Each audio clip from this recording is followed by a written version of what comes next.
falado. Eu estou falando da violência digital contra meninas, especialmente crianças e adolescentes.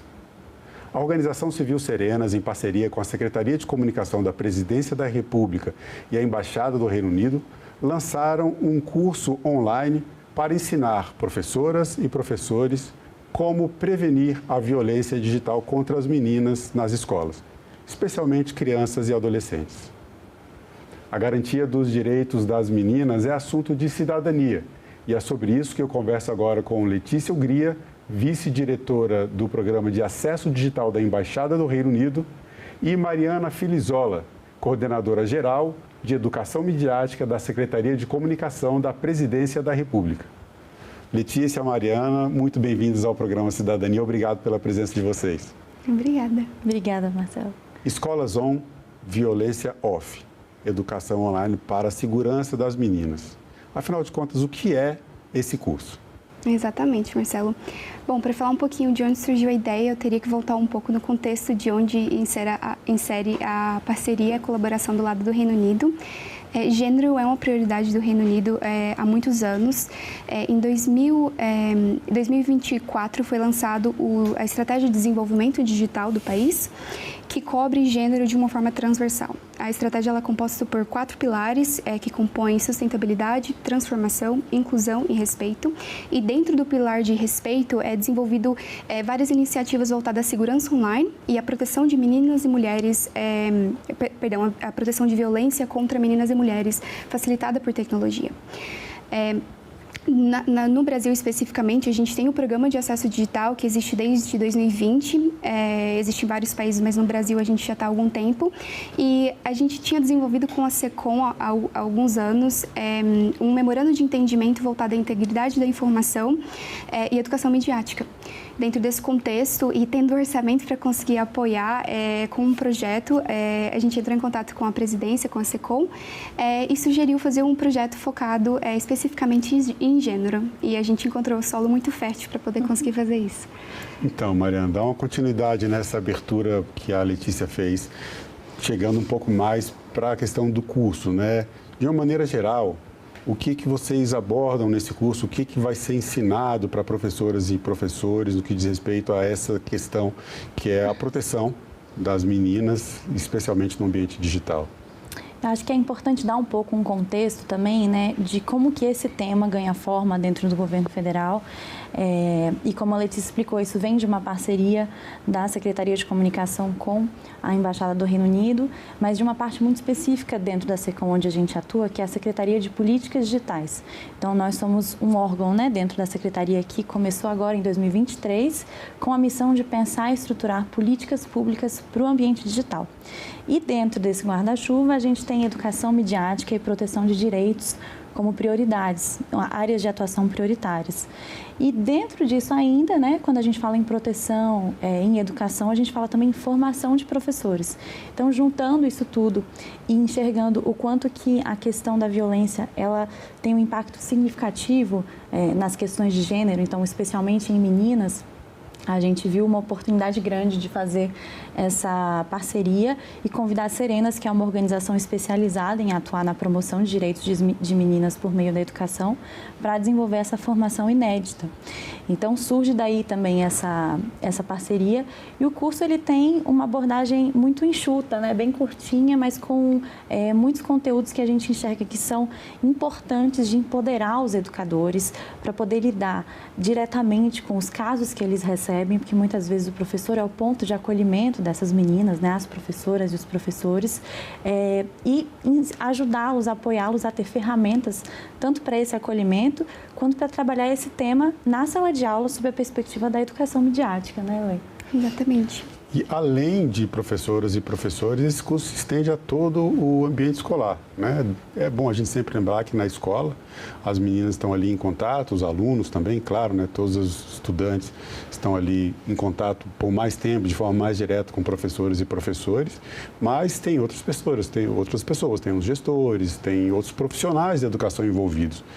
Esse grupo todo é atingido pelo curso, Letícia? Com certeza. O curso ele é gratuito, ele está disponível na plataforma online e a ideia foi preparar esse conteúdo num formato para educadores e gestores da área da educação, porque ele é estruturado de forma que ele faz uma apresentação dos tipos de violência, ele capacita a pessoa que está participando do curso a como agir uma vez identificada essa violência, mas ela também tem alguns conteúdos voltados a módulos para como aplicar isso na sala de aula. Então, por isso que a gente comenta que é um curso voltado à área da educação, mas pais, qualquer pessoa que tem interesse e curiosidade em aprofundar num tema, é mais do que bem-vindo a participar.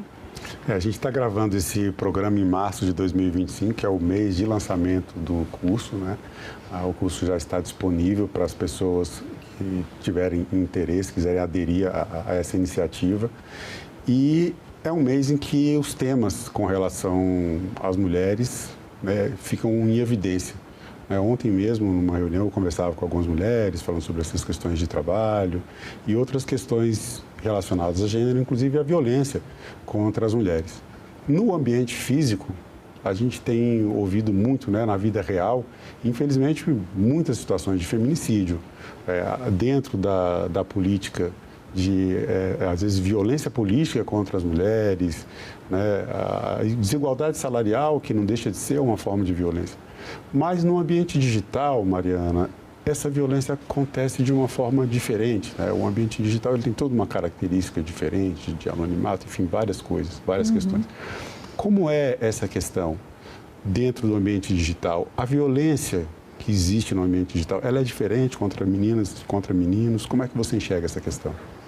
A gente precisa entender, né, quando a gente coloca um pouco essa lente, esse olhar focado nas meninas, que a violência no ambiente digital, ela ocorre como uma forma de cyberbullying, que a gente chama, e aí pode atingir meninos e meninas, mas quando a gente fala de meninas especificamente, a gente traz também um reforço de estereótipos que são muito cruéis. Então, estereótipos que têm a ver com o corpo perfeito, a performance perfeita, e esse tipo de coisa acaba sendo, às vezes, reforçado por formas de violências feitas por outros alunos contra essas meninas, no ambiente digital, assim como no ambiente offline, né, que a gente chama. Então, como você mencionou, o ambiente digital ele é um lugar que reproduz um pouco isso, mas com alguns facilitadores da reprodução dessa violência, como o anonimato, né, como o fato de que algo que você publica tem um alcance muito mais rápido e muito mais amplo e que tem uma dificuldade muito maior de você retirar alguma publicação, por exemplo, desse ambiente. Então, isso daí, quando você junta tudo num caldeirão, você vê o quanto que isso torna essa violência muito mais cruel e muito mais difícil de se lidar, né? Então, nesse sentido, a gente trabalhar de forma preventiva, que é o que a gente busca nesse curso, é muito importante não só para os professores e educadores saberem como lidar, mas também porque é um curso que não é voltado só para meninas, mas para meninas e meninos. Então, discutir em sala de aula esses aspectos, explicar como que uma violência que é perpetuada na escola, às vezes chega no digital ou começa no digital e depois vem para a escola. Então, tudo isso precisa ser dialogado e reforçado com toda a comunidade escolar. Letícia, você trabalha no programa de acessibilidade digital e essa questão da violência digital contra a criança que está sendo tratada no ambiente escolar, ela acontece também dentro de casa.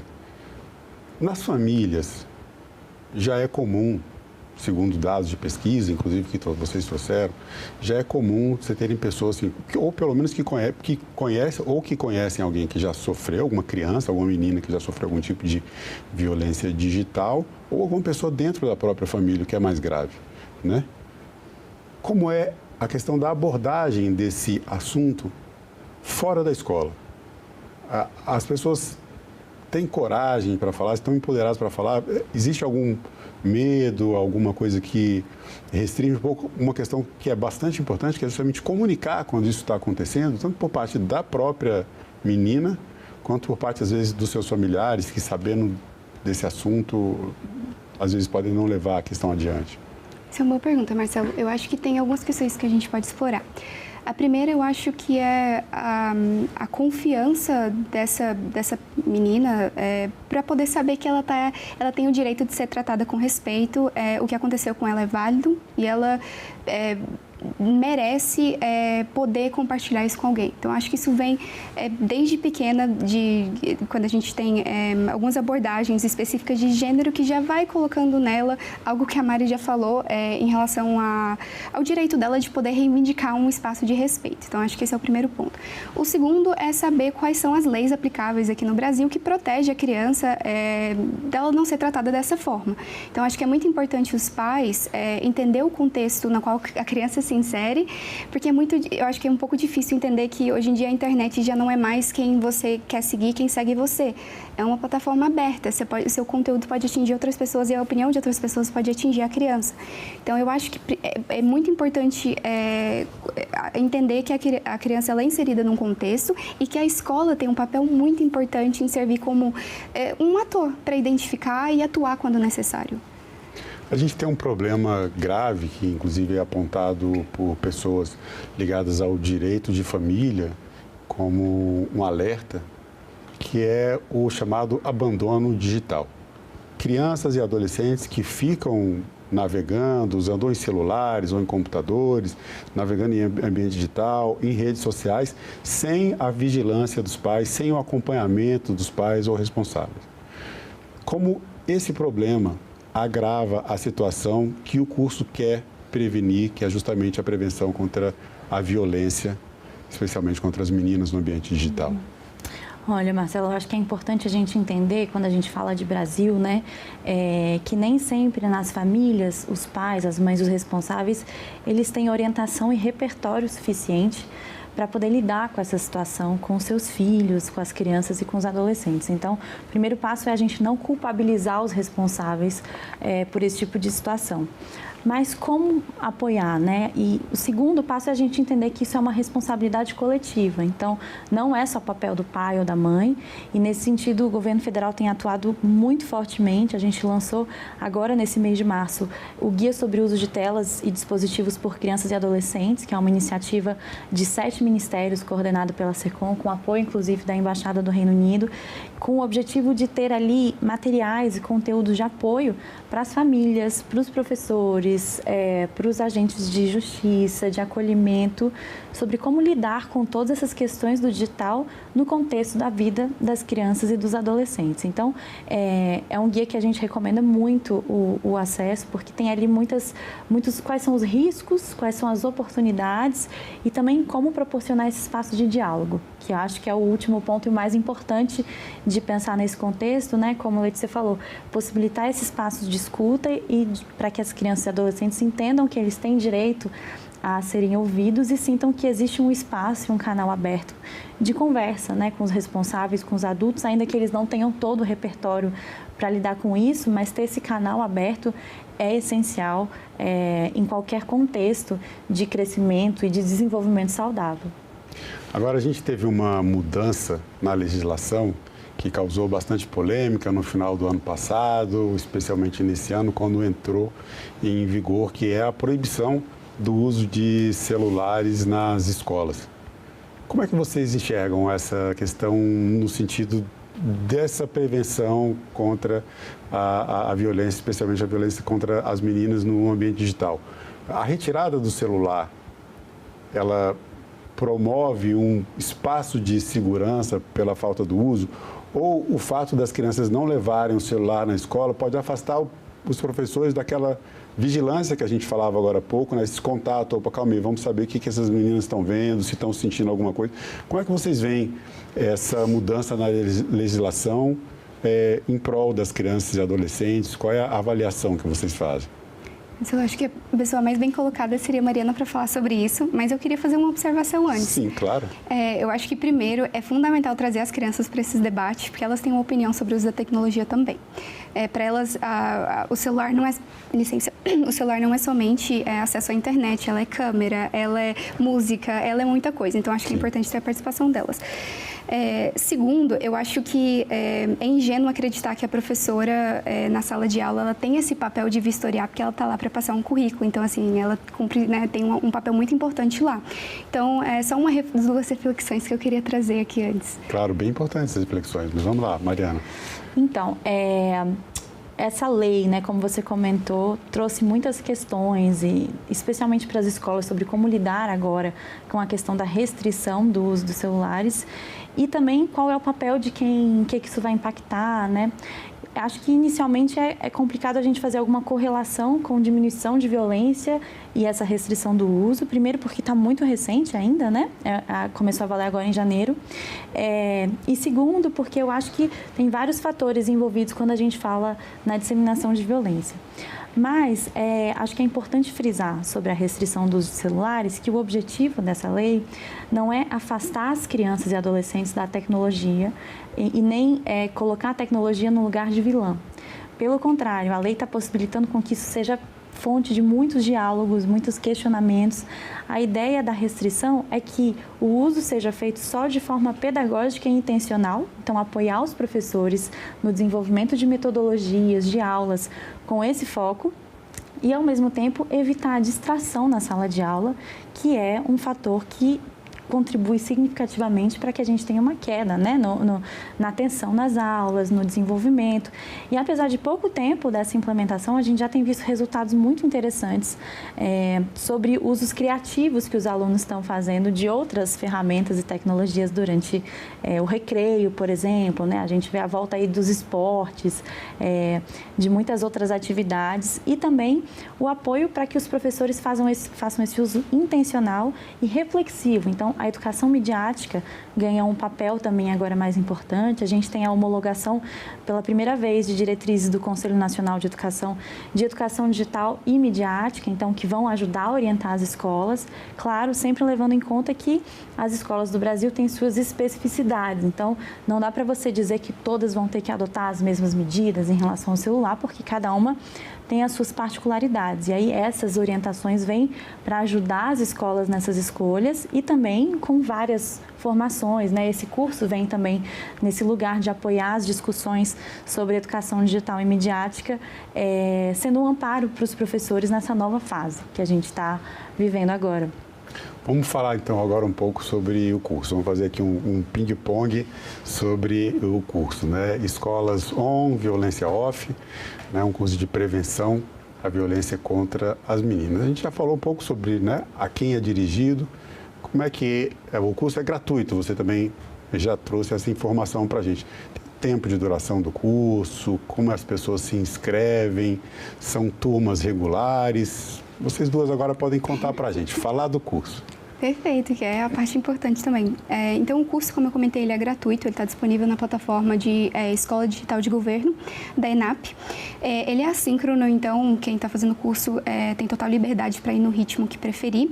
Tem 30 dias para concluir a partir da data de inscrição para o curso. Ele não tem turmas, então fique à vontade para procurar no site e participar agora mesmo. Ele é um curso de... Eu comentei 20 horas. Não então, agora eu comentar. Ele é um curso de 20 horas e ele compõe conteúdo tanto em formato de texto quanto vídeo, contendo também esse material complementar que eu comentei para direcionar as aulas para os professores. E, assim, é um material que ele faz uma apresentação dos tipos de violência que eu acho que parece básico, mas não é. Ele apresenta as formas de identificar e também algumas estratégias de como responder diante, à medida que identifica de forma humanizada. Então, ela realmente capacita o profissional ou o pai a saber quais são os direitos, quais são as violências e como reagir mediante essas violências. Mariana, você quer completar um pouco sobre as informações do curso? O que mais o curso traz de informações relevantes para as professoras, professores, enfim, toda a comunidade escolar? Eu acho que a Letícia resumiu bem, assim, mas vale complementar que ele traz alguns exemplos práticos, né, de algumas situações que provavelmente os professores ou professoras assistindo, vendo, tendem a se identificar, né? Porque infelizmente são mais comuns do que a gente imagina de como lidar com o relato de uma aluna que traz uma questão dessa. Então, acho que isso é um ponto muito positivo do curso, que é trazer situações reais e como reagir diante dessas situações. Isso é um destaque muito importante. Ele traz também a presença de especialistas no tema. Então, parte do curso é dado por uma psicóloga que explica um pouco como lidar com esse contexto, com as emoções que afloram nesse tipo de situação. Então, acho que isso também é um ponto muito válido de ressaltar e que também o curso é certificado, né? Então, os professores que fizerem vão ter um certificado validado pela ENAP, né? Pela Escola Virtual de Governo, que também é super importante ali a nível acadêmico e como uma certificação de que o professor está realmente apto a trabalhar esses temas no contexto escolar. Acho que, em resumo, é isso, e deixar o convite para essa inscrição. Como a Letícia falou, pode ser feito a qualquer tempo, então se adapta muito às rotinas, né, dos horários que dá para fazer ou não. E 20 horas no fim acaba sendo algo bem curtinho, né, que dá para a gente fazer em pouco tempo. Para a gente está sendo um marco conseguir uma formação tão robusta num tempo curtinho e de forma tão simplificada também. E é uma certificação que enriquece o currículo dos professores e das professoras, né? Afinal de contas, a gente tratar do mundo digital hoje e de como lidar com ele é parte da educação, isso é inevitável. Agora, eu queria que vocês falassem, eu vou fazer uma pergunta para vocês duas, vocês falassem um pouco da experiência de vocês, né? Porque aqui vocês têm um lugar de fala. Nós estamos falando de um curso de prevenção contra a violência contra meninas no ambiente digital. Vocês são mulheres, vocês estão no ambiente digital, vocês vivem essa experiência. Vocês têm alguma experiência, alguma coisa que vocês queiram trazer, como vocês, tratar desse assunto do ponto de vista pessoal, como vocês enxergam isso dentro desse ambiente, o que a gente precisa mudar para que esse seja um ambiente mais saudável e mais seguro para todas as meninas? Marcelo, posso comentar, começar Claro. Fazendo um comentário? Eu acho que é importante a gente falar que essa iniciativa está sendo liderada por um grupo incrível de mulheres. A Serena é composta por... são maravilhosas e especialistas no tema. Então, a importância de, uma vez no lugar de tomar a decisão de qual iniciativa apoiar e de qual tema a gente dá à luz, a importância de dar à luz àqueles que não só impactam a gente, mas que a gente também, né, vê extremo valor por inúmeros outros motivos. Então, assim, só para comentar que a gente... tem muito orgulho de que essa iniciativa é um grupo incrível de mulheres, então ela tem esse cuidado de no programa levar em consideração o lado também de quem estaria se beneficiando desse conteúdo. É uma fala da sua experiência incrível. E você, Mariana?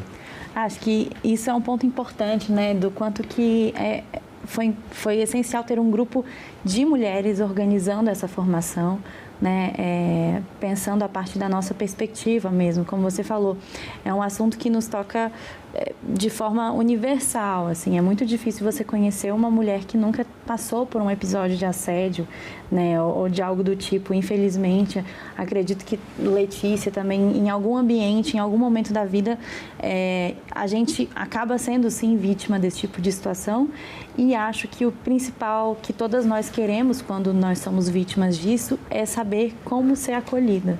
Né? Como ser acolhida, como ter nossa voz ouvida, porque são muitas coisas que passam na cabeça quando você é vítima de alguma situação de violência.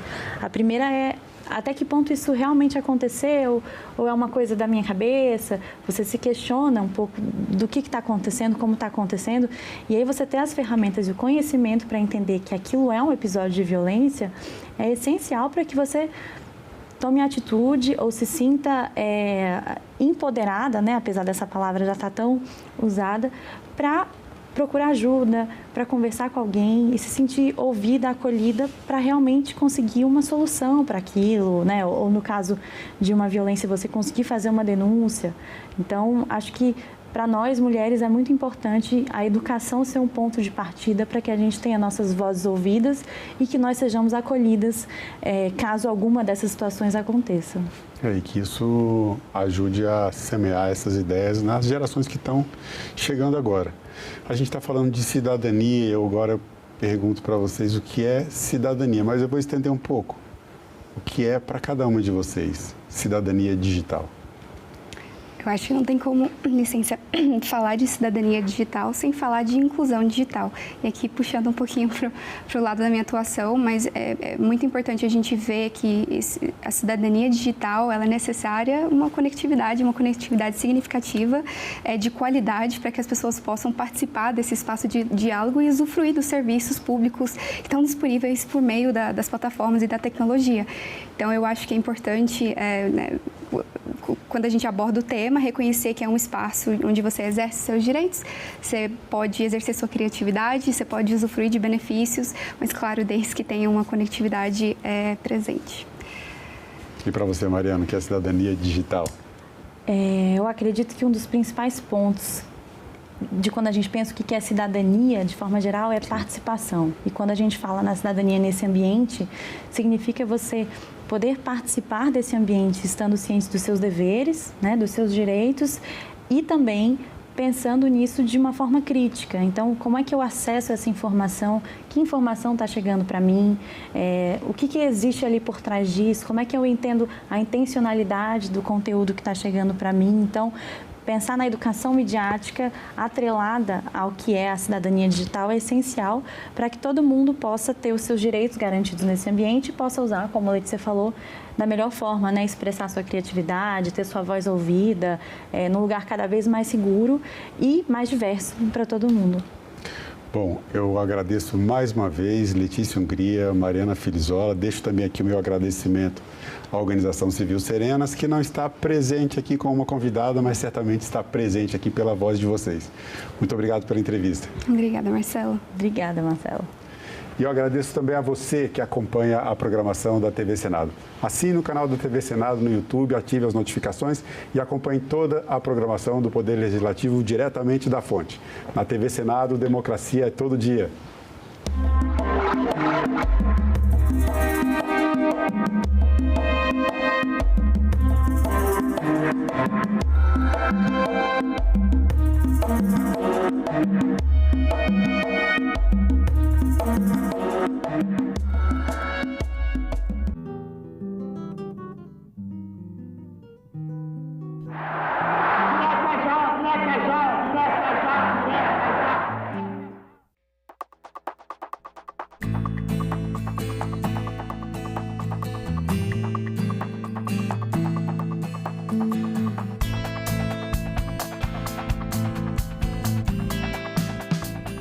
O café é uma commodity internacional que existe duas bolsas de Nova York e de Londres, um com arábica e outro com conilon, que exatamente fazem com que haja a demanda ou não de acordo com os preços oferecidos. A indústria, ela compra essa matéria-prima que é o café cru. Agenda Econômica. Hoje, 20h, aqui na TV Senado.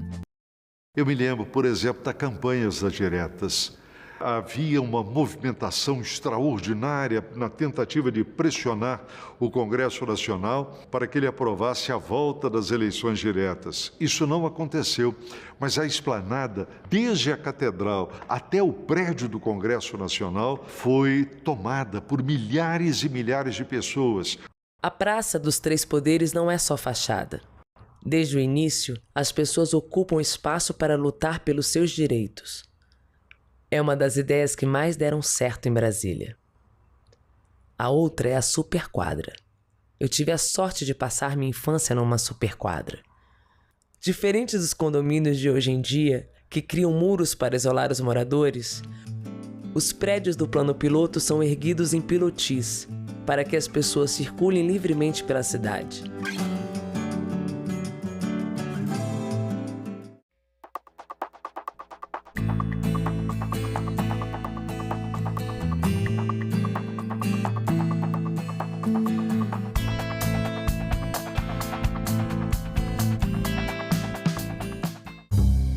O professor é o principal instrumento, é insubstituível.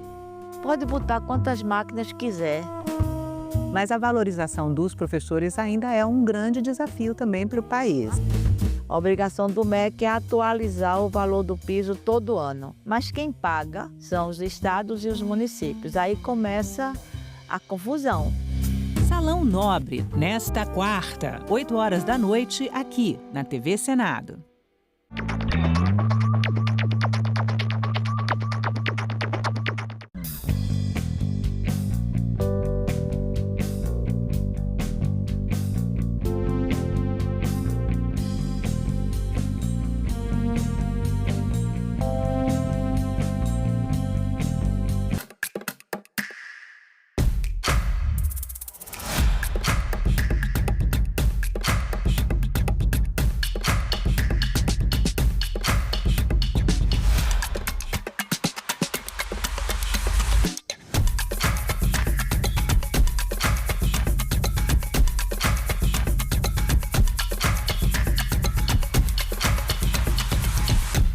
TV Senado. Democracia todo dia. Prometo sustentar a união, a integridade e a independência do Brasil.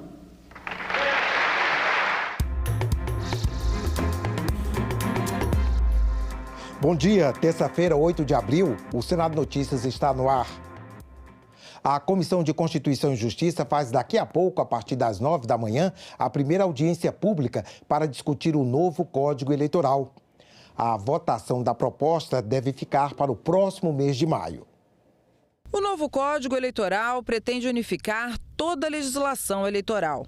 O texto, relatado pelo senador Marcelo Castro, já tem um cronograma para votação estipulado pela Comissão de Constituição e Justiça. Vão ser 3 semanas de audiências públicas. A leitura do relatório vai acontecer no dia 7 de maio e a votação do texto no dia 14 do mesmo mês. Já veio de lá, retornaria para a Câmara para ver se a Câmara votaria até esse final desse semestre. Se isso acontecesse, ou se votar, a Câmara conseguir votar até o final de setembro, que a nossa ideia é votar até o final de setembro, no máximo. O ideal seria que votasse agora no primeiro semestre, para poder viger para a próxima eleição. O projeto já foi aprovado na Câmara dos Deputados. Se aprovado na CCJ, segue para o plenário do Senado e depois retorna para análise da Câmara. Deve ocorrer 3 audiências públicas, cada uma com 2 eixos temáticos. Depois deve haver 1 semana ou 2 de vistas para os senadores e apresentação de emendas e em seguida a votação. O importante é que seja aprovado a tempo de a Câmara poder examinar uma matéria tão complexa, né, ainda antes do início de outubro deste ano, para que as normas leis, na parte que trata do sistema eleitoral e do processo eleitoral, possa ser aplicada às eleições do ano que vem. O relatório inclui no novo Código Eleitoral as leis que tratam da organização das eleições, do funcionamento dos partidos políticos, além de regras de inelegibilidade, plebiscitos, transporte de eleitores, entre outras. O texto ainda prevê regulação da auditoria das urnas eletrônicas, 20% das vagas nas casas legislativas para mulheres e o começo das campanhas digitais no início do ano legislativo. A Comissão de Assuntos Econômicos tem 6 itens na pauta da reunião, que está marcada para daqui a pouco, às 10 da manhã. Entre os projetos que estão na pauta está a proposta do senador Marcelo Castro para a valorização dos profissionais da educação escolar básica pública. O projeto também cria o Índice Nacional de Valorização Docente. A senadora professora Dorinha Seabra, que é a relatora da matéria, apresentou parecer favorável à proposta. A senadora professora Dorinha é autora de um outro projeto que está na pauta da comissão. Sua proposta prevê a distribuição de livros técnicos e obras complementares de qualidade às instituições que fazem parte da Rede Federal de Educação Profissional, Científica e Tecnológica. A CAI também pode votar a proposta de autoria do senador Wellington Fagundes, que prevê que as contribuições sociais de empresas de todos os modais de transporte sejam recolhidas em favor do Serviço Social do Transporte, o SEST, e também do Serviço Nacional de Aprendizagem do Transporte, o SENAT. Gabriel Galípolo, presidente do Banco Central, foi convidado para prestar depoimento na CPI das bets. Ele deve vir ao Senado daqui a pouco, às 11 horas da manhã. O requerimento para ouvir o presidente do Banco Central é de autoria do presidente da CPI. Segundo o senador Doutor Irã, a exploração de jogos de azar online, em especial as apostas esportivas eletrônicas, as bets, envolve significativas movimentações financeiras, tanto em depósitos quanto em saques realizados pelos usuários. Por isso, a importância da presença do presidente do Banco Central para esclarecer sobre os fluxos financeiros dessas bets, mecanismos de pagamento, regulamentação e fiscalização, além do impacto econômico, incluindo o volume de recursos movimentados. O senador Isalci Lucas reforçou ainda que é necessário uma integração entre os órgãos do governo para melhorar a fiscalização relacionada às empresas de apostas. O COAF faz um trabalho maravilhoso, não é, em termos de fiscalização. E a gente percebe que, com relação às BETs, isso não está sendo feito. Eu acho que tanto o Banco Central, quanto o COAF, quanto ministérios, eles estão deixando tudo por conta do SPO lá no Ministério da Fazenda. E como o Ministério da Fazenda não entra nessas questões de saúde, não entra na questão do acompanhamento do dinheiro do Banco Central, aí fica esse desencontro aí, a gente acaba não tendo resultado. Então, acho que o que falta é isso, né? Essa questão das BET tem que ser tratada no grupo interministerial, com apoio, inclusive, das entidades, mas de uma forma global. 10 reuniões de comissões, sendo uma de CPI e sessão deliberativa no plenário. Confira a agenda dos trabalhos para esta terça-feira. Daqui a pouco, às 9 horas, a Comissão de Meio Ambiente tem reunião marcada. O primeiro item na pauta é o projeto que aumenta as penas dos crimes do garimpo ilegal. Também às 9 está prevista a audiência pública conjunta das Comissões de Infraestrutura e de Desenvolvimento Regional. Os senadores recebem o ministro de Portos e Aeroportos. Silvio Costa Filho deve falar sobre o plano de trabalho da pasta para os próximos 2 anos. Logo em seguida, a Comissão de Infraestrutura deve fazer nova reunião, dessa vez deliberativa. Na pauta está o projeto que regula a utilização de painéis eletrônicos ao longo das vias públicas. A Comissão de Desenvolvimento Regional também deve se reunir depois da audiência conjunta com a CI. A CDR tem na pauta requerimentos para apreciação. Ainda às 9 horas, como vimos, a Comissão de Constituição e Justiça tem audiência pública marcada. Em debate, o projeto de lei complementar que trata das normas eleitorais e de processo eleitoral. Às 10 horas, a Comissão de Educação também tem audiência pública prevista. Lá o assunto é o novo Plano Nacional de Educação para o decênio 2024-2034. Também às 10 horas, como vimos, a Comissão de Assuntos Econômicos tem reunião prevista. Um dos itens da pauta é o projeto que determina que as contribuições de todos os trabalhadores em transporte e dos transportadores autônomos sejam recolhidas em favor do Serviço Social do Transporte, SEST, e Serviço Nacional de Aprendizagem do Transporte, SENAT. Às 11 horas, a Comissão de Segurança Pública tem reunião marcada. Na pauta, entre outros, está o projeto que inclui os crimes de corrupção ativa e passiva no rol dos crimes hediondos. Como vimos há pouco, também às 11 horas está prevista a reunião da CPI das BETs. Os senadores recebem o presidente do Banco Central. Gabriel Galípolo deve falar sobre o papel fundamental do Banco Central na regulação e fiscalização no contexto das apostas esportivas eletrônicas. E logo mais às 2 da tarde está prevista nova reunião da Comissão de Constituição e Justiça, uma audiência pública para debater a PEC que reduz a jornada de trabalho semanal. Também às 14 horas, o plenário do Senado deve se reunir em sessão deliberativa. Na ordem do dia, entre outros itens, está o projeto que institui a Política Nacional de Humanização do Luto Materno e Parental. Outro assunto que está na pauta de votações do plenário é a chamada PEC do saneamento básico. Quem tem mais informações e vai conversar com a gente agora é a repórter Dinalva Ferreira. Bom dia, Dinalva. Oi, André, bom dia para você, bom dia a todos. Então, André, como você disse, essa é uma proposta de emenda à Constituição que inclui o saneamento básico como um direito constitucional. Atualmente, já são considerados direitos constitucionais, direitos, por exemplo, os direitos à saúde, educação, moradia, lazer, segurança e previdência. Dados do Sistema Nacional de Informações sobre Saneamento mostram, André, que metade dos brasileiros não conta com rede de esgoto e 17% não tem água tratada. O senador Confúcio Moura, que é da região norte, uma das mais críticas com relação a saneamento e que, além de senador, ele também é médico, ele falou da necessidade de garantir esse direito à população e também sobre os prejuízos que a falta de saneamento pode provocar à saúde das pessoas. Um prejuízo imenso na política de saúde. As comunidades que não têm água tratada e esgoto adoecem mais, gastam mais, hospitalizam mais, dão mais despesas públicas e morrem mais. Essa PEC ela vem assegurar esse direito. essencial à vida e à saúde.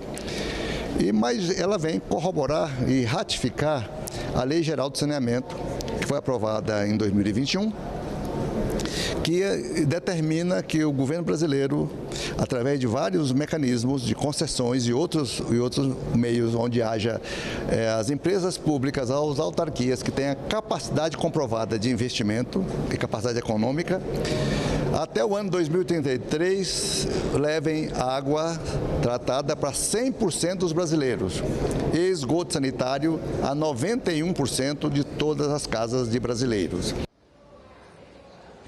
Então, está na pauta também uma proposta de emenda à Constituição que inclui guardas municipais e agentes de trânsito entre os órgãos que compõem a segurança pública. E também o projeto que cria a Política Nacional de Humanização do Luto Materno e Parental. Voltamos com você aí, André. Ok, muito obrigado, Dinalva. E amanhã, o fim da reeleição para prefeito, governador e presidente da República está na pauta da Comissão de Constituição e Justiça. A proposta também estabelece mandato de 5 anos para esses cargos e eleição unificada. Eu entendo que a reeleição foi um equívoco que nós cometemos no Brasil. A regra hoje é quem é prefeito, quem é governador, quem é presidente da República, que vai para a reeleição, eles abusarem do poder político que tem. A regra é abusar. E se torna uma competição desigual. Eu acho que a reeleição termina atrapalhando a gestão pública. O que é que nós estamos propondo? Fim da reeleição para os cargos executivos de prefeito, governador e presidente da República. Mandato de 5 anos para todos. Por que mandato de 5 anos? Porque hoje um mandato de 4 anos, com a legislação que a gente tem, ficaria um tempo muito exíguo para se fazer um projeto, para se executar um plano de um gestor municipal, estadual ou nacional. Portanto, a gente acha que o ideal seria um mandato de 5 anos sem direito à reeleição. Nós estamos também querendo unificar as eleições. Nós achamos que essas eleições de 2 em 2 anos traz muito problema e nenhuma solução. Então, como é que nós unificaríamos as eleições? Os prefeitos foram eleitos agora em 2024, tem um mandato até 2028. Em 2028, nós teríamos uma eleição tampão de 2 anos. Então, o prefeito, 4 anos de mandato, seria reeleito por 2 anos, 4 com 2, 6 anos. Acho que estaria de bom tamanho.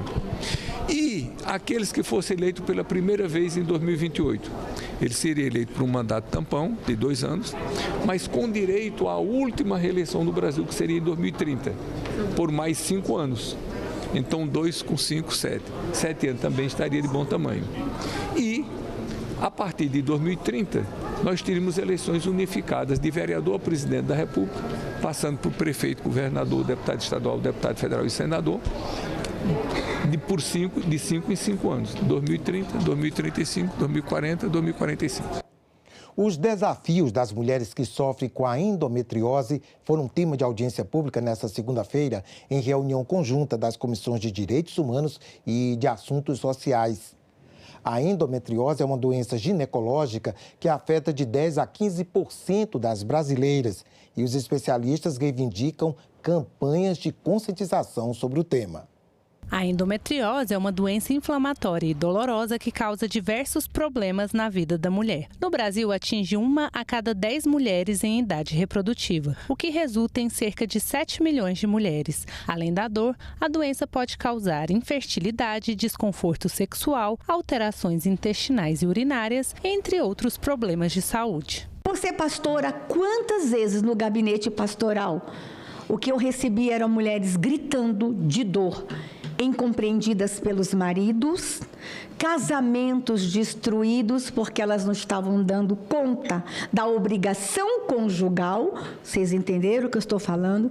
Quantas mulheres perdendo o emprego porque estão com muitas dores, e isso há 35 anos atrás, e qual a relação com o patrão para explicar que esta mulher precisa ser vista de uma outra forma. A dificuldade do diagnóstico foi apontada no debate. Eu recebi diagnóstico que era uma inflamação crônica, eu fiz lavagem intrauterina, eu fiz lavagem natural de tudo quanto é jeito. Eu usava muita medicação. Eu tive diagnóstico até mesmo de câncer, senadora. Eu tive diagnóstico de tudo e tive uma recomendação de um médico que, se eu quisesse que a minha dor sumisse, tiraria o útero. O que mais me chocou foi um médico que me atendeu aqui em Brasília, que na frente do meu esposo, eu recém-casado, eu tinha 4 anos de casada, ele falou: isso é psicológico, porque seus exames estão normais. Então, essa sua dor é psicológica. E eu saí de lá chorando muito, porque meu esposo me olhou com um olhar de dúvida. Costumo falar, o problema está dos dois lados da mesa. As mulheres e o entorno, famílias, às vezes parceiro, amigas, procuram normalizar a cólica menstrual. E muito médico, infelizmente, não valoriza o sintoma. E aí perde-se o diagnóstico. Os especialistas defenderam a importância do diagnóstico precoce, do tratamento multidisciplinar e de campanhas de conscientização sobre o tema. A gente tem hoje um debate muito grande de ensino de educação sexual na escola. Tudo bem, mas precisa ter também ensino de educação menstrual. Quer dizer, volto ao machismo estruturado. Quer dizer, tem que ter esse tipo de educação. O aconselhamento dessa jovem sobre menstruação com dor irregular é com a mãe, que às vezes não tem o conhecimento necessário, ou tabus entre as amigas. Se nós conseguirmos levar às escolas, às adolescentes, essas orientações, essa discussão da cólica menstrual, provavelmente nós teremos uma próxima geração de mulheres que, mesmo que tenham endometriose, não terão endometriose intestinal.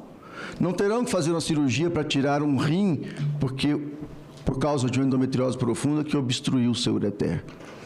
Não terão, talvez, infertilidade, porque a endometriose se agravou tanto que agora ela não consegue mais ter filhos.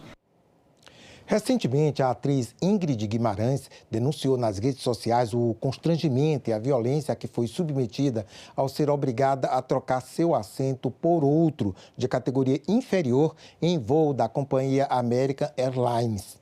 Um projeto em tramitação no Senado quer impedir esse tipo de situação. O voo partiu de Nova York com destino ao Rio de Janeiro no dia 7 de março. A atriz relatou que funcionários da empresa disseram que ela teria de deixar seu lugar na categoria econômica premium e passar para um assento na categoria econômica, de qualidade inferior. A troca visava acomodar outro passageiro de uma categoria superior à dela que encontrou sua cadeira quebrada. A atriz acabou cedendo quando a tripulação, sem contar toda a história, apontou ela como culpada por não deixar o avião partir.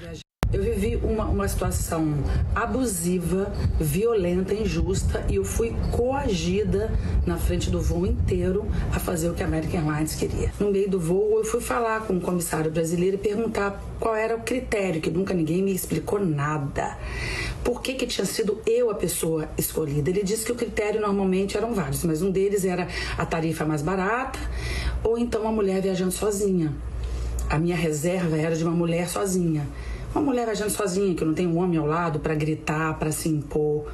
É isso, em um pequeno detalhe. O dia que eu cheguei foi dia 8 de março, Dia Internacional da Mulher. O que aconteceu com a atriz Ingrid Guimarães é uma total falta de respeito da companhia aérea com a cidadã, com a consumidora.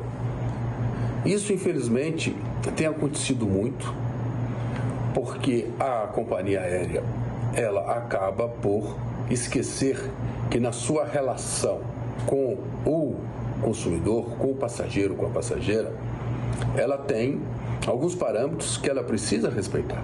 Primeiro, o que foi contratado tem que ser cumprido.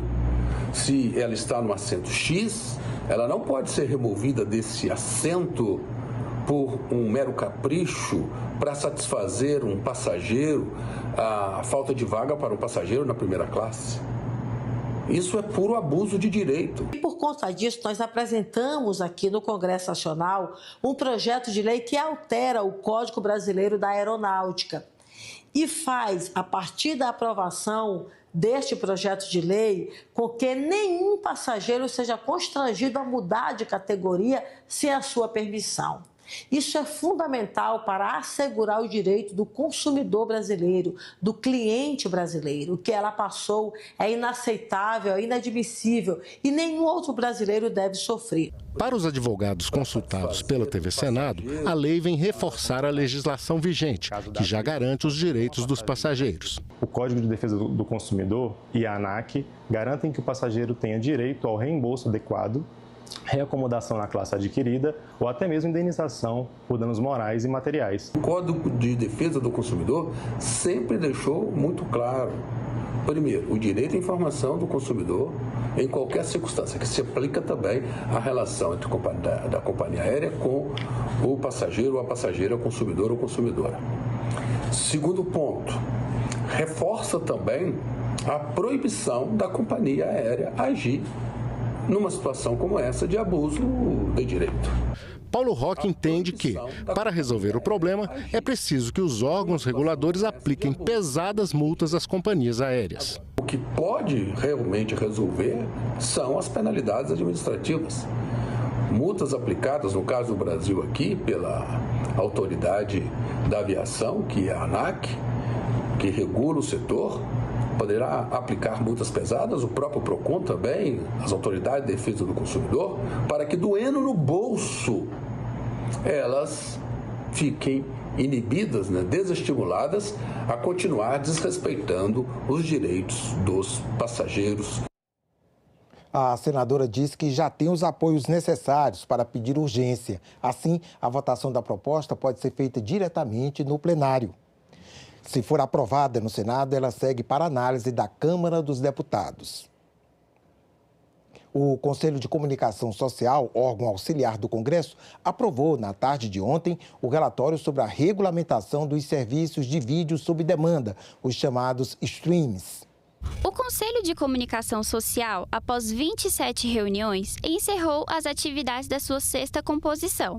Os conselheiros aprovaram um relatório que regulamenta os serviços de vídeo sob demanda, os streamings. A alíquota de contribuição para o desenvolvimento da indústria cinematográfica nacional, o CONDECINE, aumentou de 3% para 6% da receita bruta das empresas. E o outro aspecto que, a meu ver, não menos importante, talvez chame menos atenção, mas é o aspecto do fortalecimento da cultura nacional que a produção audiovisual brasileira produz e, vamos dizer assim, dissemina não só dentro do Brasil, mas aí também se tornando um produto de exportação e de, vamos dizer assim, venda da imagem brasileira e da cultura brasileira mundo afora. O texto aprovado pelo Conselho destaca que as plataformas de streaming devem exibir conteúdos nacionais e contribuir para o Fundo Setorial do Audiovisual, o FSA. As plataformas geram bilhões de reais em receitas no Brasil. Porém, grande parte desse valor é enviado para o exterior. Ao equiparar as obrigações do VOD aos demais elos da cadeia audiovisual, corrige-se uma desigualdade tributária e regulatória hoje existente. Atualmente, as plataformas de streaming operam em vantagem competitiva por não recolherem certos tributos e por não estarem sujeitas às mesmas exigências como as cotas de conteúdo nacional que se incumbem os veículos tradicionais. A regulação das redes sociais também foi debatida pelo Conselho de Comunicação Social na manhã dessa segunda-feira. O chamado PL das fake news foi aprovado pelo Senado em 2020, mas o texto está parado na Câmara. O projeto, que provoca muita polêmica, propõe ações para regular as redes sociais e combater a disseminação de notícias falsas. No Conselho de Comunicação Social, os participantes foram unânimes em defender a necessidade de uma regulamentação. É fundamental garantir uma legislação clara e específica que previna abusos e proteja os usuários contra arbitrariedades. Mas também é importante que tenhamos normas claras e efetivas para a segurança dos usuários. Se antes as praças públicas eram o palco da política, hoje são os algoritmos. E se a agroateniense ainda permitia a troca racional de argumentos, o novo espaço digital muitas vezes é terreno fértil para o ódio e a manipulação.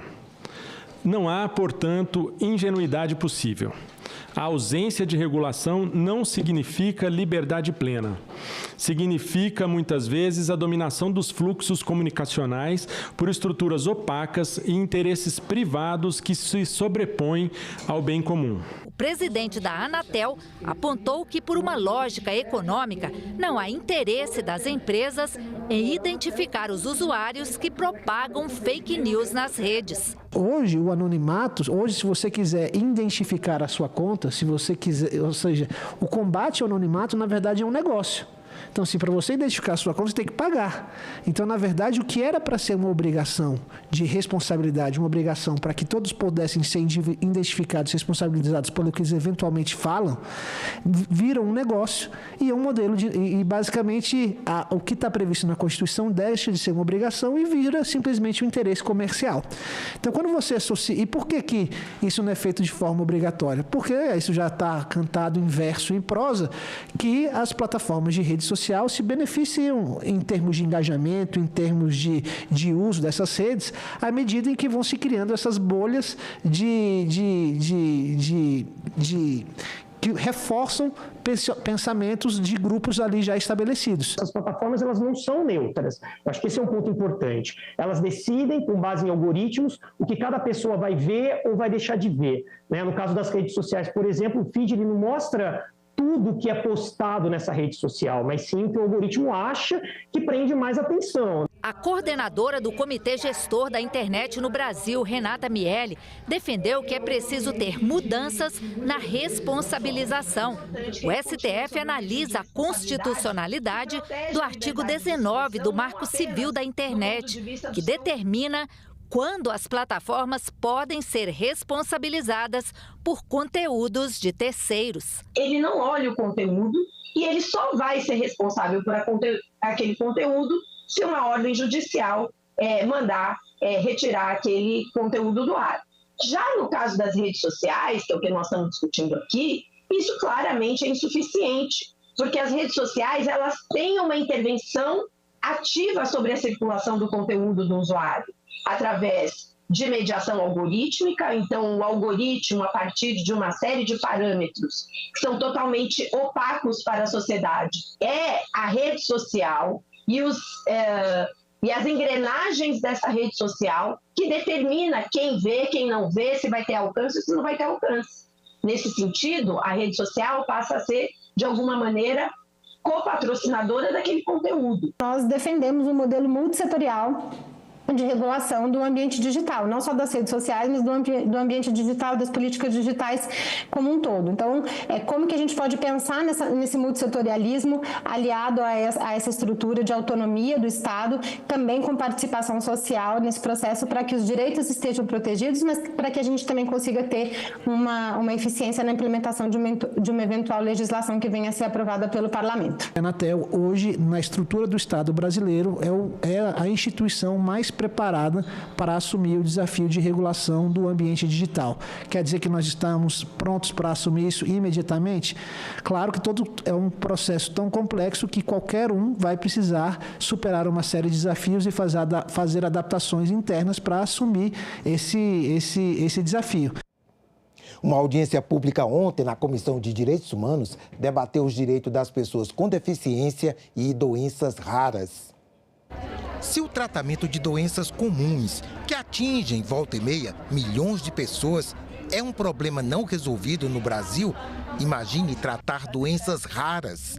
É tida assim aquela que afeta uma pessoa a cada grupo de 2.000. Mas numa população de mais de 200 milhões de habitantes, são pelo menos 13 milhões de pessoas no Brasil, 70% delas crianças. Mas nem toda doença rara leva à deficiência. Não basta ter uma doença rara, mas tem que se enquadrar no conceito universal dado pela Lei Brasileira de Inclusão, a partir do impedimento, com a interação com as barreiras e a limitação da participação, é que nós veremos que efetivamente aquela doença, ela compromete a qualidade de vida daquela pessoa. Rara, mas existe de fato. Não se trata de discussão teórica. Tem gente sofrendo e famílias impactadas. O Isaac foi diagnosticado tardiamente, aos 10 anos de idade, com adrenoleucodistrofia, uma doença genética rara, degenerativa, ligada ao cromossomo X, que afeta principalmente os meninos. Sem o tratamento precoce, a ALD, como é chamada adrenoleucodistrofia, ela evolui rapidamente, comprometendo as funções vitais e levando o afetado ao estado vegetativo. O Isaac, aos 10 anos, quando eu recebi o diagnóstico, ele estava brincando, nadando, lendo gibi, super inteligente, e hoje ele luta pela vida. Tem 3 anos de diagnóstico, mas a história dele poderia ter sido diferente, porque a medicina já permite o diagnóstico precoce, mas a doença a adrenoleucodistrofia não está inclusa no teste do pezinho. Se a doença fosse diagnosticada cedo, ele poderia ter tido a chance da doença não evoluir, ele poderia ter feito o transplante de medula óssea, que é o tratamento que já existe no Brasil. Se males que estão à vista demoram a ser enfrentados, imagine quando faltam dados sobre o problema. A gente fala pela Organização Mundial de Saúde de 8.000 doenças raras, tem gente que fala até de 10.000 doenças raras, mas a gente tem todas no Brasil? Onde esses pacientes estão? Qual o custo desse paciente na atenção primária à saúde? Quanto que esse paciente usa do sistema, da equipe multidisciplinar? Qual equipe multidisciplinar cada um desses pacientes precisa? A política de atenção às doenças raras é de 2014, mas muito ainda precisa ser feito. Aqui e ali, alguns hospitais vêm sendo criados e ganhando projeção. 2 deles só aqui no Distrito Federal. E em 2016, o nosso centro de referência em doenças raras no Hospital de Apoio de Brasília foi credenciado como centro de doenças raras, onde hoje tem 18 geneticistas especializados em doenças raras, com uma equipe multiprofissional atendendo diariamente, de segunda a sexta, de manhã e tarde. Estamos fazendo todas as triagens do Brasil. É o único centro que faz 62 doenças tratáveis. Aqui, já com teste do pezinho alterado, próximo, um outro caso. Em 29 dias nós tivemos a primeira consulta. Quando chegou para a gente, em 2 dias nós tínhamos os testes confirmatórios moleculares e citometria. Em 51 dias o transplante de células-tronco curando essa criança. Então isso é o primeiro caso no SUS, é um SUS maravilhoso que dá certo, né? E isso é padrão ouro internacional, tá? Então essas crianças precisam ser transplantadas em menos de 120 dias. Ao exemplificar como a ciência evoluiu, a especialista recordou filme de 50 anos atrás, cujo personagem vivia numa bolha por não conseguir desenvolver anticorpos e ficar vulnerável a qualquer vírus ou bactéria. Muitos devem lembrar do menino da bolha, da década de 70. Então, já em 2020, próximo, por favor, essas crianças nascem sem nenhum anticorpo. Nós fizemos o transplante de células-tronco e essa criança foi salva. A pessoa com deficiência, ela agrega à sociedade. Por que ela agrega?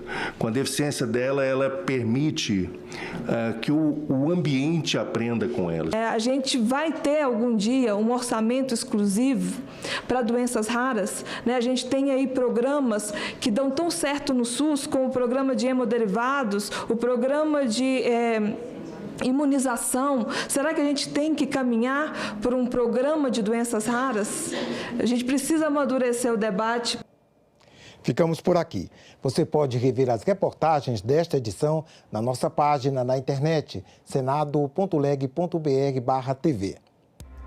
Obrigado pela companhia. Já voltamos com a primeira atividade do dia. Enquanto isso, continue ligado aqui na TV Senado.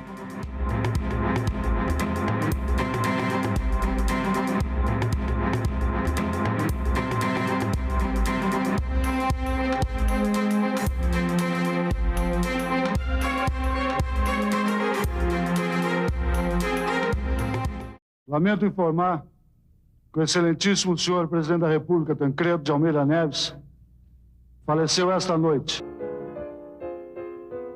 O café é uma commodity internacional que existe 2 bolsas de Nova York e de Londres, um com arábica e outro com conilon, que exatamente fazem com que haja a demanda ou não de acordo com os preços oferecidos. A indústria, ela compra essa matéria-prima que é o café cru. Agenda Econômica. Hoje, 8 horas da noite, aqui na TV Senado. Agora é lei. Foi aprovada a legislação federal que proíbe o uso de celulares e demais dispositivos eletrônicos em escolas públicas e privadas de todo o Brasil. A medida surge em resposta ao debate sobre o uso desses aparelhos nas escolas devido aos impactos negativos no aprendizado, na concentração e na saúde mental dos jovens. O Senado votou, agora é lei.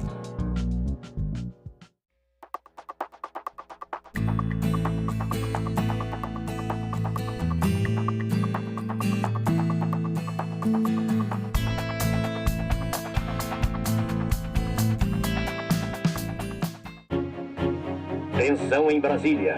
Governo federal determina a abertura de comissão parlamentar de inquérito para investigar financiamento ilegal do IBAD a deputados e governadores.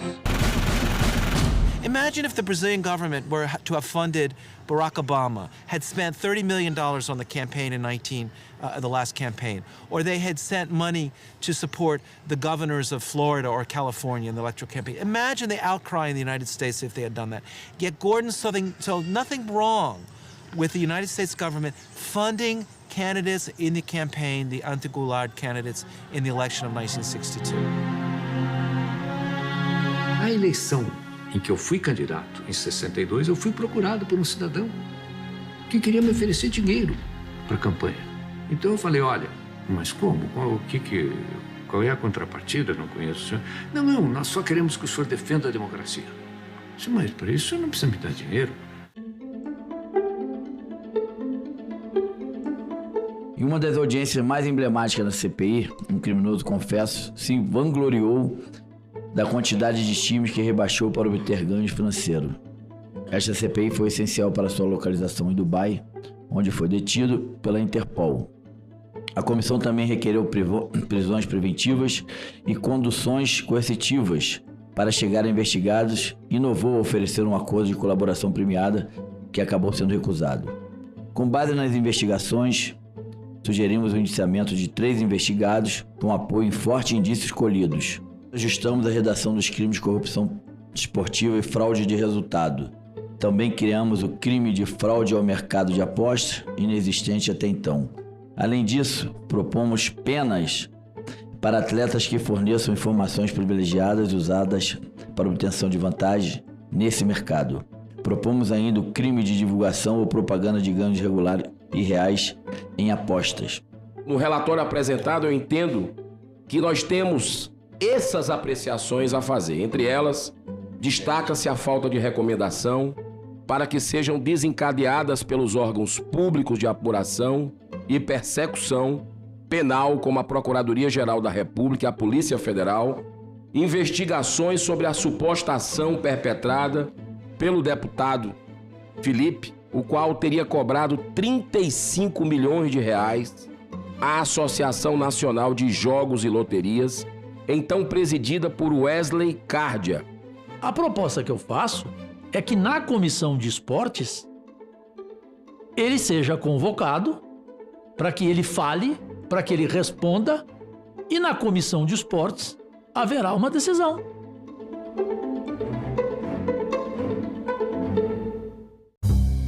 O professor é o principal instrumento, é insubstituível. Pode botar quantas máquinas quiser.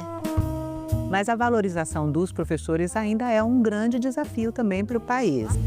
A obrigação do MEC é atualizar o valor do piso todo ano. Mas quem paga são os estados e os municípios. Aí começa a confusão. Salão Nobre, nesta quarta, 8 horas da noite, aqui na TV Senado.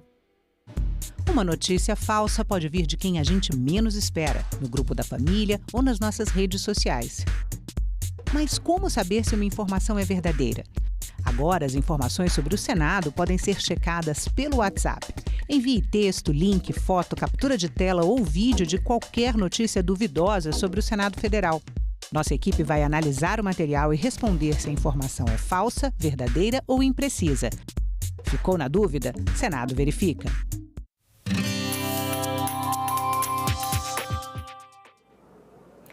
Olá, eu sou a Carla Benevides e nesta edição do programa Argumento nós vamos conversar com o senador astronauta Marcos Pontes, do PL de São Paulo. Ele é o autor de um projeto que prevê que 10% das verbas de propaganda institucional do governo sejam destinadas para campanhas de prevenção ao uso de drogas. Obrigada, senador, pela sua presença. Obrigado pelo espaço para falar de um tema que é muito importante, né? Sem dúvida nenhuma.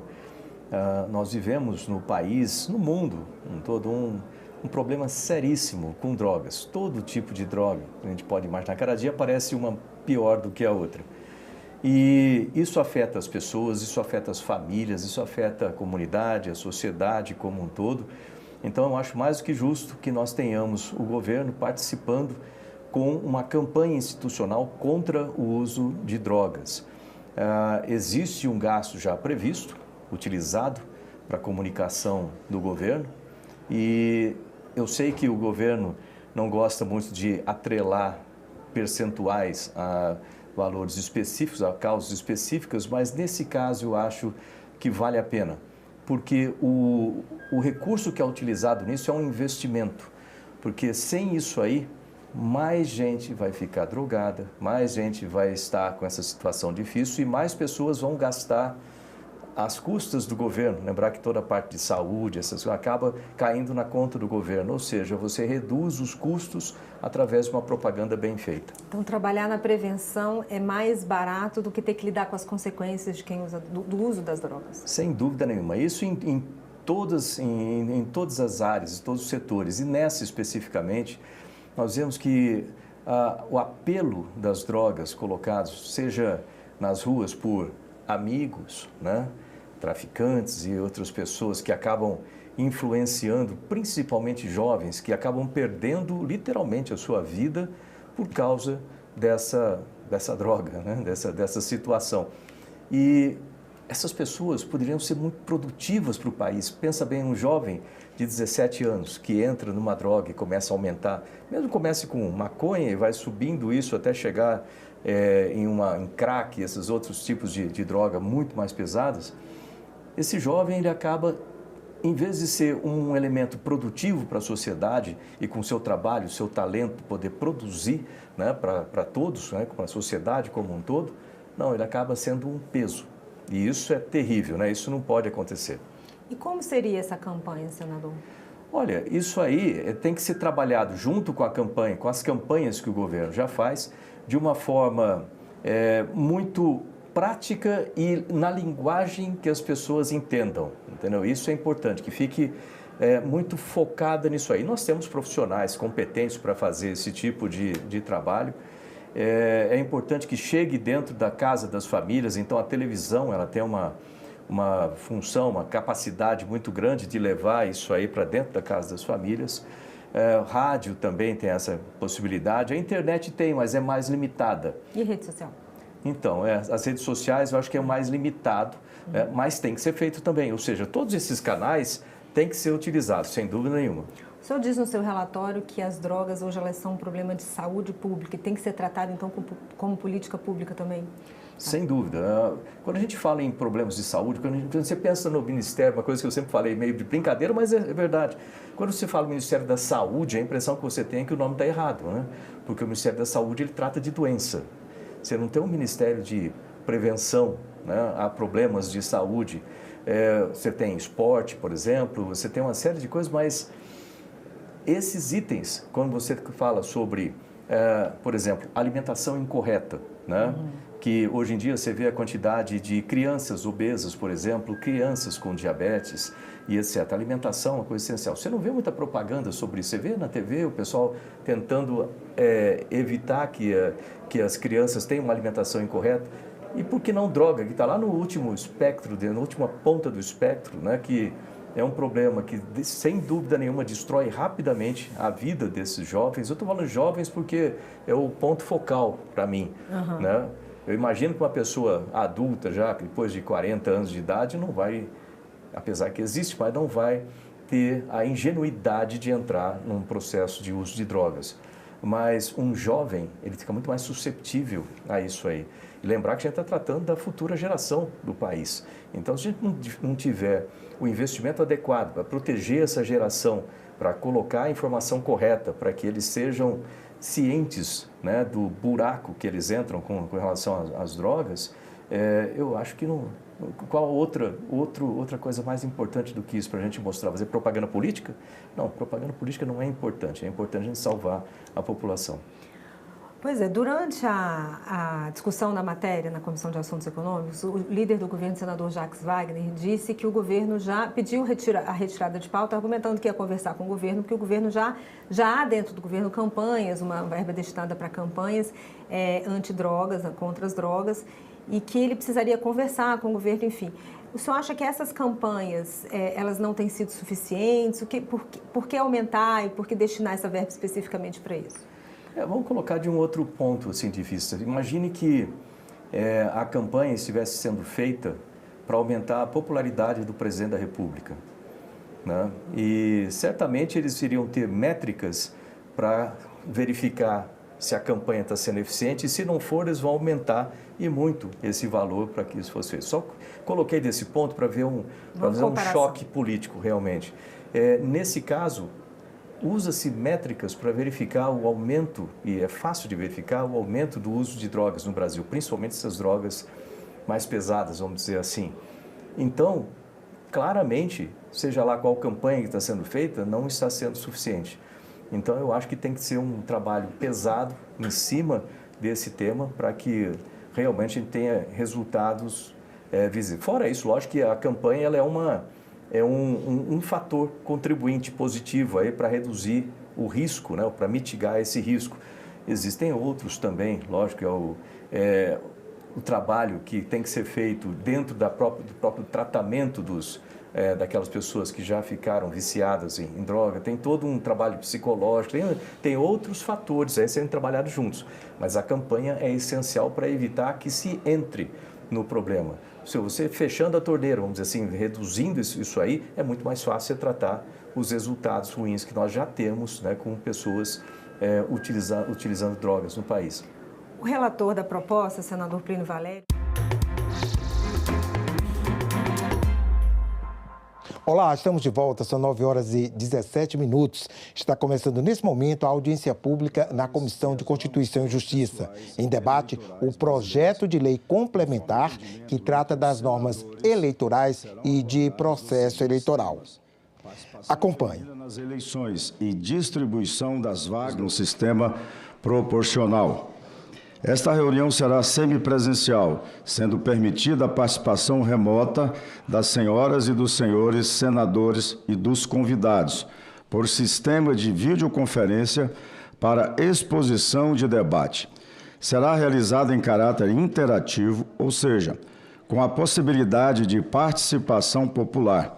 Dessa forma, os cidadãos que queiram encaminhar comentários ou perguntas podem fazê-lo por meio do portal e-Cidadania no endereço www.senado.leg.br e-Cidadania ou pelo telefone da ouvidoria 0800 061 2211. Aqui já se encontra presente o relator da matéria, senador Marcelo Castro, senador pelo nosso Rio de Janeiro, e acaba de chegar também veneziano Vital do Rego. Sejam todos bem-vindos.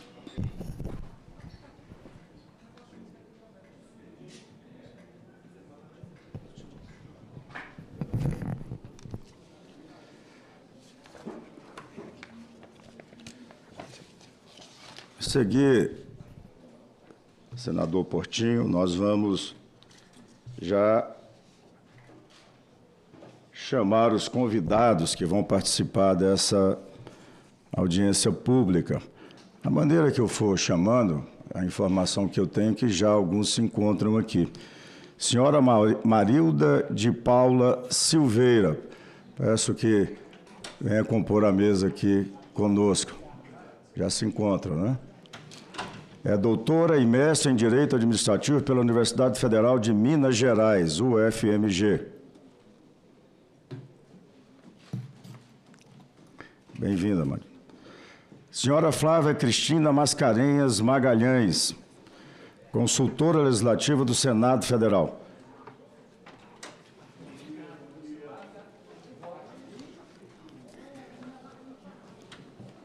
Senhora Renata Helmeister, depois me corrige se eu tiver pronunciado errado. De Abreu, deputada federal. Seja bem-vinda. Senhora Renata não está no remoto. Senhora Renata, se está no remoto, está no semipresencial. Senhora Tereza Sack, também me corrija se eu tiver pronunciado errado. Doutora em Ciência Política, professora da Universidade Federal do Rio Grande do Sul. Se encontra presente? Está remoto? Está no remoto? Vamos abrir.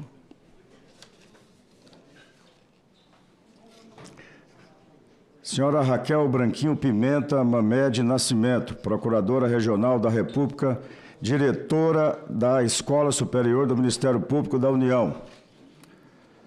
Está no remoto? Está a caminho.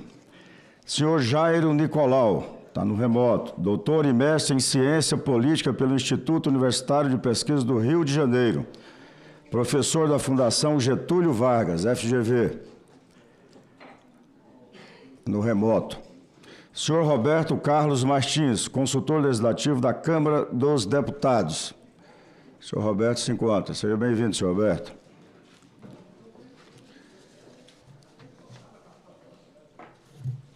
Senhora Malu C. Gato, está no remoto, doutora em Ciência Política, professora do Instituto das Américas do University College de London. UCL, está no remoto também. Senhor Luiz Augusto Campos, doutor em Ciência Política, professor da Universidade Estadual do Rio de Janeiro. Aí, Portinho, sua terra, senador Portinho. Está no remoto.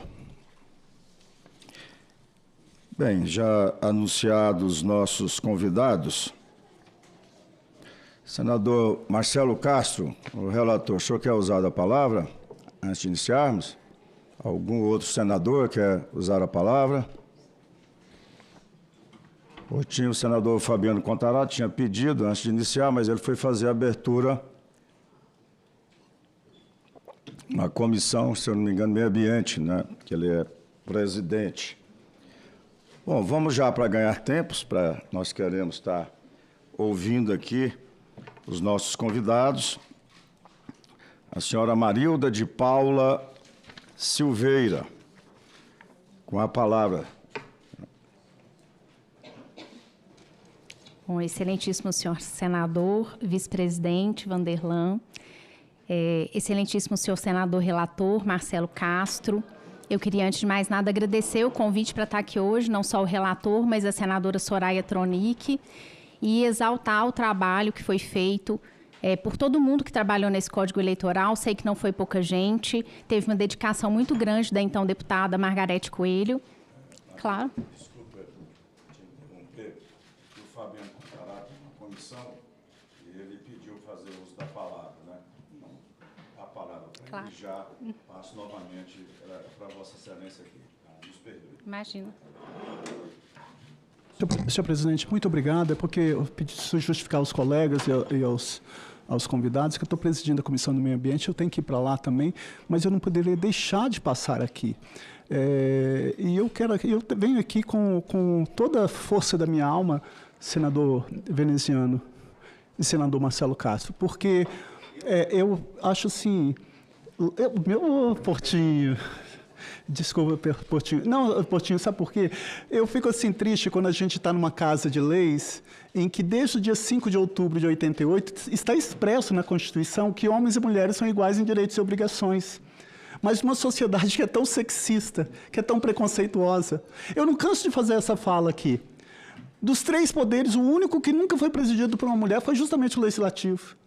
Eu estive na Assembleia Legislativa de um estado da federação, que eu, por uma questão ética, não vou citar o nome, 23 deputados federais, todos homens.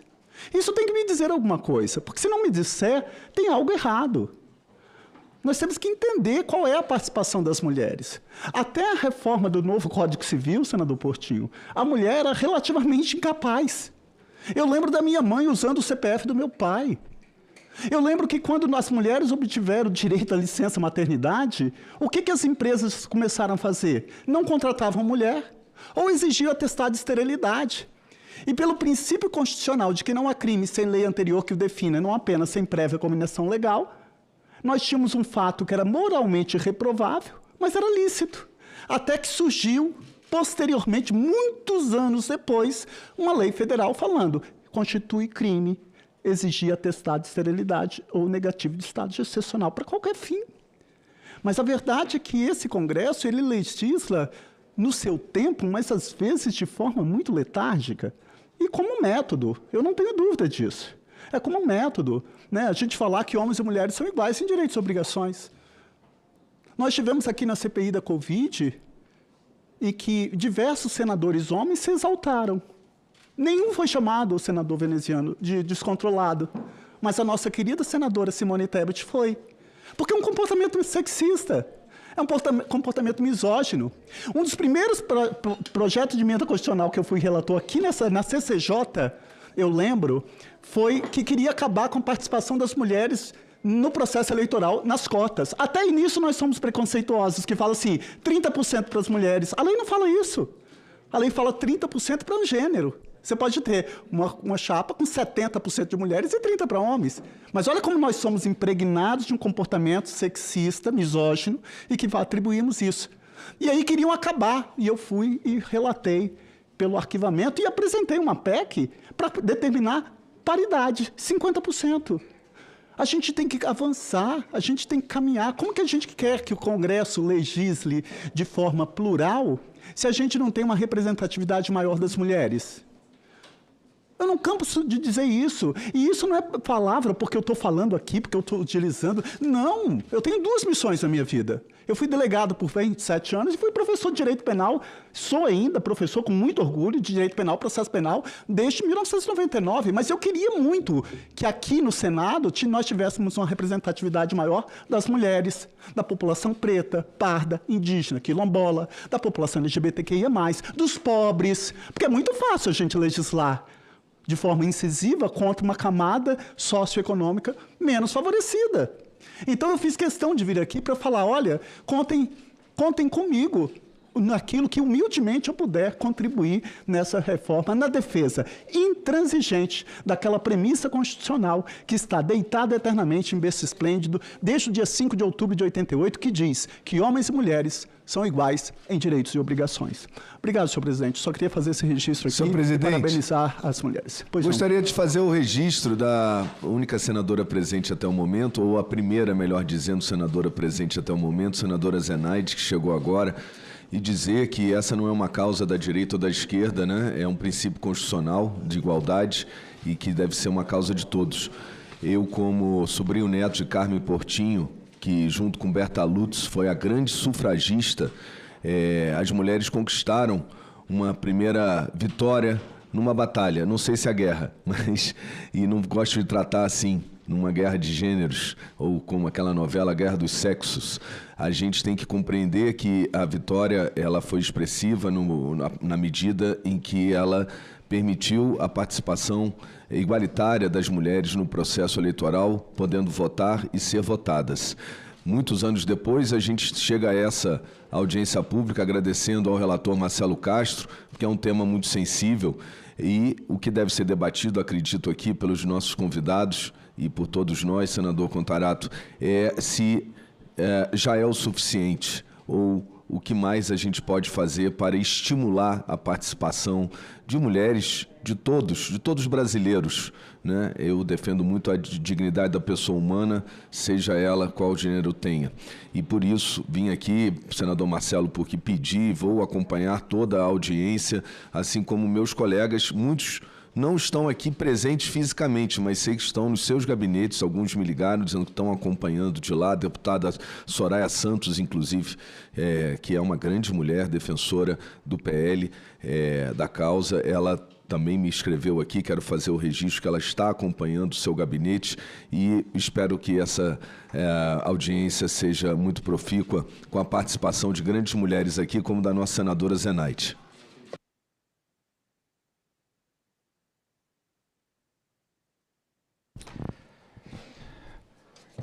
Senadora Zenaide, seja bem-vinda à nossa audiência. Agora sim, doutora Marilda, com a palavra. Bom, então, retorno ao bom dia, os agradecimentos. Queria agradecer, então, mais uma vez ao senador Marcelo Castro, não só pelo convite, mas também pela audiência pública, que sei que nós insistimos, às vezes, de forma até muito incisiva, mas esse é um momento muito importante. Cumprimentar a senadora Zenaide. E eu gostaria aqui de representar toda a diversidade possível. Eu sei que eu não sou capaz disso, mas eu também gostaria de reiterar que seria muito importante que a gente tivesse aqui, senador, mulheres negras, mulheres pobres, outras diversidades que pudessem falar por si. Como a gente não tem, eu também gostaria de ser capaz de representar todas. Vou tentar, com o que eu aprendi com grandes mulheres, sobretudo com a ministra Edilene Lobo e com a ministra Vera, que tem me ensinado muito, para trazer aqui o que vou tentar fazer, contribuir com todas. Eu falo em nome da Transparência Eleitoral Brasil, falo em nome do Observatório de Violência Política de Gênero, que integro e que é integrado por outros grupos de pesquisa. Falo em nome do Instituto Brasileiro de Direito Eleitoral, do qual sou diretora, e falo em nome do Lidera, que é um grupo de pesquisa que eu mantenho lá no IDP, uma instituição de ensino que integro há quase 15 anos. Nesse grupo de pesquisa eu aprendi muito e trago muitas perguntas, as perguntas semelhantes às do senador, algum diagnóstico e algumas respostas para tentar contribuir com esse debate, considerando o contraponto, que me parece que é muito importante aqui. As ponderações partem do pressuposto, eu já disse, da exaltação do trabalho de todo mundo que está aqui. Eventuais críticas são para contribuir, não são para diminuir o trabalho de ninguém. Eu procurei entender as razões do relator e as razões daqueles que são contrários às cotas, ao aprofundamento das cotas e são favoráveis à flexibilização desse direito que, para nós, parece fundamental. O que propõe o relatório, e é desse pressuposto que eu parto, 30% no máximo de um grupo, 70% de outro, não flexível, se não cumprido a cota, ela não vai ser obrigatória, condicionada à reserva de 20% de vagas, que num primeiro momento parece muito benéfico, porque de fato, é preciso reconhecer, vai aumentar sobretudo o número de vereadoras, que em muitos municípios nunca existiu. O relatório, então, manifesta 4 preocupações da leitura que eu fiz. A primeira, que se possa buscar promover candidaturas viáveis de mulheres realmente engajadas na vida política. Viáveis vai aparecer muitas vezes, o que me faz me perguntar se é só mulher que tem que ser viável, se homem pode brincar de ser candidato ou de fazer política. Segundo, o partido possa definir o percentual de candidatas e candidatos segundo viabilidade de eleição. Terceiro, seja possível que o partido possa concentrar apoio e recursos financeiros em um percentual menor de candidatas para que ele tenha mais chances de êxito e consiga gradativamente aumentando esse número, também só para as mulheres. E quarto, não corro o risco de caçar mandatários que nada têm a ver com a fraude e até mulheres que acabam substituídas por homens. Nesse ponto, eu vou abrir um parêntese. Eu fiz 3 pesquisas, uma em curso, sobre a cassação das mulheres eleitas. Poucas a cassação das mulheres eleitas. Esse é um ponto crítico. Com todo respeito ao TSE, a Justiça Eleitoral tem errado. E não é um erro que vai ser atribuído às mulheres para supressão de um direito. É evidente, me parece, e nesse apontamento, Bianca está aqui, me ajuda a fazer essa pesquisa, esse levantamento sobre as mulheres cassadas eleitas em razão do descumprimento da cota de gênero, que uma ação afirmativa não pode levar à finalidade diversa da pretendida. Mas eu não posso levar a um erro do tribunal, com todo respeito ao tribunal, ao vilipêndio de um direito conquistado com muito esforço. Eu preciso reconhecer, são preocupações legítimas, senador. Eu reconheço isso. Eu reconheço a legitimidade da preocupação de ter mulheres engajadas na política. E é isso que a gente quer. A gente concorda que é fundamental ter candidatas viáveis, mulheres realmente engajadas. A questão é como fazer isso. É verdade que o número de vereadoras aumenta imediatamente com a reserva de vagas de 20%. Mas isso acontece na primeira rodada. A minha pergunta é, e depois? O que acontece depois que aumentar esse número de vereadoras e aumentar um pouquinho de deputada federal e deputada estadual? A conclusão que eu trago aqui é de que nem em 150 anos haverá um número maior do que o que a gente tem hoje, de mulheres viáveis e, sobretudo, de mulheres negras. Esse é um ponto fundamental. As mulheres negras não vão estagnar, elas vão retroceder. Eu vou pedir licença para usar o vocabulário médico em homenagem ao meu marido e ao relator, nesse percurso que é de 3 etapas. O primeiro é de diagnóstico. A gente sabe os números que já foram repetidos 1000 vezes, esse não é o meu ponto e eu não vou repetir, porque todo mundo está cansado de saber. A gente vai ao exame do diagnóstico, que exige, então, atenção a 3 pontos. Primeiro, do que a gente está falando? A gente está falando de ocupação de espaços de poder. Isso não é um concurso público. Não é uma disputa em que eu sento minha bunda na cadeira, abro um livro, leio e consigo disputar a igualdade de condições. Como dizia minha avó, que era analfabeta, mas era muito sábio, muito sábia, tem determinados percursos que a gente vence com tempo de bunda na cadeira. Não é esse o caso. Ele passa pelos partidos, pelo dinheiro, pelo legado e pelo capital político. Esse espaço público a gente não ocupa da noite para o dia. Acontece que, como disse o senador, até 1962 a gente era considerada relativamente incapaz. Eu ouvi a minha vizinha, mesmo tendo só 45 anos, dizendo que a minha mãe não podia participar da reunião do condomínio porque ela não era a cabeça do casal. Isso não foi hoje, não foi ontem, foi antes de ontem. Hoje, o Supremo discutiu se era o histórico da vítima que deveria ser considerado na condenação. Foi hoje que o Supremo discutiu se o teto de 15% de gasto para candidatura era ou não era constitucional. Isso não foi há 50 anos. Isso quer dizer, senador, com todo respeito, que o seu legado está sendo construído há 500 anos. O meu, há 50. Isto não é trivial. Não foi por falta de vontade das mulheres ou da natureza das mulheres que esse espaço da política e do poder não foi ocupado. Foi por decisão do Estado brasileiro. Isso não é uma questão de cultura. Foi o Estado quem tomou essa decisão por meio das leis. Nós estamos aqui, nessa mesa, nesse espaço, que tradicionalmente é ocupado por homens, pagando o preço de uma decisão que foi do Estado, não foi da natureza.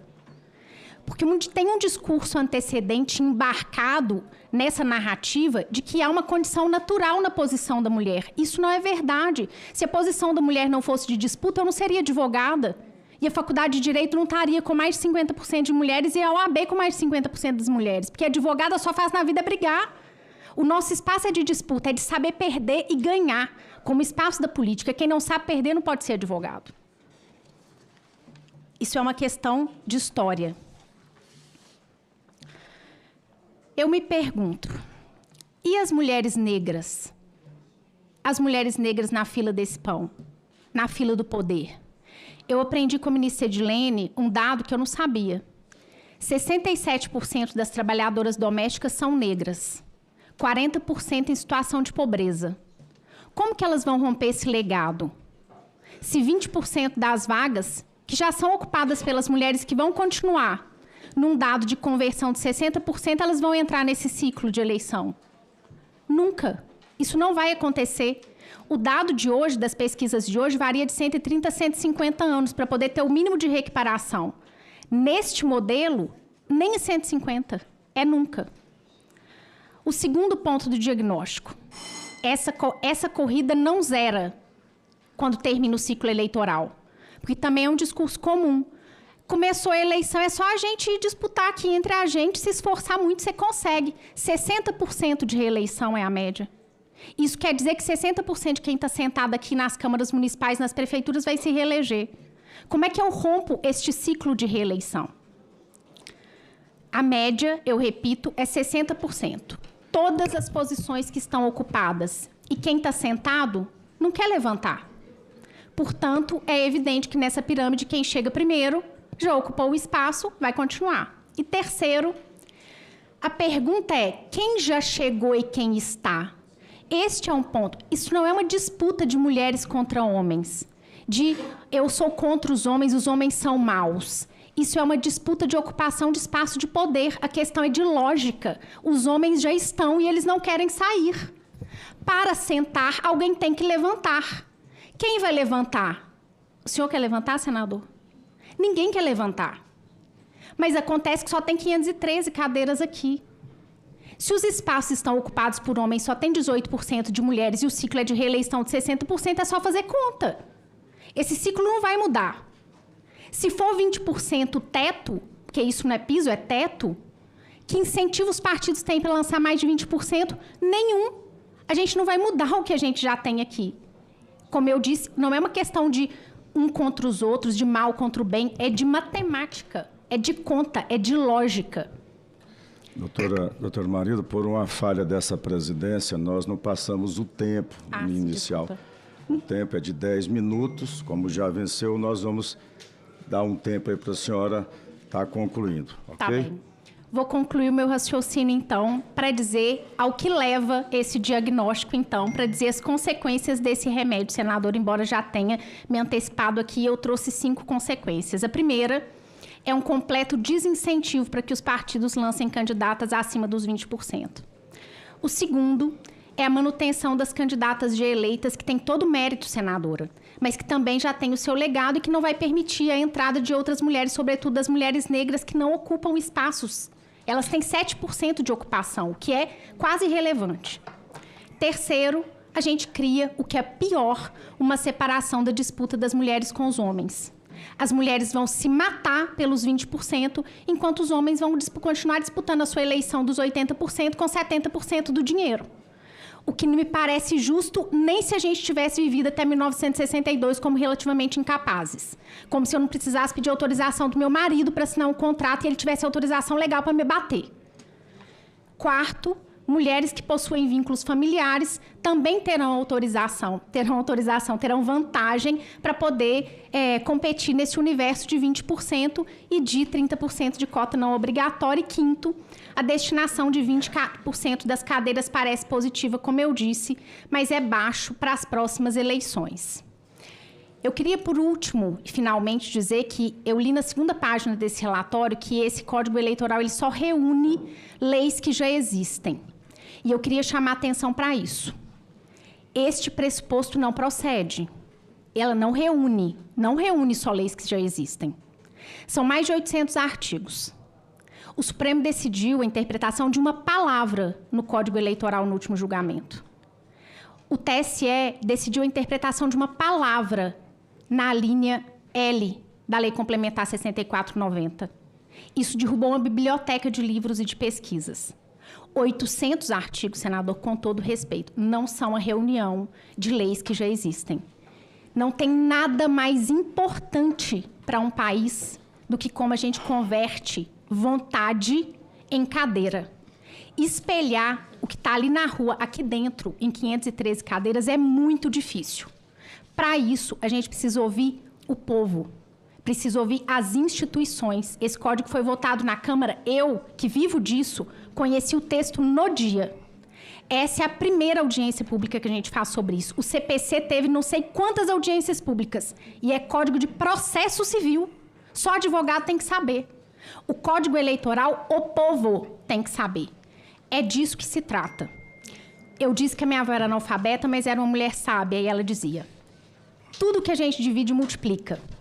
A gente vai precisar dividir senadores e senadoras.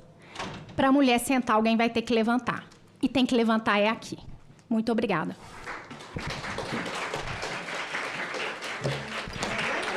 Presidente, pela ordem, presidente.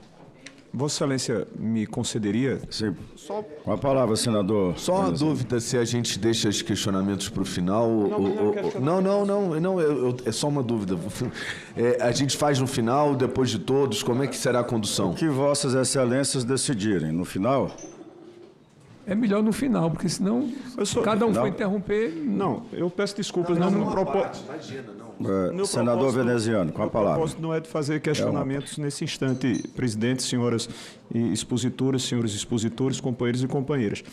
Mas imaginemos que quem está a nos ouvir, quem está a nos ver nesse instante, ou estamos a pensar que eles já saibam, e elas, senhores e senhoras brasileiros, o teor dessa matéria. E, na verdade, não estão como sabedores. Podemos, e olhe lá, minha querida deputada Soraya Santos, seja muito bem-vinda à casa, e olhe lá que nem todos integrantes desse colegiado, nem todos estão a conhecer em detalhes o trabalho que está sendo debatido pelo senador Marcelo Castro. Eu não sei se Vossa Excelência assim se permitiria e assim entenderia o senador Marcelo Castro, porque a exposição da professora doutora Marilda, muito brilhante, muito precisa, mas quem está em casa não vai estar sabendo o que de fato foi trazido pelo senador Marcelo, e o inverso também acontece. Eu sugeriria, por gentileza, se o senador Marcelo pudesse,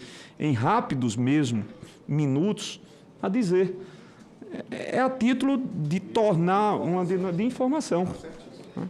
Senador Veneziano, foi no início, Vossa Excelência não estava aqui, mas eu franqueei a palavra para o relator antes de começar a audiência. Mas se ele quiser usar da palavra, antes, senador Marcelo Castro, eu gostaria de convidar aqui a senhora Raquel Branquinho Pimenta, que já chegou, para fazer parte aqui da mesa.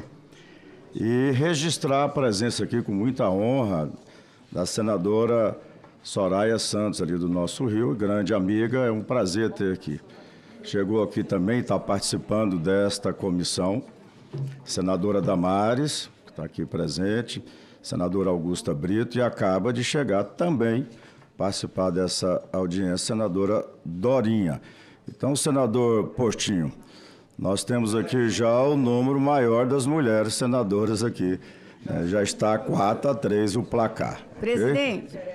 Presidente, deixa eu registrar também a presença da ex-ministra da Mulher, doutora Cristiane Brito, está aqui. Seja bem-vinda, doutora Cristiane, à nossa audiência. Senador Marcelo Castro, com a palavra, senador Marcelo. Bom, quero cumprimentar o presidente, as senhoras e senhores senadores, agradecer a intervenção aqui do nosso veneziano, que em boa hora deu essa sugestão. A gente fica trabalhando no código e fica achando que todo mundo está informado daquilo que a gente está fazendo, quando na verdade não ocorre. Então, o que é que está em discussão hoje, principalmente? É que nós estamos propondo no Código Eleitoral uma inovação radical, revolucionária, sobre a questão da participação feminina na política. Por quê? Porque o Brasil se encontra numa situação vexaminosa, constrangedora, no cenário internacional, pela sua subrepresentação feminina. A última vez que eu pesquisei, nós éramos o 130º país, 137º país do mundo que tinha a menor representação feminina. Temos hoje no Brasil mais de 700 municípios que não têm uma mulher na Câmara de Vereadores. Temos hoje no Brasil mais de 1.600 municípios que só têm uma mulher. E nós temos uma tabela aqui, que está sendo distribuída para todos,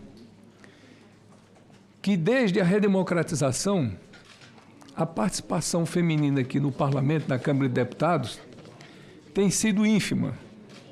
86, 5,3%. 90, 5,6%. 94, 5,7%. 98, 5,7%. 2002, 8,2%. 2006, 8,8%. 2010, 8,8%. 2014, 9,9%. Ou seja, a participação feminina não vem aumentando ao longo das legislaturas. Aí, em 1997, o Congresso Nacional tomou uma decisão. Isso não pode ficar assim, porque só se apresentavam candidaturas masculinas. E se criou uma reserva de candidaturas. Ou seja, 30% das vagas que um partido destinar, obrigatoriamente terão que ser de mulheres. Ficam reservadas a mulheres. Isso em 97. 98, o número de candidaturas não aumentou, o número de deputadas eleitas não aumentou. Em 2002, não aumentou. Em 2006, não aumentou. Ou seja, criar reservas de candidaturas femininas não aumenta a participação feminina no parlamento. Em 2009, o Supremo Tribunal Federal tomou a decisão. Olha, não basta a reserva de candidaturas para mulher. É obrigado lançar as candidaturas 30% de mulher. Então, se um partido lançar 10 candidatos, 3 tem que ser mulher. Conclusão. Veio a eleição de 2010. Foi o mesmo percentual de 2006. Veio a eleição de 2014. Praticamente o mesmo percentual de 2006 e de 2010. Ou seja, a obrigatoriedade de candidaturas femininas não elege mulheres. 2018, veio uma novidade. O Supremo Tribunal Federal decidiu que 30% dos recursos do Fundo Especial de Campanha e do Fundo Partidário gasto em campanhas eleitorais obrigatoriamente tinham que ser em candidaturas femininas. Isso, senador veneziano, fez diferença. Nós aumentamos a participação feminina de 2014, quando não tinha obrigatoriedade do recurso, para 2018, quando que já tinha obrigatoriedade do recurso, em 50%. Foi um salto expressivo. E aumentamos de 2018 para 2022 em 20%. Bom, conclusão. Matemática, numérica, que eu aprendi ainda com a minha professora de primário. Contra números não há argumento. Reserva de candidaturas, obrigatoriedade de candidaturas femininas não elege deputadas. A obrigatoriedade de recursos elege sim. O que é que nós estamos propondo agora, senador veneziano? É um salto maior ainda. É mantendo os recursos, é botando na lei que os votos dados a candidaturas femininas serão contados em dobro para efeito do fundo eleitoral, para efeito do fundo partidário, colocando no Código Eleitoral que as mulheres eleitas, os mandatos serão contados em dobro para efeito do fundo eleitoral, para efeito do fundo partidário, e estamos, pela primeira vez na história, criando reserva de cadeiras. Hoje a lei obriga candidaturas femininas. A partir da aprovação do Código, se for aprovado como eu estou propondo, serão cadeiras reservadas. Então, nós estamos trocando um modelo de candidaturas por um modelo de candidatura de deputadas federais, estaduais e municipais eleitas. Eu entendo que isso é uma grande vantagem. Por quê? Nós não deixaríamos, senador Vanderlan, nenhuma Câmara de Vereadores do Brasil sem duas vereadoras. Hoje nós temos 1.500 que só tem 1.700, 1.600 que só tem uma. Nós temos mais de 700 que não tem nenhuma. Nós aumentaríamos expressivamente o número de mulheres aqui na Câmara Federal. E vou dizer por quê. Porque quando a gente diz 20% obrigatoriamente tem que ser feminina, nós temos 11 estados no Brasil que só tem 8 deputados, 8 cadeiras. 20% de 8 dá 1,6. 1,6 obrigatoriamente tem que aproximar para 2. Então, esses 11 estados do Brasil obrigatoriamente teriam que mandar 2 mulheres para cá. Quem sabe fazer conta, 2 de 8 são 25%. Então, para cumprir a cota, 8 estados do Brasil não enviaria para o Congresso Nacional, para a Câmara dos Deputados, 20% de mulher, não. Enviaria 25%. Então, quando a gente bota que o piso é de 20%, isso não é teto. Isso não pode ser chamado de teto. Os termos têm um significado próprio. Madeira é madeira, cadeira é cadeira, noite é noite e dia é dia. Piso é piso e teto é teto. Não existe teto aqui nesse código para mulheres. Existe piso. Nenhuma Câmara de Vereadores do Brasil, se esse código for aprovado, terá menos de 2 mulheres. Nenhuma Assembleia Legislativa do Brasil, se esse código for aprovado, terá menos de 5 mulheres. E a Câmara Federal, quero que Vossas Excelências gravem isso, se esse código for aprovado, terá um salto na próxima legislação, gravem o que eu estou dizendo aqui, de 40% das mulheres que existem hoje. 40% vai aumentar as mulheres que existem hoje. Por quê? Porque só 25, os estados, você vai dar uma média de... Não, 40% não, perdão. Vai aumentar 40%. Não, espera aí que eu fiz a conta errada aqui. Nós vamos aumentar... exatamente. 40% que já existe. Não, vai aumentar 40% da próxima legislatura. Bom, então o que é que eu quero dizer aqui para todos que estão presentes? Posso estar certo, posso estar errado, mas acho que esse é o único caminho efetivo que nós temos para a participação, para aumentar a participação feminina na política. Por quê? Porque o sistema, senador Vanderlan, o nosso problema, o fundamental da nossa participação pequena é o nosso sistema eleitoral. Nós não estamos atacando a causa que leva essa pequena participação feminina.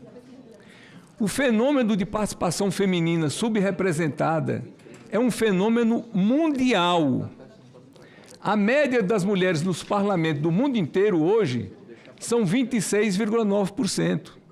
É um fenômeno mundial. Quais são os países que têm maior participação feminina na política? Os países que têm sistema de lista fechada. Haja vista, México, Argentina, Espanha, Suécia. São esses países que têm um sistema eleitoral de lista.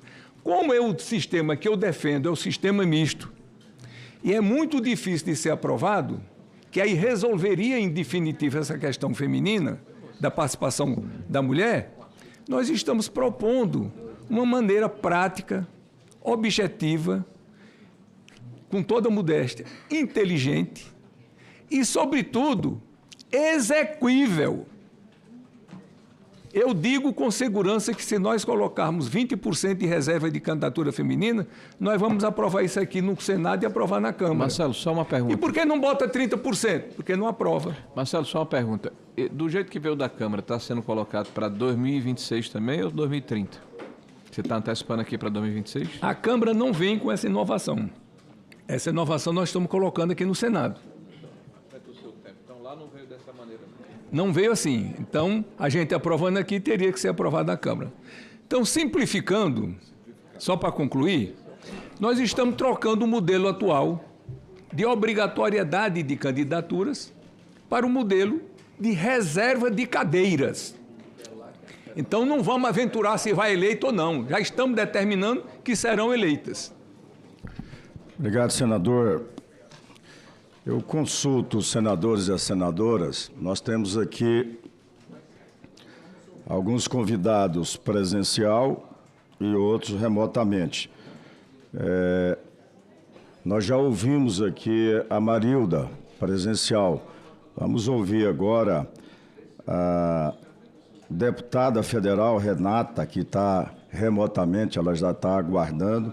Renata de Abreu, remotamente. Deputada Renata. Bom dia. Está todo mundo me vendo? Bom dia, deputada. Seja bem-vinda. Obrigada. Obrigada, meu senador Vanderlan. Obrigada, nosso relator Marcelo Castro, a toda a bancada do Senado, das nossas senadoras, né, que tanto representam a voz feminina no Congresso Nacional, no Senado. A minha amiga a deputada Soraya, que eu e ela estamos sempre juntas, né, Soraya?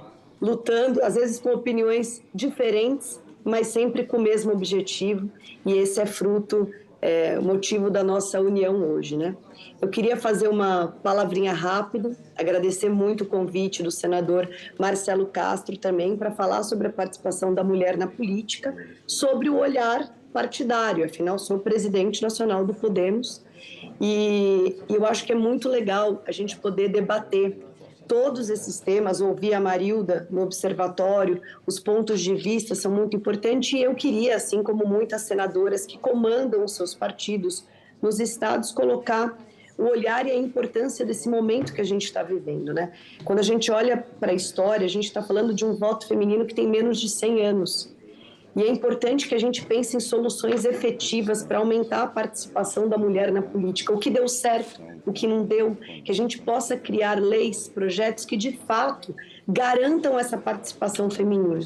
E foram grandes avanços, né? Como disse aqui o nosso senador Marcelo Castro, quando veio a lei da reserva de candidaturas, e ela foi extremamente importante. Eu queria muito dar esse ponto de vista, por quê?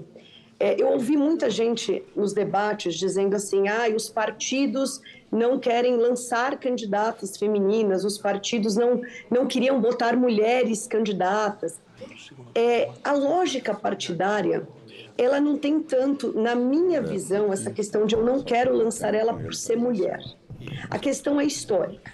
Quando um partido vai montar a chapa, ele olha voto, ele olha estritamente voto, porque ele precisa atingir coeficiente eleitoral. Como nós, mulheres, infelizmente, começamos mais tarde no processo, conquistamos o nosso direito de votar há menos de 100 anos, como eu disse, naturalmente nós não tínhamos um histórico eleitoral que nos favorecia. Então, na hora da montagem da chapa, nós éramos preteridas não por sermos mulheres, mas porque nós não tínhamos voto garantido na chapa, que desse um coeficiente para a eleição. Então, a reserva de candidaturas, ela foi muito importante porque, de fato, fez com que os partidos não pudessem usar aquelas vagas para preencher com homens. O que aconteceu na prática? Tivemos um aumento efetivo de mulheres eleitas? Não, porque ela foi um crescimento artificial de candidaturas. Aí você tem a obrigatoriedade das candidaturas. que também não surtiu efeito no crescimento de mulheres eleitas, porque você trabalhou uma obrigatoriedade de preenchimento sem a garantia do que era necessário para as eleições. E eu concordo, porque contra fatos cessam-se os argumentos e os números estão aí. E, finalmente, como foi importante aprovarmos os 30% de reserva de candidaturas, porque se não fosse essa lei, o Supremo, o TSE, não poderia ter garantido o que de fato fez diferença, a reserva de recursos.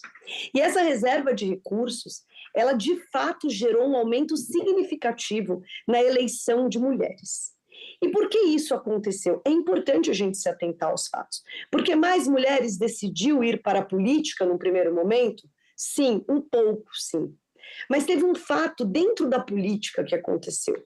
Muitos políticos, homens, começaram a estimular esposa, mulher, filha, que antes eles nem queriam muitas vezes que participassem da política, para que elas entrassem na política, justamente porque tinha reserva de recursos.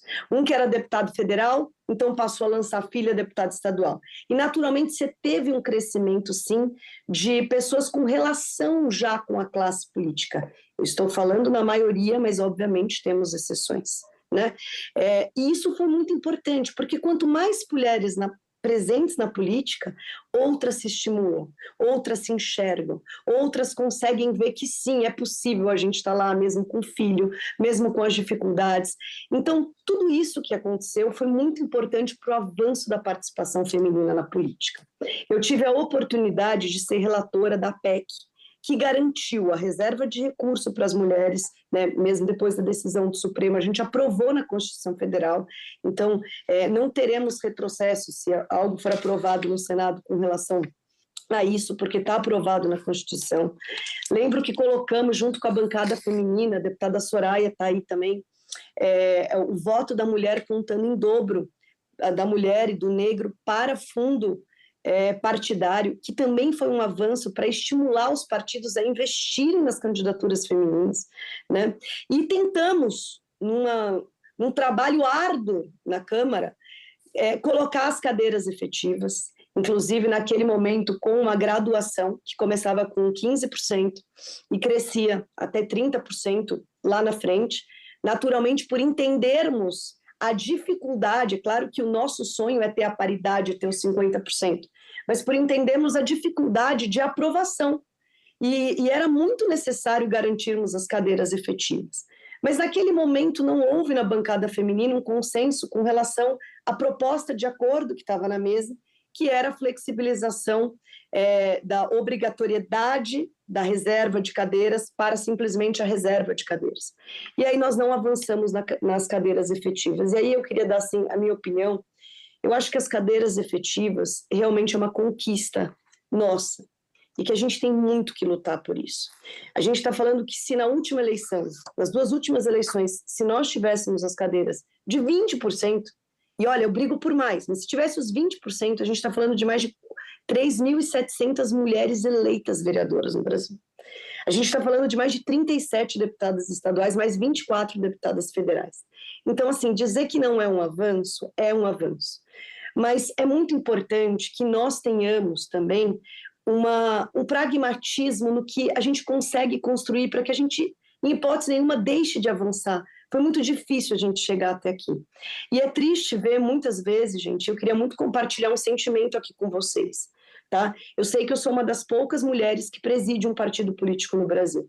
E quando eu assumi um partido sem nenhum deputado federal, nanico, como se dizia, né, num mundo estritamente masculino, sem governo, sem dinheiro, sem prefeitura para bancar o partido, e chegamos na segunda bancada do Senado Federal, com 11 senadores, liderado pelo Álvaro Dias, 20 deputados federais, eu tenho que ouvir de mulheres, muitas vezes na Câmara e no Senado, que eu sou homem de saia, que eu não sou uma mulher.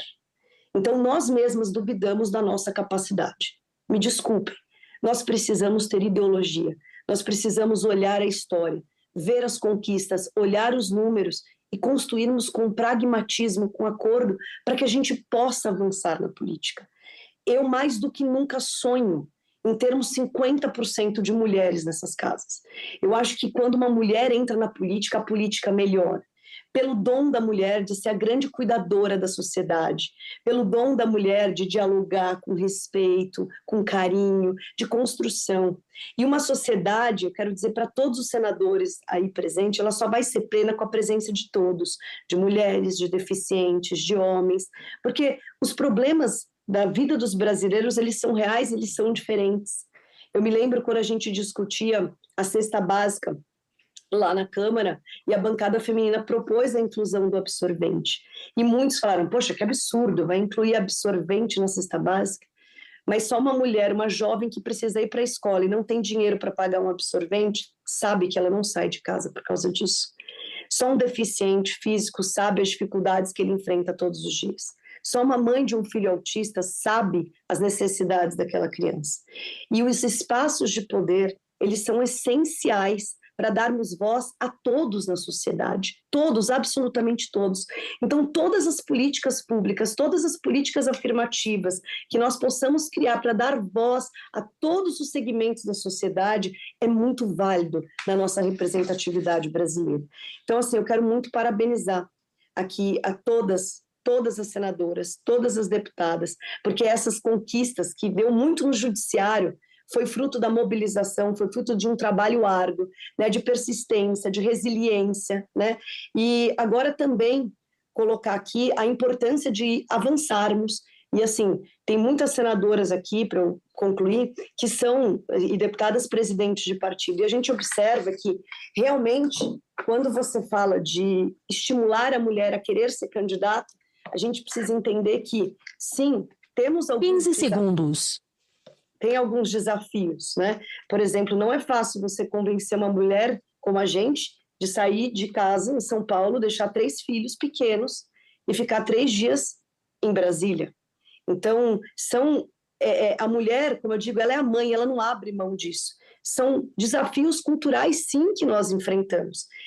Eu lembro que eu propus a inclusão da inteligência artificial para poder gastar... Inteligência artificial, me perdoe. Inteligência emocional para poder dar não só a formação política para as candidatas mulheres, mas a inteligência emocional, porque a maior parte de desistência das candidaturas femininas numa campanha, ela é emocional. É os ciúmes do marido, é a pressão dos filhos, é a pressão, a saudade dentro de casa. Então, era muito importante que a gente crie como o apoio, a possibilidade de usar o fundo eleitoral para, sim, bancar uma cuidadora, uma creche, a segurança das mulheres, a violência política. Todas essas medidas ajudam muito. E, infelizmente, eu fiz uma consulta no TSE, né, e a gente sentiu uma resistência de que pudesse efetuar gasto para a inteligência emocional, que eu acho crucial, porque ajuda muito a mulher a estar na política. Então, nós podemos pensar diferente. Mas todas essas iniciativas, elas são muito válidas. E eu, pessoalmente, para eu concluir, eu entendo que a gente tem que avançar nas cadeiras efetivas, é uma conquista para a bancada feminina, é uma conquista para as mulheres participarem da política. Eu acho, senador Marcelo, que se a gente conseguir criar uma projeção, né, e conseguir um belo acordo com os líderes partidários, que eu tenho conversado muito com os presidentes de partido, para ver se a gente consegue criar uma projeção. Eu não tenho dúvida que isso vai representar muito na democracia brasileira. Não só para as mulheres, mas que a gente possa amanhã trabalhar os negros, né, as pessoas com deficiência, que a gente possa de verdade garantir uma representatividade plena. E só para eu concluir, uma informação importante que eu ouvi no Senado quando estive aí na última audiência, né? Quando se falava da proposta de acordo, da questão das cadeiras pelas candidaturas, eu ouvi algumas falando assim, mas vai tirar a punição dos partidos. Eu queria muito só dizer isso, que assim, a reserva de candidaturas, ela não é uma punição, a gente não pode tratar uma reserva de candidaturas femininas como uma punição. Eu acho que isso até nos desmerece, entre nós aqui, sabe? E eu acho que quando você reserva as candidaturas para as mulheres, e você, como diz, flexibiliza em troca das cadeiras, por que eu vejo, vai desestimular os partidos a não lançarem candidatas? Não, não vai. Por quê? Porque é o seguinte, essas vagas não podem ser preenchidas por homens, não podem. Se o partido não colocar mulheres, ele tem que deixar vazia. E nenhum partido quer manter vazia porque atrapalha o coeficiente eleitoral. Num estado de 8 deputados, por exemplo, um candidato faz toda a diferença. Então, nenhum partido vai trabalhar para não ter mulheres candidatas. O que vai acontecer é que não vão se criar candidatas laranjas, não vão se criar factoides, e eu acho que isso é um avanço para a gente. Por quê? Porque vai ser candidatas mulheres que querem ser candidatas, o recurso vai ser investido nas mulheres que querem ser candidatas, talvez a gente tenha ainda mais efetividade de eleição, porque o nosso sonho é que nunca fique um piso de 20%, mas que a gente consiga chegar em 30%, 40%, 50%, mas eu acho que a gente tem que começar. E eu queria dar muito esse testemunho, parabenizar toda a bancada feminina que nunca desistiu de lutar, de acreditar, parabenizar muito o senador Marcelo Castro, né, por enfrentar esse debate. Veja, ele não precisaria estar colocando isso no Código Eleitoral, que o texto da Câmara não veio com cadeira, e ele está enfrentando esse tema, está dialogando com nós, está tentando um acordo possível, e eu acho que nós temos que ter nesse momento o pragmatismo de tentarmos, como nós não conseguimos na Câmara, um acordo para que finalmente a gente tenha as cadeiras tão sonhadas nos espaços legislativos para as nossas mulheres. Mais de 4 mil mulheres poderiam ser vereadoras nos dias de hoje, isso sem dúvida representa uma conquista para todas nós. Já falei muito, mas agradeço o convite do senador Marcelo Castro, a todas as senadoras, deputadas, e eu espero que a gente possa ter ainda mais avanços na luta pela representatividade feminina nas casas legislativas. Um abraço. Obrigado, deputada Renata Abreu. Se Vossa Excelência puder continuar participando conosco aí, nossos agradecimentos. Só a título de informação, tem muita gente nos acompanhando remotamente e muita gente assistindo pela TV Senado. Essa audiência pública, está sendo feita em 2 temas. O primeiro tema, participação feminina nas eleições, alterações propostas no PLP 112 de 2021. Nós temos hoje, como são 2 temas, o segundo tema é distribuição das vagas no sistema proporcional, alterações propostas também no PLP. Nós já ouvimos aqui no primeiro tema, senhora Marilda, senhora Renata, e como a gente ficou de um presencial e um remotamente, nossos convidados, vou passar a palavra agora para a senhora Flávia, para Flávia Cristina Mascarenhas Magalhães, é consultora legislativa aqui do Senado Federal. Senadora Leila, bem-vinda. A palavra, Flávia. Bom dia, excelentíssimo senhor senador Vanderlan Cardoso, excelentíssimas senhoras senadoras e excelentíssimos senhores senadores. Agradeço o convite. Eu venho aqui como consultora legislativa, eu trabalho na Casa desde 2006, já acompanhei várias discussões, várias reformas políticas, e eu venho a convite do senador Marcelo Castro, relator do PLP 112, porque eu tenho trabalhado, faço parte do grupo que assessora o senador desde 2023, de 2023, quando ele assumiu a relatoria. Já tinha trabalhado também com o senador Anastasia, quando ele foi relator anteriormente.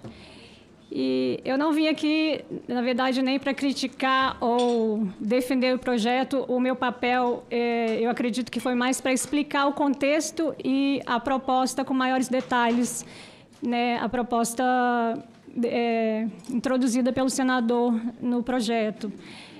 Eu acredito que é um dos temas, para mim, eu acredito que seja o tema mais relevante nesse projeto, porque o projeto veio da Câmara apenas com a reserva de candidaturas de 30%, como tem sido feita já na legislação atual, e ele inova, trazendo a jurisprudência do TSE, que prevê a cassação da chapa por fraude à cota de gênero. E por que surgiu essa ideia da reserva de vagas, né, durante o amadurecimento da relatoria do senador?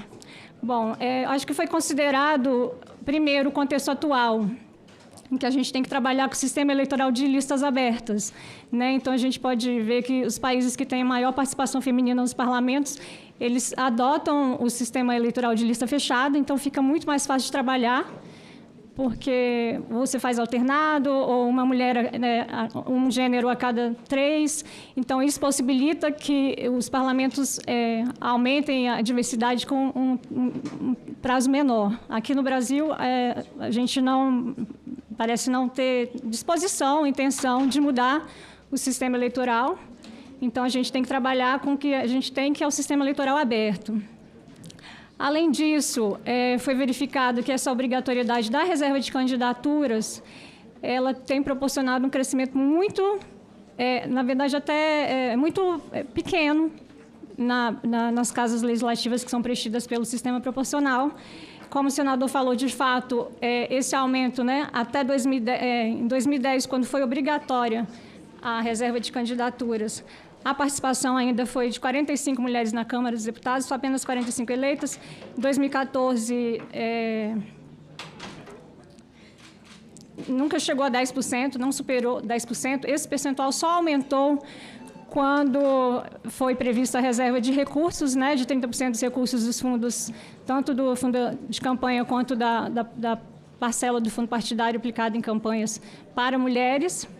E aí sim esse percentual mudou em 2018 para 15%, aqui lá na Câmara dos Deputados, e em 2022 ele aumentou para 17,7%. Além disso, foi levado em consideração situações anteriores em que esse tema foi discutido aqui no Senado com uma maior intenção, né, de se chegar a um acordo. Então, a primeira tentativa foi na PEC 98 de 2015, que foi aprovada aqui, foi para a Câmara como PEC 134 de 2015. Essa PEC ela previa uma reserva de vagas para as mulheres nas casas legislativas preenchidas pelo sistema proporcional em 3 legislaturas. E esse aumento se daria nas seguintes proporções. Primeiro, 10%, na primeira legislatura, 12% e depois 16%. Era um percentual ainda muito pequeno, mas ainda assim chegou na Câmara, né, essa PEC foi relatada pela senadora deputada Soraya Santos, tanto na CCJ como na Comissão Especial, mas desde 2017 ela não tem nenhum andamento. Então, a gente, né, foi percebido que uma grande dificuldade em avançar nesse tema. Então, veio uma segunda tentativa, que foi em 2021, com a apresentação do PL 1951. Aqui também no Senado, foi uma segunda tentativa. Ele veio com uma previsão de reserva de cadeiras de 15%. Também não houve um acordo, e somente quando a bancada feminina, né, se reuniu, né, com os senadores e se concordou em fazer o que está sendo proposto agora no PLP 112, né, em que cedia-se no tocante à obrigatoriedade de reserva de candidaturas para exigir a reserva de vagas. Então, foi previsto que a cada 2 eleições aumentaria essa reserva de vagas, começando por 18%, 20%, 22%, 26% e 30%. Mas, ainda assim, esse projeto chegou na Câmara e continua parado. Ele não tem relatório, ele teve um pedido de urgência aprovado, mas ele não tem relatório e não chegou a ser discutido no plenário. Então, a proposta do senador Marcelo, ela se baseia em todo esse contexto, nessas 2 proposições, além da PEC 9, que também tramitou lá na Câmara, a PEC 9 de 2023, que, na comissão especial, ela deixava de exigir essa reserva de 30% de candidaturas de cada gênero, bastando a reserva, e estabelecia uma reserva de 20% de vagas para mulheres. Mas também foi suprimido, esse trecho, né, da PEC foi todo suprimido por falta de acordo, e a emenda constitucional 133 foi aprovada sem tratar desse tema. Bom, então, levando em consideração todas essas tentativas frustradas, o senador veio com essa proposta novamente, porque é um tema que realmente acho que como eu disse, eu acho que é o tema mais relevante do projeto, porque não se pode mais aguardar, né, a questão da baixa participação feminina nos parlamentos. E a ideia, qual foi a ideia trazida? Né? Que durante 20 anos vigore uma reserva de 20% de vagas para mulheres nessas casas legislativas preenchidas pelo sistema proporcional. E nesse período de 20 anos, a reserva de candidaturas de 30%, ela continua, né, no texto ela continua obrigatória, mas ela será dispensada, na verdade, ela não será obrigatória nesses 20 anos, de forma que o partido não será penalizado se ele não preencher os 30% de reserva de candidaturas, desde que ele deixe remanescentes, deixe vagas, deixe vazias essas vagas que seriam destinadas para um gênero ou para o outro. E caso esse percentual de 20% não seja atingido naturalmente, qual é a proposta? Como será feita esse preenchimento? Então, ele será feito por meio da substituição do candidato que tiver obtido a última vaga distribuída na fase das sobras, ou seja, que é a fase quando todos os partidos que já obtiveram as vagas pelo quociente partidário, já ocorreu essa divisão e ainda há vagas a serem preenchidas. Então, é feita a substituição pelo critério das maiores médias. Essa ideia da substituição é algo que vem desde a primeira discussão da PEC 98, também veio esteve presente no PL 1951 e agora ela está sendo trazida também no PLP com algumas adaptações. Então, essa substituição, todavia, ela não vai ocorrer se o partido que tiver obtido essa última vaga nas sobras, ele já tiver preenchido entre seus eleitos 20% de mulheres, candidatas mulheres. Então, nesse caso, ele é preservado. A substituição é feita sempre com a ideia de preservar o sistema proporcional. Então, a substituição é feita, né, dentro do partido. E o que acontece?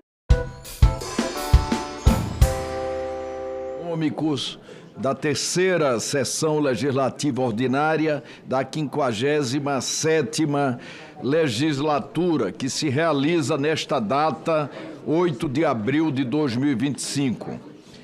Eu comunico que foram apresentados à comissão os seguintes documentos: ofícios SEI números 11.276/2025 do Ministério da Fazenda e 14.785/2025/Ministério da Fazenda. Informam em cumprimento ao artigo 41 da Resolução do Senado Federal número 43, a publicação no sítio do Tesouro Nacional dos demonstrativos das operações de crédito analisadas no âmbito do Ministério da Fazenda em janeiro e fevereiro de 2025, bem como das tabelas demonstrativas da posição de endividamento dos estados, do Distrito Federal e dos municípios.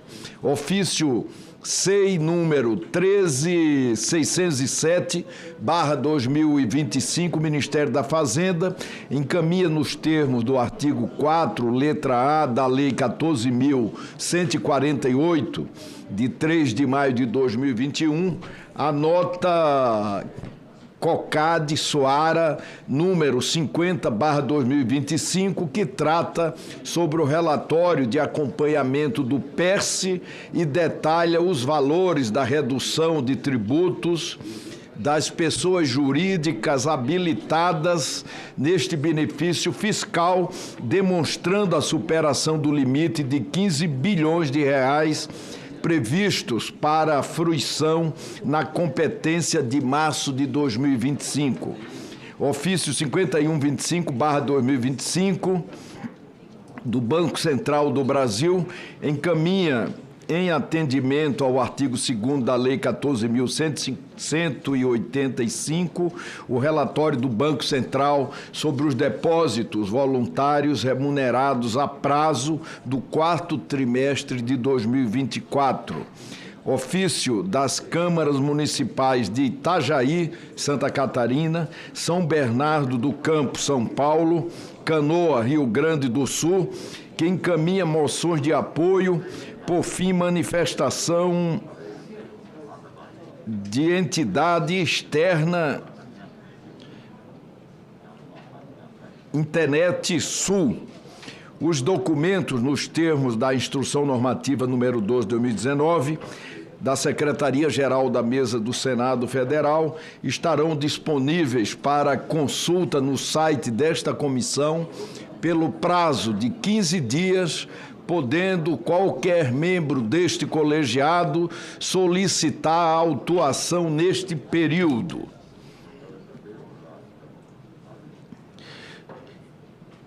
A reunião de hoje, ela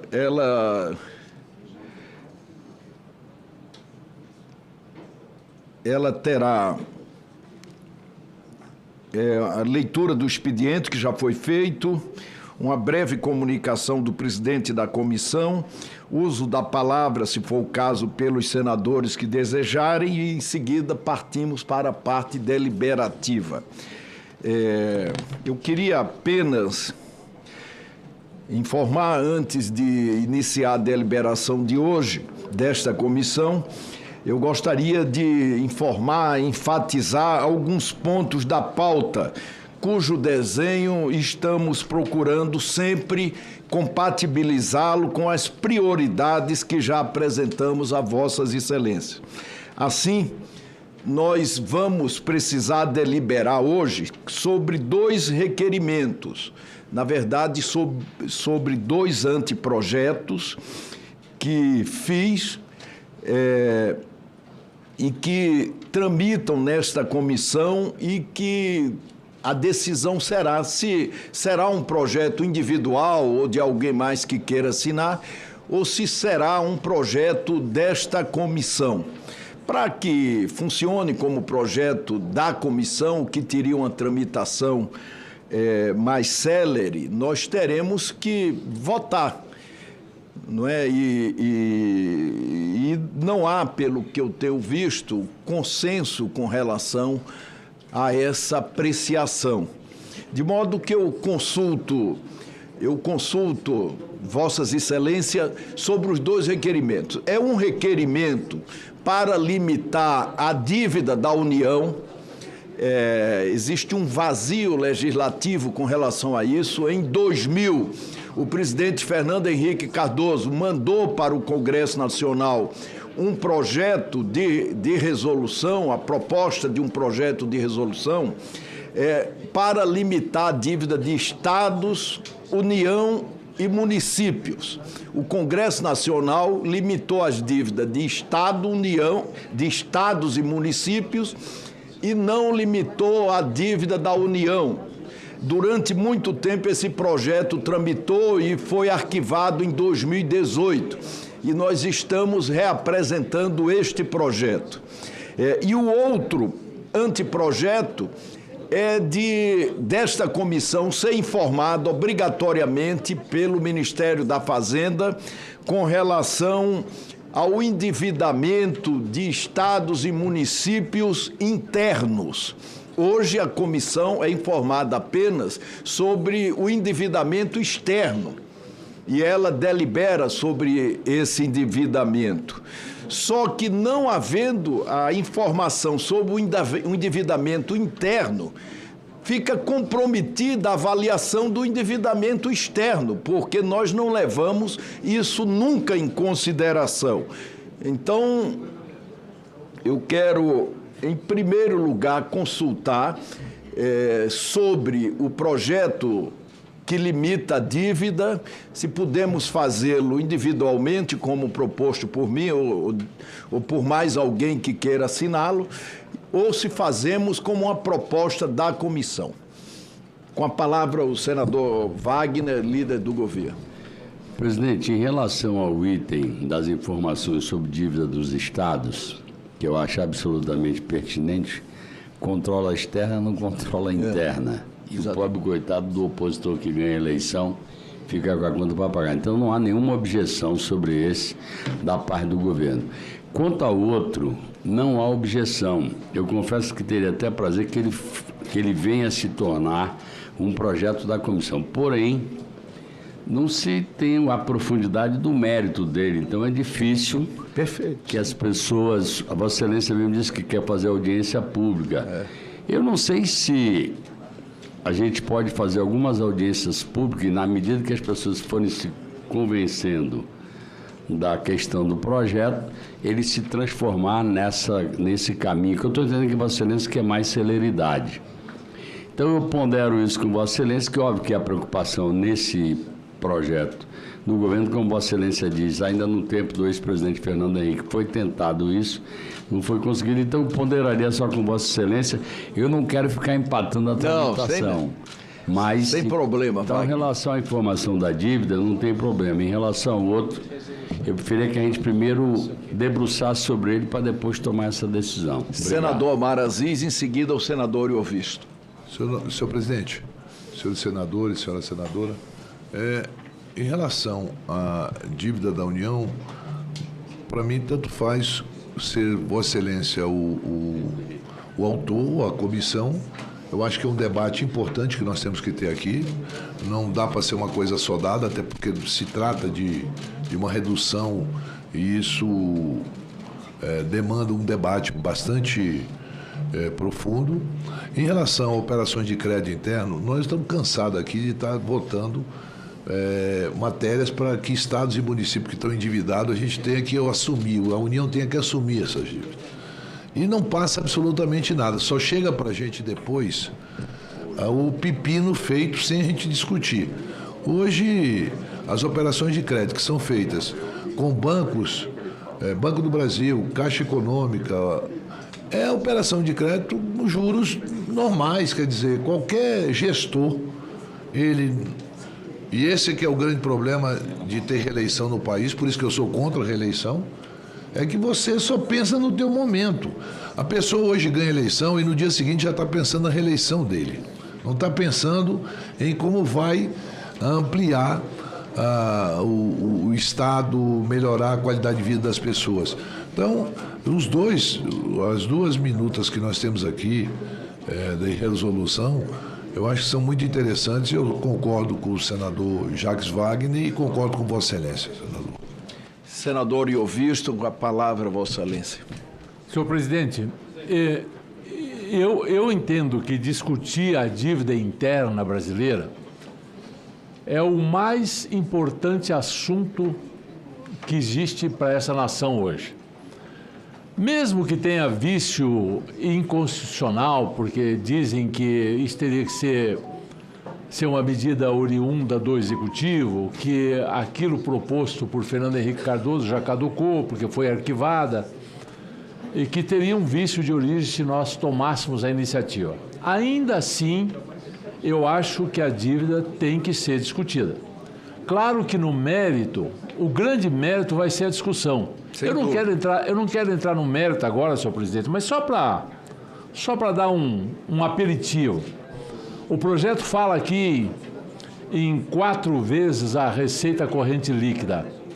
Isso hoje seria o Brasil dever 5,2 trilhões. O Brasil já deve hoje 9 trilhões 968 milhões, quase o dobro. Eu sei. Em 15 anos, nenhum governo vai conseguir abaixar essa dívida nesse patamar. Mas, de novo, não vou discutir o mérito, né? Outra coisa que temos que pensar é que nós falamos sempre em déficit primário, uma invenção brasileira que não faz nenhum sentido. Nós temos que falar em déficit nominal. Essa é a questão, déficit nominal. Colocar o guiso no rabo do gato. O problema é o déficit nominal. Se nós ficarmos aqui com superávit primário, fôssemos fazer uma conta assim tola, com 300 bilhões de superávit primário, a dívida continuaria crescendo assustadoramente ainda. Só de juro, nós deveríamos pagar esse ano 1,5 trilhão. É 15% sobre 10 trilhões. Simples assim. Agora, tudo isso tem solução? Tem. Não sei se demora 15 anos, 20 anos ou 50 anos. mas eu acho que é nossa obrigação apontar um caminho para a solução disso, que seja em 50 anos, mas tem que ter um caminho para que o déficit nominal seja zero, ou seja, de R$1 o superávit nominal. Porque enquanto estivermos falando em déficit primário e não em déficit nominal, a dívida vai continuar crescendo. Mas, enfim, para dizer que tem meu total apoio, nós temos que discutir essa questão da dívida interna. Isso é fundamental. Então, pelo que eu entendi, o projeto que obriga a Fazenda a prestar informações à Comissão de Assuntos Econômicos com relação ao endividamento, com relação às operações de crédito, será assinado por esta comissão e terá, consequentemente, uma tramitação mais célere. E o projeto que limita a dívida da União será assinado inicialmente por mim, mas o projeto ficará sobre a mesa para que qualquer outro senador que desejar assinar, por favor, faça. O senador Rogério Carvalho, com a palavra, Vossa Excelência. Presidente, eu acho que esse tema é um tema extremamente pertinente, óbvio, mas eu tenho uma preocupação anterior, que é parte da nossa dívida, ela não é de origem fiscal. Quando a gente olha para a dívida bruta brasileira, que a gente fala em 75% em relação ao PIB, mais de 10% dessa dívida, ela não tem origem em déficit fiscal. Ela é uma dívida monetária. Portanto, quando você vai olhar a dívida líquida, ela não tem, você diminui, abate 10%, porque são operações compromissadas, ou seja, são títulos da dívida pública que são emitidos de curto prazo para fazer gestão de liquidez interbancária. Portanto, nós precisamos ter uma solução para essa questão, porque a dívida bruta e a dívida líquida, se a gente tira as operações compromissadas, que é uma dívida de origem monetária, e se o Banco Central tem autonomia e ele é o gestor monetário, é preciso apresentar uma solução para que a gente possa resolver essa questão. Isso nos daria uma redução da dívida bruta, certo? E com isso, diminui a pressão sobre juros, diminui todas as consequências de uma dívida de 75% passando para ser 64%, 63% do PIB. Então, eu acho que esse é um tema que a gente precisa também trazer para esta comissão e a gente aprofundar esse debate o mais rápido possível. Tá.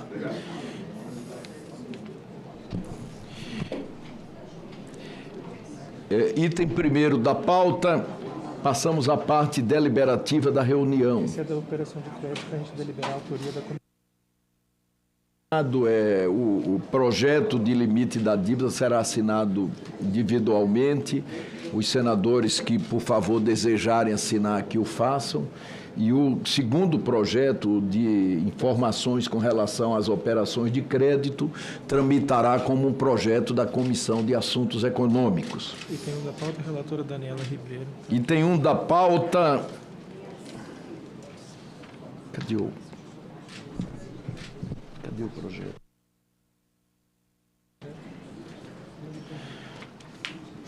Item primeiro da pauta, projeto de lei número 5011 de 2019, não terminativo nesta comissão, institui o Programa Nacional do Livro Técnico e Profissionalizante.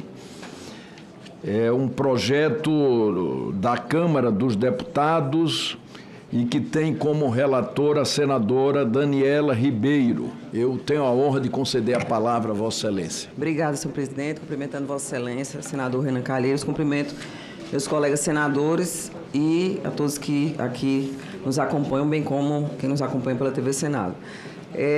Senhor presidente, eu vou pedir para ir direto à leitura do relatório, por força também está havendo a audiência pública do Código Eleitoral e do tema agora, esse início, é ser a participação feminina. Agradeço.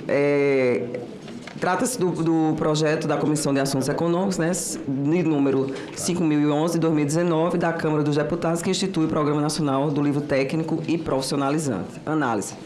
Compete a esta comissão, nos termos do inciso 1 do artigo 99 do Regimento Interno, examinar a matéria sobre os seus aspectos econômicos e financeiros, sobre ela emitir parecer. O projeto será ainda apreciado pela Comissão de Educação, onde será analisado em profundidade o mérito da proposta. Relativamente à constitucionalidade, não há empecilho quanto à iniciativa dessa lei por membro do Senado Federal, nos termos do artigo 61 da Constituição Federal, visto não se tratar de matéria de iniciativa privativa do Presidente da República. O projeto não cria órgão público nem dispõe sobre suas atribuições, apenas legisla sobre políticas públicas. Também não há óbice quanto à atribuição do Congresso Nacional para dispor sobre a matéria de competência da União referente à educação, nos termos do inciso 9 do artigo 24, combinado com o artigo 48, ambos da Lei Maior. No tocante à juridicidade, o projeto possui os atributos de novidade, abstração, generalidade, potencial, coercibilidade, sendo compatível com o ordenamento jurídico vigente. A proposição também atende aos requisitos de técnica legislativa, em especial da Lei Complementar 95 de 98, que dispõe sobre a elaboração e a redação das leis. No tocante à adequação financeira orçamentária do projeto, é necessário atender às disposições legais e constitucionais a respeito do controle de receitas e despesas públicas. Mais especificamente, o artigo 113 do ato das disposições constitucionais transitórias requer que proposições legislativas que criem ou alterem despesas obrigatórias deverão vir acompanhadas da estimativa de seu impacto orçamentário e financeiro. Essa exigência também consta na Lei de Responsabilidade Fiscal. Em relação à emenda apresentada, acolhemos a proposta do senador Rogério Carvalho como emenda de redação. O projeto institui um programa que deverá ser executado com recursos do Orçamento Geral da União, possivelmente operacionalizado pelo Fundo Nacional de Desenvolvimento da Educação. No entanto, não vemos aqui a criação de nova despesa, mas tão somente uma programação que deverá ser incorporada ao orçamento desse fundo, fazendo-se os ajustes necessários quando da elaboração da proposta orçamentária a ser encaminhada ao Congresso Nacional. Nesse sentido, acreditamos que a inclusão da expressão conforme disponibilidade financeira orçamentária melhora a redação do artigo 3º, de modo a deixá-lo mais claro e garantir que o PNLTP seja executado quando houver recursos efetivamente previstos no orçamento. Por essa razão, senhor presidente, diante do exposto, voto pela aprovação do projeto de lei número 5.011 de 2019, com a emenda de redação número 1 da Comissão de Assuntos Econômicos. A matéria está em discussão. Eu gostaria de informar que essa matéria será apreciada ainda pela Comissão de Educação e que em 8/4/2025 foi recebida a emenda número 1 de autoria do senador Rogério Carvalho. Não havendo quem queira... Só agradecer à senadora Daniela por incorporar a emenda. Obrigado, senhor presidente. Não havendo quem queira discutir a matéria, encerro a discussão e passamos à votação. A votação será simbólica em função do relatório apresentado. Os senadores e senadoras que concordam permaneçam como se encontram. Aprovado. Aprovado o relatório que passa a constituir o parecer desta Comissão de Assuntos Econômicos, favorável ao projeto, com a emenda de redação número 1 da Comissão de Assuntos Econômicos. A matéria vai à Comissão de Educação e Cultura. Muito obrigado, senadora Daniela Ribeiro. Aqui são os pedidos de retirada. A Secretaria recebeu dos respectivos relatores solicitação de retirada do item 2 da pauta, PL 79/2020, que determina que as contribuições de todos os trabalhadores em transporte e dos trabalhadores autônomos sejam recolhidas em favor do Serviço Social do Transporte, SEST, e Serviço Nacional de Aprendizagem do Transporte, SENAT. O relator deste projeto é o senador Laércio.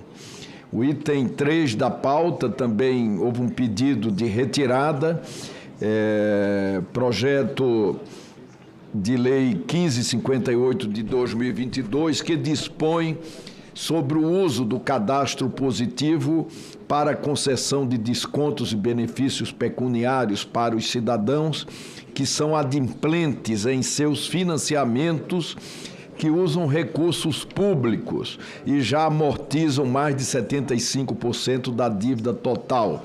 A relatora é a senadora Dorinha. O item 4 da pauta, que altera a Lei 6.385, de 7 de dezembro de 1976, para tipificar novos crimes cometidos no mercado de valores mobiliários. O relator é o senador Iovisto Guimarães. O item 5, PL 865/2024, que altera a Lei 14.817, de 16 de janeiro de 2024, que estabelece diretrizes para a valorização dos profissionais de educação básica pública para instituir o Índice Nacional de Valorização Docente. A relatora é a senadora professora Dorinha. A presidência defere os pedidos de retirada da pauta dos itens 2 a 5. Tem o item 6 também, que parece o senador Fernando Farias.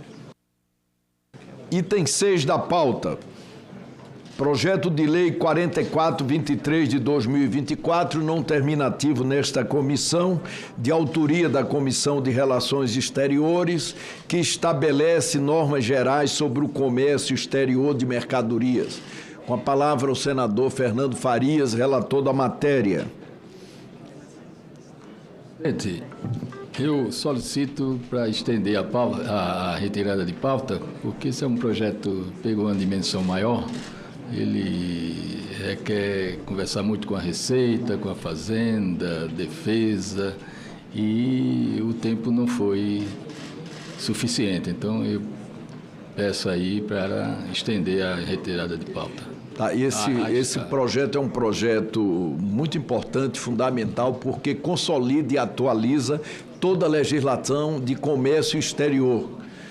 E realmente eu preciso de mais tempo, porque pegou uma demanda. E no momento que o mundo está explodindo em função das tarifas elevadas do governo norte-americano.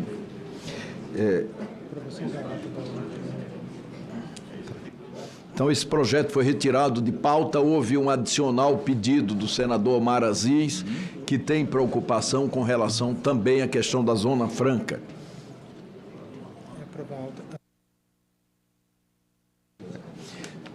Submeta a deliberação do plenário a dispensa da leitura e a aprovação da ata da 4ª reunião realizada em 1º de abril. As senhoras senadoras e os senhores senadores que aprovam permaneçam como se encontram. Aprovada a ata, será publicada no Diário do Senado Federal. E nada mais havendo a tratar, agradeço mais uma vez a presença de todos e declaro encerrada a presente reunião.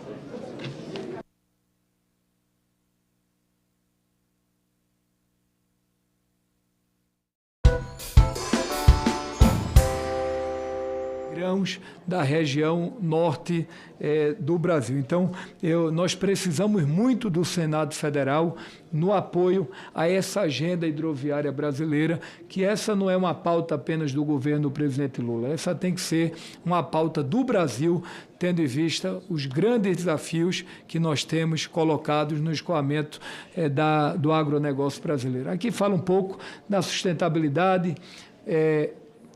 da transição energética, da COP30, do Comitê Internacional que nós criamos de navegação, da agenda da sustentabilidade que a gente está focando, como eu disse lá atrás na apresentação da aviação, o SAF, que é fundamental, e a questão de financiamento, o Fundo Nacional da Aviação, os 4 bi para a aviação, debêntures, a gente criou ao lado do setor produtivo, a gente tem feito operações de debêntures no Ministério, a primeira vez que a gente está fazendo na história a operação de debêntures no setor portuário brasileiro, o reporto que o Senado e a Câmara nos ajudou muito, que ajuda a nós preservarmos a nossa competitividade com o mercado internacional, o guia de financiamento que nós lançamos no Ministério.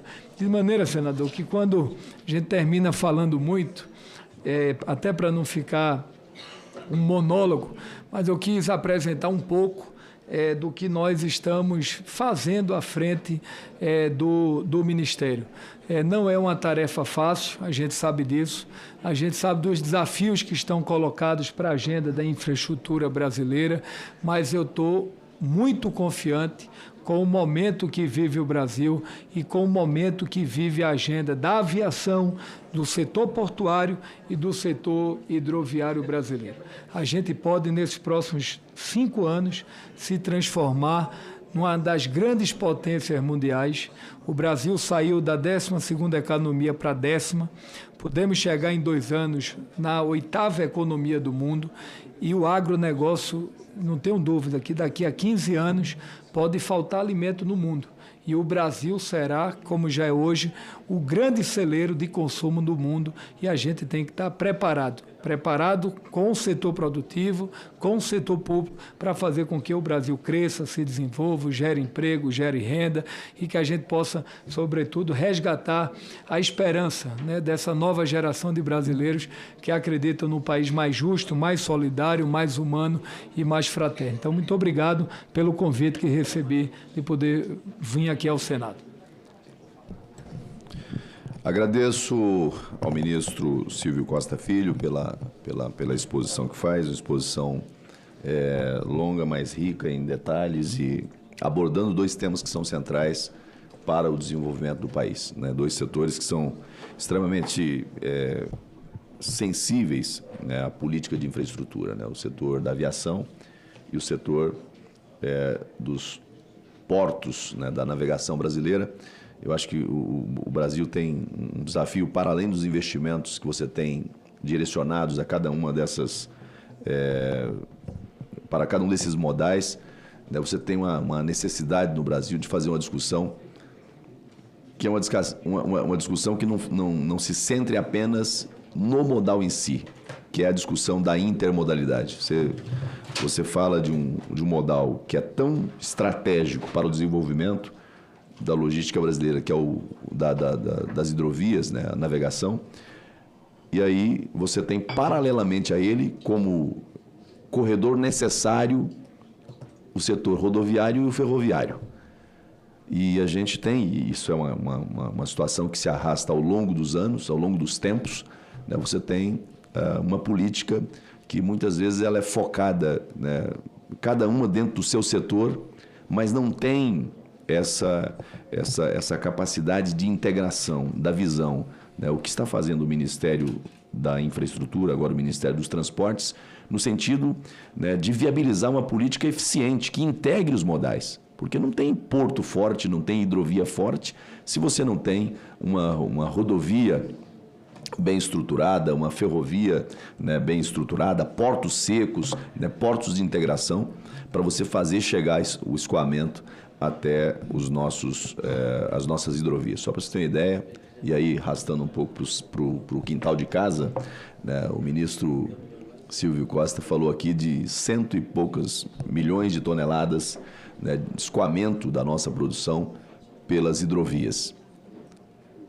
Dessas 100 e poucas mil toneladas, 14,5 mil toneladas passaram pelo porto público e pelos portos terminais privados lá do estado de Rondônia, da nossa capital Porto Velho. Só para você ter uma ideia da dimensão que né, assim, o potencial que nós temos. E aonde é que está o gargalo, senador Confúcio? O gargalo está no acesso até os portos. O senador Zequinha apontava para o ministro Silvio aqui um desafio que é do Pará, e olhando para cada região nós vamos encontrar essa mesma dificuldade. Você tem uma solução inteligente de menor impacto ambiental, mais barata, que é o modal hidroviário, mas você tem ao mesmo tempo ao lado o grande desafio que é promover a integração até esses pontos, né, de embarcação e enfim. Então, eu cumprimento Vossa Excelência pela presença, pela riqueza de detalhes que trouxe a Comissão de Infraestrutura, a Comissão de Desenvolvimento Regional, e passo nesse momento a ouvir aqui o conjunto dos senadores e senadoras que se inscreveram, inicialmente priorizando os parlamentares que são subscritores dos requerimentos, e aí tem o senador Confúcio Moura, senadora Tereza e o senador Amin também foi subscritor. Quem foi da CDR? E a senadora Dorinha, que não está. Eu faria nesse primeiro bloco. Professora Augusta também é subscritora. Também subscritor. Então, eu faria nesse primeiro bloco os subscritores e, na sequência, os demais senadores, em blocos de 3. O senador Reis também pedindo para se inscrever. O senador Confúcio Moura foi o primeiro que apresentou e a senadora Tereza. Senador Confúcio, eu posso ouvir Vossa Excelência? Se Vossa Excelência permitir, a senadora Tereza me fez um comunicado que precisa... Como ela é subscritora também, e é a primeira mulher a solicitar a palavra, nós vamos fazer essa distinção. Como bons conservadores, né? Primeiro as damas, não é isso, senador Confúcio? Vou conceder a palavra à senadora Tereza Cristina. Na sequência, como autor, o senador Confúcio Moura. Muito obrigado, presidente Marcos Rogério, senador Marcos Rogério. E eu quero agradecer aí o senador Confúcio pela gentileza de me ceder. Me conceder aí a primazia, né, de fazer a primeira fala. Com alegria. Ministro Silvio, parabéns pela apresentação. Eu acho que nós hoje ouvimos aqui o conjunto da obra do que o seu ministério vem trazendo, e isso é muito importante para que os senadores saibam o que está acontecendo, até para que a gente possa ajudar em projetos que estejam tramitando nessa casa, olhando o Brasil como um todo. E o senhor tem razão quando o senhor falou que as hidrovias no Brasil nunca foram priorizadas. O meu estado, do Mato Grosso do Sul, tem 2 grandes hidrovias, a do Paraguai e a do Paraná, né? A do Paraná com mais dificuldades, porque temos muitas eclusas, né, para serem ultrapassadas pelo rio por conta das hidrelétricas, e a do Paraguai que não tem nenhuma eclusa, mas que nós temos um problema sério. E é um problema que eu gostaria de lhe deixar uma pergunta que eu tenho certeza que reflete em todas as outras hidrovias, que é o problema ambiental, né?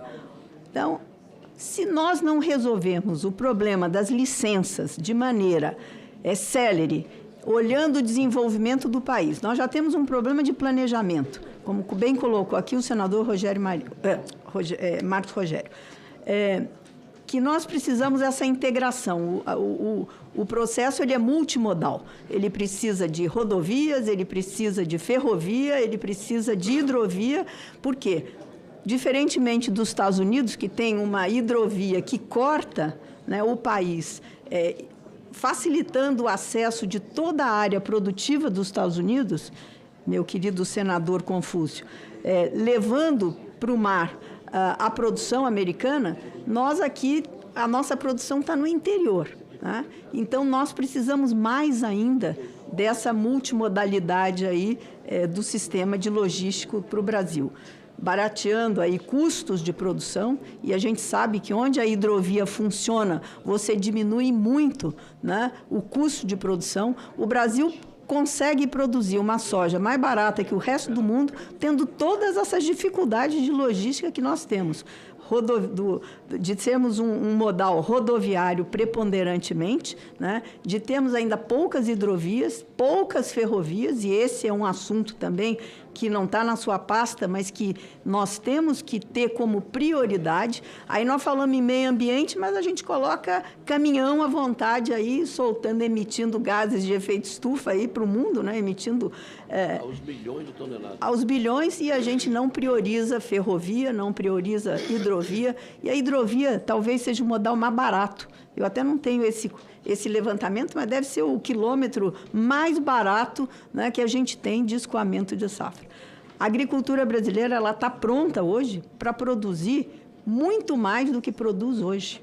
Ela está pronta, é o único país do mundo que, se tiver um problema, olha, precisamos produzir mais, o Brasil aí, toda hora a gente ouve os 40 milhões de terras degradadas, que não precisa derrubar uma árvore sequer para produzir, e ainda temos o que derrubar para produzir no nosso Código Florestal, podemos ainda produzir mais com essa abertura de novas fronteiras aí no Mato Piba, né?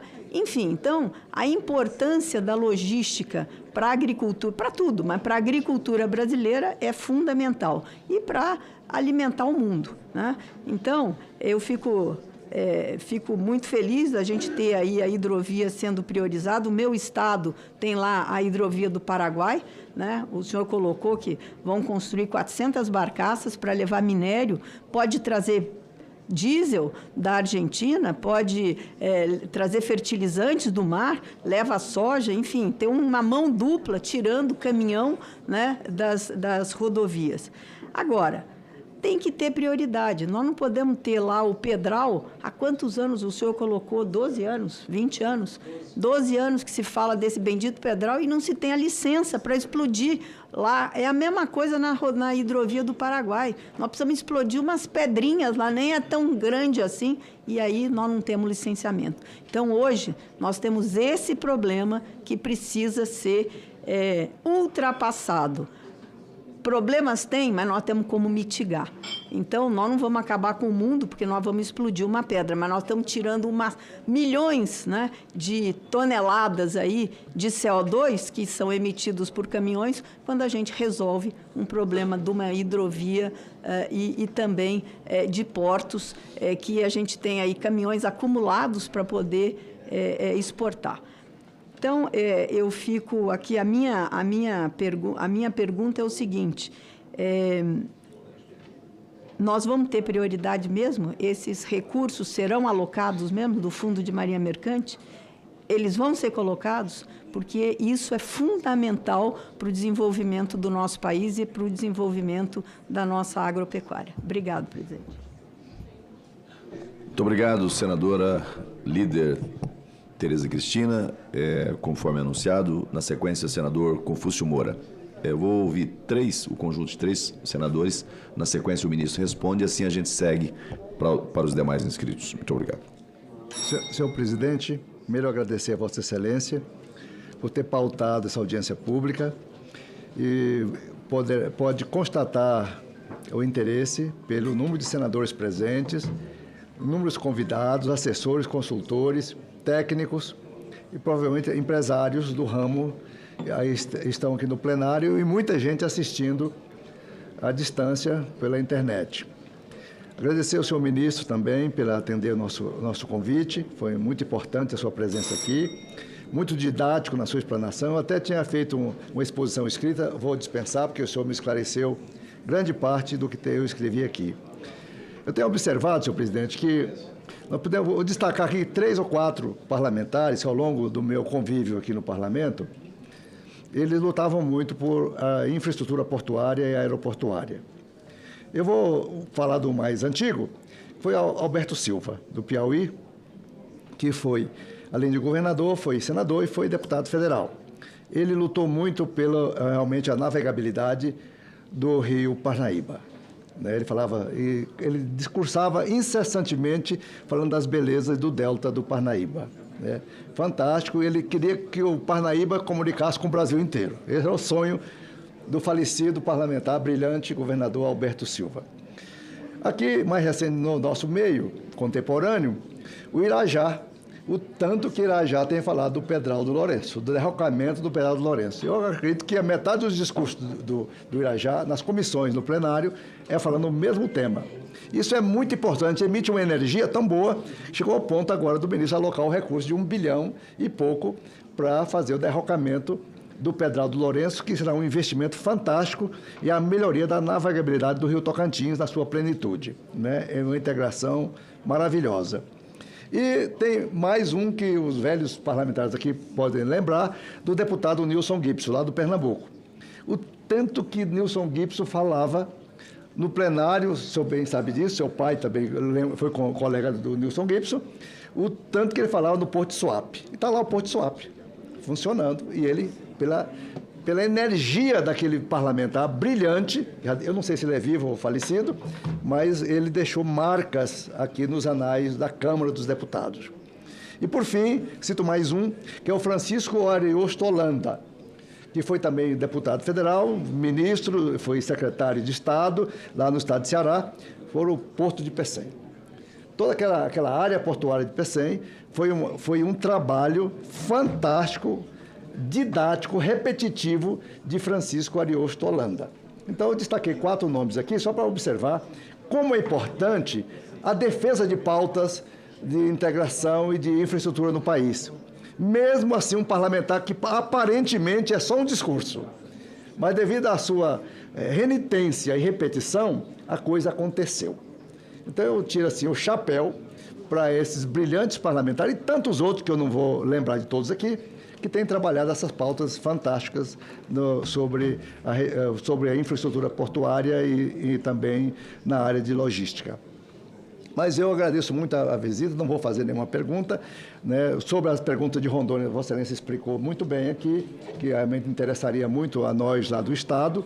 O senador Marco Rogério também já pontuou alguns pontos extremamente importantes, e eu agradeço a Vossa Excelência, parabenizo pela sua presença honrosa, e foi o motivo que me fez ser o autor, com os outros colegas, do convite para estar aqui presente, porque eu sei que o tema seria palpitante, interessante e que realmente todos aqui estão movidos e satisfeitos com a sua explanação. Muito obrigado.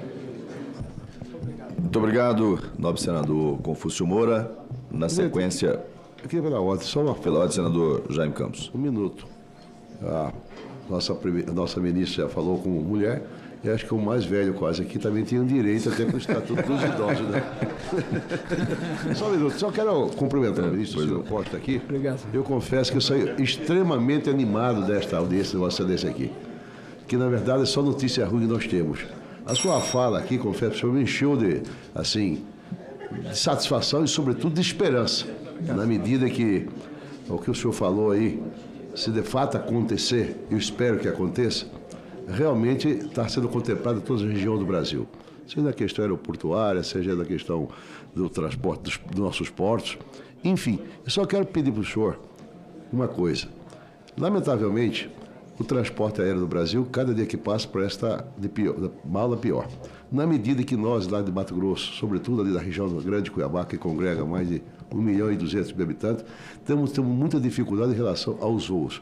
As companhias de transporte aéreo reduziu sobremaneira o número de oferta de 15 aeronaves. segundos. Feito isso, eu queria pedir a Vossa Excelência fazer uma intervenção junto a essas companhias para melhorar. Lamentavelmente, em Cuiabá, hoje nós temos 3, 4 voos. Muitas vezes tem que sair de Cuiabá e ir a São Paulo via Brasília. A maioria dos voos está acontecendo dessa maneira, além de ser caríssimas as passagens. É bom que você esclareça aqui. Acho que uma das tarifas mais caras do Brasil em relação às passagens é no nosso país. Eu faço esse apelo para o senhor como senador já para o 2º mandato, prefeito da minha cidade do Aeroporto Internacional por 3 mandatos, governador. Eu faço esse reclame aqui, pedindo a sua intervenção junto à nossa companhia aérea para melhorar a oferta de números de aeronaves lá para fazer o transporte da população mato-grossense, que ali concentra praticamente todo o estado. Em que pese, nós já temos lá na Sinop voo direto, né, para algumas partes do nosso país, e espero que possamos também melhorar o ambiente em relação a essa questão que eu estou falando, que é muito grave. Há uma reclamação da população mato-grossense em relação a essa oferta. E outro, concluindo, foi internacionalizado o aeroporto Marechal Rondon lá em Cuiabá. Foi uma luta incessante de todos nós já de alguns anos. Graças a Deus está internacionalizado. Mas nós não temos nenhum voo internacional, senador Alan Henrique, lamentavelmente. Queria pedir a Vossa Excelência sua intervenção para que uma dessas companhias, seja Gol, TAM, Azul, qualquer um que seja, também ofereça um voo internacional passando por Cuiabá.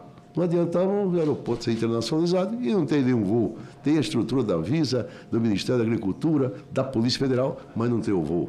Acho que está jogando, desperdiçando dinheiro público em relação a uma coisa que não acontece. Ademais, se eu fosse falar, eu ia falar muito aqui. Mas eu cumprimento Vossa Excelência, estou muito feliz, saí daqui verdadeiramente fascinado pela sua fala aqui, pelo fato de que, com certeza, esse é o Brasil que nós queremos. Muito obrigado, senador Marco Rogério.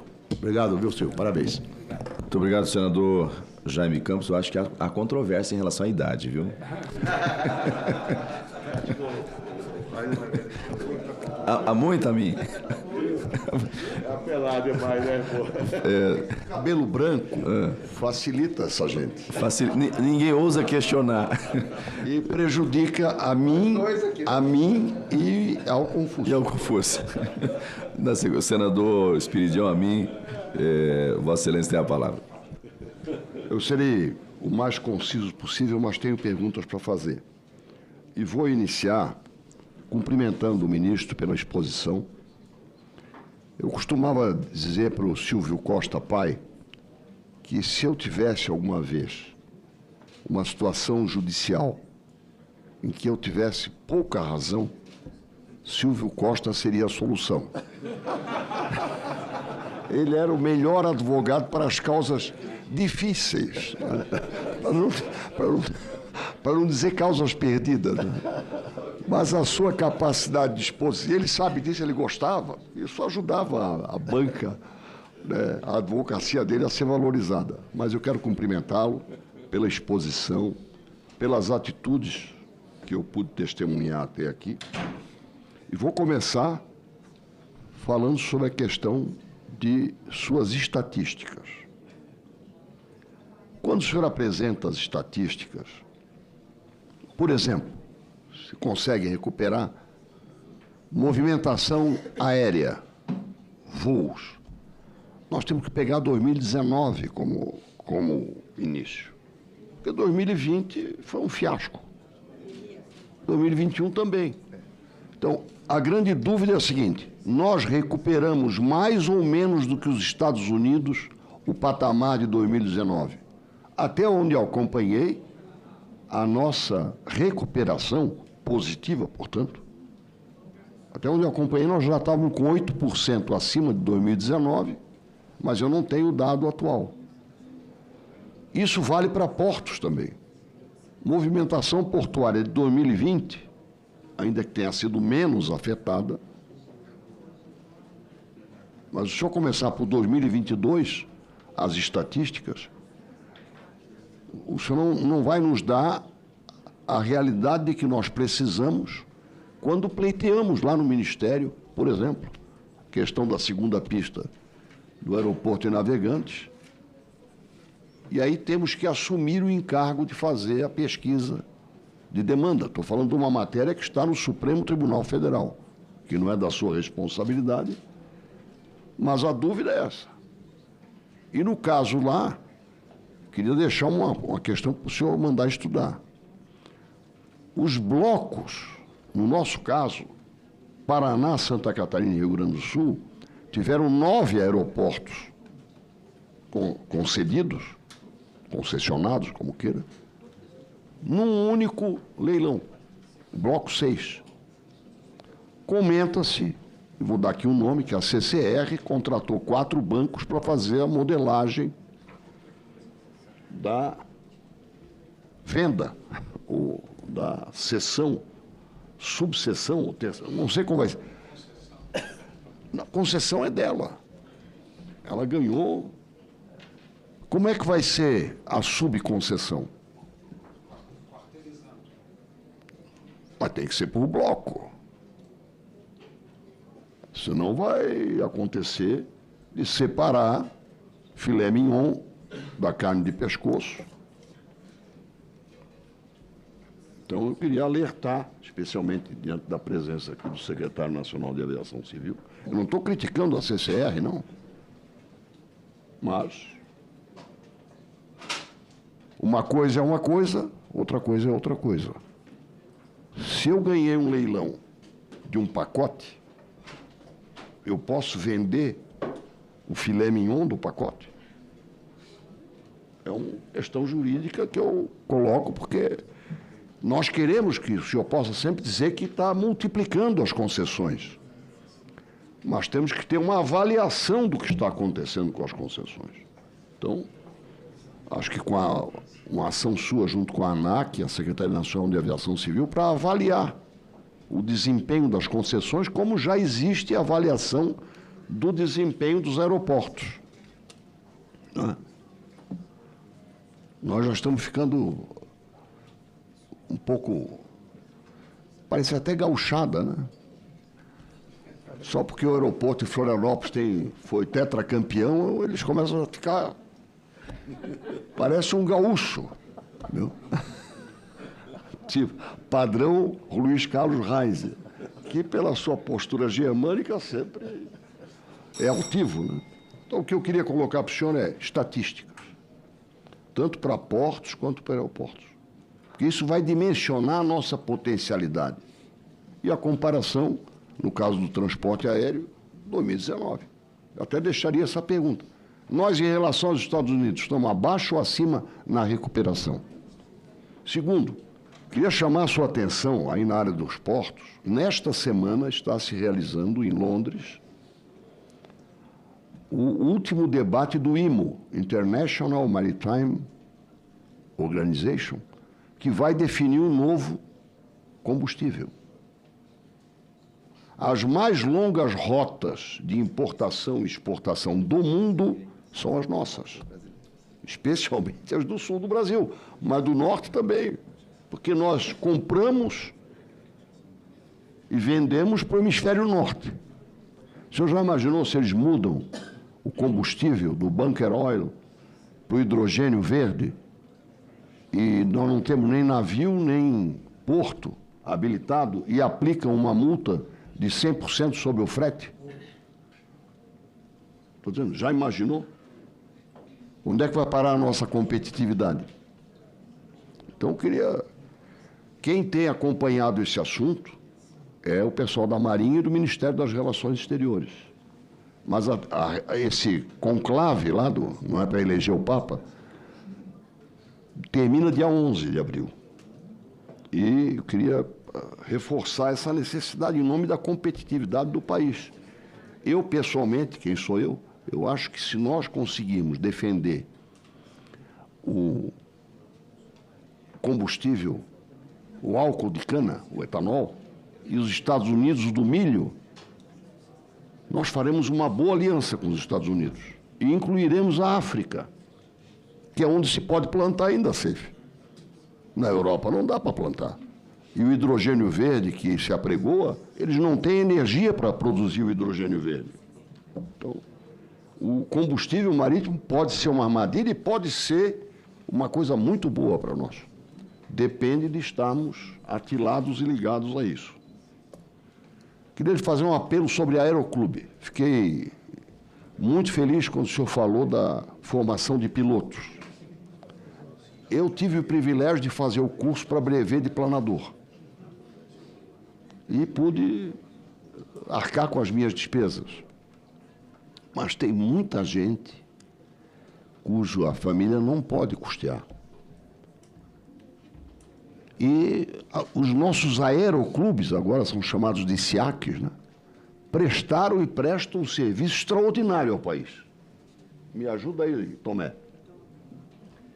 Eu gosto muito do Tomé porque eu nasci no dia de São Tomé e também só acredito depois de conferir.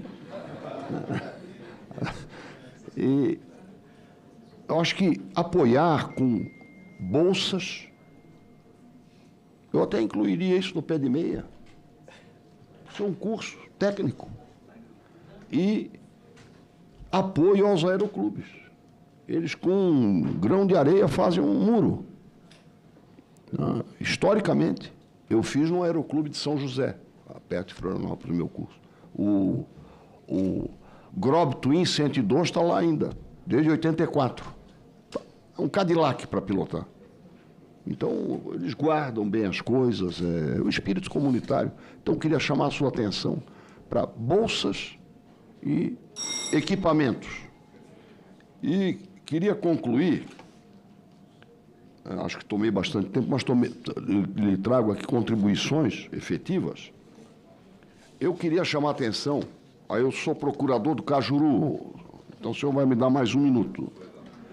O senador Cajuru Nasser, no dia 18 de março, fez um pronunciamento protestando, e o senador Seif e eu subscrevemos, sobre o fato seguinte: o governo federal, a afirmação é dele, mas nós subscrevemos, fez um empréstimo no BNDES para a empresa Azul. Ele imagina, ele usa a palavra contrapartida, é atender 12 cidades. 2 são de Goiás, 2 de Santa Catarina. Ambas foram desatendidas. Eu tenho aqui o pedido de informação, a resposta que foi encaminhada pela ANAC. Eu acho até que esse assunto é muito mais do Ministério e da Secretaria do que Então, eu queria lhe entregar essa solicitação, não porque eu queira revogar o princípio, muito bem lembrado pela ANAC, de que existe a liberdade de oferta, claro, e que tem que haver parceria dos governos estaduais, que eu acho, em Santa Catarina, isso não tem faltado. O nosso amigo Beto Martins é bamba nisso aí. Né? Tanto é que no de Jaguaruna, uma outra empresa, vou dar um nome, a Latam, já cobriu o espaço aberto. Mas é a tal da conferir a efetividade da política. Né?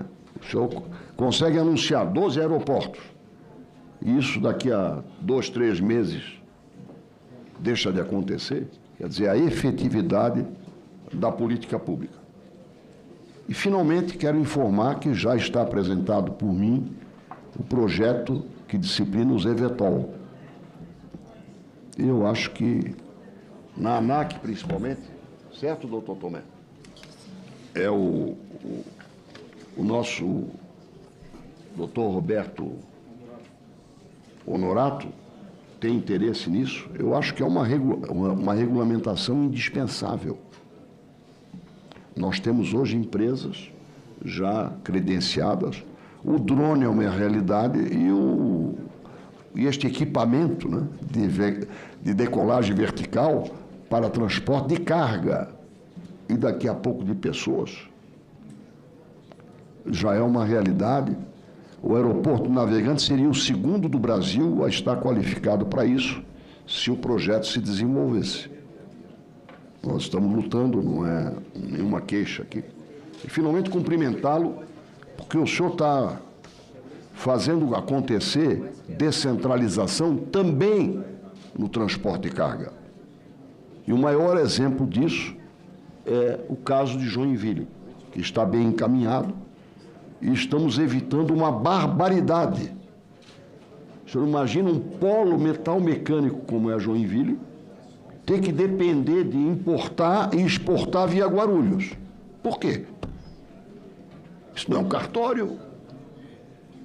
Isso não é cartório. E fármaco. E importar e exportar insumo de fármaco. Quantos caminhões a mais nós vamos botar nas estradas que já estão congestionadas, viu, senadora Tereza? Além de, nesse caso, é forçar a botar caminhão. Então, como já foi conseguida uma solução emergencial, eu gostaria muito que essa proposta de regulamentação da portaria, que é da Receita Federal, mas vai se transformar numa mensagem conjunta da Secretaria Nacional de Aviação Civil e da Receita Federal, concretizasse o que também é objetivo do secretário da Receita Federal, que é descentralizar e não afunilar, criar um gargalo artificial para dificultar o comércio exterior de áreas consolidadas com vocação para isso. Então, eu queria cumprimentá-lo por ter desfeito, nesse caso, uma barbaridade que aconteceu. E abrir esse cenário para outros, como Cuiabá, que falou aqui o nosso Mato Grosso do Sul, outros estados que têm essa vocação já despertada, potencialmente verdadeira. O que falta é dar licença para executar. Muito bem. Essas são as minhas colocações, repetindo que eu queria ter um líder assim, mas aí no seu caso. Muito obrigado, novo senador. Senador Rogério. Espiridião Amin. Senadora Rogério, Tereza Cristina. Só um segundinho. Pois não. Eu quero até me desculpar, porque eu estava com uma emergência, mas agora já foi sanada e eu vou ficar aqui para ouvi-lo e só queria colocar um ponto. Rota bioceânica.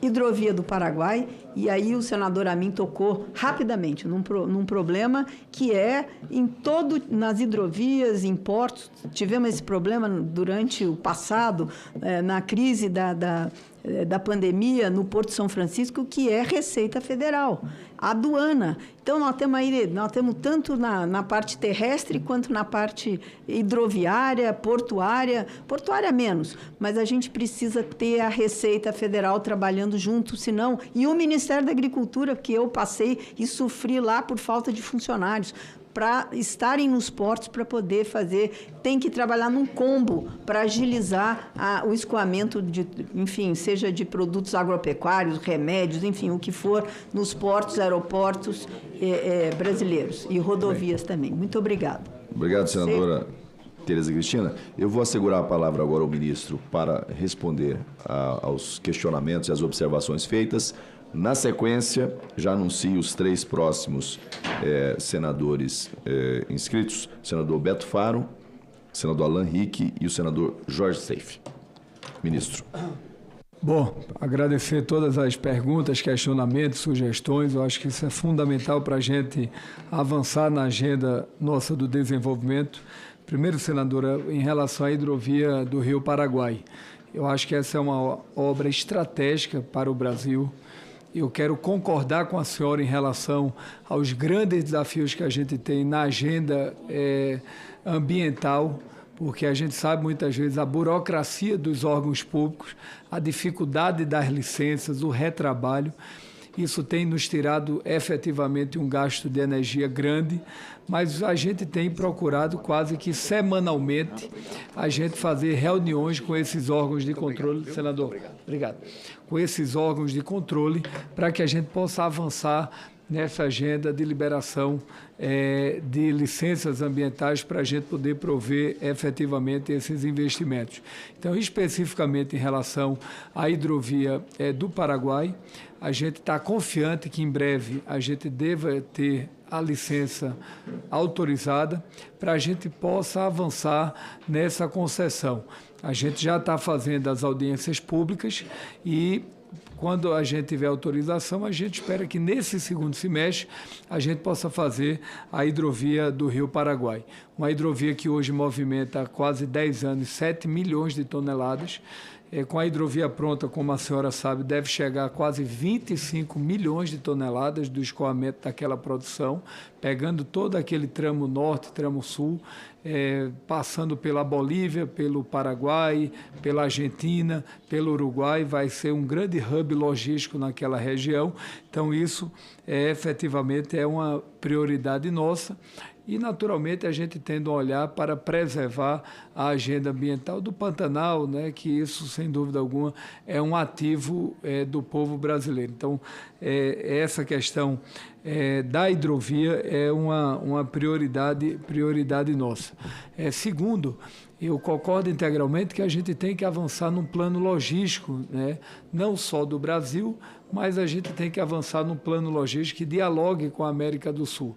Tanto é que a ex-senadora e ministra Simone Tebet, ela criou as rotas da integração, são 5 rotas, e nessas rotas a gente está montando planos logísticos que vai desde a Guiana até praticamente o Uruguai e vai fazendo construção coletiva. E é uma prioridade nossa, senador, hidrovias, para que a gente possa avançar nesses próximos anos. Segundo, em relação ao senador Confúcio, que nos indagou sobre a questão da estratégia que esses portos do Nordeste têm. Tem o Porto de Suape, o Porto de Pecém tem um potencial para mais que dobrar sua capacidade nos próximos 10 anos, sobretudo com a Transnordestina pronta. A Transnordestina pronta, além de atender todo o Nordeste, Piauí, Pernambuco, Maranhão, Ceará, vai ter um impacto estratégico no escoamento, vai fazer o link com a ferrovia Norte-Sul, até escoando por Santos. Então, isso vai ser um hub logístico muito forte que o Brasil tem e vai ajudar efetivamente no desenvolvimento da região. E a hidrovia do Parnaíba, tão falada, que era apenas nos cantos, nos livros, do Nordeste, quando se falava na hidrovia do Parnaíba. Hoje não, há uma decisão política do governador Rafael de fazer essa hidrovia, o governador do Piauí. A gente tem apoiado e parte desses recursos haverá um financiamento da Eletrobras de contrapartida, já que a Eletrobras tem recursos ambientais de contrapartida que ele tem, que a Eletrobras efetivamente tem que fazer. Terceiro, o senador Jaime Campos, agradecer as manifestações de apoio, de carinho. Ele tem uma suspeição de origem em relação a mim, porque ele sabe do apreço que tenho a ele, então tem uma suspeição de origem, mas quero agradecer as palavras, agradecer também o carinho da senadora Tereza, do senador Confúcio, quando ele coloca a importância, né, das ofertas de voos. Eu tenho trabalhado muito isso com o Tomé Franca, com o secretário nacional de aviação.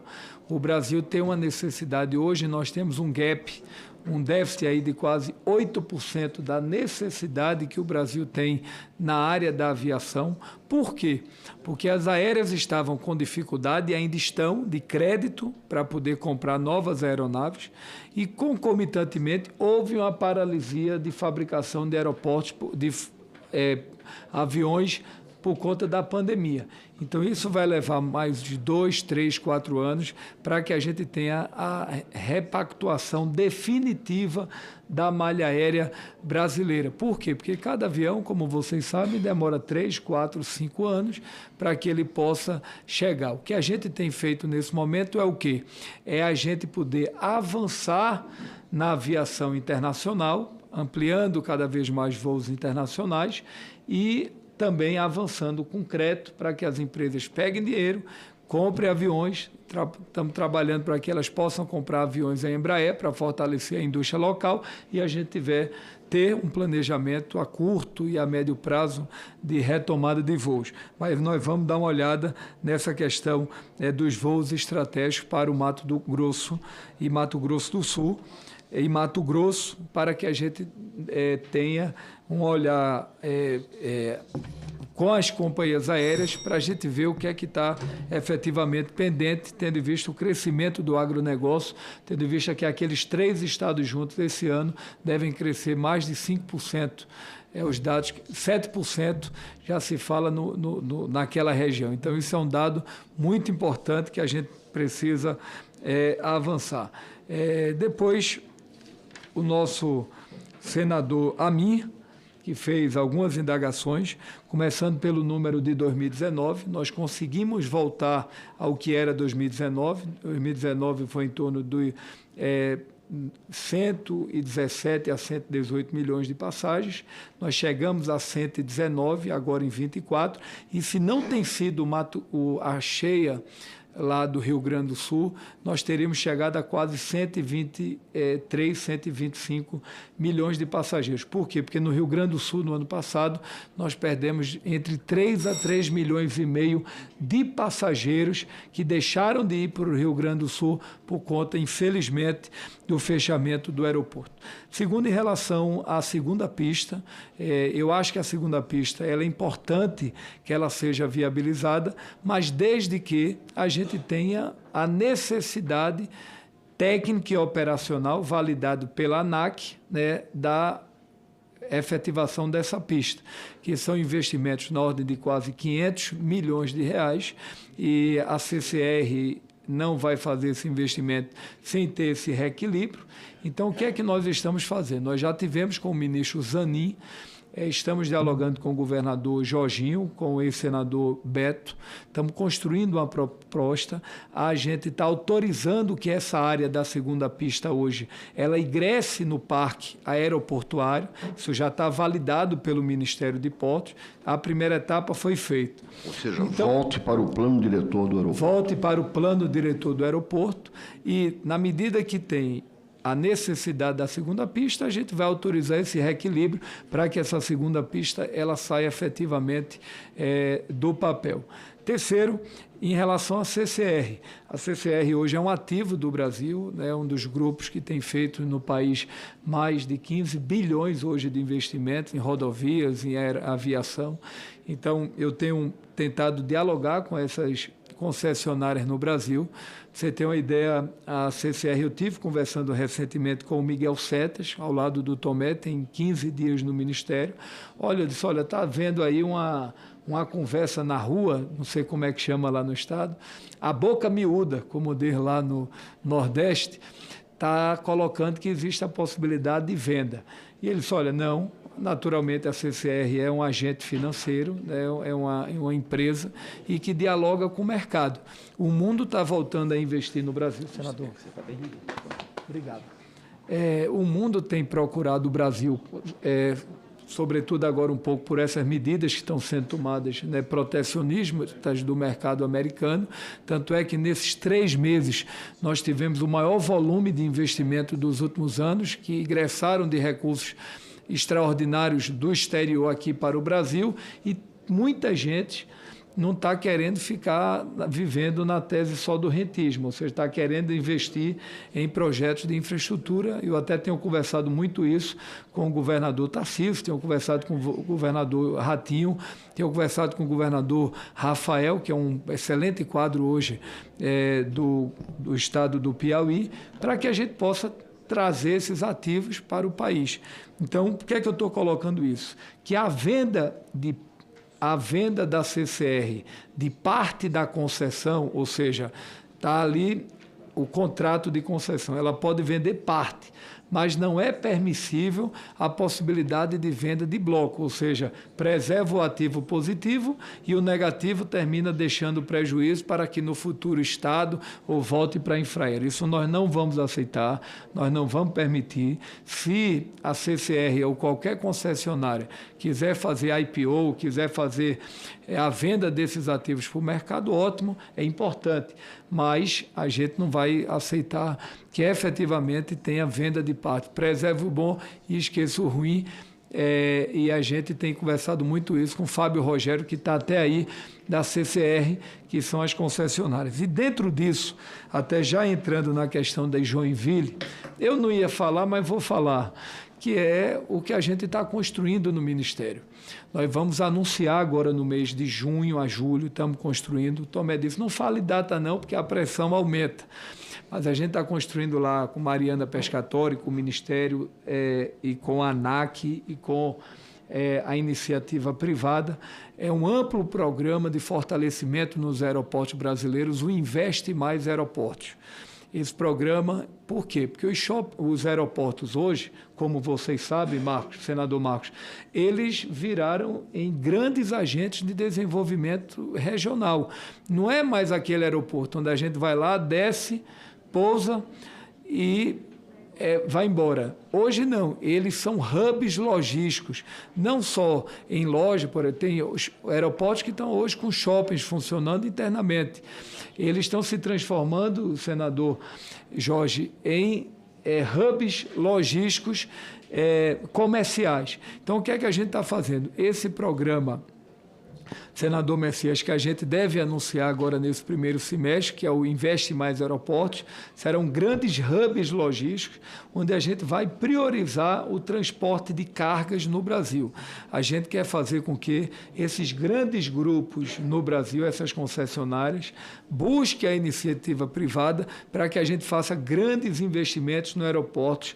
Por exemplo, aeroporto de Petrolina, aeroporto em Barreiras, o aeroporto de Vitória, o aeroporto de Pernambuco, o aeroporto de Fortaleza, do Recife, de Fortaleza, São Paulo, entre outros, Guarulhos. A gente quer fazer Florianópolis, grandes hubs logísticos, onde deve se dar de investimentos da iniciativa privada, aproximadamente, senador, o equivalente a quase 12 bilhões de investimentos nos aeroportos brasileiros, só do privado.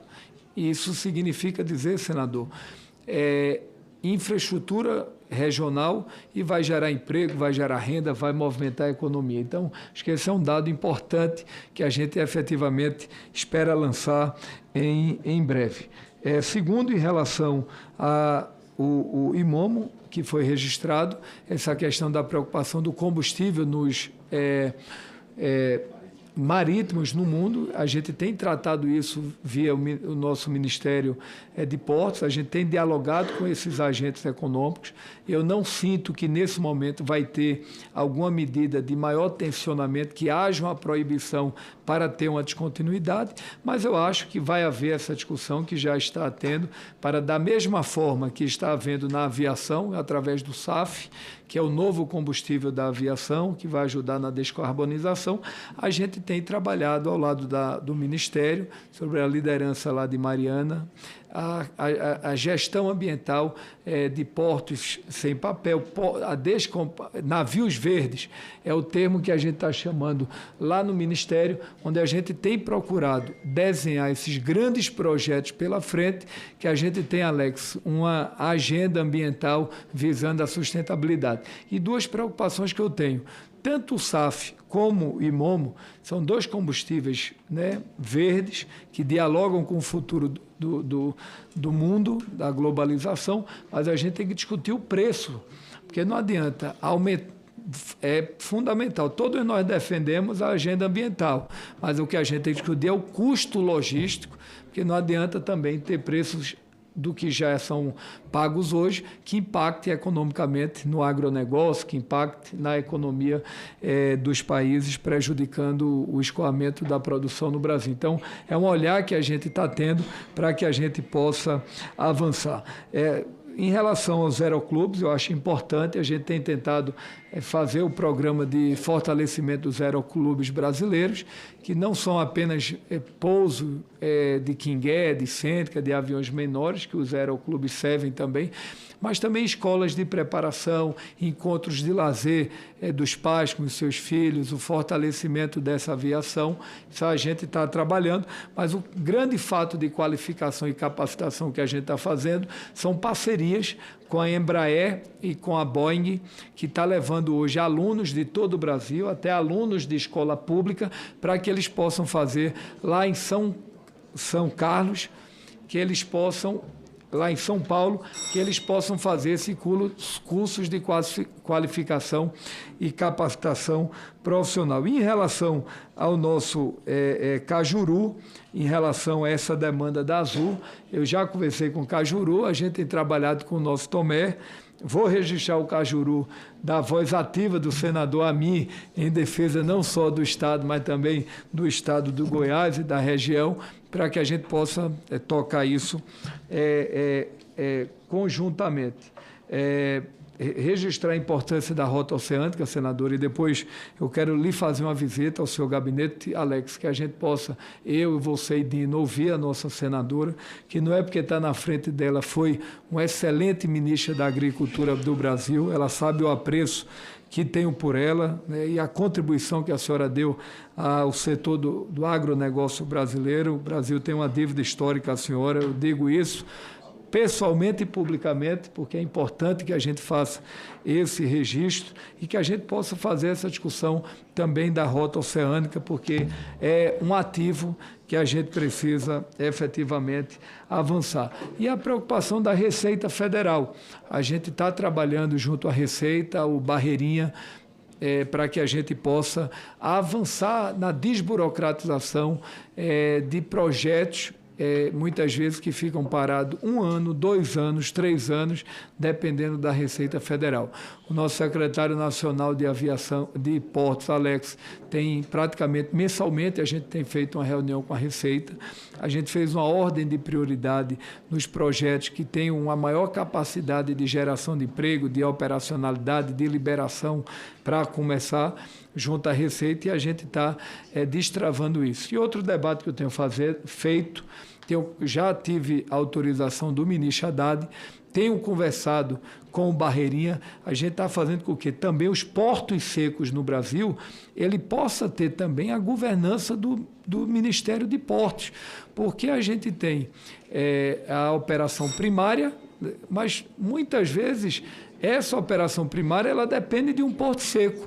Então não adianta ter 2 mundos diferentes. A gente tem que ter uma agenda para que a gente possa casar essas operações e a gente tentar avançar de maneira conjunta. Portos molhados e portos secos, uma integração com a legislação que dê mais segurança para quem quer prover investimentos no Brasil. Eu acho que era isso, presidente Marcos Rogério, essas indagações que foram feitas no primeiro momento. Perfeitamente, agradeço Vossa Excelência, que foi cuidadoso em responder cada um dos senadores, né, e também a senadora Tereza Cristina, né, de maneira que traz mais clareza e mais segurança para esse ambiente de debate. Eu até faria nessa mesma sentada aqui alguns questionamentos, aproveitando a provocação que o senador Espiridião Amin trouxe e fazendo o registro em relação ao senador Jorge Cajuru, mas eu vou deixar para lhe fazer objetivamente no final, e já vou botar o tema na mesa, porque nós estamos vivendo um momento no Brasil onde o número de companhias operando já é muito pequeno, ou seja, nós temos nesse momento, 3 companhias operando e uma delas ou 2 delas em processo de fusão, ou seja, reduzindo, né, a oferta de empresas no Brasil, de concorrência. Dualidade, E, na verdade, aí nós tínhamos uma outra companhia que recentemente teve uma suspensão pela Agência Nacional de Aviação Civil, e eu tive a oportunidade de conversar, inclusive, né, com o diretor-geral da agência e com parte da equipe técnica. E aí eu, assim, não estou entrando no mérito nesse momento, porque não é a oportunidade para fazer esse enfrentamento, mas aquilo que foi dito naquele momento, em razão das cautelas que estão sendo praticadas, mas vislumbrando um mercado aberto e competitivo, o que eu observo na sequência pela agência é um trabalho no sentido inverso. E aí estou falando, e daqui a pouco talvez lhe questione, mas vou fazer esse questionamento à própria agência para que preste informações a esta comissão em relação ao que a agência decidiu na sequência, que me parece algo direcionado a operadores que trabalham para o distanciamento de um ambiente de competitividade. E não é isso que a gente quer para o Brasil. Então, mas eu vou lhe perguntar objetivamente na sequência sobre esses pontos. Abro a palavra agora aos senadores, nessa ordem, Beto Faro, na sequência, Alan Rick e Jorge Seife. Senhor presidente, demais senadores e senadoras, ministro, primeiro lhe parabenizar pela exposição. Já fizemos vários encontros nesse período. Lhe agradecer por todo o trabalho que tem feito no nosso estado, no estado do Pará. Tive presente quando do lançamento do programa da construção das barcaças, a partir do Fundo da Marinha Mercante. O estaleiro Maguari, um dos que está construindo lá, e um investimento alto no estado. O que demonstra aqui, primeiro, a importância de ter o Ministério dos Esportes. Né? Nós passamos por um período, o Ministério criado no governo da presidenta Dilma, e passamos por um período sem ter o Ministério. Né? E hoje você atua nesse Ministério, demonstra aqui a importância. Era impossível pensar cidades, transporte, portos, aeroportos, tudo numa única pasta. Aqui, mesmo com a defesa de muitos de que nós tínhamos que ter menos pastas, aqui está uma clara demonstração de que é fundamental ter o Ministério dos Portos e Aeroportos na estrutura governamental brasileira. E ter um ministro com a habilidade que Vossa Excelência tem ajuda, tá certo? Então, quero lhe parabenizar. Tanto aqui, nessa relação com o Parlamento, como na relação com os estados. No nosso estado tem tido investimentos em Belém, Santarém, Altamira, Carajás, Marabá. Nós estamos a uma distância, cada aeroporto aí de um para o outro, aí na média dos 700 quilômetros. Nós vivemos num estado grande, territorialmente, grande. Nós tivemos no governo da presidenta Dilma o lançamento de um programa onde nós faríamos mais aeroportos. Nós construímos mais aeroportos. Avançou em alguns aspectos, mas não avançou tanto. E eu acho que nós tínhamos que fazer um processo de retomada disso. E eu queria ver como é que a gente pode, porque não é a logística toda hoje no Pará, quando se fala muito na COP, não é só para a COP, né? Porque o Estado cresceu. E nós crescemos com o desenvolvimento no Estado inteiro, não é só numa ponta.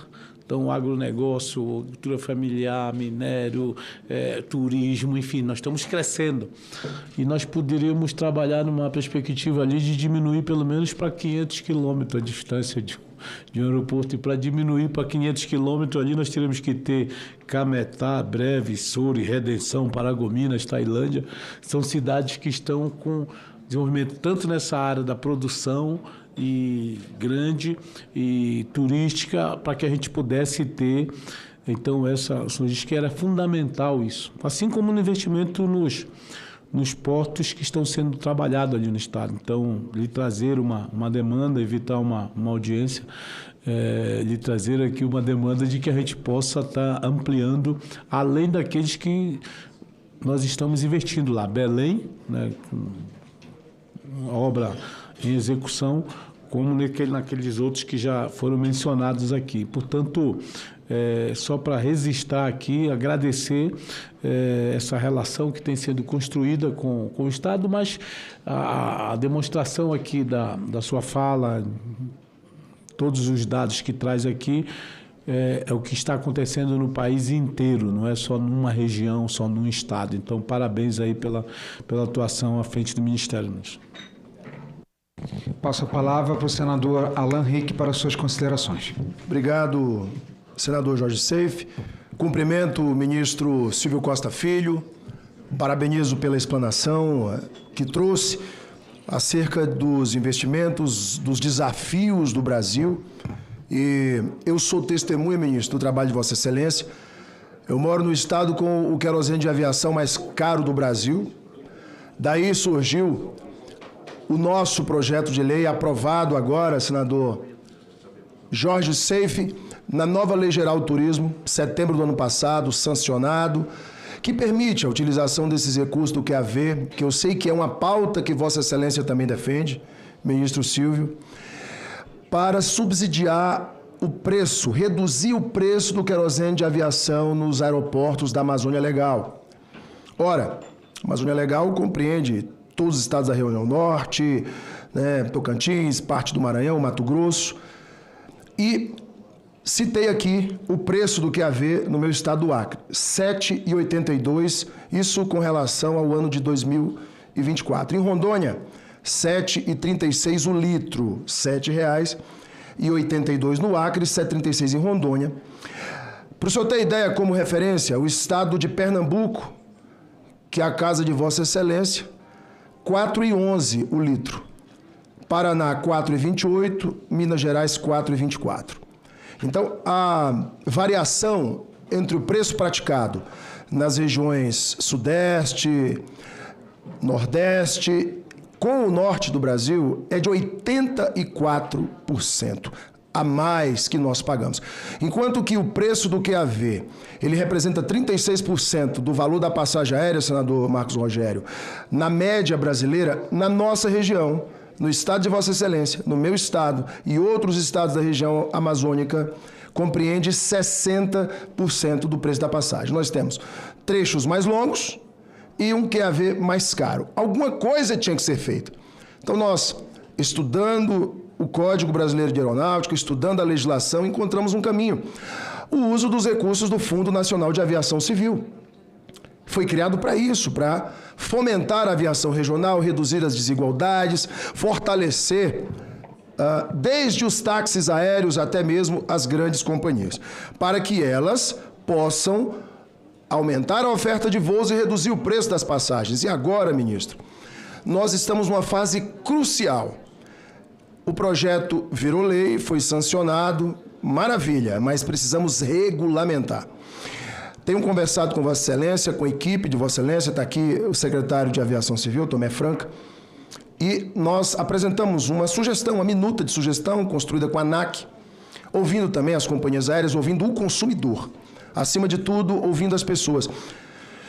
E apresentamos ao Ministério. Essa minuta já está com o secretário Tomé, e nós precisamos avançar, e eu tenho certeza que isso é uma prioridade de Vossa Excelência. A regulamentação desse subsídio, de que maneira vamos aplicar o desconto. E uma das coisas mais importantes, ministro, é amarrar na regulamentação. É por isso que nós fizemos uma sugestão, uma minuta de sugestão, para que as empresas só recebam o subsídio se repassarem o desconto para a passagem aérea. Não podemos admitir que, como aconteceu outras vezes, nós reduzimos a zero o imposto sobre o leasing de aeronaves, reduzimos impostos sobre outras operações, acabamos com a franquia, eu não que votei contra, mas o Congresso acabou com a franquia da bagagem, inclusive tem o veto para votar, mas isso não se refletiu na redução do preço da passagem como um todo. Então precisamos avançar nisso. As empresas, ao apresentarem suas planilhas, colocam o QAV como principal vilão, principalmente na região da Amazônia Legal, e nós temos hoje a solução para isso. Temos o FENAC, temos a lei, a nova Lei Geral do Turismo, onde o Ministério de Portos e Aeroportos será o gestor desse subsídio. Muito bem. Diante disso, eu solicito a Vossa Excelência que envie todos os esforços para que nós consigamos regulamentar o quanto antes. A minuta está pronta, dialogamos com todos os segmentos e está com Vossa Excelência. Segundo ponto, ministro, Vossa Excelência falou a respeito da importância de nós fomentarmos a ampliação de voos e a concorrência, a possibilidade de companhias aéreas estrangeiras também operarem no Brasil. E nós temos outra solução. O nosso projeto de lei 4.392 de 2023, aprovado no Senado em agosto do ano passado, senador Jorge Seife, agora está na Câmara dos Deputados. É a cabotagem, é a 8ª liberdade do ar, o que permite que empresas estrangeiras que operam trechos internacionais no Brasil possam fazer uma perna doméstica. Isso reduziria custos e aumentaria a concorrência, justamente nessa região com menor oferta de voos no Brasil. Vossa Excelência sabe do Acordo de Fortaleza, um grande conclave dos países que compõem o Mercosul e a América do Sul, com o objetivo de aumentar a oferta de voos, fomentar a aviação regional entre os nossos países e a integração sul-americana. O Brasil pode sair na frente. O Chile já apresentou o modelo de cabotagem, o México também, e outros países estão andando. A Argentina também apresenta proposta semelhante. E o Brasil, ministro, Vossa Excelência, com toda a capacidade técnica, a capacidade política que tem, isso demonstrado na gestão do Ministério, obrigado, senador, pode liderar, junto com o governo brasileiro, uma grande aliança dos países do Mercosul em favor da cabotagem. Porque também ouvimos o que dizem as empresas brasileiras, o temor que tem, mas se nós tivermos a reciprocidade, não teremos tanta dificuldade junto a alguns segmentos do setor aéreo brasileiro. Então, o projeto já está na Câmara, está aguardando o parecer do relator na Comissão da Amazônia e dos Povos Originários e Tradicionais, e o nosso projeto, junto com outros, foi apensado a um projeto também da Câmara, o PL 1007 de 2024. Vossa Excelência também demonstra total apoio à matéria. Eu tenho certeza que o Brasil hoje avança.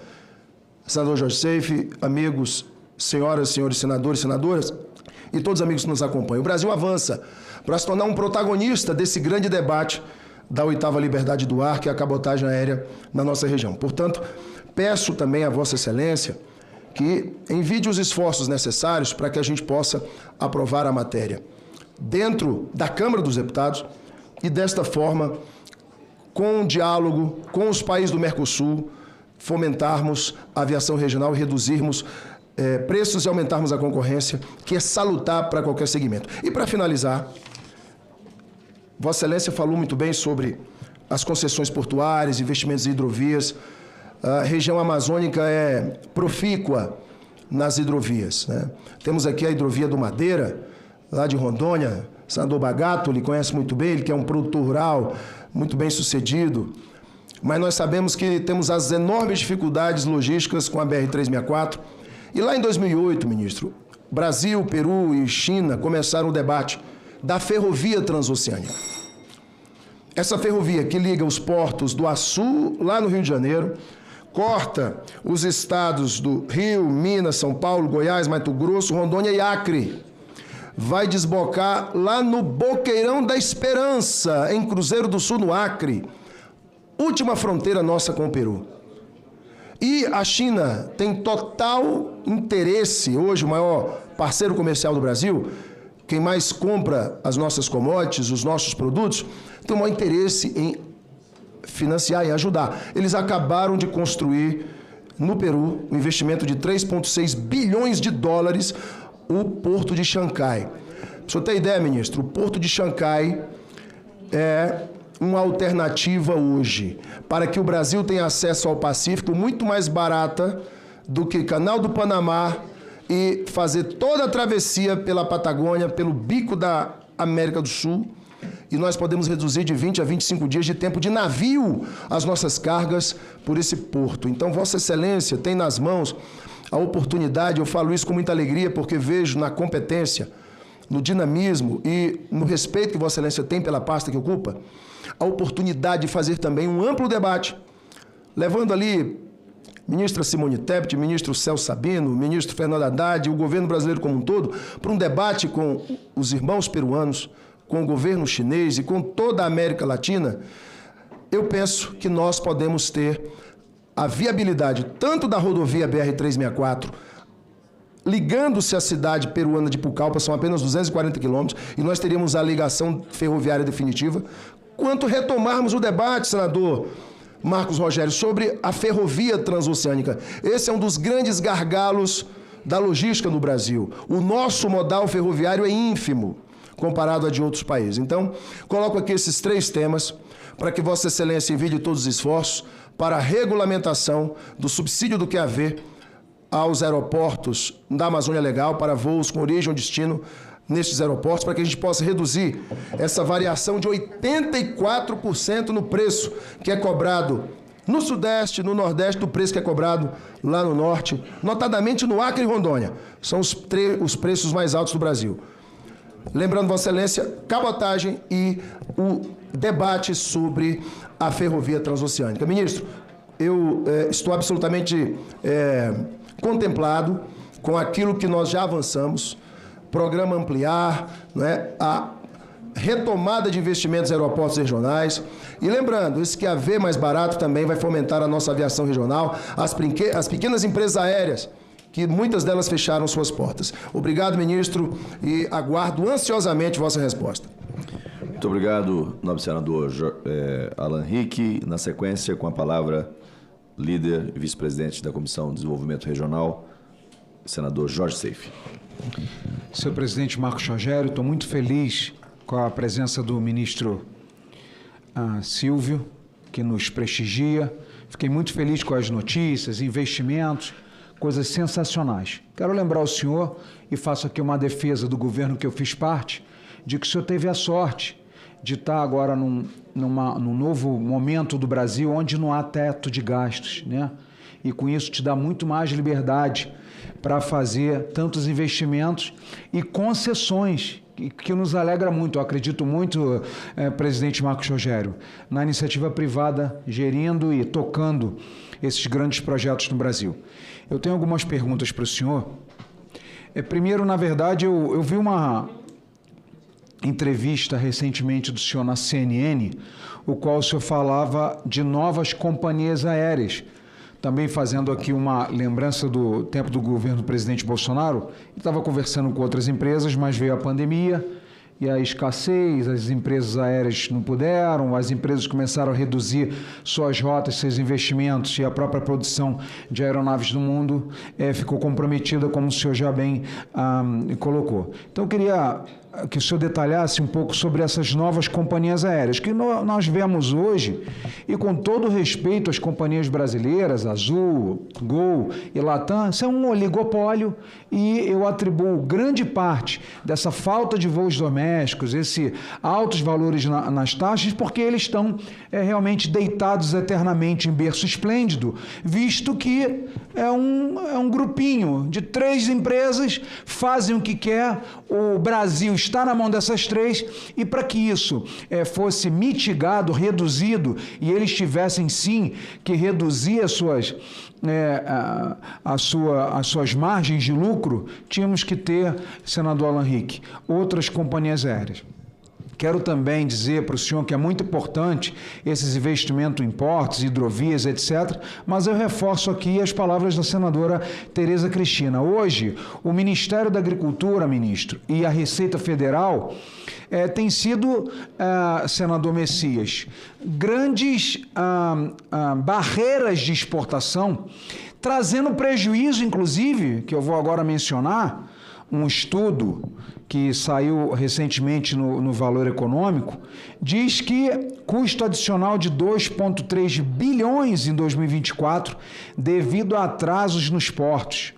E eu queria saber quais são as medidas que o senhor, enquanto ministro de Estado, está fazendo, porque os custos logísticos no Brasil representam de 12% a 15% do PIB e as economias desenvolvidas nos portos representam 8%. Quais iniciativas estão sendo planejadas para alinhar custos logísticos nacionais aos padrões internacionais? Ou seja, os nossos portos, devido a problemas com servidores da Receita e do MAPA, que inclusive recentemente fizeram a Operação Tartaruga, né?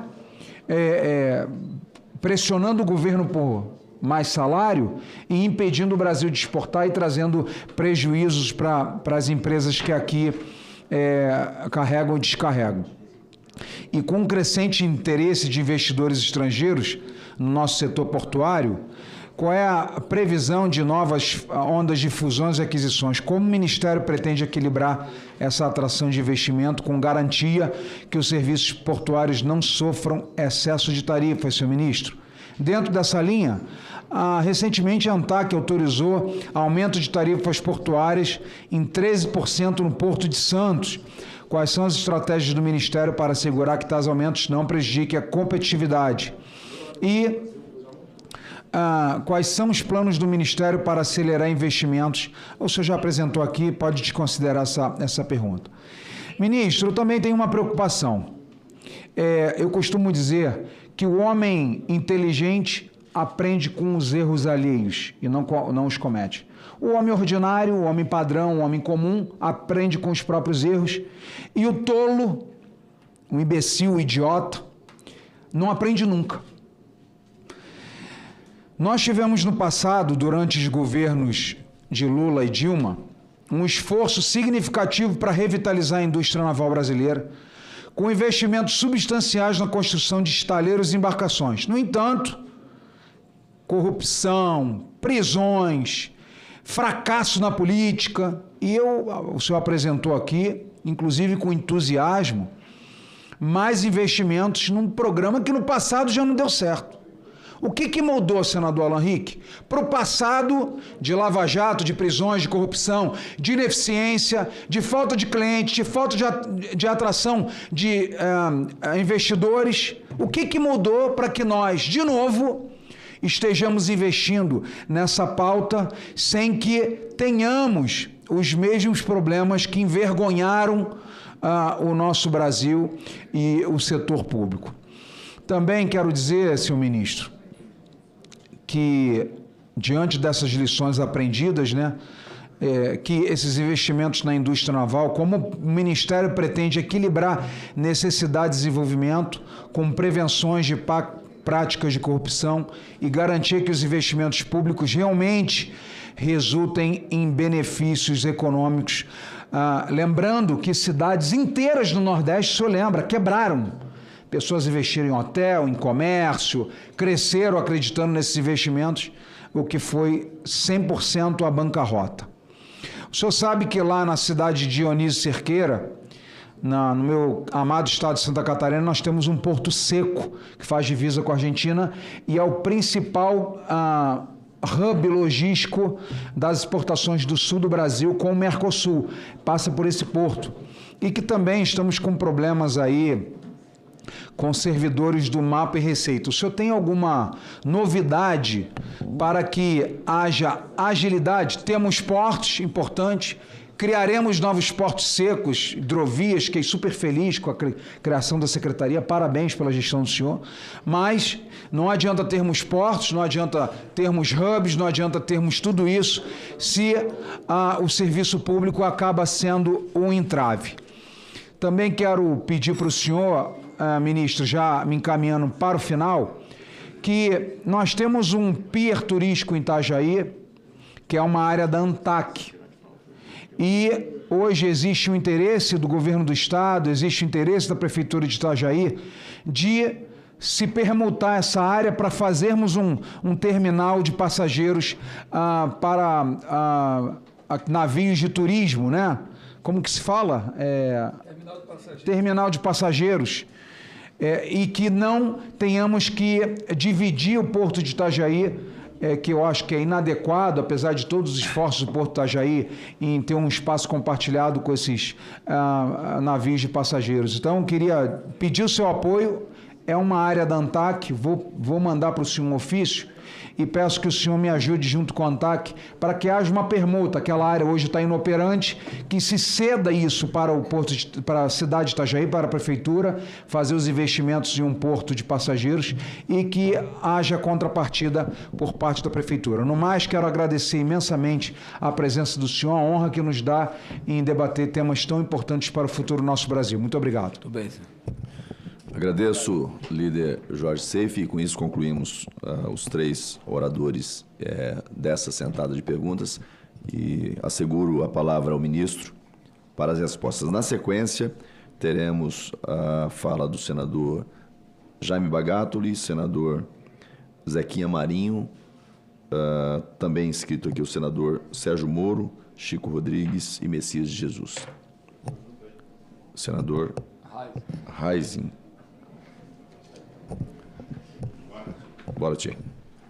Bom, primeiro respondendo desde já o nosso presidente, senador Marcos Rogério, em relação a essa possível operação de uma fusão entre a Gol e a Azul. Esse processo ele está no CAD. Nós tivemos uma conversa com os presidentes das companhias aéreas há 2 meses atrás, onde eles nos colocaram que esse processo é um processo que eles ainda estão efetivamente estudando essa operação, porque não é uma modelagem fácil até entre as próprias companhias aéreas, e querem tentar avançar no CAD para que isso possa dar segurança para qualquer operação que venha a ter de fusão. Esse processo de fusão ele já vem ocorrendo no mundo, já houve algumas fusões de companhias aéreas, agora no mundo. Entretanto, nós temos que pensar bem estrategicamente para o Brasil. Eu confesso que eu tenho dúvidas em relação a esse processo.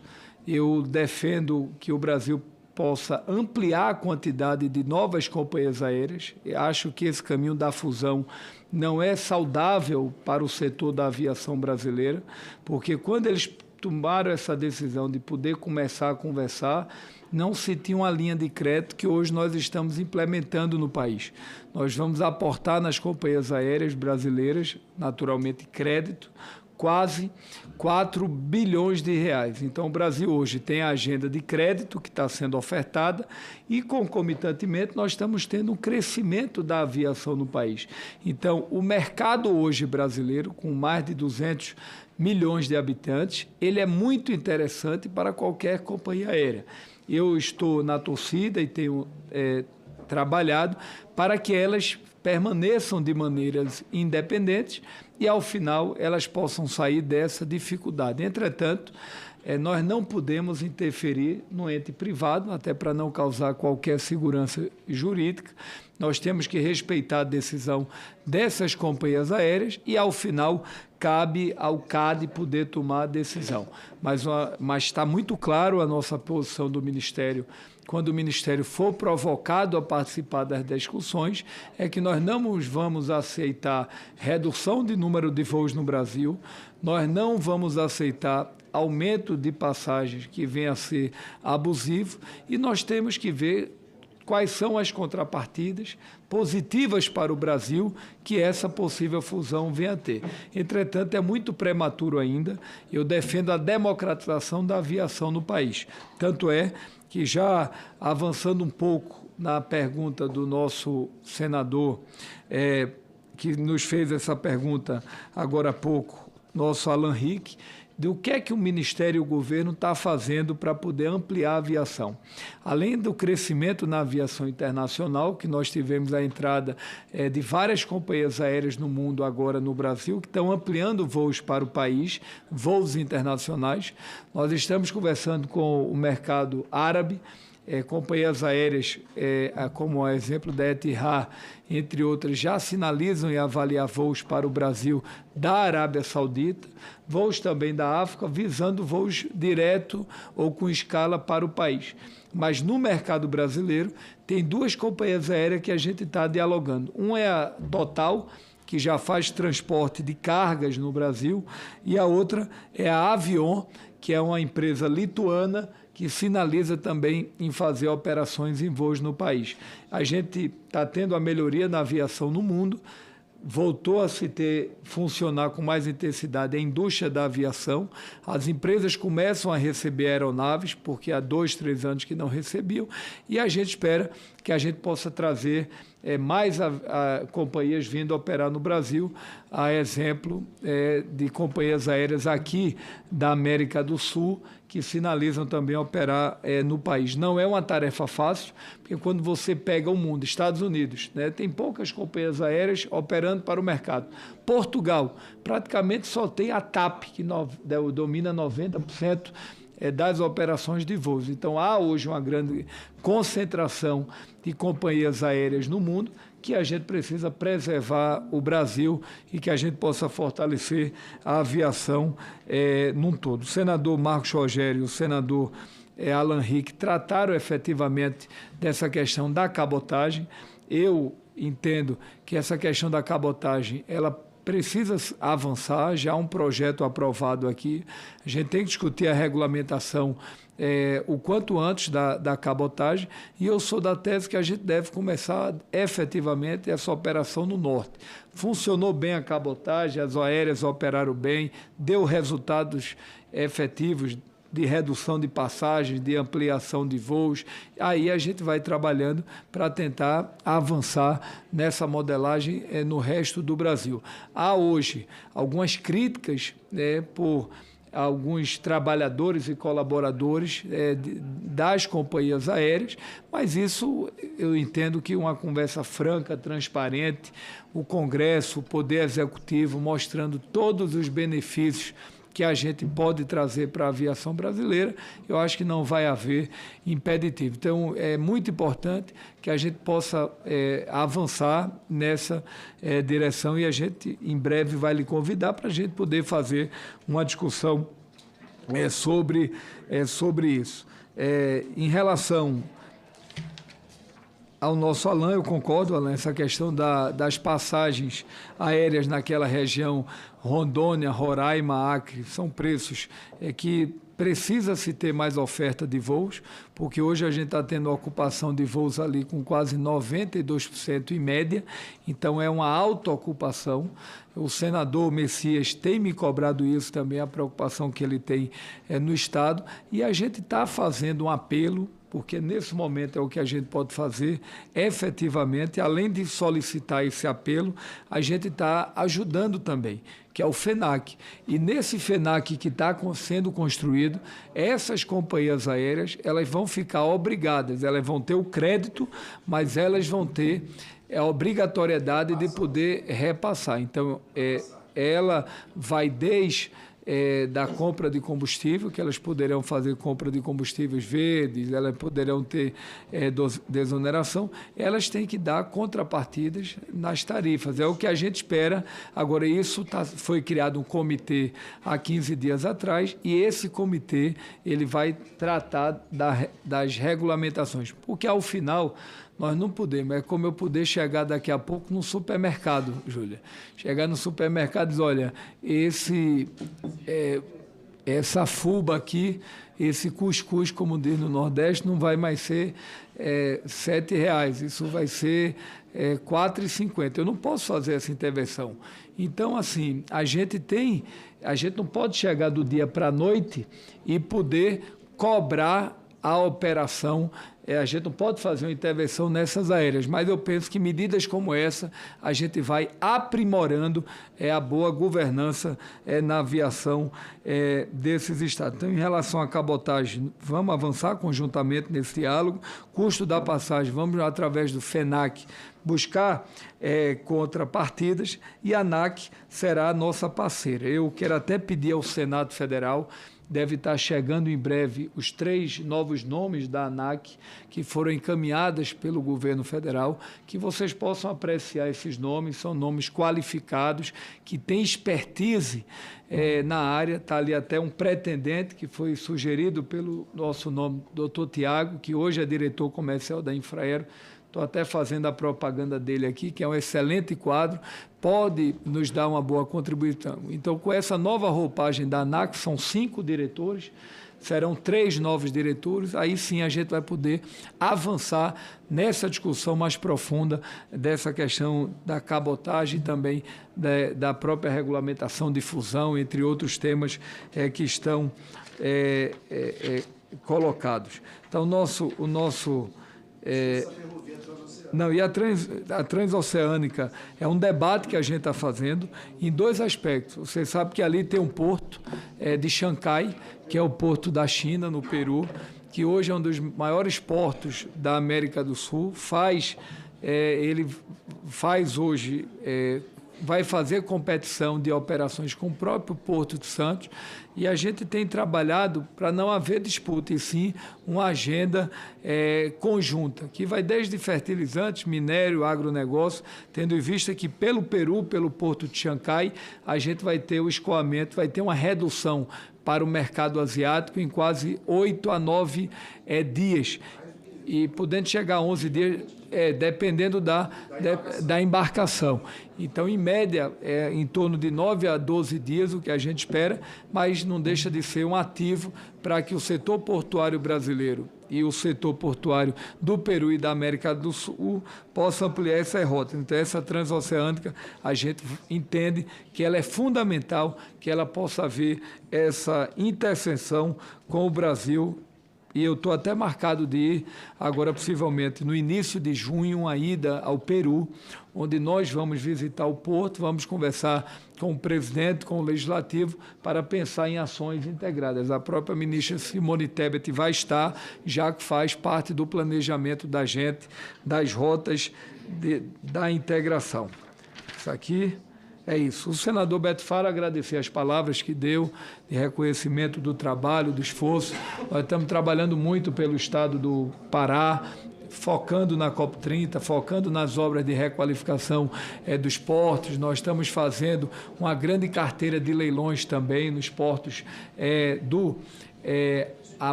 Pará. Isso será estratégico que a gente vai fazer. Vamos fazer investimentos no porto. Obrigado.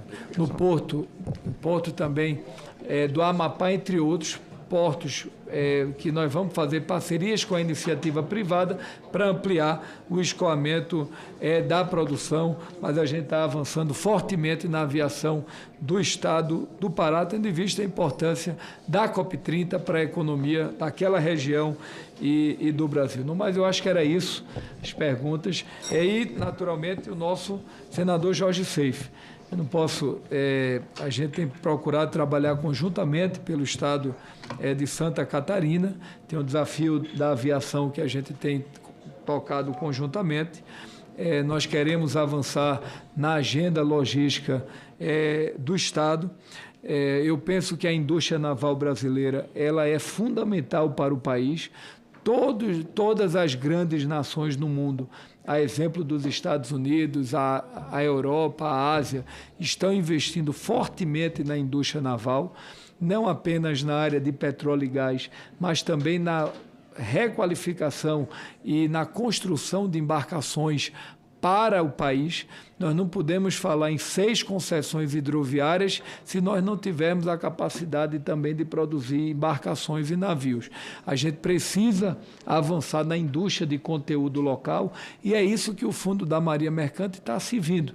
Tanto é que 400 barcaças estão sendo construídas ali no Paraguai e Paraná, que está pegando toda aquela parte do Mato Grosso ali, daquela região, que é com o grupo JS, 400 barcaças que está fazendo investimento que vai ajudar no escoamento de minério. Então, o olhar que nós estamos tendo na navegação, com esses recursos do Fundo da Marinha Mercante, não é só potencializar e relançar a indústria naval, é, sobretudo, estimular que novos estaleiros no Brasil eles possam ser criados, e isso vai estimular muito a economia do país, que nós estamos tratando de ferro, nós estamos tratando de indústria de tecnologia, nós estamos tratando de muitos insumos que fortalecem a economia do país. Em relação a malfeitos, e, naturalmente, esses malfeitos que ocorreram lá atrás, eles não podem acontecer.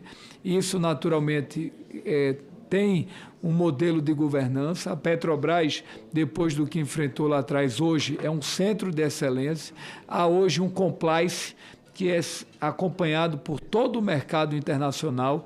A Petrobras hoje ela está listada em bolsa, cada vez mais agentes econômicos estão comprando ações da Petrobras, então eu penso que hoje há um modelo de governança. Eu acho que todo mal traz um bem. E aquele período lá atrás que a Petrobras enfrentou, de até muitos diretores presos pela Polícia Federal, é inadmissível que volte a acontecer no Brasil. Por isso que hoje é o que a gente observa, existe claramente um amplo modelo de governança através do compliance para preservar aquele ativo que não é um patrimônio, que é, sem dúvida alguma, um patrimônio do povo brasileiro, e a gente sabe a contribuição que a Petrobras dá à economia brasileira. Mas Petrobras, Transpetro, grandes grupos hoje estão estimulando a indústria de navegação. Em relação ao Porto Sequeiro, lá de Dionísio Cerqueira, sei que é uma região que o senhor atua bem politicamente. Vamos conversar com o nosso Alex Dávila, que é o secretário nacional de portos, para que a gente possa avançar nesse Porto Seco, Alex, porque essa integração ela é muito importante com os portos e com os tupes regionais. Então, esse processo ele está com a Receita também, e vamos sentar conjuntamente para a gente tentar destravar esse Porto Seco que é fundamental. Em relação a Santos, você perguntou do aumento do custo logístico. Naturalmente está havendo um aumento de custo logístico em todo o mundo, mas isso faz parte já do plano estratégico das próprias empresas. Eu não tenho observado nenhum movimento de grupos privados do Porto de Santos reclamando efetivamente das taxas de operação. Pelo contrário, o que a gente está vivendo é um ambiente de harmonia com o setor produtivo local. Eles estão alavancando investimentos no Porto de Santos, tanto é que nós estamos fazendo investimentos estratégicos. Vou lhe dar um dado, eu brinquei até com o governador Tarcísio, que tem uma relação pessoal. Eu disse, governador, o senhor em 4 anos investiu 200 milhões no Porto de Santos, nós vamos investir 12 bilhões de reais no Porto de Santos. Então é isso. Então a gente tem trabalhado, como são esses números?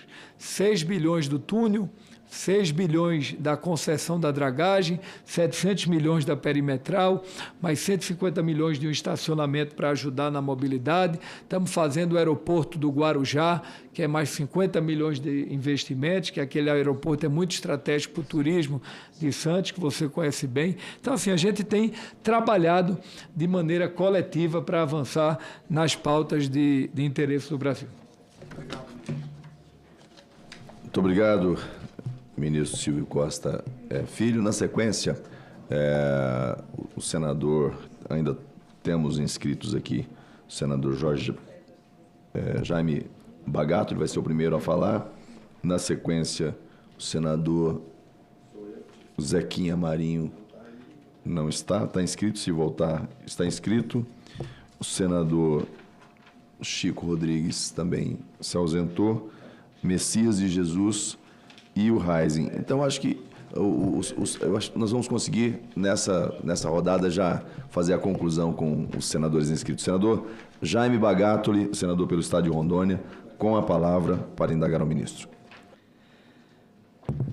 Cumprimentar aqui o nosso presidente da Comissão de Infraestrutura, o senador Marco Rogério, nosso senador Jorge Seife, vice-presidente da CDR. Cumprimentar a Vossa Excelência, o ministro Silvio Costa. Quero agradecer por você já ter me atendido 2 vezes. Excelente, me atendeu foi muito boa as nossas conversas lá no seu ministério. Quero lhe agradecer. Mas eu preciso fazer umas colocações, ministro, que muito nos preocupa. Primeiro, a situação, já foi muito comentado sobre a questão de aviação aérea. Nós temos um grande problema lá no estado de Rondônia, tem a questão do valor das passagens, que já foi comentado, tudo. E agora, por final, a Azul. Nós só temos a Azul que faz o interior. Nós não temos outra empresa. A Latam e a Gol não fazem. E ela mudou agora, começou no mês passado, os voos saindo tanto de Vilhena quanto de Paraná e Cacoal, sai direto a Campinas, São Paulo, para depois ir para os outros lugares. E eu tenho observado que todos os voos não estão sendo lotados. E outra coisa, eles desconectaram nós do interior com o nosso vizinho Mato Grosso. Senador Marco Rogério, muitas pessoas iam até pela questão de saúde, consultas médicas em Cuiabá, que é um centro maior, eles desconectaram totalmente o interior do nosso estado de Rondônia com o Mato Grosso. Só se ia a Porto Velho para pegar um voo para o Mato Grosso, para Cuiabá. Então, essa é uma indignação minha, que eu tenho uma grande preocupação sobre isso. Mas o que eu quero lhe falar, e eu vi aqui sobre a hidrovia do Madeira. A hidrovia do Madeira, talvez ela seja a hidrovia mais antiga que tem, uma das mais antigas do norte, dos afluentes do rio Amazonas. Para quem já viu a história, a hidrovia do Madeira foi o grande passo para a construção da ferrovia Madeira-Mamoré, que é da cor de Petrópolis, do estado do Acre, na era da borracha, que faz mais de 100 anos que era interligado à ferrovia que vinha de Guajará-Mirim a Porto Velho, que era para o transporte da borracha, da interligação com o país vizinho, a Bolívia. E o que muito nos preocupa, ministro, é que em 1995, 96, começou a se construir a ideia de se criar o porto, conjunto com a iniciativa privada, que foi com o Grupo MAGE, inclusive no governo do Waldir Raupp, do ex-senador, ex-governador Waldir Raupp. Foi no governo dele que houve essa parceria, lá no ano provavelmente de 1996. Então, ali que começou a viabilizar para o nosso estado de Rondônia e também para o noroeste do Mato Grosso, principalmente aquela região de Campo Novo, Sapezal, Comodoro, Campo de Julho, Vilhena e os demais municípios do estado de Rondônia, de fazer a exportação pelo porto de Porto Velho. Qual a minha grande preocupação sobre a hidrovia? Houve agora o senador Marco Rogério, nosso presidente da comissão, nós vamos fazer 3 audiências sobre aquela situação que aconteceu da privatização da BR-364. Nós vamos fazer Porto Velho, Ji-Paraná e Vilhena, 3 audiências públicas, porque aquilo ficou um custo altíssimo para o nosso produtor, para os nossos usuários do estado de Rondônia e com muito pouco benefício que vamos ter numa rodovia daquela, na BR-364, e uma concessão por 30 anos. E aí o que eu vejo, assim, a grande situação é que Isso aí custa, eu nunca tinha visto na história, custa mais de 40% do que um caminhão vai gastando, do que ele vai gastando de óleo diesel, ele vai gastar nos pedágios. É impossível, aquilo é impossível, aquilo é um custo altíssimo. E agora, quando eu olho para a hidrovia do Madeira, para privatizar, nós não temos necessidade de privatizar a hidrovia do Madeira. Eu vou lhe explicar por quê, ministro. É minha opinião, respeito cada opinião, mas eu, na condição de empresário, produtor rural, aqui nessa condição de senador da República, eu tenho uma grande preocupação, porque, mais uma vez, vai elevar os custos. E quando nós falamos dos portos, as empresas que estão lá em Porto Velho fazendo exportação, é 100% já da iniciativa privada. Não vai haver já são todos os portos, a MAGE, a Cargill, a Bung, a ADM, e as que até mexem com container também, são todas da iniciativa privada. Então, nós temos uma grande preocupação nessa situação da privatização da hidrovia. O que nós precisamos não é a privatização da hidrovia, nós precisamos reativar a 319, porque nos 2 meses que vamos ter o colapso da seca, eu estou lá há 50 anos, os 50 anos deu problema na seca, os 50. Então, o que nós precisamos ver, junto ao Ministério de Infraestrutura, nós precisamos reativar a BR-319. Eu sei que o Amazonas quer, Rondônia quer, o Acre quer, todos nós do Norte queremos a reativação da BR-319. Então, eu lhe peço, ministro, que antes de tomar qualquer atitude sobre a hidrovia, que não vamos cair no mesmo erro que fizemos com a rodovia, que agora estamos com esse caroço aí para poder desenrolar ele, para poder nós ver como que vamos chegar num denominador com isso aí. Então, eu lhe peço, nós precisamos ir lá, conversar com os transportadores que já estão lá na hidrovia, com os nossos produtores rurais, com nossos empresários, com os garimpeiros que estão lá no Rio. Todos nós precisamos ter um diálogo e uma conversa, nós não podemos mais onerar o custo da produção.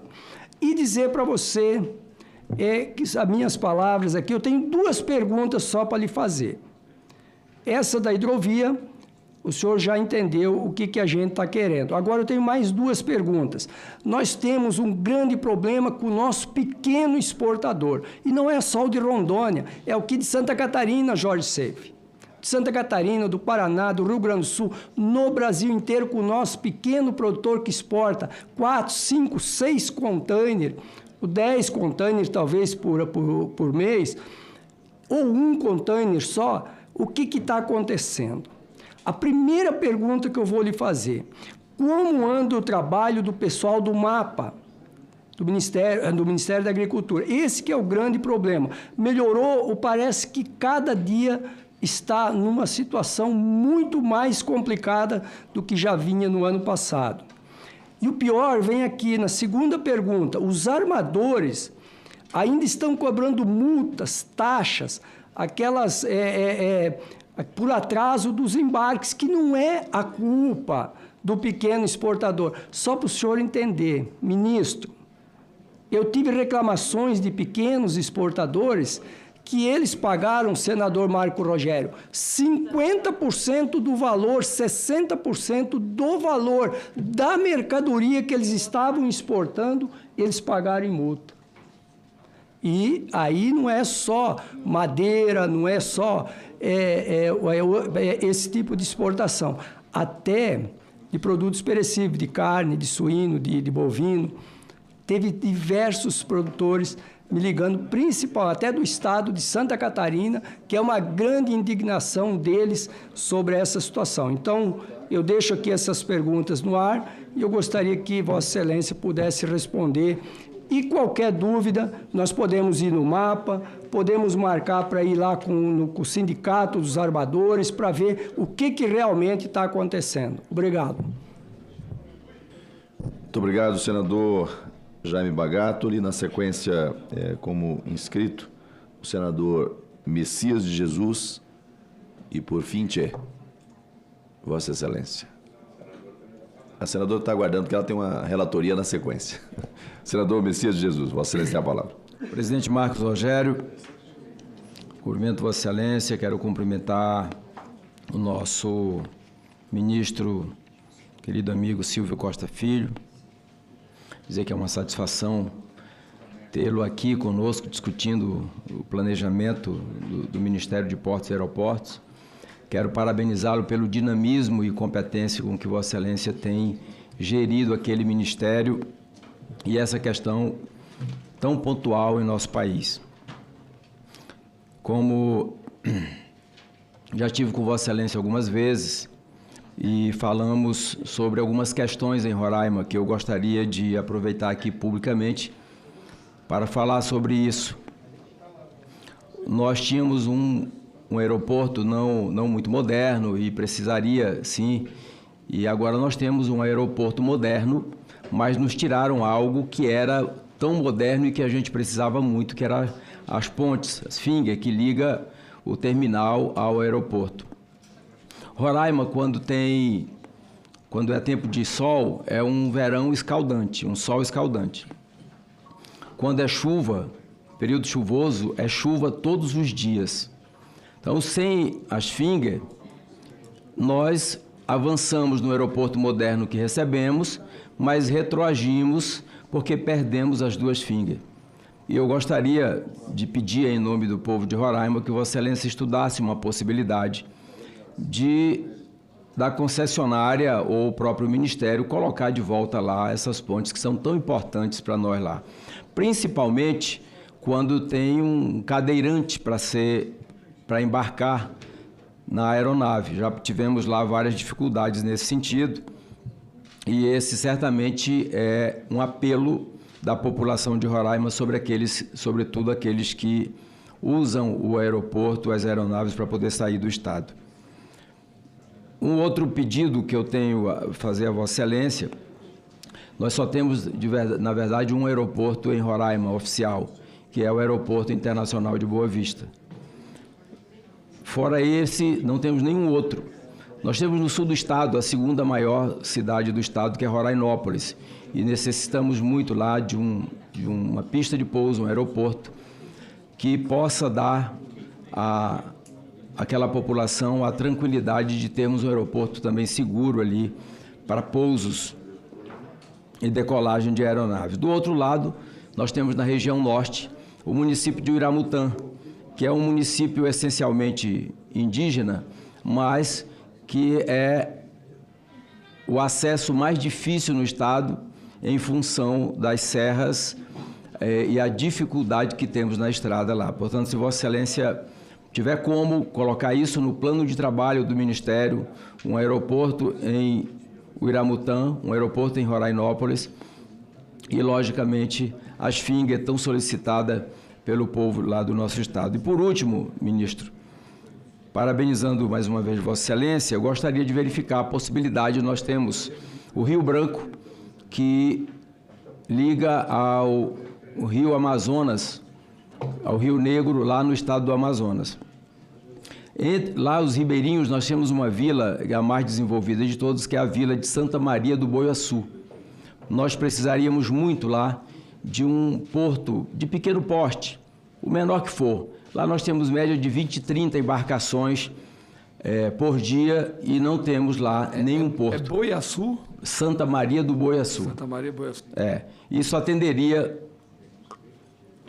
certamente todo aquelas embarcações que trafegam por ali. E Santa Maria, como é a vila mais populosa, certamente a mais visitada também por turistas, atenderia ali muito bem toda aquela região do Baixo Rio Branco. É isso, deixar meu abraço a Vossa Excelência e a alegria que eu tenho de vê-lo desempenhando muito bem as funções de ministro de Portos e Aeroportos no Brasil. Muito obrigado, líder Messias. Na sequência, o senador Reising e o senador Petecão também pede a palavra. E também registrar a presença do líder Randolph Rodrigues. E aí a gente conclui a rodada de perguntas. Senador Reis, Vossa Excelência tem a palavra. Senhor presidente, colegas parlamentares, nosso ministro Silvio Costa Filho, de parabenizar pela explanação e algumas questões relacionadas ao Rio Grande do Sul, que nós já temos tratado bastante. Aqui, primeiro, é o aeroporto Vila Oliva. Conversei agora, outro dia, com a Luísa, uma filha, também a Mariana, a gente tem trocado ideias com ela, com relação a recursos específicos para esse aeroporto. Começamos um trabalho com ele em 2019, já está finalmente o projeto, está praticamente pronto, e foi a resposta que eu recebi. Agora nós temos que fechar o recurso, né? Junto ao PAC, já estamos fazendo, inclusive, por orientação da sua equipe lá, um pedido de audiência com o ministro Rui Costa, em nome do senador Paim, do senador Mourão e meu nome, os 3 senadores gaúchos, solicitar a ajuda do ministro para nós garantirmos o recurso no PAC, que é fundamental, né? É em torno de 170, 180 milhões. E Gramado hoje, senador Marco Rogério Seife, recebe 8 milhões de turistas por ano. Praticamente todo mundo vem por Porto Alegre. É um número expressivo de turistas, né? É dos maiores destinos turísticos do Brasil, é Gramado hoje. Então, a região precisa. Outro ponto importante, ministro, o Rui Costa me questionou uma ocasião que eu falava com ele, sim, as estradas, os acessos. Já temos nesse documento um compromisso do governo do Estado se comprometendo a fazer o acesso Caxias, Vila Oliva e Vila Oliva Gramado, né? Então, também esse é um ponto importante. E o prefeito Nestor de Gramado já tem quase todo o trecho asfaltado. Falta uma ponte que o Estado vai fazer. Então, para chegar de Vila Oliva a Gramado, muito pouca coisa precisa, né? Mas o importante é que essas obras não estarão no recurso do projeto em si. Então, esse é o primeiro ponto importante que a gente tem que ombrear junto, porque é fundamental para o Rio Grande do Sul, mas especial para aquela região. E uma outra questão que nós conversamos também em 2019 é a hidrovia da Lagoa Mirim. Você já conhece. Foi trabalhado em cima de um projeto SAFE, fazer uma parceria público-privada. Já tinha empresas que iam fazer o processo e depois ela está se tornando pública. E foi suspensa a licitação, a gente está insistindo agora com o pessoal do DENIT para fechar essa questão, porque é fundamental para nós, para a nossa metade sul do Rio Grande do Sul e também a parte norte e nordeste do Uruguai, que é a parte mais pobre do Uruguai, e agrega uma parte com o Brasil, né? Para nós é fundamental. E essa hidrovia fazer a ligação. Para que os colegas tenham noção, senador Margarete, o Rio Grande do Sul hoje tem mais água proporcional ao tamanho do estado do que o próprio Mato Grosso, né? Do que o Pará. Essa é uma posição. Só perde para o Amazonas. Se fizer a proporção do estado, as lagoas SAFE que nós temos no estado hoje e os rios que nós temos, é fundamental, porque e nós não estamos quase usando muito pouco a navegação, portanto é importante essa questão de fazermos essa hidrovia, que faz essa ligação importante e ajuda também o Porto de Rio Grande, porque o Uruguai tem 1 milhão de hectares nessa região, que pode plantar milho, soja, madeira, até uma planta de celulose cabe naquele local, ou na zona sul do estado, ou naquele processo. Então é muito importante que saia essa ferrovia, e é um valor barato. A hidrovia, quer dizer, desse assunto ali, nós potencializamos e vi que no seu mapa essa obra já consta ali, nas prioridades do governo federal. Então é importante, o Uruguai tem demandado muito esse assunto junto conosco. O embaixador Guilherme Valles, né, que tem intensamente, nós já temos conversado junto com Vossa Excelência. Então é importante que a gente possa ter esse processo do DENIT o mais rápido possível para poder chamar essa licitação. Senador Marco Rogério, foi suspensa em função das enchentes, que o assoreamento que houve vai mascarar o volume que teria que ser dragado no processo ali. Claro que hoje é diferente e já estão fazendo o levantamento dessa parte. Para nós, então, é fundamental. E, para finalizar, eu vi o senador Marco Rogério questionando os acessos. Nós temos um projeto Porto Arroio do Sal, é o segundo porto marítimo do Rio Grande do Sul. SAFE, vocês têm lá 7 portos funcionando, 7. E nós copiamos o modelo do TUP lá no bem parte norte, Itapuã, pode ser? Itapuã, né? Esse é o modelo que vamos fazer no Rio Grande do Sul, totalmente privado. E aí, Marcos Rogério, a ligação do porto em direção à rodovia BR-101, 12 quilômetros de estrada, a próprio pessoal do porto vai fazer a estrada. Então, não tem problema de Estado ou de União. A obra está no projeto do porto, 6, 7 bilhões de reais que se paga. A nossa economia CEF é maior que Santa Catarina e não podemos admitir apenas um porto funcionando quando vocês têm 7. Porque vocês se agilizaram, os empresários fazem e esse é o processo importante. Então, o que nós queremos para o Rio Grande do Sul é um segundo porto marítimo que não vai prejudicar Rio Grande, mas vai ajudar o Rio Grande do Sul. Conversamos na parte norte do estado, tivemos agora recentemente em Caxias, a semana passada, e todo o empresariado de Caxias presente na reunião. Eles querem o porto. Sexta-feira passada estivemos lá em Novo Hamburgo. Então, o setor coreiro calçadista, todo mundo quer. Tivemos em Santa Cruz, Fumo, todo mundo quer o porto lá. Então, para nós é fundamental que tenhamos um segundo porto marítimo do Rio Grande do Sul. E também com relação à ferrovia. Quando eu peguei esse assunto do Dr. Carrion, quero render homenagem ao Carrion, que foi deputado dessa casa, foi relator da lei dos portos, quando deputado naquela ocasião, foi 2 vezes prefeito de Passo Fundo. Ele que trouxe essa ideia em 2018, Marco Rogério. E hoje é uma realidade, o porto vai sair do papel. Foi desenhado por Dom Pedro em 1870. Quando ele pediu para engenheiros espanhóis, perguntou assim, de Santos São Paulo a Montevideo, Buenos Aires, aonde seria o melhor local para um porto no Rio Grande do Sul? E deu nesse local. Agradecer a Marinha também, que foi fazer a batimetria para nós. E hoje não é por Torres, mas é ao lado, um município que se emancipou de Torres, que chama-se Arroio do Sal. Então, o projeto é de 1870. No tempo do Getúlio Vargas, os ingleses e os alemães fizeram um projeto também, no mesmo local. Bom, e hoje, então, nós estamos ressuscitando essas obras de muito tempo atrás e vai se tornar uma realidade. E para nós é fundamental, e para o Brasil é fundamental. O custo logístico do Rio Grande do Sul hoje é um dos mais caros do Brasil, por falta de portos, hidrovias, ferrovias, pontes e aeroportos. Bom, então, estamos tratando justamente desse assunto, o aeroporto de Vila Oliva, a hidrovia do Lagomirim e também a questão do porto e Arroio do Sal. Obrigado pela atenção, ministro. A Mariana aqui tem nos atendido muito bem, né? Elogiar a Mariana, que é sua vice-substituta lá, Tomé, a Luiz e uma filha na aviação civil, na aviação. E o Alex Dávila também temos cobrado dele a questão da hidrovia, para nós é fundamental, e o porto também. Obrigado. Muito obrigado, senador Reising, a vice-ministra. Secretário executivo. Não, o Reising é botou de vice-ministra. Muito bem. Bom, pelo combinado, a cada 3 senadores o ministro responde. Nós ainda temos 2 senadores remanescentes inscritos, o senador Petecão e o senador Wellington Fagundes, e o senador Randolph, para completar os 3, para finalizar.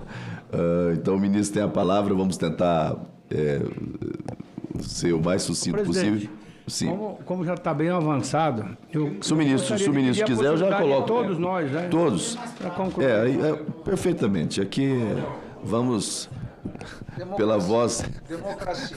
Pela democracia. O ministro é jovem, tem capacidade de sintetizar todos juntos. E o ministro é cuidadoso, eu fico observando a cada fala, ele vai fazendo as anotações. Eu acho que ele pegou alguma prática, aquele pessoal da taquigrafia lá do Senado ou da Câmara. Anota tudo, não esquece nada. Então, vamos fazer dessa forma. Na sequência, então, fala o senador Petecão, o Wellington Fagundes fecha com o senador Randolph. Muito bem. Presidente, vou ser bem breve. Eu, primeiramente, queria agradecer ao ministro Silvio pela forma que ele sempre nos recebe lá em seu ministério, né? Eu tenho até dito que você virou referência. Que bom que se todos os ministros nos recebessem igual você nos recebe. Às vezes eu sei que não dá para resolver tudo, mas da forma que você recebe, né, isso conta muito para mim. Então, ministro Silvio, eu gostaria que Vossa Excelência pudesse... Eu tenho um PL aqui, que é o 4715, que está na Câmara. Que agora lá na Câmara, o que é que eles estão fazendo? Os projetos vão daqui, aí o cara pega um projeto da Câmara e apensa o nosso. Nós temos que acabar com isso. Tem que acabar com isso. Isso eu vou falar com o presidente Davi. Isso não é o primeiro, não. Isso são vários projetos. Essa é aquela lógica da tramitação invertida, né? Que eles acabam com a iniciativa do Senado. Então, mas me parece...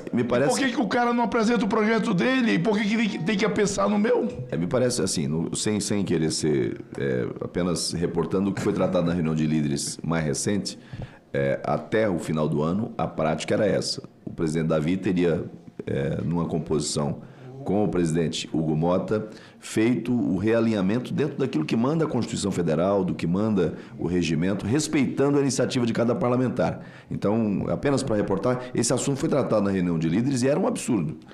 Acabava com o poder de iniciativa. E ficava uma guerra, porque se o Senado começa a praticar a mesma coisa, né, a gente fica num ambiente que para todo o processo legislativo. Daqui a pouco assiste razão, Vossa o cara que está lá no Estado vai dizer, olha, esse Petecão nunca aprovou um projeto. Não só eu, os colegas aqui, o que eu estou dizendo aqui é o que todos têm me relatado. Ô Silvio, então eu tenho o PL 4715, que trata... que permite que os voos, por exemplo, nós estamos lá na divisa com o Peru e com a Bolívia. Nós temos ali uma cidade, por exemplo, Cusco, uma das cidades mais visitadas do mundo. Aí o cara pega um voo lá em Cusco, ele pode vir a Rio Branco, com a lei atual ele não pode pegar passageiro em território brasileiro.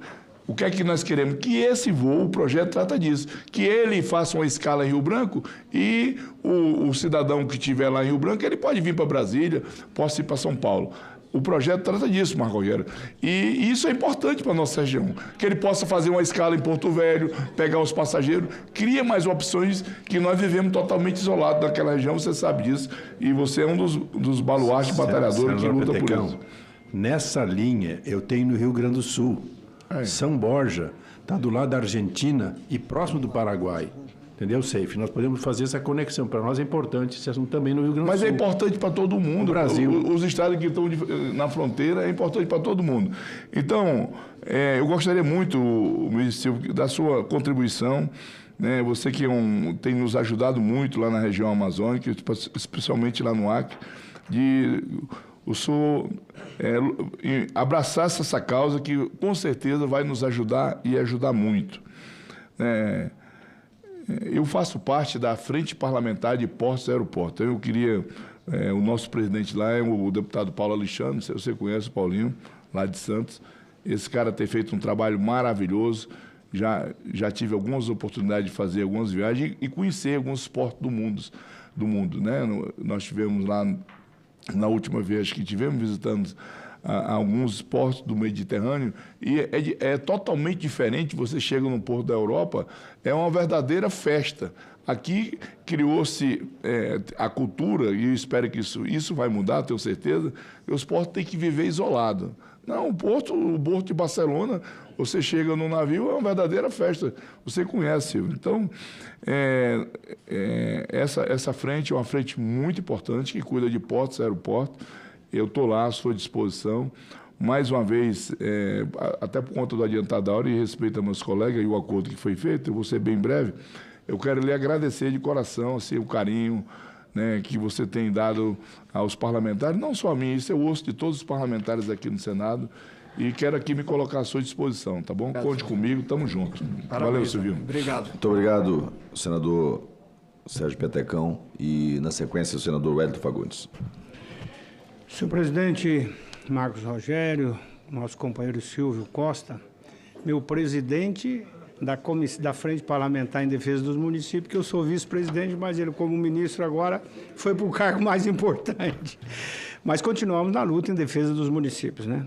E na mesma linha do Petecão, eu quero inclusive registrar que nesse sábado eu estive em Miami na inauguração de um grande terminal da MSC, que é hoje uma das maiores companhias, né?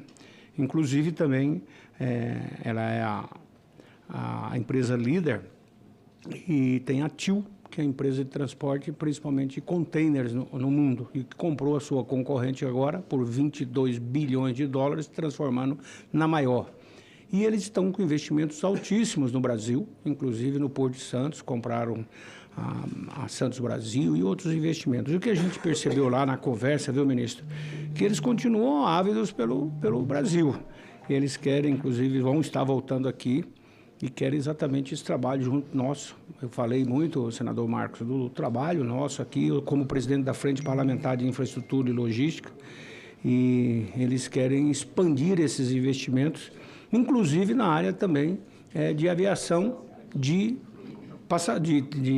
navegação de passageiros. Então, eu quero marcar, inclusive, a possibilidade dessa reunião.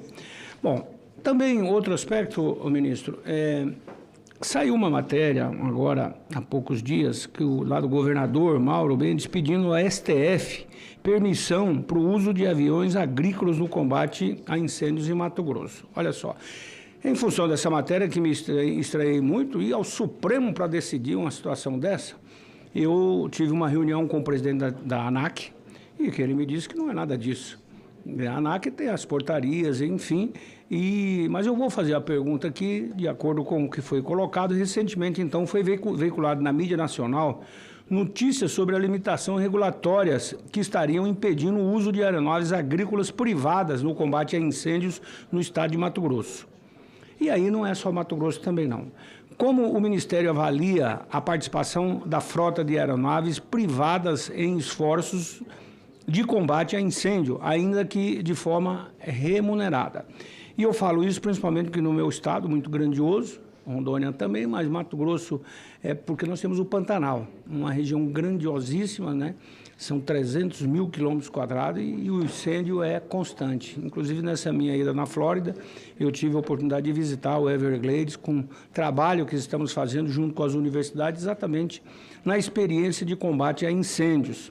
E o uso dessas aeronaves, no caso de Mato Grosso, que temos inúmeras, né?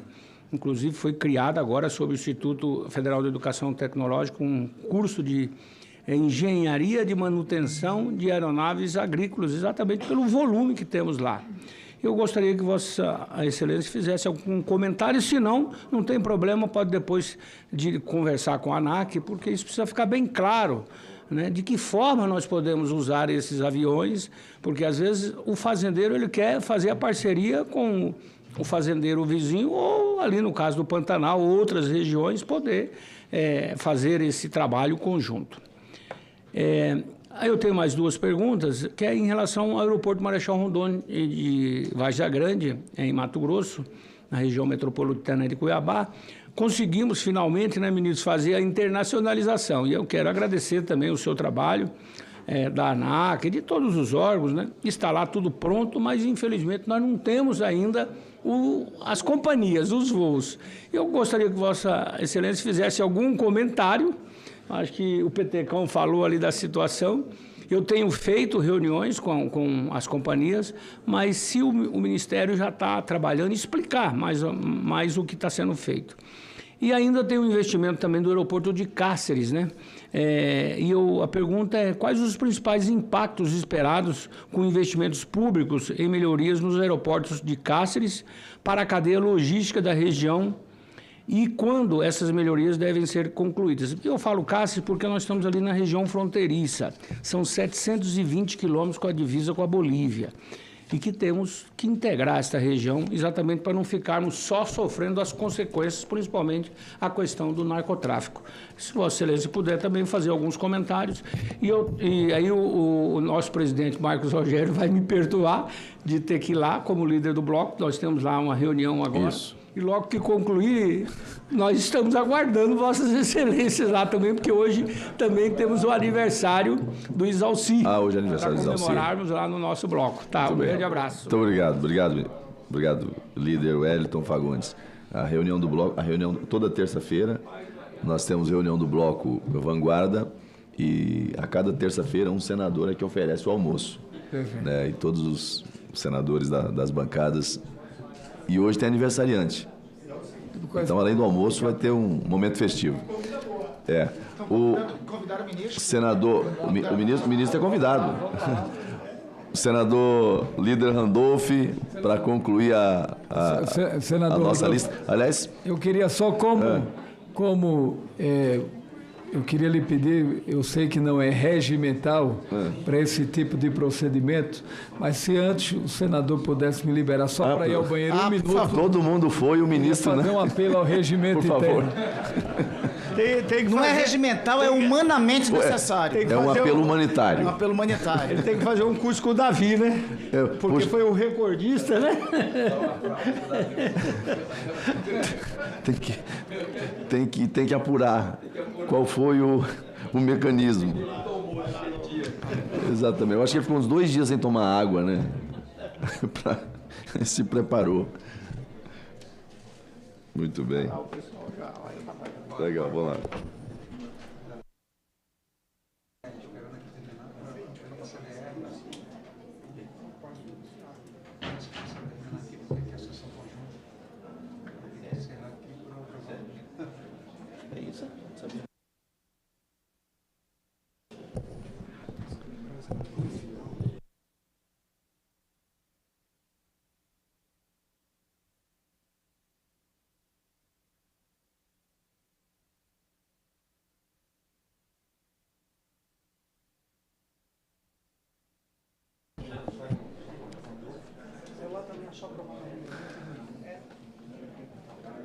Na fala aí, só para não deixar passar batido. Peraí. Aqui.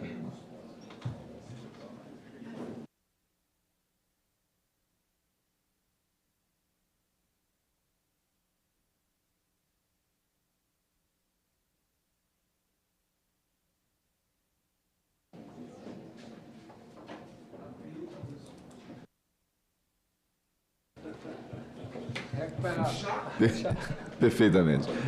Com a palavra o líder Randolfo Rodrigues. Era o número 1.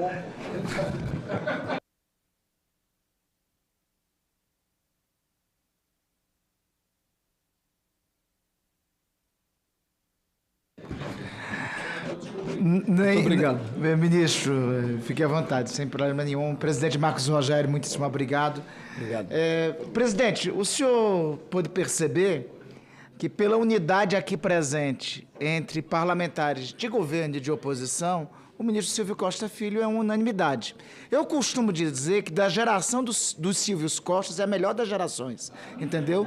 Isso é conhecido em todo o Congresso Nacional, é a melhor da geração de Silvio Costa, dos Silvios Costas, e exatamente pelo perfil de atuação do ministro, eu diria um dos mais eficazes e competentes da nossa esplanada dos ministérios, do governo do presidente Lula.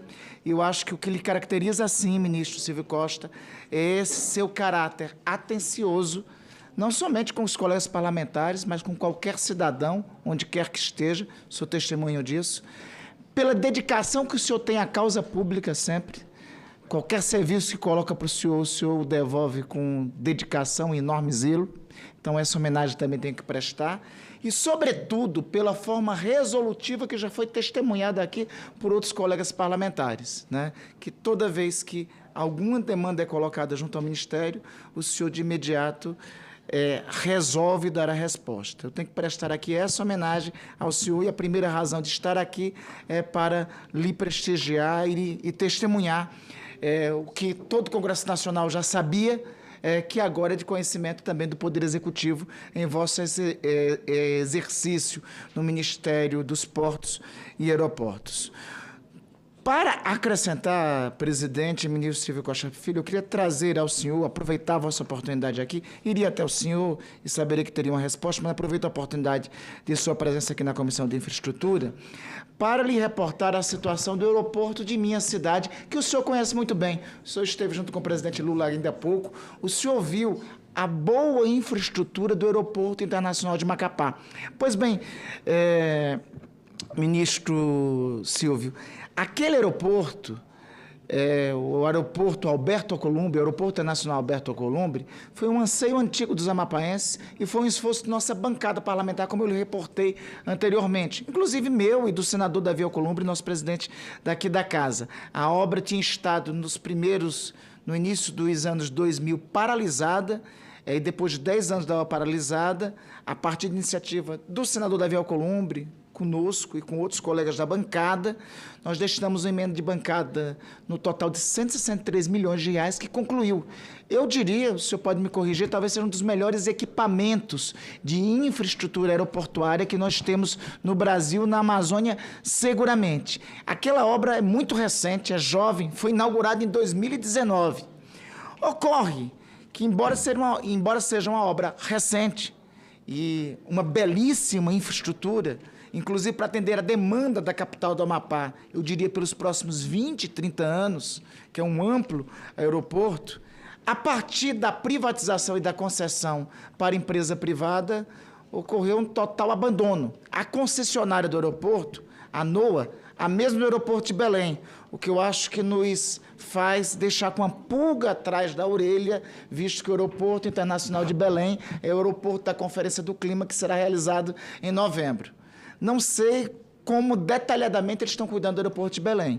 Eu posso lhe testemunhar que, em relação ao aeroporto internacional de Macapá, aeroporto internacional Alberto Alcolumbre, num prazo exíguo, eles conseguiram deteriorar um equipamento excelente que foi construído pelo poder público.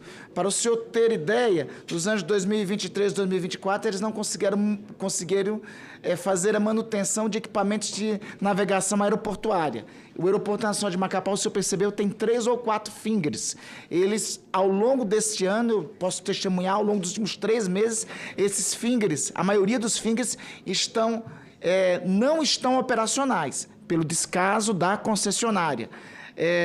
O sistema de ar-condicionado do aeroporto, há pelo menos 2 ou 3 anos, não funciona na plenitude do que deve funcionar.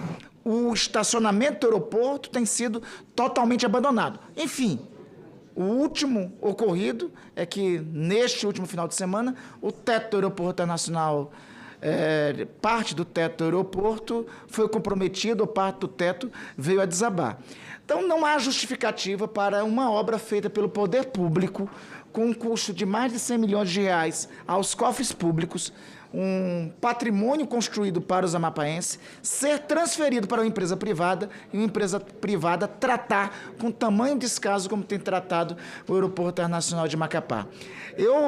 Até chegar até o senhor, eu recorro ao senhor como última rácio, porque a Agência Nacional de Aviação Civil tem sido inoperante, deixa eu reiterar os termos, ainda bem que nós estamos mudando os representantes da ANAC agora, em breve, aqui no Congresso Nacional, porque a ANAC tem sido inoperante e, repetidas vezes, não tem respondido, ou pelo menos dado a devida resposta às questões que temos trazido sobre o Aeroporto Nacional de Macapá. É por isso que recorro ao apoio sempre resolutivo de Vossa Excelência à frente do Ministério dos Portos e Aeroportos para, o quanto antes, buscar ou fiscalizar rigorosamente ou exigir da empresa concessionária um plano de resposta e de recuperação e de funcionamento adequado desse aeroporto, que, como eu disse, não se justifica um equipamento que não tem 3, 4 anos, está sendo cuidado por uma empresa privada dessa natureza.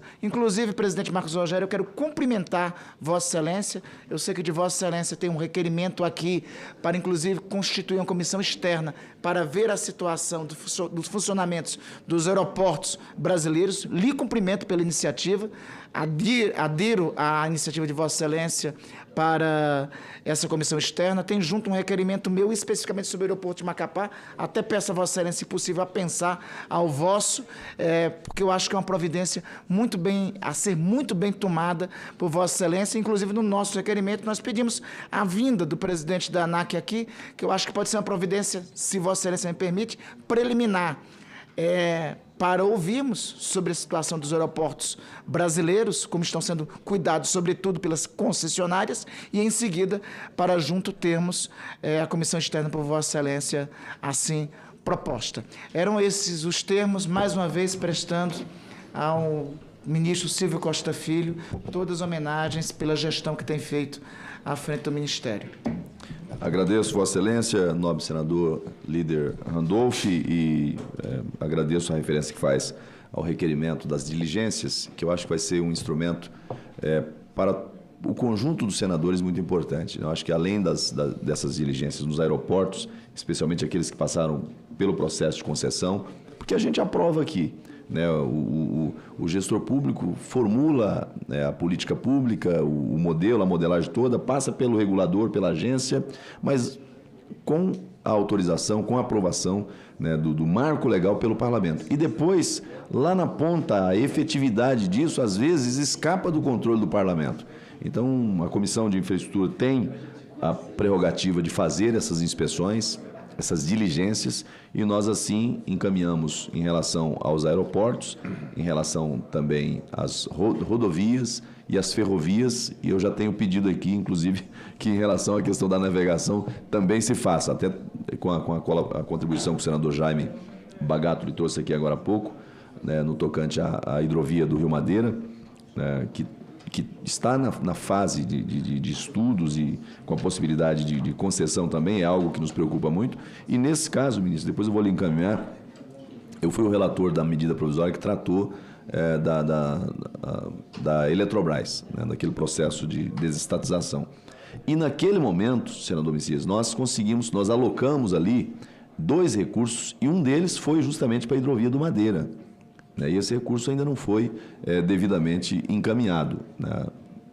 Um foi para o Madeira e outro foi para uma outra hidrovia que eu não me recordo agora de cabeça. Mas foram duas medidas adotadas para garantir justamente a infraestrutura necessária para a navegação. Mas fica então feito o pedido para que a equipe faça o apensamento dos 2 requerimentos, atendendo o pedido do senador líder Randolph. Com a palavra, o ministro Silvio Costa Filho para responder os senadores. Senadora, me perdoe. Margarete Busetti, veja como que aqui, Randolph, se somou, né, o prestígio pessoal do ministro Silvio Costa Filho, né, que foi muito prestigiado, o número de senadoras que vieram a essa comissão e que aqui permaneceram, inclusive, foi muito acima da média. Então, além do prestígio pessoal dele, né, temas que são temas sensíveis para o Brasil inteiro. Cada região do país tem suas necessidades, suas peculiaridades, e o ministro atenciosamente a todos encaminhou a resposta. Senadora Margarete, com a palavra. Obrigada, presidente. Eu prometo que eu falarei só 1 hora. Mentira, ministro. Muito obrigada pela presença. O senhor sempre muito gentil, muito prestativo. Eu falei que eu não iria mais reclamar da aviação no Brasil, mas eu só quero lhe dar um dado hoje que está acontecendo no Mato Grosso. De hoje, 8/4, até o dia 11/4, nós não temos voo à tarde para Mato Grosso. Nenhum. Nós só temos voo pela manhã. Nós tínhamos 2 até 3 voos, nós chegamos a ter, ia lotado, agora nós não temos mais. E outra, eu quero parabenizar o senhor, que eu quero declarar aqui pelas salas extrasensoriais que o senhor anunciou hoje para atender os autistas, que isso é algo fantástico e necessário dentro da aviação, porque realmente eles são uma categoria, são pessoas que têm muito medo de barulho, medo da escada rolante, enfim. É muito bacana isso que o senhor está fazendo nos aeroportos. Mas nós estamos com graves problemas na aviação civil. Isso é fato. E hoje, o senhor saindo daqui, nós vamos aprovar a lei Joca, né, do cão Joca, que trabalhamos juntos há quase 6 meses para fazer esse relatório e ele agora está redondo, pronto para ser aprovado. Muito obrigada. Ministro. Está na pauta, na sequência da audiência. Já está aqui. É o item da pauta. Até pensei em fazer, vamos passar para a semana que vem, a senadora Margarete. Não. Vamos votar. Ministro. Agradeço, senador Margarete Busetti. Senador Reising, só uma questão, aproveitando. Aquele aeroporto, na divisa de Livramento com Rivera, Brasil com Uruguai, tivemos lá na inauguração, ainda não tem companhia aérea. Se puder botar nas suas orações também, com o seu pessoal, coloque junto. O que não consegue na gestão, pelas orações. Jaime. Meu ministro, a hora que o senhor responder aí, Vossa Excelência responder, só esclarece aí também sobre o fundo da Marinha Mercante, que aquilo é muito importante para o Rio Madeira, que todo o transporte de combustível de Rondônia, do Acre e do Noroeste de Mato Grosso é feito pelo Rio Madeira. Obrigado. Obrigado, senador Jaime. Ministro, com a palavra. Bom, primeiro eu quero agradecer as manifestações de carinho, de atenção. Nós vamos juntos, Poder Público, Senado Federal, continuar trabalhando muito pelo Brasil. E, naturalmente, eu fico muito feliz de poder vir a essa casa, uma casa que eu tenho muita admiração, muito respeito, sobretudo pelo papel institucional que cumpre para o Brasil e para a democracia brasileira. E eu venho lá de Pernambuco, senador Randolfo. Meu avô era cortador de cana. E meu avô sempre me dizia, eu bem novinho, ele me chamava no canto, ele dizia duas frases que me marcou muito. A verdade sempre vence e quem ouve erra menos. E eu tenho procurado sempre ouvir para poder acertar, para poder tentar fazer as coisas da melhor maneira possível, despido de qualquer componente ideológico, que eu acho que isso é muitas vezes o que está faltando ao nosso país. Mas primeiro respondendo o senador Jaime, que é uma referência no setor do agronegócio brasileiro, dizer que essa pauta do Rio Madeira é uma pauta que a gente tem que ter muita sensibilidade nessa discussão. Porque hoje nós temos uma movimentação de 15 milhões de toneladas, podemos chegar a 25 milhões de toneladas depois que essa hidrovia for feita. Mas a gente percebe que há algumas dificuldades com o setor produtivo brasileiro que precisa ser feita uma melhor discussão. O que é que nós fizemos efetivamente?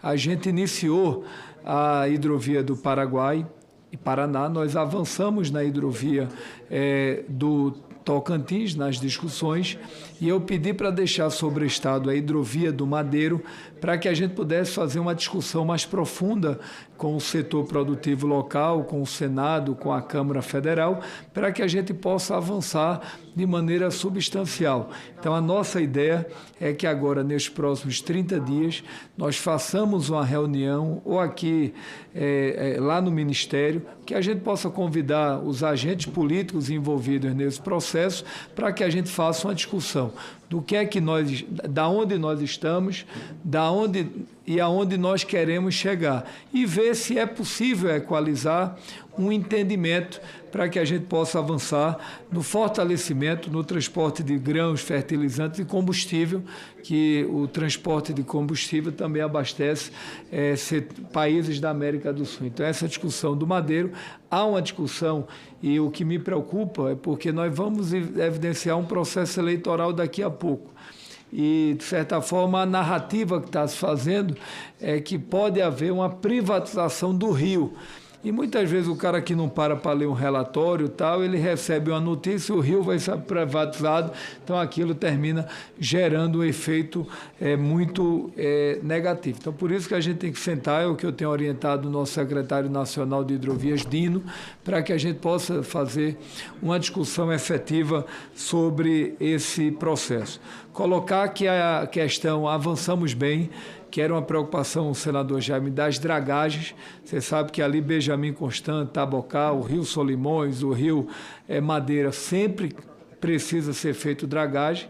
E o que é que acontecia? Historicamente, as dragagens eram feitas, senador, de última hora. Já se sabia que daqui a um ano vai ter estiagem no Amazonas, naquela região. Então, nós fizemos uma licitação agora de 5 anos, para que, independente do governo, se é a primeira iniciativa da história, a gente tenha, senador Randolfo, essa dragagem feita, porque isso dá previsibilidade ao setor produtivo para que não tenha prejuízos no minério, para que não tenha prejuízos no negócio, para que a gente possa avançar, tendo em vista que essa hidrovia, ela atende o Acre, o Mato Grosso, o Amazonas e também Rondônia. Então, vamos construir, senador, conjuntamente, para que nós façamos o que for efetivamente melhor para o Brasil. A avaliação que eu faço da agricultura é que o Brasil vai bem. Eu acho que o presidente Lula teve a oportunidade de abrir quase 340 mercados no mundo. Eu fiquei encantado com a imagem internacional do presidente Lula, porque muitas vezes o que acontece é que um jogador brasileiro está jogando muito bem no Vasco, mas às vezes os setores da sociedade só valorizam quando ele vai para o Barcelona. Isso é como Alceu Valença no meu estado. Ele só foi mais valorizado quando foi para o Rio de Janeiro. Então, hoje o presidente Lula, né, e aqui eu não estou querendo adjetivar nem fulanizar, a imagem internacional do presidente tem nos ajudado muito a ampliar parcerias com o mercado internacional, sobretudo no setor portuário e do agronegócio. Então, esses 340 mercados, por exemplo, o Vietnã, nós assinamos lá o mercado da carne para proteína animal.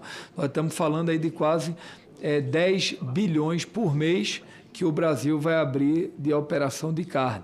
Então, eu acho que isso tem ajudado o país e acho que isso vai fortalecer a agenda do agronegócio brasileiro. Como também tivemos ampliação do seguro-safra, como a gente tem discutido. E a questão dos armadores, essa preocupação que se tem do DEMUGE, ou seja, há no Brasil uma preocupação com o DEMUGE, que é uma preocupação no mundo, mas a leitura que a gente faz é que, historicamente, nunca houve uma preocupação com o crescimento do setor portuário. 95% das exportações do Brasil são pelos portos. E quando a gente pega o que foi feito na década de 80, 90 e até 2000, foi feito muito pouco para o potencial que nós temos no Brasil. O agronegócio, se não me falha a memória, em 2012, nós tínhamos uma movimentação de 200 milhões de toneladas no agronegócio. Agora, em 2023, fechamos com 320 milhões de toneladas, ou seja, houve um upgrade muito grande. Então, com isso, a gente precisa ampliar os investimentos nos nossos portos. Tanto é que nós estamos fazendo agora, nos 4 anos do governo, o maior programa de concessões da história no setor portuário. E 3 portos vão ajudar muito o agronegócio e a região norte do país. O Porto de Santos, que ele vai atuar na cabotagem, dobrar em 50% a capacidade do Porto de Santos. O Porto de São Sebastião, que nós fizemos uma delegação ao governador Tarcísio, que nós vamos fazer lá uma grande operação naquele porto, e concomitantemente o porto de Itajaí, com a retomada do porto, a gente vai ter um upgrade na equalização de diminuir alguns gargalos, entre outros na descentralização do Amapá, de alguns portos do Nordeste, do Sul, que a gente tem procurado avançar. Então, o meu sentimento é que nós vamos fazer uma ampla, teremos nos próximos 3, 4 anos um amplo avanço no escoamento da produção brasileira. Em relação ao senador Messias, muito obrigado, senador, pelas palavras. 3 temas que é importantíssimo, que é o Fingers, eu já solicitei a Vansi, a concessionária, está aqui o secretário nacional Tomé Franca, que a Vansi me apresente, agora eles estão no processo de estudo de como pode se dar a modelagem da questão dos fingers, porque quando isso foi pensado lá atrás, foi feita a concessão, mas não combinou que precisaria ser feita a manutenção dos fingers. Moral da história, a concessionária fez como queria e a gente está tentando contornar para que a gente possa oferecer essa operação do finger lotal e, além disso, a segurança de voos através do PAPI, através de outros instrumentos. O aeroporto de Rorainópolis, a gente está trabalhando para colocar no ampliar, tendo em vista a importância desse aeroporto, e em relação a Iramutã, o senhor esteve lá nos falando, hoje na cidade as pessoas pousam num local muito simplório, que é até arriscado do ponto de vista de pouso, tudo eram aviões pequenos. A gente está estudando um projeto para que esse projeto ele será feito ou pela Infraero ou pela Codevasf, a gente está estudando, para que a gente, de posse de um projeto pronto, a gente possa avançar. O Brasil tem hoje, efetivamente, mais de equivalente hoje a quase, juntando aeroportos e aeródromos, mais de 2.500 no Brasil. A gente não tem estrutura pública para fazer todos os aeroportos de um dia para a noite, mas a gente está revisitando o nosso PAN, que é o Plano da Aviação, é o Plano Estratégico da Aviação Brasileira, que a gente tem, senador Jorge, priorizado os aeroportos no país com alguns programas de investimentos da Infraero, do Ampliar, investimentos de emendas parlamentares, que alguns deputados e senadores têm alocado para a gente poder organizar. E em relação a essa questão de Rio Branco e do Santa Maria do Boiaçu, queria pedir, Dino, que a gente pedisse para fazer uma visita em loco, está aqui o secretário nacional de Hidrovias, para que a gente possa tentar discutir a possibilidade de um IP4, para que a gente possa fazer um mini portinho para atender lá o porto na região. Então, vamos colocar na modelagem de estudo para a gente poder avançar. Eu confesso que não tinha ainda esse pleito efetivamente colocado, mas conto comigo nessa causa. Terceiro, o senador Reis, eu quero publicamente agradecer o esforço do senador Reisen, que liderou a bancada de senadores, de deputados federais, para que a gente pudesse fazer o porto de Arroio do Sal. É um porto estratégico que passou quase 8 anos com aquele TUP paralisado, sem ter autorização, dependendo de alguns avanços, dependendo da burocracia, do retrabalho. Conseguimos autorizar a operação do TUP, hoje ele está vigente. A gente esteve lá no Rio Grande do Sul anunciando conjuntamente. Estou à disposição para nos reunirmos até com a iniciativa privada. Muitos grupos empresariais estão procurando fazer investimentos no Brasil. Quem sabe está aqui o secretário nacional de Portos. A gente não pode fazer uma operação, apresentar esse projeto até a parceiros internacionais para que esse porto saia, porque ele será muito estratégico para o estado do Rio Grande do Sul. O aeroporto do Vila Olímpia, eu já conversei com o ministro Rui Costa, apresentei a ele a importância do aeroporto. A gente está trabalhando para incluir ele no PAC, porque incluindo no PAC a gente vai ter uma maior liberdade de recursos, mas a gente entende a importância. E Gramado. Gramado hoje é um ativo do Brasil, o turismo cresce bastante, a gente está fazendo uma reestruturação de Gramado com investimentos do próprio governo federal, e a gente está buscando até alternativas privadas também. Concomitantemente, tem obras de infraestrutura ainda do ministro Renan, que sofreram muito com esse processo da estiagem, mas a gente está trabalhando ao lado do Ministério do Turismo para pensar todas as ações concretas que a gente pode modelar para fortalecer Gramado. Recebi o prefeito recentemente para que a gente possa avançar de maneira mais objetivo. Senador Petecão, que estava aqui, eu quero me colocar à disposição para discutir o PL 47, essa pauta da cabotagem. Nós vamos ter coragem para enfrentar isso. Isso já vem há 20 anos sendo feita essa discussão. A gente sabe que há alguma resistência para os setores, mas como diz lá no Nordeste, o possível a gente faz e o impossível o povo ajuda a gente a fazer. Isso é algo que cabe uma discussão. Eu acho que isso é saudável para o Brasil. Acho que a gente não pode fazer cabotagem de um dia para a noite, mas eu acho que regiões mais estratégicas que fazem interface com a América do Sul é algo discutível. Então, a gente pode avançar e vamos esperar que essa nova diretoria da ANAC chegue para que a gente faça um amplo debate sobre a cabotagem no Brasil. E fico feliz de ver o senador Alan Rick e o senador Petecão fazendo essa discussão, que eu sei que dialoga com o sentimento de muitos senadores, essa oportunidade da cabotagem. Em relação ao senador Wellington Fagundes, essa questão desse novo perfil de aeronaves para combater desastres ambientais, eu acho que isso é fundamental, mas é preciso que a gente tenha uma regulamentação.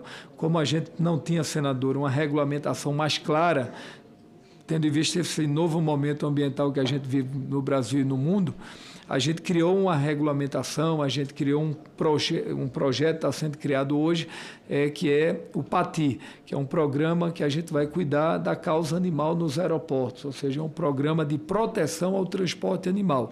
Da mesma forma, a gente precisa avançar nessa legislação Tomé, você sai com a missão ao lado da ANAC para que a gente possa, Daniel, criar uma discussão sobre esse tema, para que a gente possa buscar mecanismos de novas aeronaves, de novos perfis de aeronave, para que a gente possa criar uma legislação mais clara, mais transparente, com começo, meio e fim, porque hoje compete muitas vezes a uma decisão só da ANAC, mas que a gente possa ter uma legislação específica para a aviação no combate aos desastres ambientais. Então, eu quero me associar ao senador Wellington Fagundes. Em relação à internacionalização do aeroporto Várzea Grande, foi feita a primeira etapa, a Receita Federal, a Anvisa, toda a luta. E agora é a gente poder trabalhar por voos. Eu conversei com o governador, o Eduardo Riedel, que a gente tem dialogado bastante sobre esse aeroporto, sobre o aeroporto de Dourados também,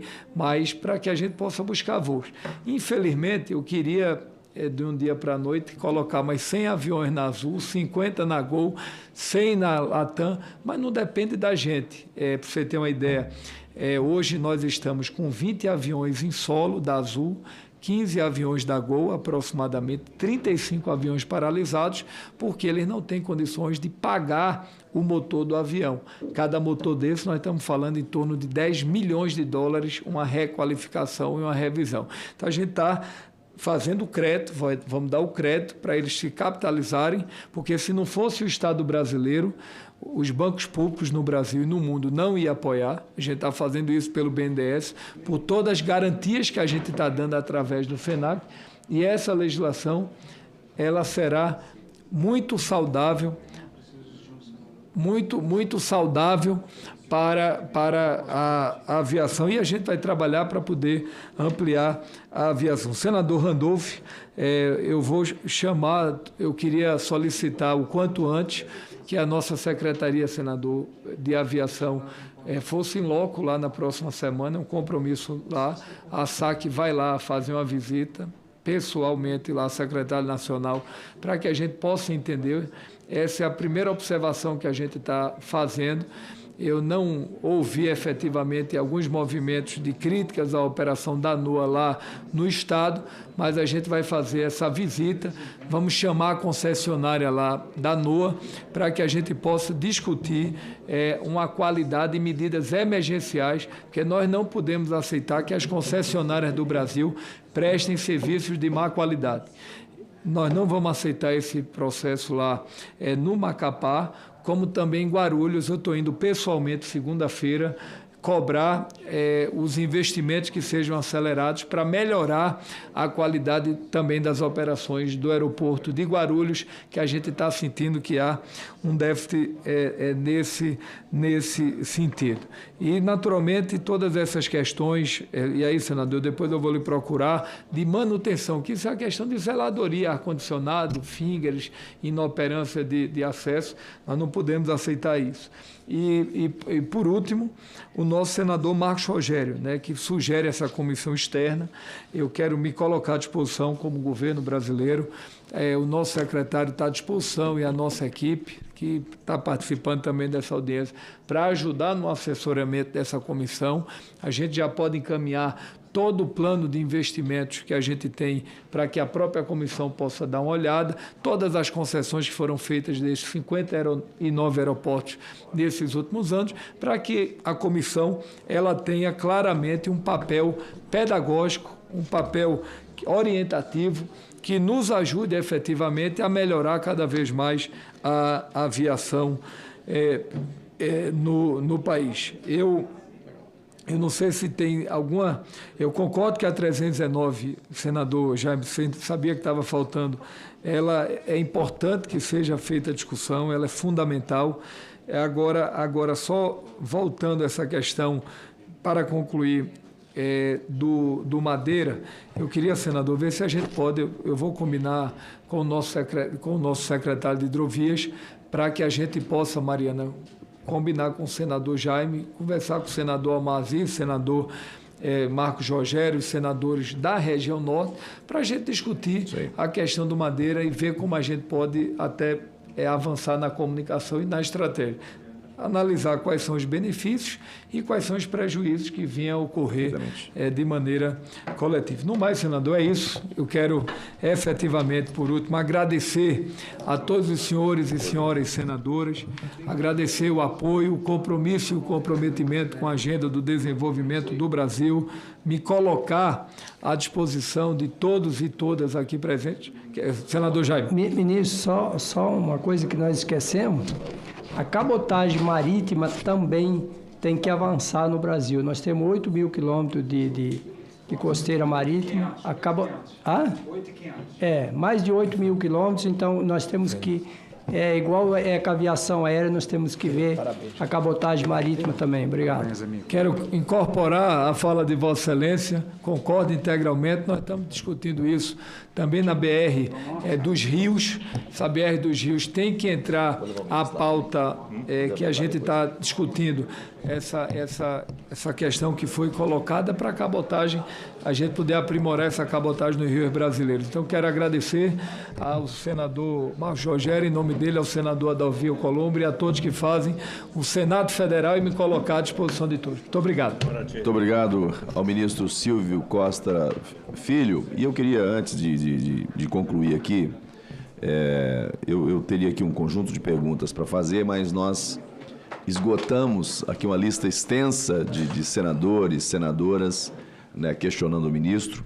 Algumas das questões que eu apresentaria, né, foram devidamente apresentadas, encaminhadas pelo conjunto dos meus pares, mas eu queria, ministro, apenas pedir, e aí é um apelo que eu faço, num tema que interessa muito a minha região, lá do estado de Rondônia. Nós temos 2 projetos sendo encaminhados na Infraero, né, é um tema que passou pela Secretaria de Aviação Civil e está na Infraero, que é a elaboração de projetos de aeroportos, 2 terminais aeroportuários, um na cidade de Ariquemes e outro na cidade de Ji-Paraná, que é a minha cidade. E esses dois projetos, é uma novela que não termina nunca, porque primeiro o governo do estado de Rondônia não deu conta de fazer o projeto. Fez um projeto, foi reprovado. Eu tinha um aporte de recursos na ordem de quase 20 milhões de reais para o terminal da minha cidade de Ji-Paraná. Parte desse recurso acabou sendo perdida em razão de não ter o projeto aprovado dentro do prazo para a execução desse investimento. Posteriormente a isso, o governo do estado, vendo a sua incapacidade de fazer o projeto, ele então faz um convênio, aí, através da Secretaria de Aviação Civil, com a Infraero, para que a Infraero encaminhasse a feitura desses 2 projetos. Eu sei que a Infraero avançou mais em relação ao projeto da cidade de Ariquemes e me parece que o projeto relacionado ao aeroporto de Ji-Paraná está mais travado. E assim, são 2 cidades estratégicas. Agora, a cidade de Ariquemes não tem um aeroporto funcionando ainda. A cidade de Ji-Paraná já tem um aeroporto funcionando com um terminal que é vergonhoso. Para você ter uma ideia, quando você tem embarque e desembarque, você não consegue colocar todos os passageiros dentro do espaço de embarque. Tem que ficar mais da metade de fora, esperar a primeira metade embarcar para depois encaminhar. No período de chuva é uma situação constrangedora. Então, o apelo que faço a Vossa Excelência é no sentido de dar, através da Secretaria de Aviação Civil, uma atenção especial a esses 2 projetos do aeroporto, Jaime, o senador Jaime Bagato conhece bem esse tema, da cidade de Ariquemes. Quem lidera até esse projeto do aeroporto de Ariquemes é o deputado federal Tiago Flores. Ele colocou a emenda pessoal dele, a emenda de bancada da cota dele, ele colocou integralmente para esse projeto lá de Ariquemes, no primeiro ano de mandato dele, e não saiu. O recurso que eu coloquei, uma boa parte dele já se perdeu. Eu acho que deve ter um remanescente ali de uns 6 milhões lá na SAC, se eu não estou enganado, para essa obra. E não faz o terminal com 6 milhões. É uma obra que deve custar ali em torno de 20 e poucos milhões. Mas o primeiro passo é ter o projeto. Então, eu estou fazendo esse apelo aqui a Vossa Excelência, no sentido de dar essa atenção, né, para essas 2 cidades, a cidade de Ji-Paraná e a cidade de Ariquemes, e posteriormente eu vou atualizar o andamento dessas duas obras. No mais, lhe fazer um agradecimento. Eu faria uma abordagem aqui em relação a essa questão da competitividade do setor aéreo, colocando algumas iniciativas que a agência, que o regulador faz. Eu sou um defensor fervoroso do papel do regulador. Eu acho que você não tem um mercado seguro, com previsibilidade, um consumidor atendido e respeitado também nos seus direitos, sem você ter agências reguladoras funcionando regularmente, com autonomia decisória e com muita eficiência técnica. E com percepção do que é o interesse nacional, né? Agora, nessa questão da aviação, e eu concluiria aqui apenas no sentido de que o Ministério possa refletir sobre isso, e eu vi e lhe elogio o cuidado que Vossa Excelência teve de trazer a essa comissão no dia de hoje, além da sua presença, secretários importantes aqui, estou vendo aqui da Aviação Civil, da Secretaria de Portos, representantes aqui também da Infraero e de outras pastas que são pastas técnicas, mas que o ministro, muito embora muito observador, atencioso nas respostas, nas anotações, mas esses profissionais que aqui estão, cada um dentro das suas áreas de atuação, significa o zelo e o compromisso de Vossa Excelência em dar efetivo encaminhamento às preocupações do conjunto dos senadores aqui. Então, eu lhe agradeço por isso. E aí, a observação que eu faria, eu tenho um requerimento do senador Randolph, que na sequência eu vou colocar extra pauta, que pede, inclusive, a convocação, o convite dos diretores da ANAC aqui, e aí eu vou encaminhar essa matéria, porque nós estamos vivendo, Vossa Excelência já mencionou aqui, um estreitamento das opções de empresas que operam no Brasil. Nós temos 3 hoje, repito, 2 delas num processo de fusão, nós ficaríamos com 2, uma outra empresa, que seria a 4ª empresa, com a sua operação suspensa, e nós tivemos mais recentemente, numa decisão da ANAC, eu não estou entrando no mérito da decisão, mas eu quero entender enquanto Comissão de Infraestrutura, entender as razões que levaram, porque diante de situações excepcionais, você não opera no sentido de restringir para favorecer grandes grupos econômicos, você opera no sentido de dar maior competitividade no setor. E me parece que o encaminhamento que foi feito numa última decisão que foi tomada ali foi no sentido de restringir, porque na sequência, a decisão, embora aparentemente quem observa no primeiro momento assegura os slots de uma companhia suspensa, mas na sequência, quando vai avaliar o Wave, você tem uma decisão que vai no sentido de restringir a diversificação de ofertas no Brasil. E isso me preocupa, porque nesse caso, não estou nem fazendo aqui uma observação em razão do interesse, que pode ser legítimo ou ilegítimo, do operador em si ali, mas ali existe um ativo, um componente econômico que poderia ser encaminhado a um terceiro, uma terceira empresa, uma empresa nacional ou de fora, e que, a partir da decisão que foi tomada, me parece haver ali uma decisão que encaminha uma solução que daqui a pouco vai jogar para quem já opera, de forma gratuita, aquilo que é um ativo econômico. E aí é preciso ter cuidado com isso. Eu defendo o regulador, mas eu defendo um país que tenha diversificação de oferta de serviços, né, competitividade nos serviços oferecidos para que haja a redução de preço, a redução de custo e a maior eficiência no atendimento à população. Era essa observação, sei que tem muitos aqui que são do setor, são do ramo, não estou lhe questionando, apenas fazendo essa observação e vou questionar diretamente a agência. Mas os 2 pedidos que lhe fiz foi em relação objetivamente à cidade de Ji-Paraná, o terminal de Ji-Paraná. Vou pedir, como foi feito aqui, não lembro quem foi, além dos esforços técnicos e operacionais, né, ore também para que aconteça, porque é muito importante. Assim que tiver o projeto pronto, vamos verificar o que tem de orçamento lá, sendo necessário o aporte, né, de um novo recurso para complementar, eu me coloco à disposição, tenho certeza que os demais membros da bancada também farão esse esforço na mesma direção. Mas, mais uma vez, muito obrigado pela sua atenção a essa comissão. Senador, eu que agradeço a todos, dizer que saio com esse dever de casa em relação a Ji-Paraná e Ariquemes. Ariquemes, a gente está acelerando o projeto na Infraero. Houve alguns ajustes que precisavam ser feitos na questão financeira do projeto, mas a nossa expectativa já tem aí em torno de 50 milhões de recursos alocados pelo deputado Tiago Flores, por Vossa Excelência lá atrás, e a gente espera que a gente consiga efetivamente, nesse mês de maio, a gente dar essa ordem de serviço desse aeroporto de Ariquemes, que é fundamental para a região. Em relação ao terminal do Ji-Paraná, vamos, a Secretaria Nacional, dar uma olhada nessa situação para a gente poder fazer essa avaliação e ver as alternativas que nós podemos tomar. E quero corroborar integralmente com a avaliação de Vossa Excelência em relação às companhias aéreas. Nós defendemos a democratização da aviação brasileira. É preciso que o Brasil, no lugar de 3, tenha 4, tenha 5, tenha 6, busque mais voos internacionais de companhias aéreas, faça a discussão da cabotagem, porque eu sou da tese que a concorrência é muito saudável para a sociedade. Então, quanto mais concorrência, menor preço a gente vai ter na aviação brasileira. O que acontece aqui hoje é que, infelizmente, nós não podemos fazer nenhum tipo de intervencionismo, de intervenção nessas companhias aéreas, porque todas são unidades privadas que fazem, quer queira ou queira, é uma concessão pública, mas são entes privados que a gente não pode fazer intervenção. Mas há um esforço coletivo hoje em 3 aspectos. Primeiro, redução do combustível do QAV.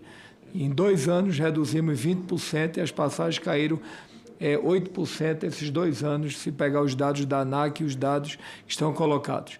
2, judicialização. Essas companhias aéreas pagam quase R$1 bilhão de judicialização por ano. É muito alto. E a gente, ao lado do Supremo Tribunal Federal, ao lado das companhias aéreas, tentando buscar uma redução no custo da judicialização brasileira. E o terceiro ponto é em relação à questão de crédito, que eu acho que com essa agenda de crédito agora a gente espera que as aéreas se fortaleçam para poder ampliar mais investimentos na aviação. Isso não impede que a gente não está trabalhando outras companhias aéreas para poderem vir operar no Brasil. E por último, só para agradecer, eu sei o adiantar da hora do fechamento da comissão, eu quero agradecer, né, a todos, sobretudo a senadora a senadora que nos ajudou muito, a Margarete. Senadora, muito obrigado por todo o apoio que a senhora deu ao projeto do PATA. É um marco do seu mandato e a bela contribuição que deu, que é o primeiro programa, né, o primeiro projeto de lei que nós teremos no Brasil em defesa da proteção animal, ou seja, é o primeiro programa de transporte animal do nosso país. A gente tem que ter um olhar para a infraestrutura, mas temos que ter um olhar para o social e, sobretudo, tendo em vista a importância que a causa animal hoje tem para o Brasil. Acho que é uma ação pedagógica e cidadã que a gente oferece ao país. Muito obrigado, senador. Conto com a gente. Agradecer a todos os senadores, a todos os servidores e, publicamente, agradecer a toda a nossa equipe do Ministério, a minha gratidão pelo apoio, pelo trabalho que vem fazendo diariamente ao nosso lado lá. Muito obrigado. Obrigado.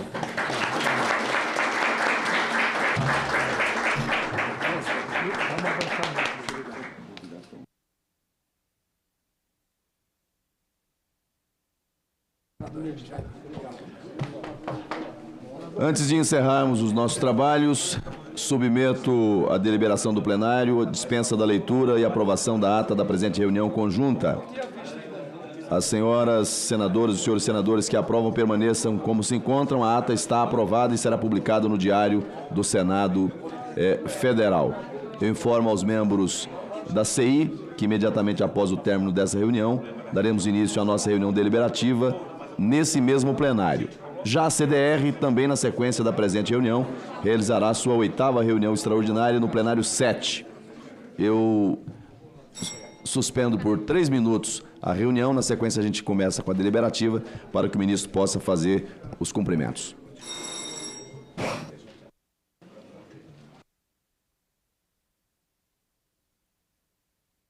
Dos filhos deste deste solo és mãe gentil, pátria amada, Brasil.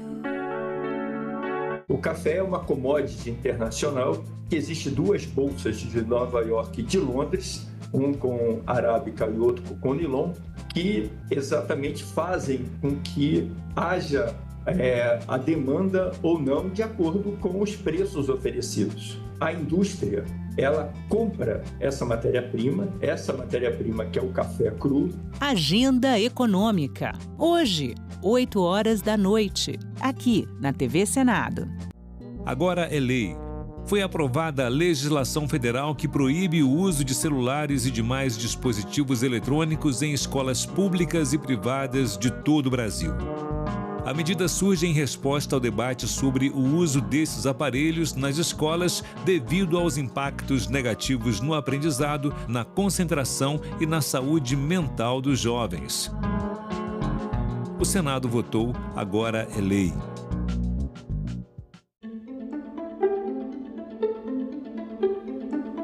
Em uma das audiências mais emblemáticas da CPI, um criminoso, confesso, se vangloriou da quantidade de times que rebaixou para obter ganhos financeiros. Esta CPI foi essencial para sua localização em Dubai, onde foi detido pela Interpol. A comissão também requereu prisões preventivas e conduções coercitivas para chegar a investigados e inovou a oferecer um acordo de colaboração premiada que acabou sendo recusado. Com base nas investigações, sugerimos o indiciamento de 3 investigados com apoio em fortes indícios colhidos. Ajustamos a redação dos crimes de corrupção desportiva e fraude de resultado. Também criamos o crime de fraude ao mercado de apostas, inexistente até então. Além disso, propomos penas para atletas que forneçam informações privilegiadas usadas para obtenção de vantagem. Nesta data, 8 de abril de 2025. Comunico que foram apresentados à comissão um conjunto de documentos que eu passarei a fazer a leitura na próxima reunião.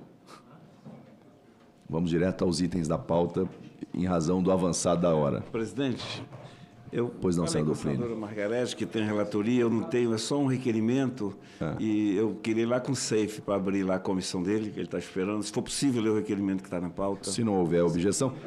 É rapidinho, 3 minutos. O que está me informando é que a CDR já encerrou, já votaram lá, senador Plínio. Já? Já terminou. Ótimo, melhor ainda.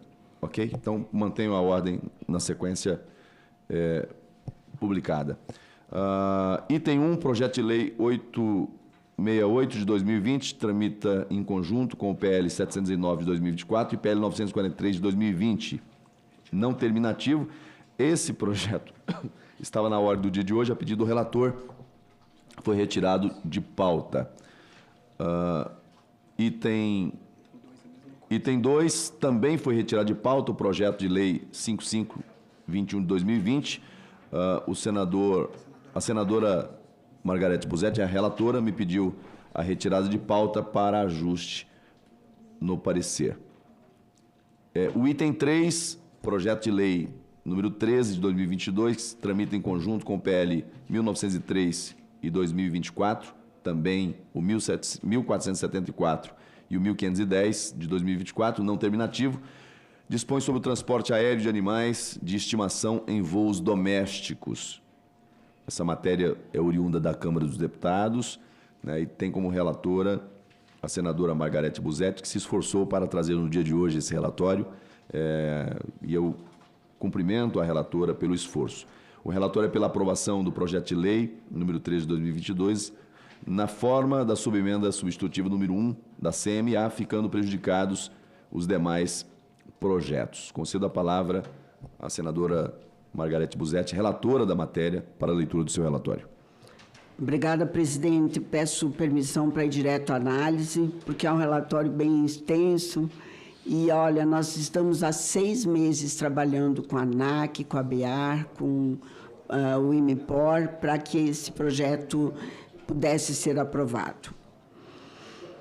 Conforme o artigo 104 do RIS, compete a essa Comissão de Serviços de Infraestrutura analisar a presente proposta, que tem como tema central o regramento acerca de condições de prestações de serviços de transportes aéreos.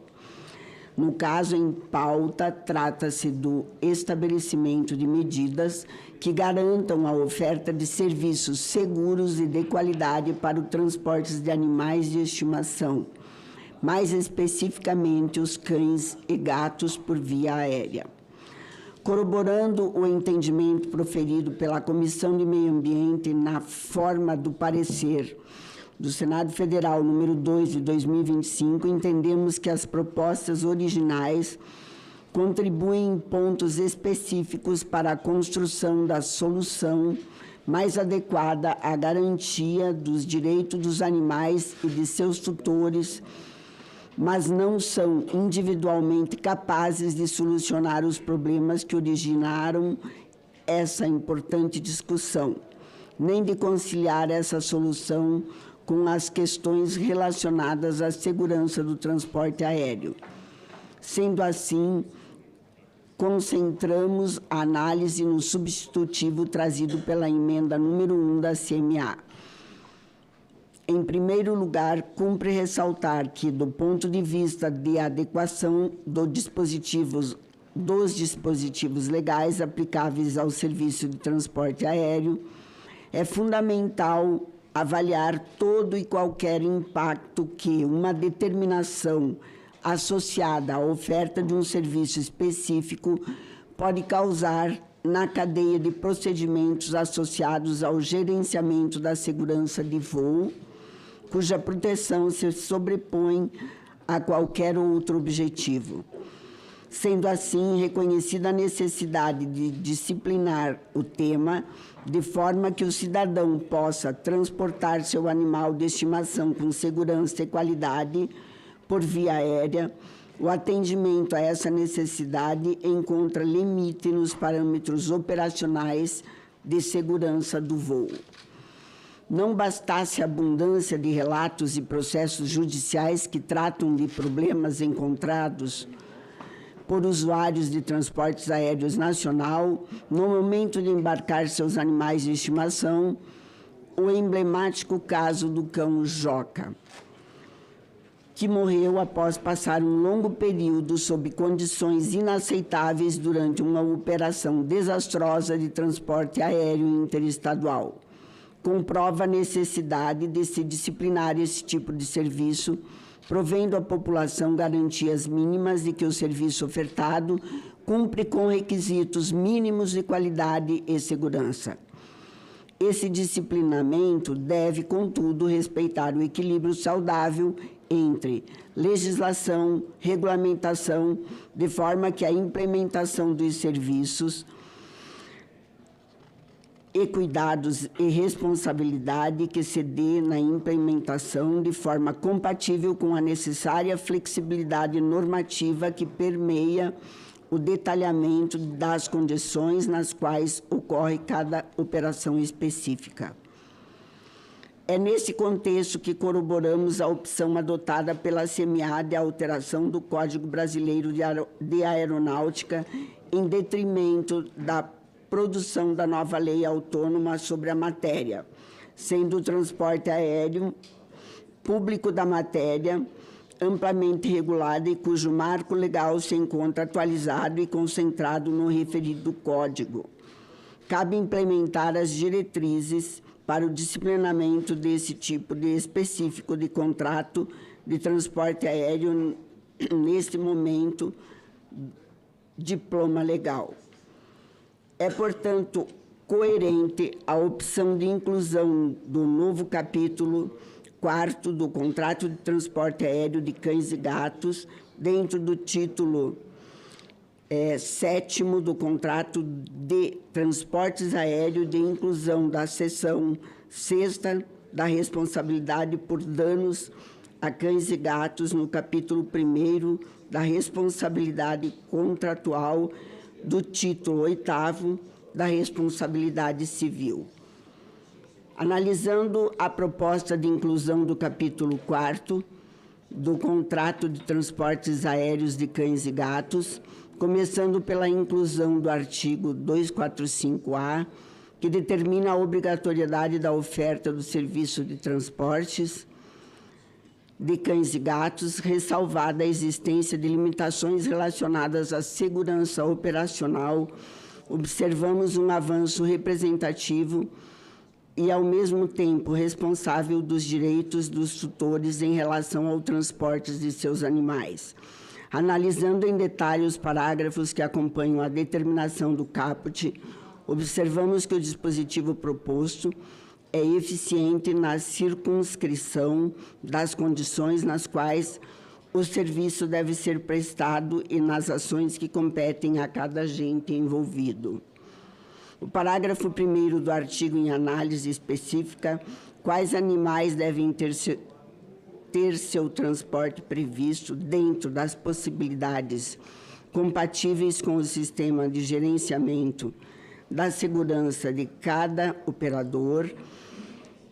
E o parágrafo 2º prevê a determinação de requisitos específicos a serem desenvolvidos pelo órgão regulador, no sentido de garantir tanto o bem-estar animal quanto a segurança do voo. Esses dois dispositivos moldam a determinação do caput para que a implementação das melhorias desejadas possa ocorrer de forma compatível com a estrutura já existente no mercado de aviação nacional e internacional. O parágrafo 3º e parágrafo 4º do mesmo artigo estabelecem que as companhias, ao ofertarem esses serviços, devem dar total publicidade aos trâmites necessários à sua utilização e devem ter pessoal capacitado para executar a operação nos moldes exigidos. Por fim, os demais parágrafos detalham aspectos relevantes da execução do transporte que deverão ser considerados pelo regulador e pelo prestador no momento de estabelecimento.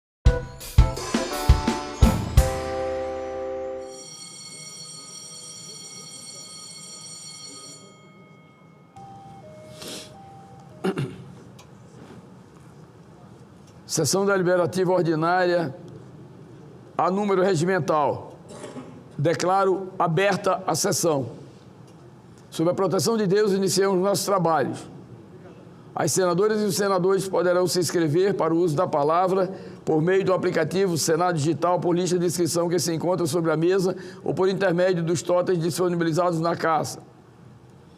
A presente sessão deliberativa ordinária é destinada à apreciação das seguintes matérias, já disponibilizadas em avulso eletrônico e na ordem do dia eletrônica de hoje. Proposta de emenda à Constituição número 2, 2016, do senador Randolfo Rodrigues e outros senadores. Proposta de emenda à Constituição número 37, 2022, do senador veneziano Vital do Rego e outros senadores.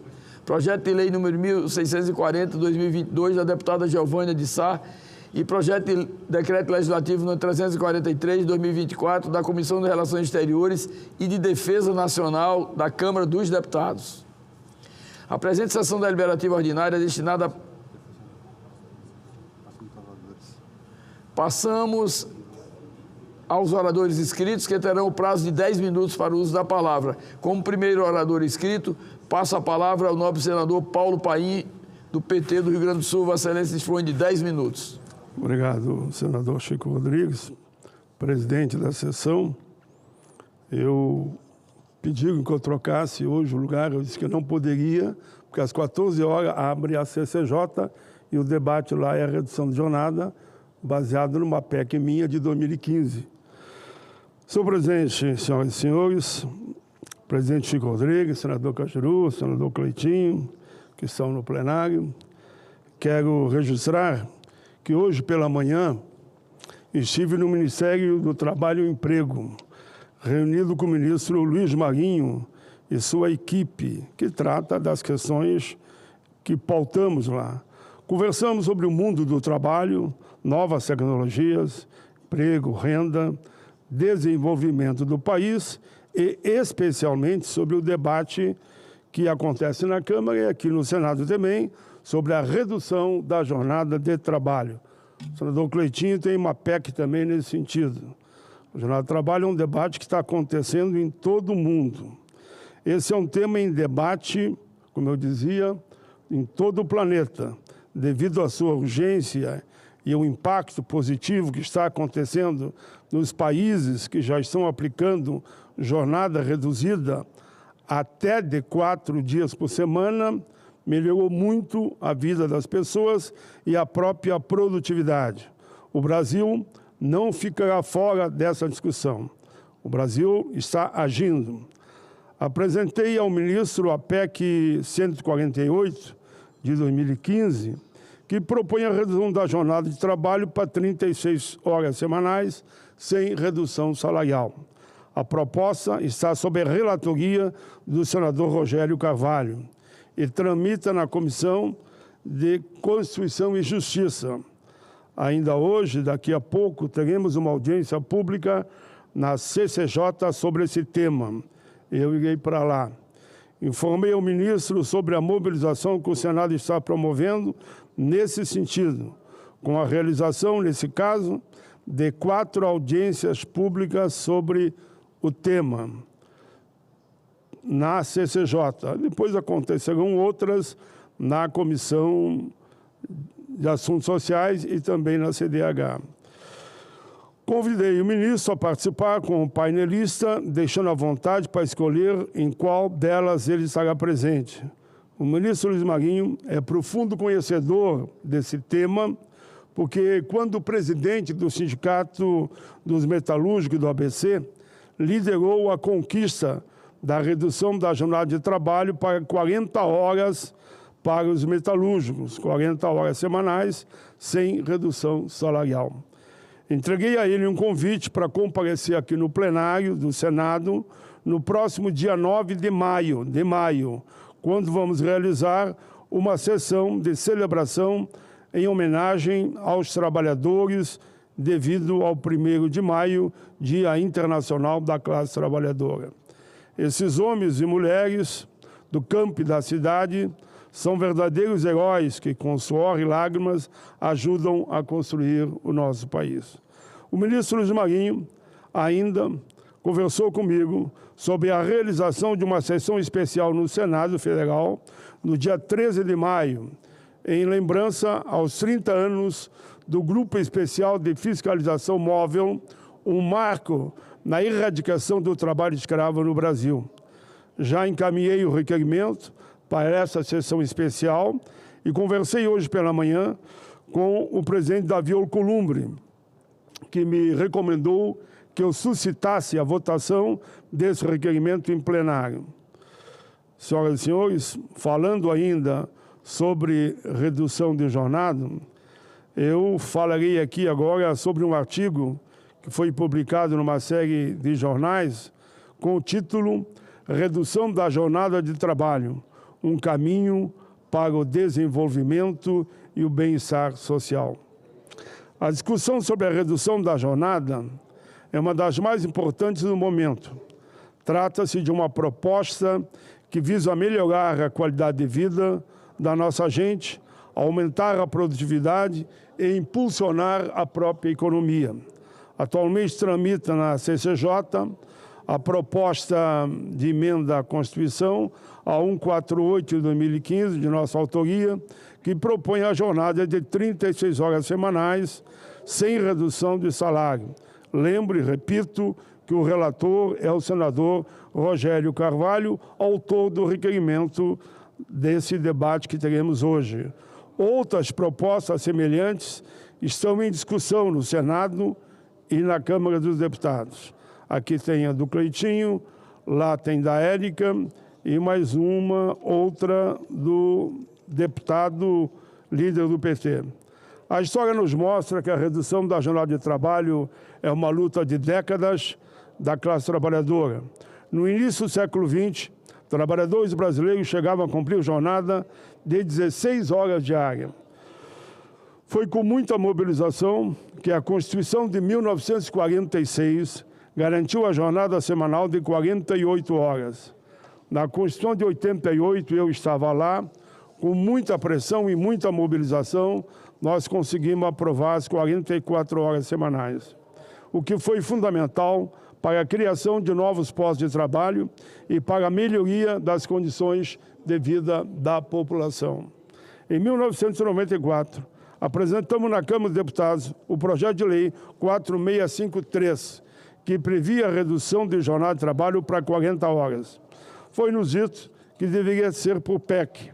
Assim, um ano depois, eu e o deputado Inácio Arruda apresentamos em parceria uma proposta de emenda constitucional chamada PEC 231, lá em 1995, com o mesmo objetivo, redução de jornada de trabalho. Depois, já no Senado, em 2003, apresentei a PEC 75 de 2003, que reduz a jornada para 36 horas sem redução de salário. O PLS ainda 254 de 2005, que vai na mesma linha, reduzindo das atuais 44 para 36 horas. Os benefícios de uma jornada reduzida são inegáveis.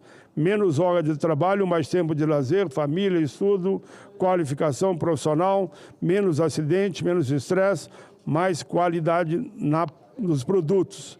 O estresse reduzido impacta diretamente na saúde física e mental dos trabalhadores, positivamente. Além disso, as empresas que implementaram redução de jornada constataram o aumento da produtividade, mais engajamento dos funcionários, redução da rotatividade. Os países que têm ido por esse caminho estão já colhendo os frutos. A Islândia, por exemplo, adotou uma jornada de 4 dias e registrou um crescimento econômico de 5%, enquanto que a maioria dos países mais próximos não conseguiram chegar a 4%. Na Alemanha, empresas que testaram tiveram um avanço significativo e aumentaram, inclusive, seus lucros. O argumento de que a redução do jornada de trabalho gera desemprego é um mito e já foi derrubado ao longo da história. Quando reduzimos a carga horária, abre-se espaço para a contratação de mais trabalhadores, mais produção, mais poder de compra e, assim, impulsa o próprio mercado interno. Com a automação e o avanço tecnológico, precisamos ajustar o tempo de trabalho para garantir inovação, sendo assim um instrumento de bem-estar social para todos. Reduzir a jornada de trabalho é reconhecer que o trabalhador tem direito a um ritmo de vida equilibrado. Significa promover um modelo de desenvolvimento mais justo e sustentável que priorize a qualidade de vida e os direitos sociais. Concluindo, presidente, o Brasil tem a oportunidade de seguir esse caminho e avançar para um futuro de mais dignidade, produtividade, justiça social, trabalho decente, emprego decente e salário decente para todos. Era isso, obrigado, presidente. Estou indo para a CCJ. Obrigado pela tolerância. Eu quero cumprimentar o nobre senador Paulo Paim pelo seu trabalho, pela sua manifestação. Ele, na verdade, que tem um simbolismo total em relação ao trabalhador brasileiro e faz o seu pronunciamento já em homenagem ao Dia do Trabalhador, dia 1º de maio, também ser um dos desdobramentos do seu discurso. Então, senador Paim, parabéns, você é um campeão e a população brasileira lhe agradece. Farei agora a permuta do senador Eduardo Girão com o senador Jorge Cajuru. O senador Jorge Cajuru, Vossa Excelência dispõe de 10 minutos.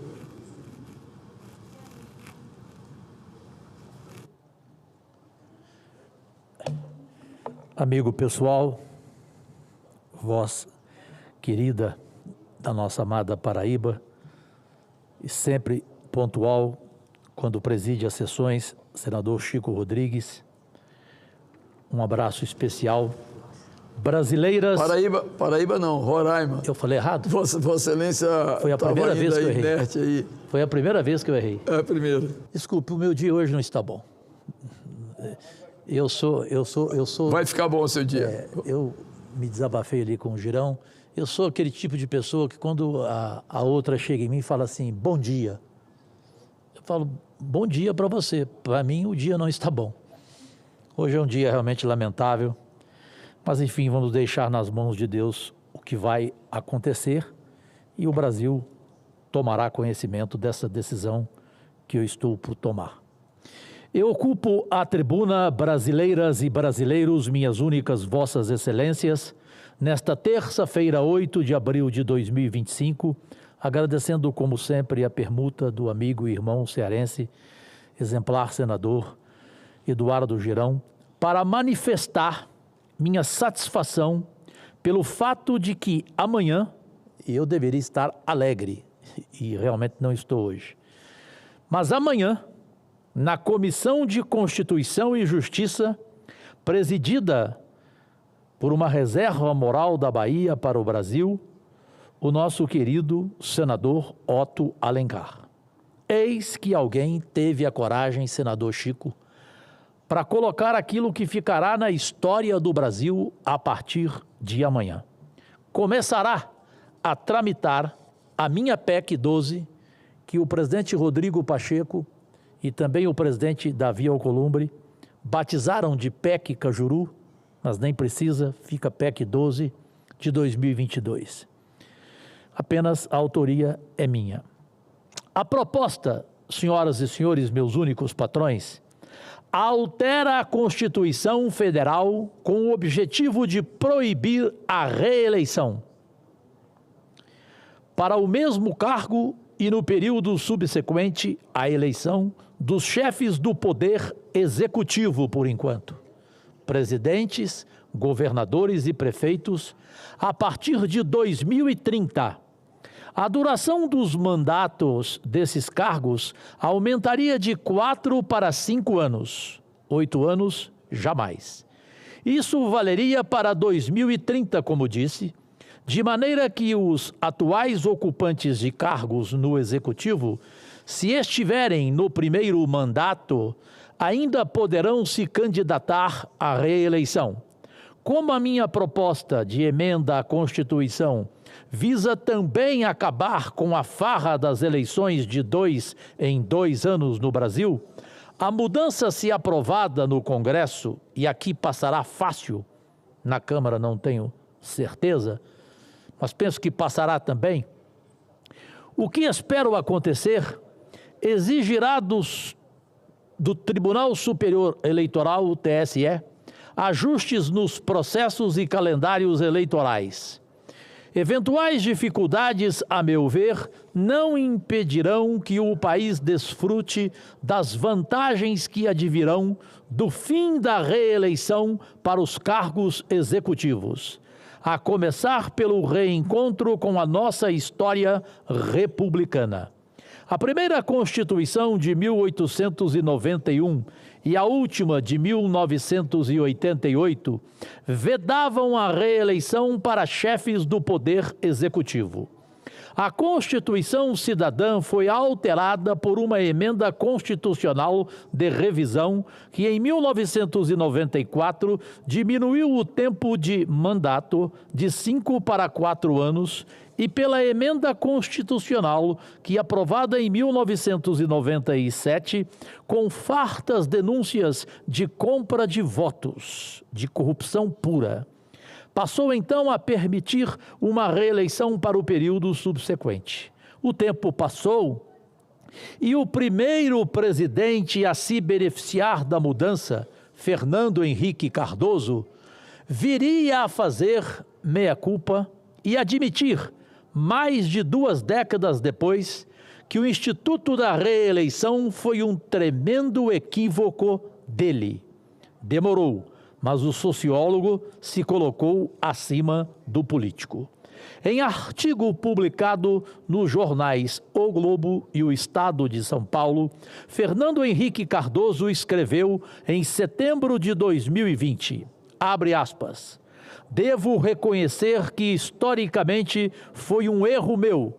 Se 4 anos são insuficientes e 6 parecem ser muito tempo, em vez de pedir que no 4º ano o eleitorado dê um voto de tipo plebiscitário, seria preferível termos um mandato de 5 anos e ponto final. Fecha aspas. Sei que Girão também é contra a reeleição. Portanto, Fernando Henrique Cardoso fez essa confissão. Aliás, sobre o tempo de mandato presidencial, sei que o presidente é Lula, hoje, e sei que ele é contra a minha PEC, ele queria 6 anos e não 5, e eu não vou concordar com ele, até porque não sou obrigado a concordar com ele. E ele sabe que eu sou independente e sou mesmo. Portanto, eu não abro mão de 4 para 5 anos e nunca de 4 para 6 anos. Então, sobre o tempo de mandato presidencial, é importante frisar que os 5 anos fazem parte da nossa tradição republicana.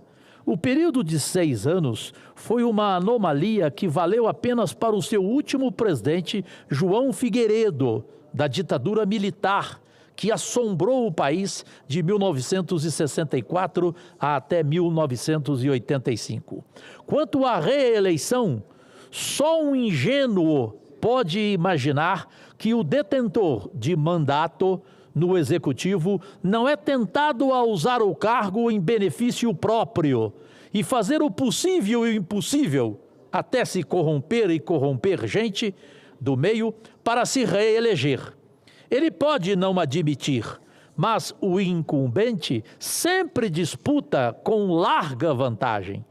O fato é que Fernando Henrique se reelegeu, Luiz Inácio da Silva se reelegeu, Dilma Rousseff se reelegeu e apenas Jair Bolsonaro não conseguiu a reeleição. Acredito que o fim da reeleição contribuirá decisivamente para a renovação política tão necessária ao Brasil. Servirá também para fortalecer o sistema partidário, porque as agremiações terão de escolher candidatos que de fato representem seus programas e ainda vai trazer justiça às disputas eleitorais, uma vez que os diversos candidatos estarão em condições mais igualitárias. Por fim, é necessário destacar que o fim da reeleição revigora a alternância de poder, um dos pilares do nosso sistema democrático. E rapidamente, antes de encerrar, Luiz Alci não estava, Girão não estava, aqui o Chico também não estava. Houve uma reunião no Palácio com o presidente Lula, lá estavam 11 senadores. E o presidente Lula disse que ele era contra a minha proposta, a minha PEC, a PEC Cajuru, a PEC 12, que é o mandato de 4 para 5. Ele disse que deveria ser de 6 anos. Eu queria publicamente aqui dar os parabéns aos senadores que se mantiveram com suas opiniões próprias, não foram influenciados, e dos 11, 10 disseram: presidente, nós preferimos a PEC do Cajuru e vamos ficar com 5 e não com 6 anos. Tomara que isso, na votação, se vai ser agora em maio ou em junho, aí sim a gente mostre ao Brasil que o Senado deu um exemplo para a história deste país e que a Câmara poderá fazer o mesmo com o fim da reeleição. Pediria, presidente Chico, até porque cumpriu o tempo, prazerosamente ouvir uma parte do senador Eduardo Girão, que eu sei pensa como eu.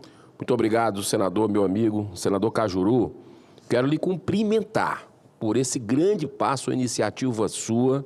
Eu que participo das reuniões de líderes há muitos anos com o senhor, junto com outros colegas, e o senhor sempre defendeu, sempre pediu, sempre reivindicou essa PEC, que eu acredito que vai ser talvez o maior presente que o Senado vai dar nessa legislatura para o povo brasileiro, né? Então, parabéns. Amanhã na CCJ, inclusive já pedi uma emenda. Eu só discordo, não foi do senhor, é do relatório do senador Marcelo Castro. Faz parte, porque ali está colocando 10 anos para o senador, né? E depois, para a coincidência do período de eleições, está colocando 10 anos. E eu acredito que isso é ruim, 10 anos é muito tempo, o senador devia ter 5 anos, igual deputado federal, e é isso que a gente vai lutar. Muito obrigado, senador. Eu que te agradeço, senador Girão, e só para esclarecer, no relatório do senador Marcelo Castro, aumentaria em um ano também o mandato de vereador, deputado estadual, deputado federal. Portanto, a chance de passar aqui, de passar na Câmara, eu creio que eu não preciso falar mais nada, né? O Brasil terá essa notícia até junho e, repito, uma notícia para ficar na história e tenho certeza será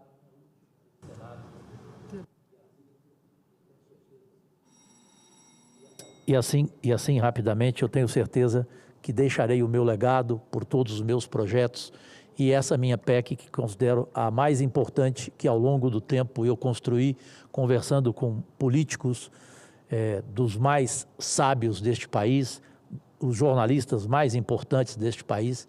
Eu creio que esse vai ser o meu legado, porque eu daqui hoje sairia para nunca mais voltar.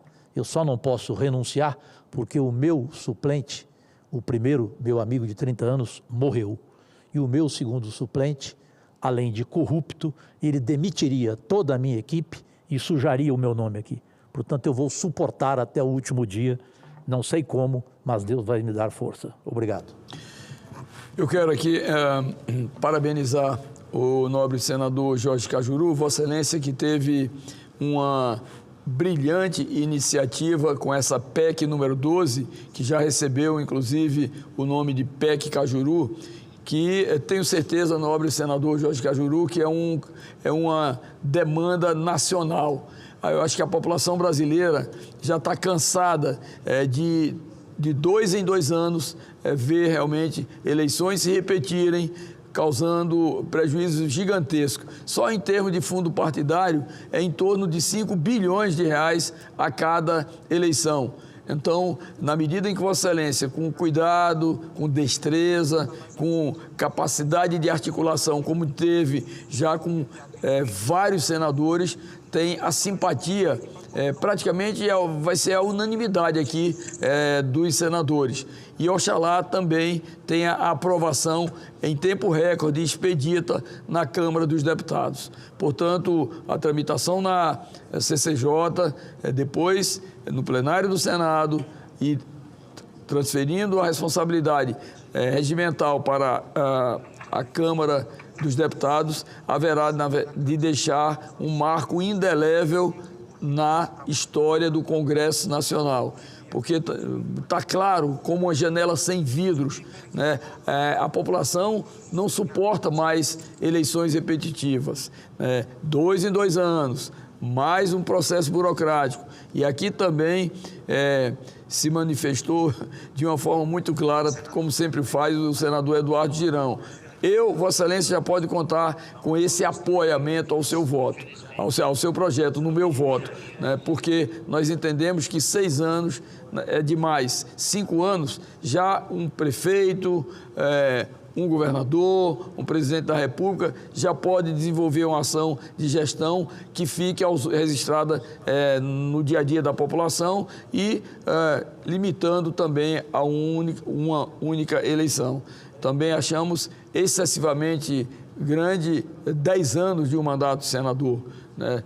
Nós também discordamos dos 10 anos, né? Então, parabéns a Vossa Excelência, ainda bem que hoje eu estou presidindo essa sessão aqui e vendo a sua manifestação e sentindo o brado silencioso das ruas, né, em apoiar esse que será, talvez, como Vossa Excelência disse aqui, o seu maior projeto aqui no Senado Federal. Portanto, parabéns a Vossa Excelência, nobre senador Jorge Cajuru, pela brilhante ideia da PEC número 12 e que certamente será aprovado por unanimidade no Senado. Continuando o pequeno expediente, eu passo a palavra ao nobre senador Eduardo Girão. Vossa Excelência dispõe de 10 minutos e a seguir o senador Esperidião a mim. Eu passo a presidência ao nobre senador que vai fazer essa permuta comigo, para que possa desenvolver a atividade regimental. Obrigado. Paz e bem, senador, presidente Chico Rodrigues, senhoras senadoras, senhores senadores, funcionários dessa casa, assessores, brasileiros que nos assistem pelo trabalho sempre muito correto da equipe da TV Senado, Rádio Senado e Agência Senado. A quem serve o presidente da Câmara, Hugo Mota? Essa é a pergunta do milhão.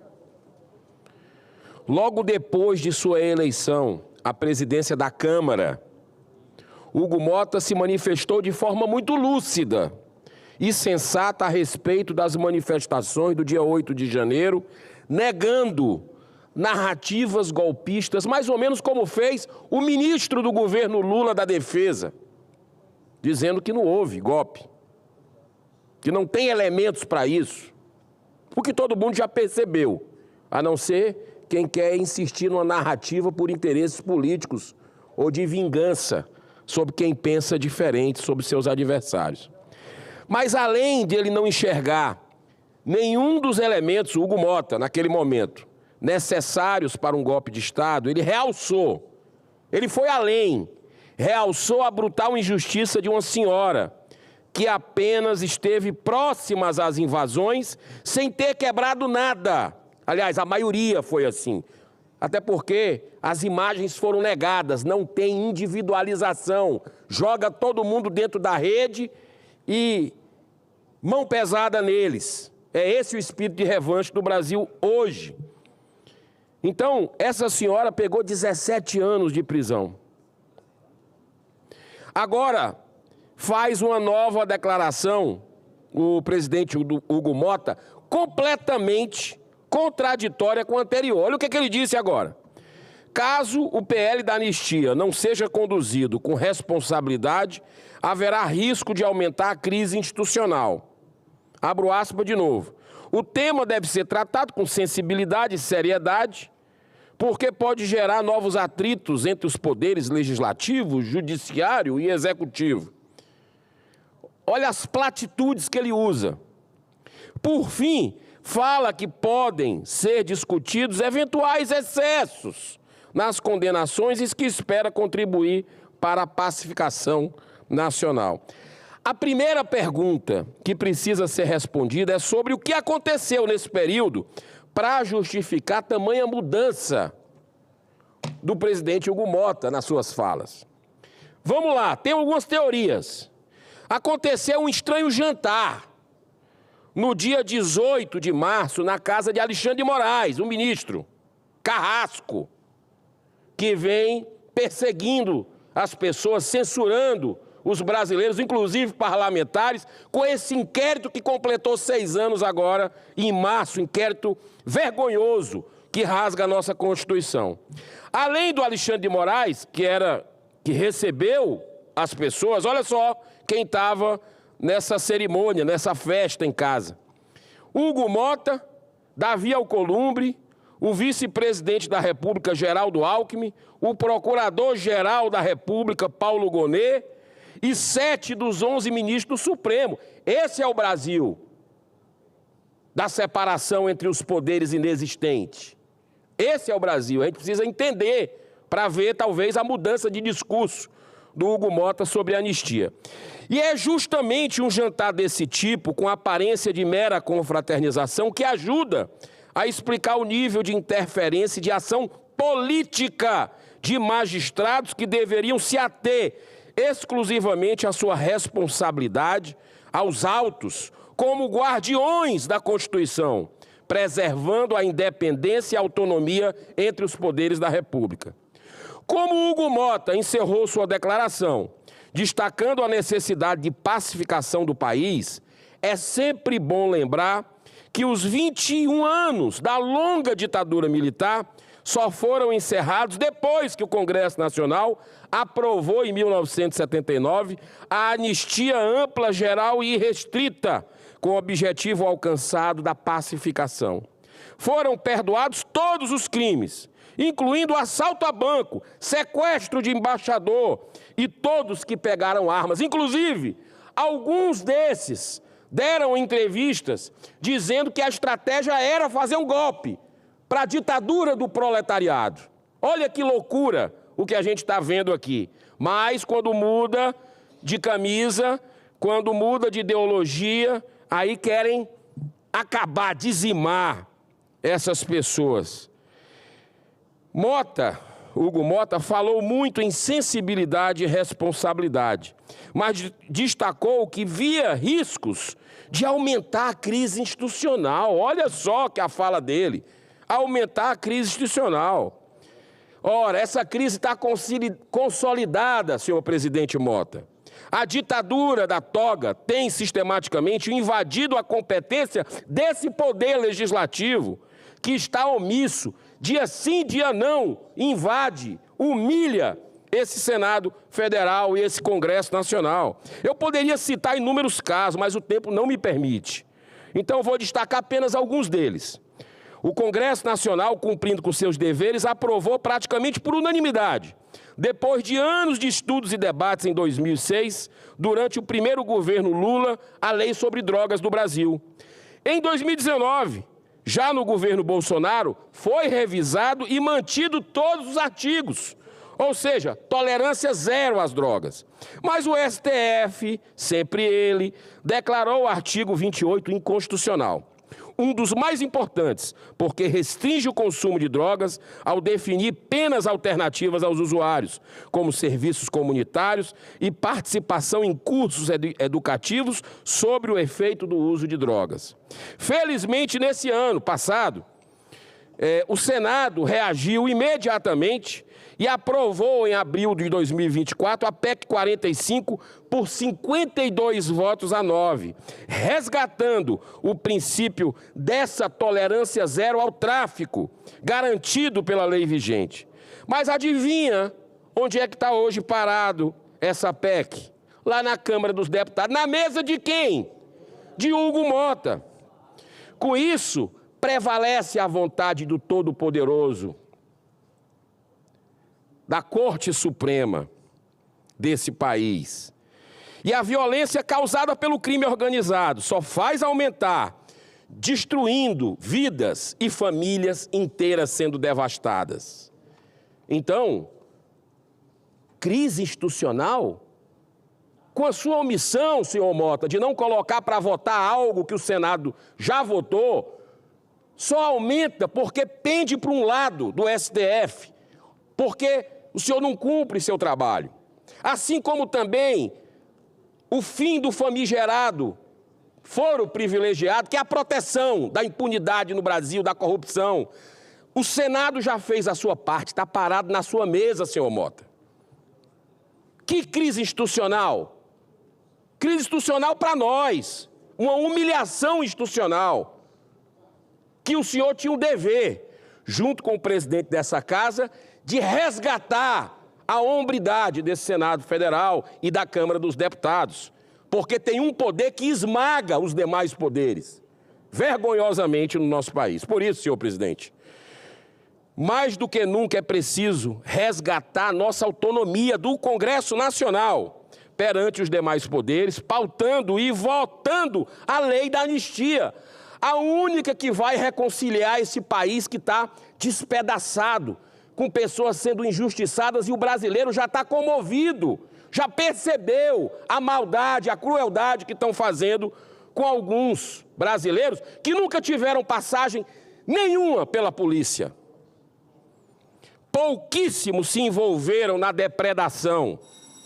Esses que se envolveram têm que pagar, mas de acordo com o que preconiza a lei do Brasil, e não essas invenções que estão sendo feitas para massacrar brasileiros porque são de direita, são conservadores nesse país. É um pouco do que fizeram, guardando as devidas proporções, senhor presidente, fizeram com os cristãos 2000 anos atrás. Pela nossa fé, pela fé dos cristãos, eram jogados nas arenas dos leões para serem estraçalhados pelos leões, pelas feras naquela época, especialmente em Roma.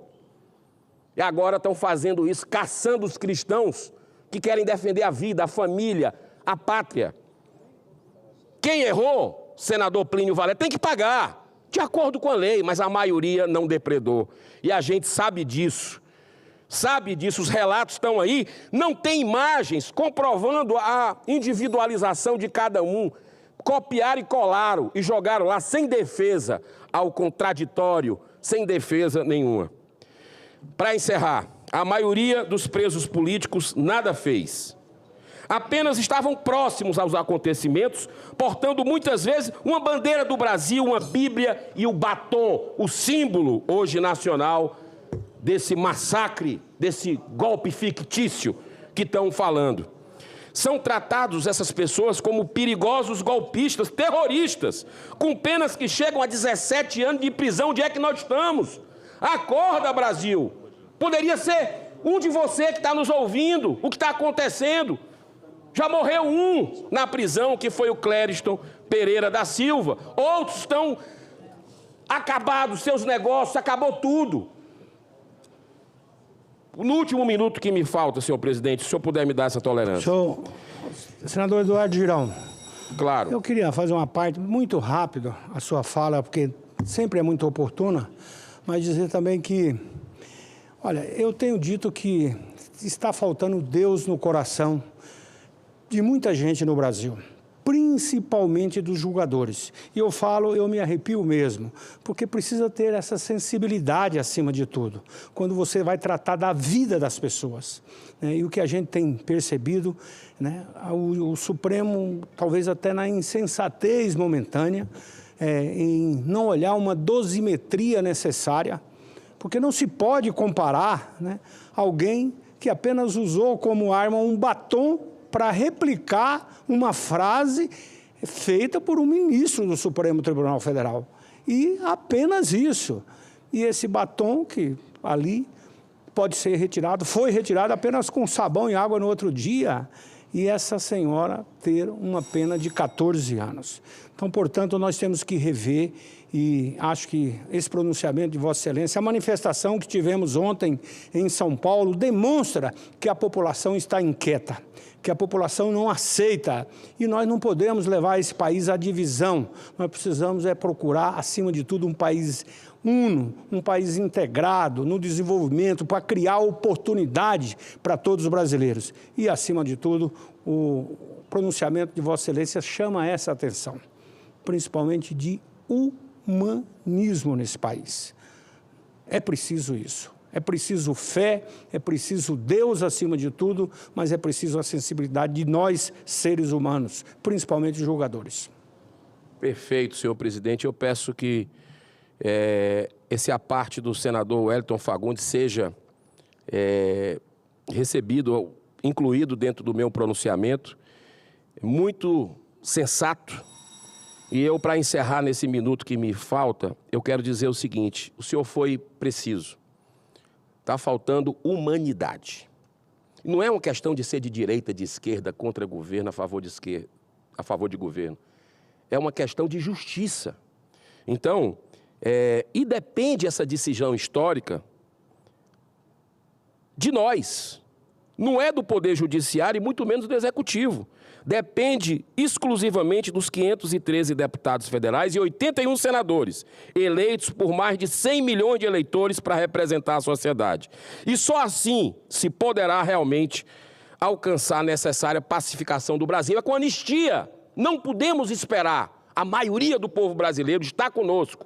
Manifestações mostrando isso claramente. E aqui no Senado o sentimento é de aprovação. Então eu encerro com esse profundo pensamento deixado por Desmond Tutu, Prêmio Nobel da Paz de 1984. Olha o que é que ele disse, senador Espiridião, a mim. Se você ficar neutro diante de uma injustiça, você fica do lado do opressor. Senador Cajuru. Muito obrigado, Deus abençoe a todos nós, muita paz. Muito bem, senador Girão. O próximo orador inscrito, senador Espiridião Amin. Senhor presidente, enquanto o senador Espiridião Amin chega no plenário, ou na tribuna, eu quero registrar aqui, senhor presidente, com muita satisfação, a presença do Carlos Aros, que é diretor-geral de jornalismo da Rede Jovem Pan. E ele está acompanhado desse jovem também do Mato Grosso, Bruno Pinheiro. E eu registro aqui com muita felicidade, porque ele foi também nos visitar no Bloco Vanguarda, hoje no almoço, e a Jovem Pan tem feito essa revolução em termos de jornalismo no Brasil. E por isso eu parabenizo, em nome de toda a direção da Jovem Pan e a sua presença aqui. E, senhor presidente, mais um segundo exatamente para comemorar nossa satisfação hoje no Bloco, no nosso almoço de todas as terças-feiras, de ter lá a comemoração de Vossa Excelência hoje pelo seu aniversário, 69 anos de idade. É um senador referência para todos nós aqui em Brasília. Vossa Excelência aqui é um profissional que, principalmente na área de auditoria e também como um grande profissional na área da ciência, tecnologia e educação. Eu tenho um pronunciamento que eu quero dar como lido aqui, para cedo, então, o meu tempo da liderança também ao senador Espiridião Amin, e o meu pronunciamento, ele fala exatamente da importância da PEC 76 de 2019. A PEC da Polícia Científica, que é uma iniciativa essencial para o fortalecimento da nossa segurança pública e do sistema de justiça. Essa proposta visa alterar nossa Constituição Federal para incluir as polícias científicas entre os órgãos de segurança pública, garantindo-lhes autonomia administrativa, financeira e funcional. Então, eu dou como lido o meu pronunciamento, senador Espiridião Amin. Vossa Excelência também que teve... Hoje eu tenho, Girão, a felicidade de estar também comemorando, hoje, 8 anos de namoro e mais 42 anos de casado com a minha querida Mariene de Abreu Fagundes. Então fica aqui uma homenagem para todas as mulheres brasileiras, mas a minha felicidade de estar aqui comemorando 50 anos dessa grande convivência que foi fruto, que rendeu o fruto de 2 filhos, 2 netos homens e agora 2 netinhas univitelinas, portanto idênticas, que só posso agradecer a Deus a toda essa oportunidade, porque a família é a base de tudo. Muito obrigado.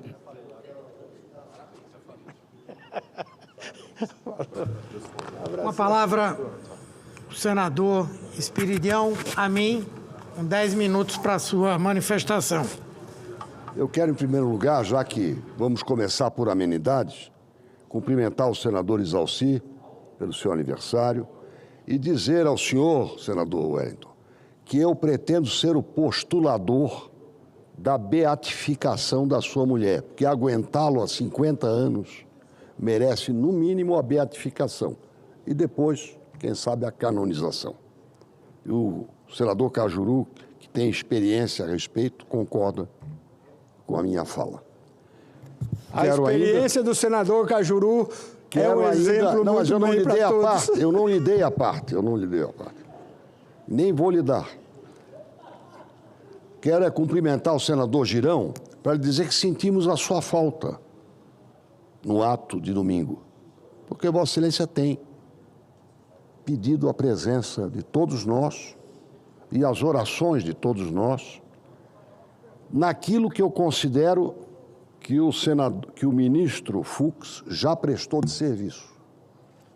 Ele prestou o serviço do éfeta. Éfeta é a palavra de Cristo que diz, abre-te. Reflete sobre o que estás fazendo. E só esta pergunta, esta reflexão, a pergunta sobre o abrir-se e a reflexão sobre isso é que pode gerar no seio da Suprema Corte de Justiça do Brasil a autocontenção, a moderação. Mas, presidente, eu sou obrigado hoje a dedicar o meu tempo a um desastre terrível que nós sofremos no domingo passado.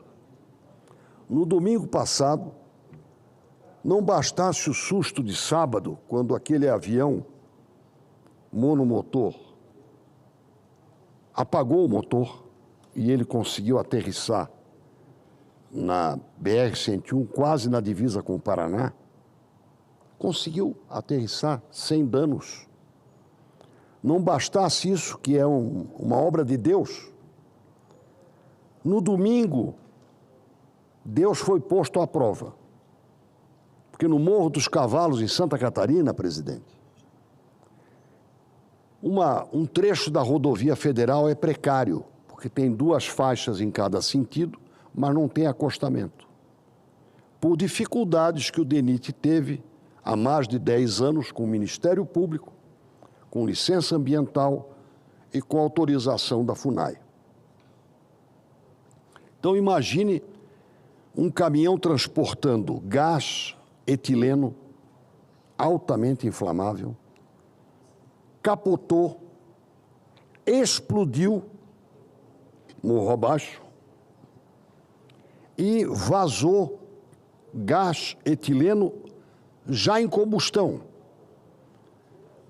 Aquele fio de gás e líquido e fogo se infiltrou pelos carros que tinham parado. 23 veículos particulares foram incendiados de baixo para cima, pelo filete que corria morro abaixo. E as pessoas tiveram que fugir, como diria o Brizola, numa verdadeira guampa. Ele usava essa expressão. Não tinha para onde correr. Mato, cimento e apenas 2 faixas. 23 automóveis e 4 caminhões incendiados. Felizmente, obra de Deus, nenhum óbito. A cena que a televisão e as fotografias mostram é uma cena de guerra. Uma cena de guerra. Numa rodovia que está precarizada. E eu registro aqui, registro pessoalmente, com muita simpatia ao ministro Renan Filho, no ano passado, nesta época, abril, o ministro distinguiu Santa Catarina com mais uma das suas visitas, sempre produtivas, e não pôde passar no Morro dos Cavalos porque estava interditado, porque tinha ruído uma parte da encosta. Inaugurou o único ponto de parada e descanso de motorista e sentiu pessoalmente o que é a precariedade deste elo da nossa corrente, que é o Morro dos Cavalos, a BR-101 no Morro dos Cavalos. Amanhã eu pretendo abordar essa questão. É uma sobreposição de restrições. Nós temos um parque da Serra do Tabuleiro, criado em 1975, num lance de genialidade, inteligência e preocupação com a sustentabilidade do ex-governador Antônio Carlos Conde Reis. Dentro desta área, o presidente Lula assinou um decreto homologando a demarcação de terra indígena baseado num decreto inexistente, um decreto revogado pela lei do marco temporal. Um decreto de 1996, que regula isso, foi revogado pela lei do marco temporal, que está em vigor. O que ela faz? Ela exige que antes de se decretar a homologação de uma demarcação de terra indígena, como acontece com o terreno de marinha, a comunidade seja consultada, obrigatoriamente, e não facultativamente, como era pelo decreto de 96, já revogado. Em plena negociação liderada pelo ministro Gilmar Mendes, que começou em agosto do ano passado, Sua Excelência foi levado a assinar 2 decretos de homologação de demarcação de terra indígena. Um em Abelardo Luz, que o próprio Supremo já suspendeu. E este outro que nós estamos lutando aqui para discutir a sua legalidade. O fato concreto é que, na mesma área, você tem um parque, se inseriu uma reserva indígena, uma terra indígena, e na semana passada, no dia 26 de março, o IPHAN homologou, tombou a Enseada de Brito, que é contígua, uma área contígua a esta reserva indígena e ao parque, como uma freguesia açoriana que efetivamente é há mais de 250 anos. Portanto, na mesma área, 3 contradições. Se é uma reserva, se é um parque, não podem transitar os índios. O mato está absolutamente preservado, graças a essa iniciativa do governador Conde Reis. Implanta-se agora uma terra indígena, no meio de uma discussão que ocorre sob a presidência do Supremo Tribunal Federal na busca de uma mediação. E apresenta-se um fato consumado a mais. E por que não tem acostamento? Por que está precarizado aquele trecho, aquele elo da principal rodovia de Santa Catarina? Eu digo mais, a principal rodovia do sul do Brasil e do Mercosul. Por que está precarizado? Porque o DENIT nunca foi autorizado a implantar os acostamentos. Ministério Público, licença ambiental e até o Tribunal de Contas da União chegou a embaraçar essa obra. Não houve morte, senador Cajuru, mas não foi por providências humanas. Não foi. Nós, humanos, facilitamos a possibilidade de mortes ali pela nossa ação ou omissão. Foi por obra de Deus. Mas que seja, e aí me dirijo ao ministro, não vamos carregar isso na nossa consciência, ministro. Ministro Renan, o senhor sabe disso, o senhor viu isto no ano passado. Tome uma providência para que esta gambiarra seja corrigida e para que nós não fiquemos sobrecarregando Deus com a tarefa de salvar vidas que correm risco pela nossa inação, no caso do Poder Público Federal. Muito obrigado, presidente.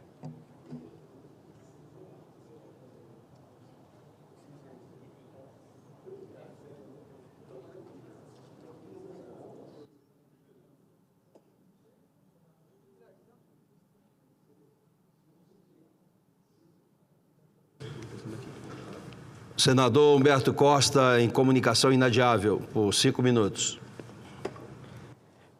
Senhor presidente, senhoras senadoras, senhores senadores, pessoas que nos acompanham pelo Serviço de Comunicação do Senado e nos seguem pelas redes sociais.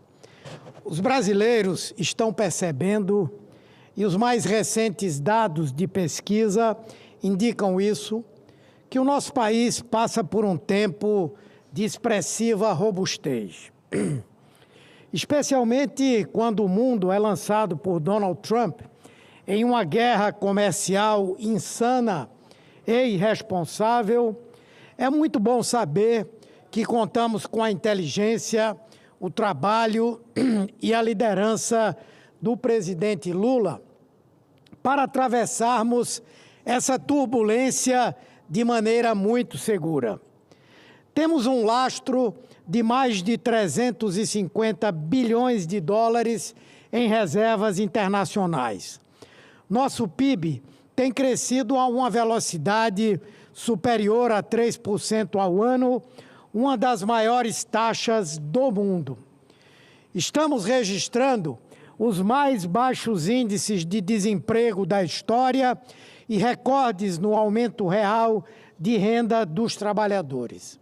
É o Brasil dando a volta por cima.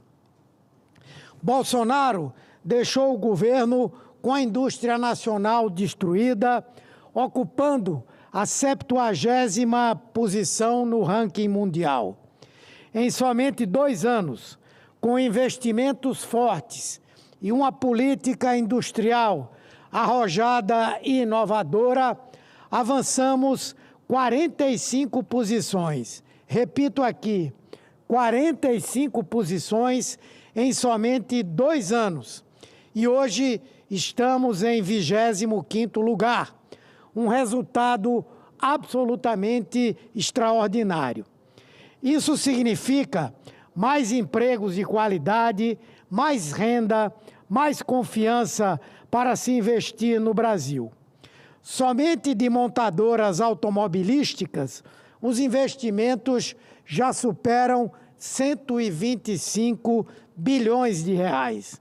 O Mercado Livre, em cuja sede Lula esteve ontem em São Paulo, anunciou um novo ciclo de investimentos da ordem de 34 bilhões de reais, com a geração de mais de 14 mil vagas somente este ano.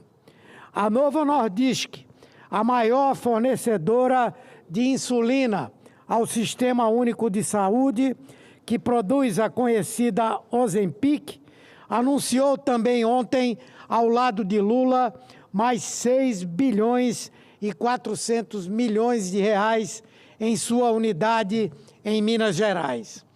Em todos os pontos do território nacional, há substantivas obras em andamento, de expansão de BRs a construções do Minha Casa Minha Vida, muitas delas induzidas pelos estímulos do novo Programa de Aceleração do Crescimento, para o qual estão previstos 1,7 trilhão de reais. E tudo isso ajustado a uma política social ousada, responsável pela redução da pobreza e da extrema pobreza ao menor nível da história, com a retirada de 25 milhões de pessoas da situação de insegurança alimentar somente em 2024. Essa é a pauta do Brasil. É essa a agenda que interessa ao povo brasileiro. A geração de oportunidades para poder prosperar na vida, para conquistar bem-estar e buscar felicidade para si e para sua família. Por isso, não podemos nos desviar dela ou deixar que a pauta do Congresso Nacional seja sequestrada por interesses escusos que não servem a ninguém, senão aqueles que querem se evadir das mãos da justiça. Muito obrigado, senhor presidente, senhoras senadoras, senhores senadores. Cadê o Wellington? Ele saiu, Marcelo Bittar agora como orador. Concedo a palavra agora ao nosso querido senador Márcio Bittar.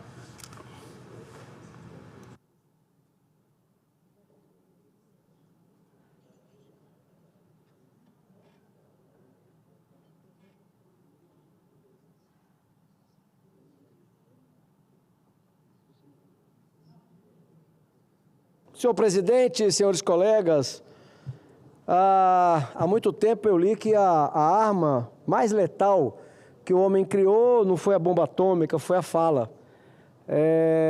Você escuta defensores do atual governo, você parece que está em outro planeta.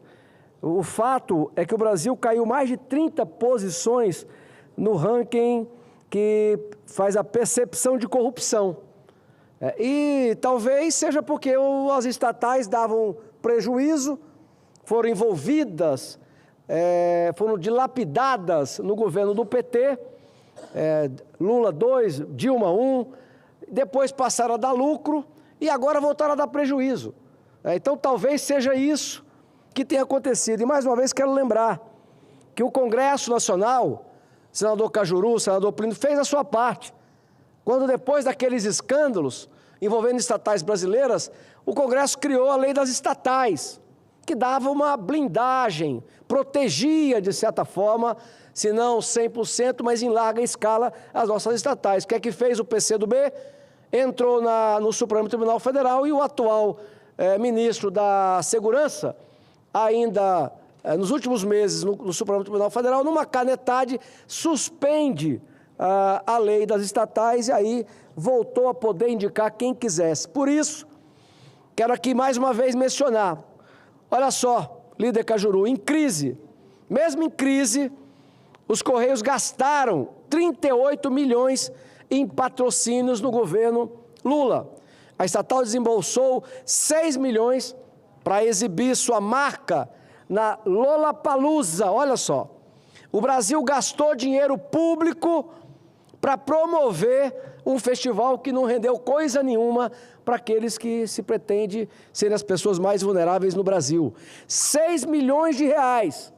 O Correio que está dando agora calote, inclusive nos servidores, desembolsou, teve 6 milhões para colocar a marca do Correio na Lollapalooza, da primeira-dama. 4 milhões de reais na turnê Tempo Rei, de Gilberto Gil. E por aí vai. Afundados em uma crise financeira, os Correios já gastaram quase 39 milhões de reais. Agora, olha o que é pior. Hospitais estão deixando de atender o plano dos Correios após calote milionário. Isso aqui é o exemplo final do descárnio. E não adianta, deram prejuízo ano passado de mais de 3 bilhões de reais. Esse ano já foi mais de 1 bilhão em 2 meses. E não acontece nada. Hoje, parte dos terceirizados que transportam as encomendas dos Correios estão parados por falta de pagamento. E agora, muitos servidores que precisarem recorrer ao plano de saúde não terão mais como fazer, a não ser que tire do seu próprio bolso, porque alguns hospitais já deixaram de atender o plano dos Correios após calote milionário. É por essas e outras que nós estamos preparando hoje, como mais um passo, o senador Cajuru, o senador Plínio, de tolerância, para que o nosso presidente compreenda que nós temos que dar posse, ler aqui o requerimento da CPI dos Correios. O Senado não pode continuar vendo uma empresa, a mais antiga empresa estatal do Brasil, fundada em 1663, se acabando, e nós não fazemos nada. Então, vamos fazer uma audiência pública, estou preparando um requerimento hoje, propondo uma série de personalidades, os ex-ministros, o ex-presidente dos Correios, o atual presidente e alguns funcionários que, de forma muito corajosa, recebendo ameaça, mas querem vir aqui na audiência pública e depois na CPI, e eu espero que após essa sessão na CAI, o presidente do Senado, Davi Alcolumbre, leia a instalação. Concedo com o maior orgulho à parte. Vossa Excelência tem a palavra. Senador, só para lhe parabenizar pelo seu pronunciamento, dizer que não foi só os Correios que entraram com dinheiro público para esse festival. A Petrobras também entrou, Itaipu também entrou. Se bem que nem a Petrobras nem a Itaipu estão falindo. O problema dos Correios é muito mais grave, não é? Mas o mau uso do dinheiro público está se generalizando por várias empresas estatais. Agora, esses Correios são o absurdo dos absurdos. Qual o sentido de uma empresa governamental entregar pacote? Entregar pacote. Entregar pacotinho, porque carta ninguém escreve mais, né? Isso é besteira. Hoje em dia todo mundo usa e-mail ou coisa que o valha. Isso é uma coisa que fez sentido lá atrás, que hoje não faz nenhum sentido. Essa alegação de que tem alguns lugares que só o Correio chega é outra bobagem. Todo mundo chega, Magazine Luiza chega, todo mundo chega. E tem cada vez mais concorrência, Cajuru, para o Correio, não na forma de concorrência, como você disse, você está certo, mas no sentido de que estão fazendo por conta própria o serviço que seria do Correio de entregar encomendas, não só o Magazine Luiza, como vários outros, né, estão fazendo isso. E com muito mais eficiência do que os Correios, sem aquele exército de funcionário, sem aquele fundo de pensão absurdo, que paga tudo, até pro primo em segunda geração, entendeu? Um caos.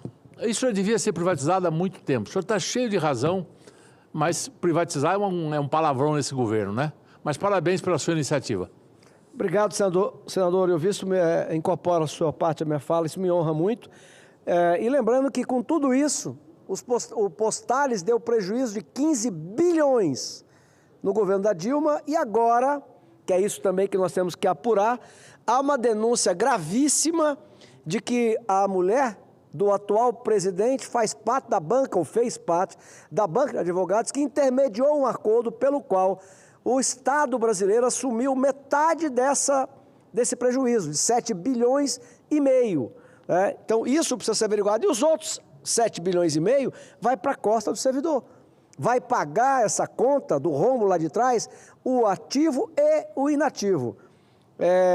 E Vossa Excelência tem razão. Cada vez, e quem era o relator no Senado dessa matéria que propunha a privatização, era eu. E na época eu lembro que a gente estudava e chegava à seguinte conclusão, baseado em dados. Cada vez que os Correios, por exemplo, tiveram um problema como uma paralisação, eles foram perdendo a parte da sua logística para o setor privado.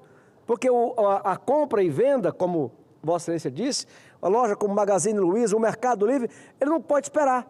Então ela está perdendo, nós estamos jogando fora uma empresa que talvez a última oportunidade de venda que tivemos foi no governo passado. Agora, quem diz que defende, não pode privatizar porque isso é ruim para os trabalhadores, ruim é pagar agora a dívida do Postales, como estão pagando. Ruim agora é ir no plano de saúde e não poder entrar porque está cortado, porque ninguém está pagando. Portanto, vamos chamar uma audiência pública e eu espero, sinceramente, que após isso, o Senado, na figura do seu presidente, leia a instalação dela aqui no plenário. Agora, senhor presidente, um outro assunto. corriqueiro no Brasil. Dirigente do MTST teria falsificado imprensa do meu estado, querido Acre, documentos para beneficiar a família do Minha Casa Minha Vida. Chegam ao Ministério Público do meu estado denúncias de moradores sobre irregularidades na ocupação Marielle Franco, em Rio Branco. Desvio de alimentos, falsificação de documentos e nepotismo, com inclusão de parentes para serem beneficiados com imóveis como moradores da ocupação Marielle Franco, no bairro Defesa Civil, em Rio Branco, Acre. E aí continua outra matéria, dando o nome da pessoa, e depois de toda essa denúncia que chegou ao Ministério Público do Estado do Acre, abre aspas, palavra do dirigente,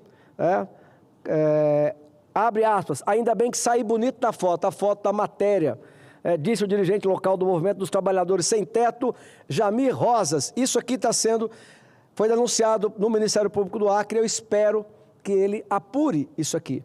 Isso aqui é a versão urbana do MST, que anda no avião presidencial.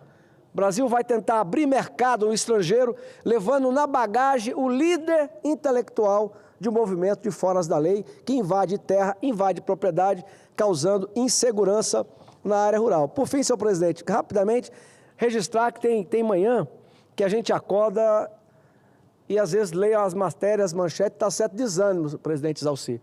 Olha só essa aqui. Fachin recebe delegação do Supremo Tribunal Popular da China. A China, para quem não se lembra, é governada há décadas pelo Partido Comunista Chinês. A China não tem Ministério Público independente. Aí eu fico pensando, Cajuru, quem vem ensinar o quê para quem? Será que o Partido Comunista Chinês, que controla tudo na China, inclusive o Supremo Tribunal Popular da China, será que ele veio aprender com o Brasil, trocar informação de quê? Nós estamos meio parecidos. Agora, outras informações, bem rapidamente. Logo cedo, Barroso quer turbinar cargos comissionados nos gabinetes dos ministros.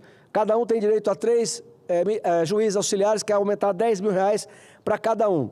Mais uma, canetada de Barroso cria extra de 10 mil para juiz, esse era do juiz, e outra é para o cargo de confiança. Está criando, numa canetada, criando R$10 mil a mais para os juízes, cada um tem direito a 3, e outra canetada criando para os cargos de confiança um aumento de 2 mil, 3 mil, mil e poucos reais. E por último, o STF, senhor presidente, na onda da austeridade que o Brasil está vendo, né, o governo contendo gasto, contendo estatal, diminuindo ministério. Nós estamos vendo uma onda, né, de contenção de gasto. Nessa onda, o STF, para dar sua contribuição, forma maioria para a Receita do Judiciário ficar fora do teto fiscal.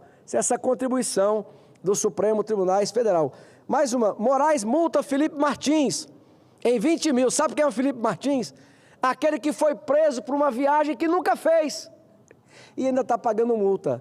E ainda está com a liberdade condicionado, né? Porque o cara não está livre, ele está cumprindo ainda cautelares, né? E por último, senhor presidente, só o último comentário. Você vê como os nossos ministros do Supremo Tribunal Federal há muito tempo viraram agentes políticos. A última, ministro Moraes, diz que nazistas teriam conquistado o mundo se tivessem o X. Nós temos ministros do Supremo Tribunal Federal que dão opinião de tudo.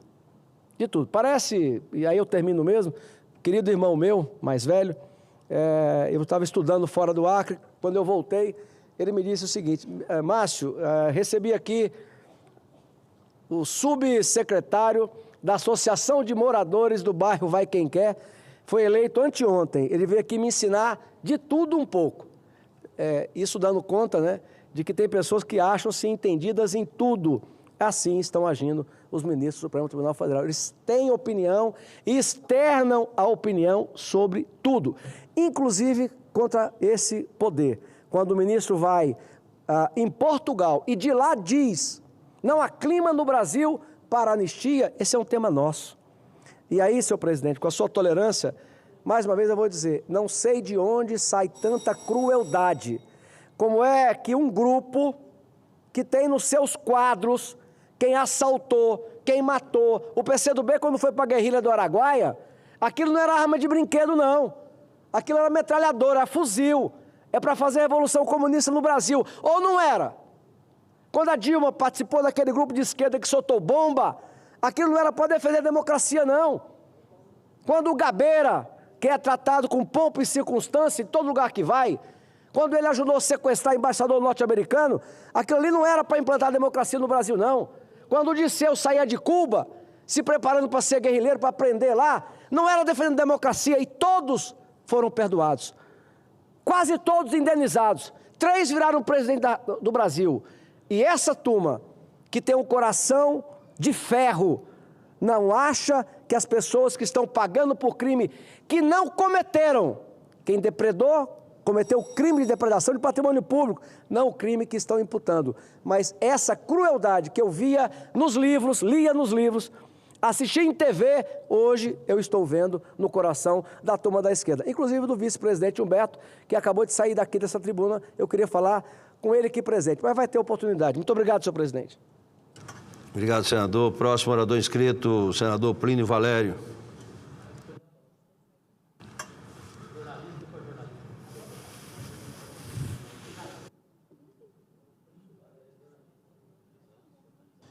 Presidente Exalci, senhoras senadoras, senhores senadores, falar de distorção e de tratamento é bom, porque me dá trela, como a gente diz, para continuar falando das nossas mazelas, das mazelas do Norte.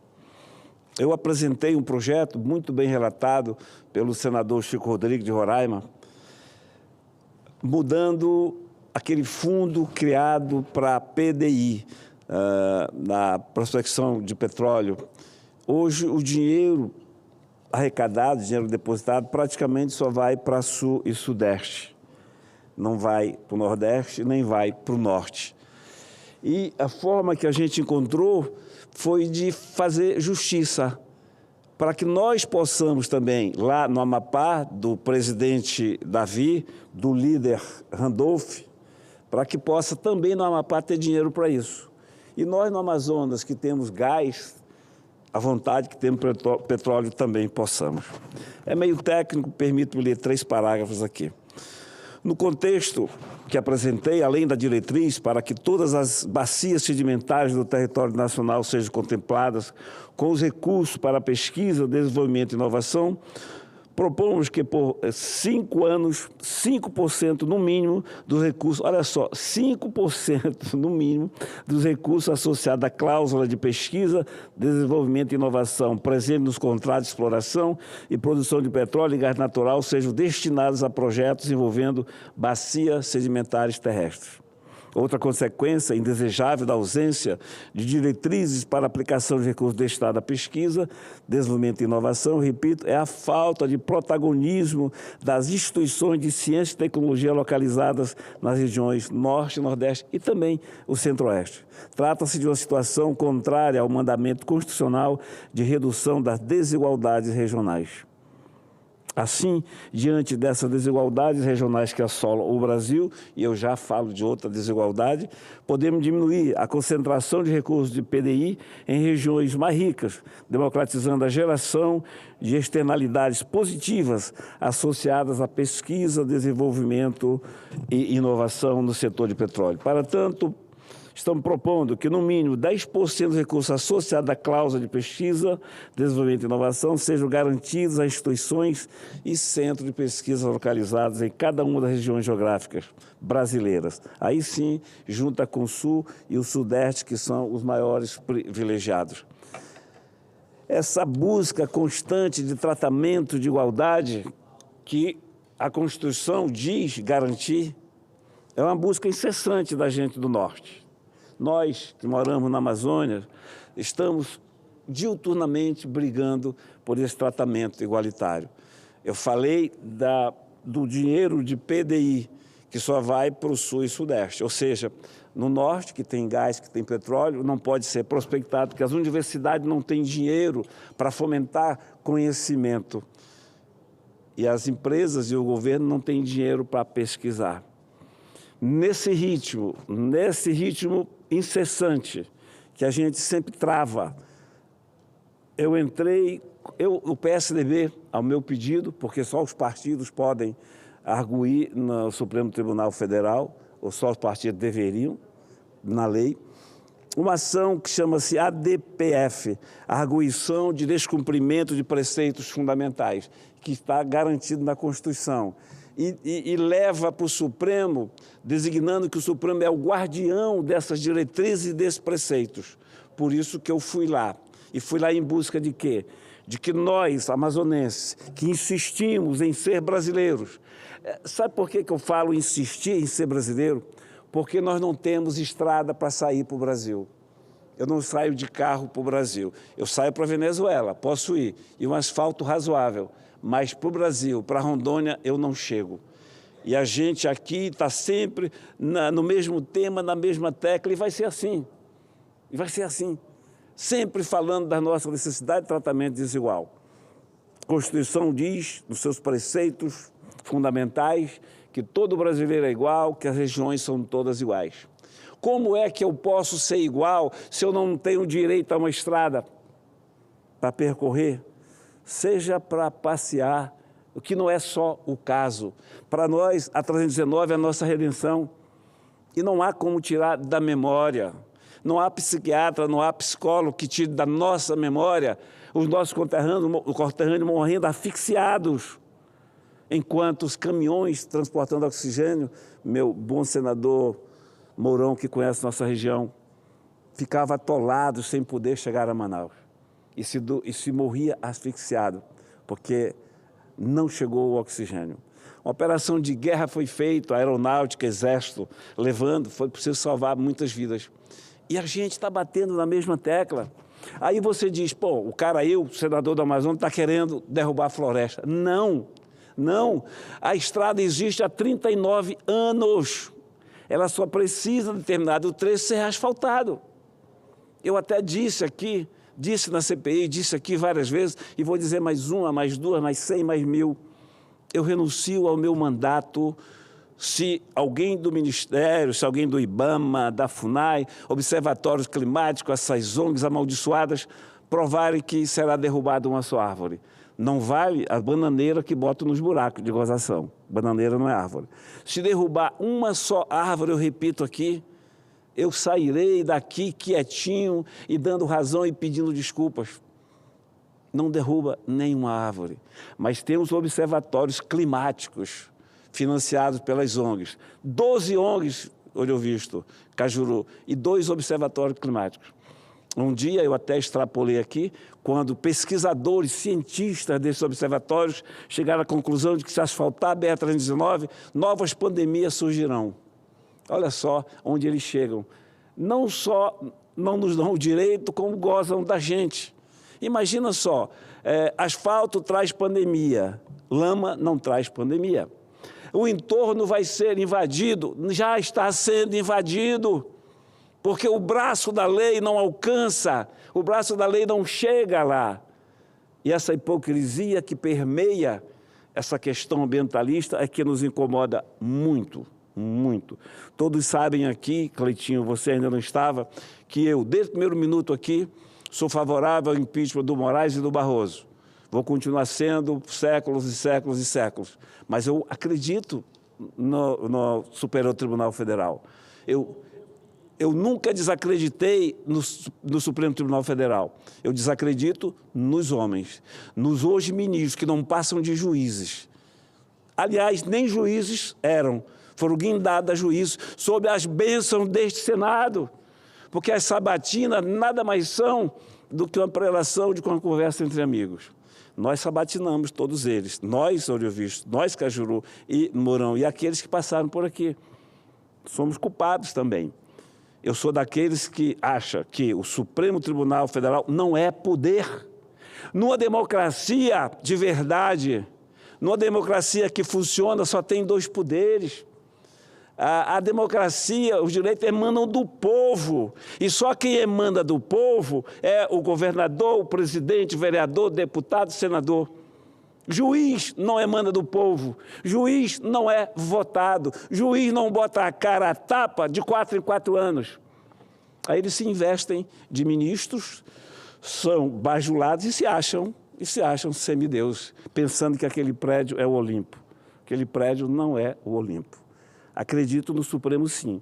Desacredito em alguns, continuo desacreditando em alguns ministros. Então, presidente, essa ação que a gente entrou, Cajuru, eu tenho muita esperança, porque é uma outra abordagem, fugindo daquela do clima, de mudanças climáticas, essa hipocrisia total. É uma outra abordagem. Então, caiu na mão do ministro Fux, e ele reconheceu, numa última sessão, que o único poder mesmo que manda, que deveria mandar a democracia é o legislativo. Então, eu tenho muita esperança de que ele possa dizer, afirmar que nós, amazonenses, também somos brasileiros. Obrigado, presidente. Muito bem, senador Plínio Valério. Próximo orador inscrito, senador Hamilton Mourão.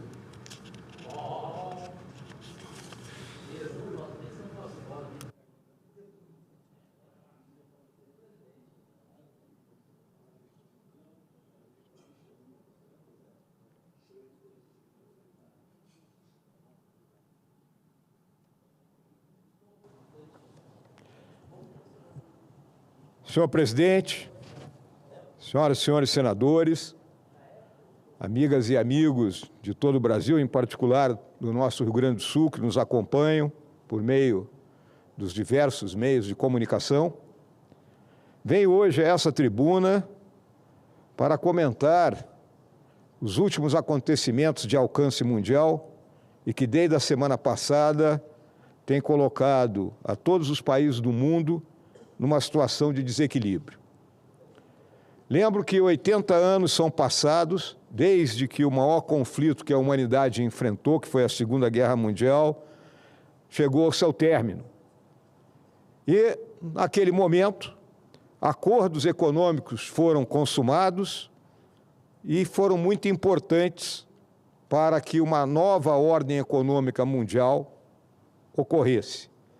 Nasceram ali instituições como o Fundo Monetário Internacional, o Banco Mundial, o GATT hoje, que é a OMC, e podemos afirmar, sem sombra de dúvida, que a era que nós vivemos até a semana passada foi uma era de comércio exterior tremendamente livre e inclusivo, construída sobre um sistema baseado em regras e que teve os Estados Unidos da América como seu grande construtor.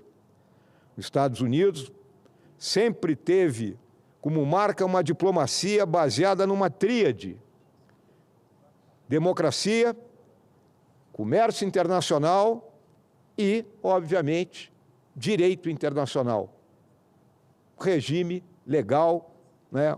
Um regime de leis. Mas semana passada, esse sistema foi praticamente implodido quando o presidente Donald Trump lançou uma série massiva de tarifas alfandegárias, as quais atingiram praticamente todos os países do mundo. De certa forma, o anúncio não foi uma surpresa, pois a partir de sua posse, os analistas econômicos não duvidavam de que barreiras tarifárias ocorreriam. Contudo, a escala e o escopo das mesmas só fizeram confirmar os piores temores. Com uma única penada, Washington restringiu severamente o comércio internacional. O objetivo declarado da agenda protecionista de Trump é favorecer e priorizar a economia doméstica dos Estados Unidos, limitando a concorrência estrangeira. Foi por isso que ele afirmou ser preciso aumentar as taxas de importação de produtos estrangeiros, incentivando a indústria americana. Mas será que é só isso, Cajuru? Ao redor do mundo, diversos países reagiram ao anúncio de Trump, prometendo retaliações. A China retalhou, hoje os Estados Unidos retalhou, vamos fazer assim, com novas tarifas e orientando suas empresas a suspenderem investimentos naquele país. Hoje, os mercados estão numa total situação de incerteza, temos uma escalada do dólar, temos queda das bolsas de valores E há um pânico, porque não resta dúvida que uma guerra comercial generalizada está aberta. Mas aí eu pergunto, a quem interessa essa incerteza? A gente não pode ser ingênuo aqui. Em que medida essa virada de mesa foi feita para se poder negociar em melhores condições para os Estados Unidos e criar lá uma causa de união nacional do tipo nós contra eles que querem nos esmagar? A pergunta que nós, brasileiras e brasileiros, precisamos fazer hoje é: o que está por trás do objetivo declarado de Trump? Em que medida nós podemos ser beneficiados ou prejudicados? Lembro que os Estados Unidos são o terceiro principal destino de nossos produtos agropecuários, atrás apenas da China e União Europeia. O Brasil ficou no grupo da taxação mínima de 10% imposta pelo governo Trump. Apesar de estar longe das tarifas levantadas para outros países, com algumas chegando a 50%, a CNA avalia que nós poderemos sofrer impactos considerados críticos ou altos em produtos do agronegócio, principalmente naqueles em que o Brasil é o maior fornecedor ao mercado americano.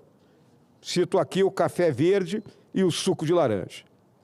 Assim, é lógico inferir que precisamos buscar entender e avaliar os riscos e impactos para o agro brasileiro, atuando para obtermos uma situação de vantagem comparativa.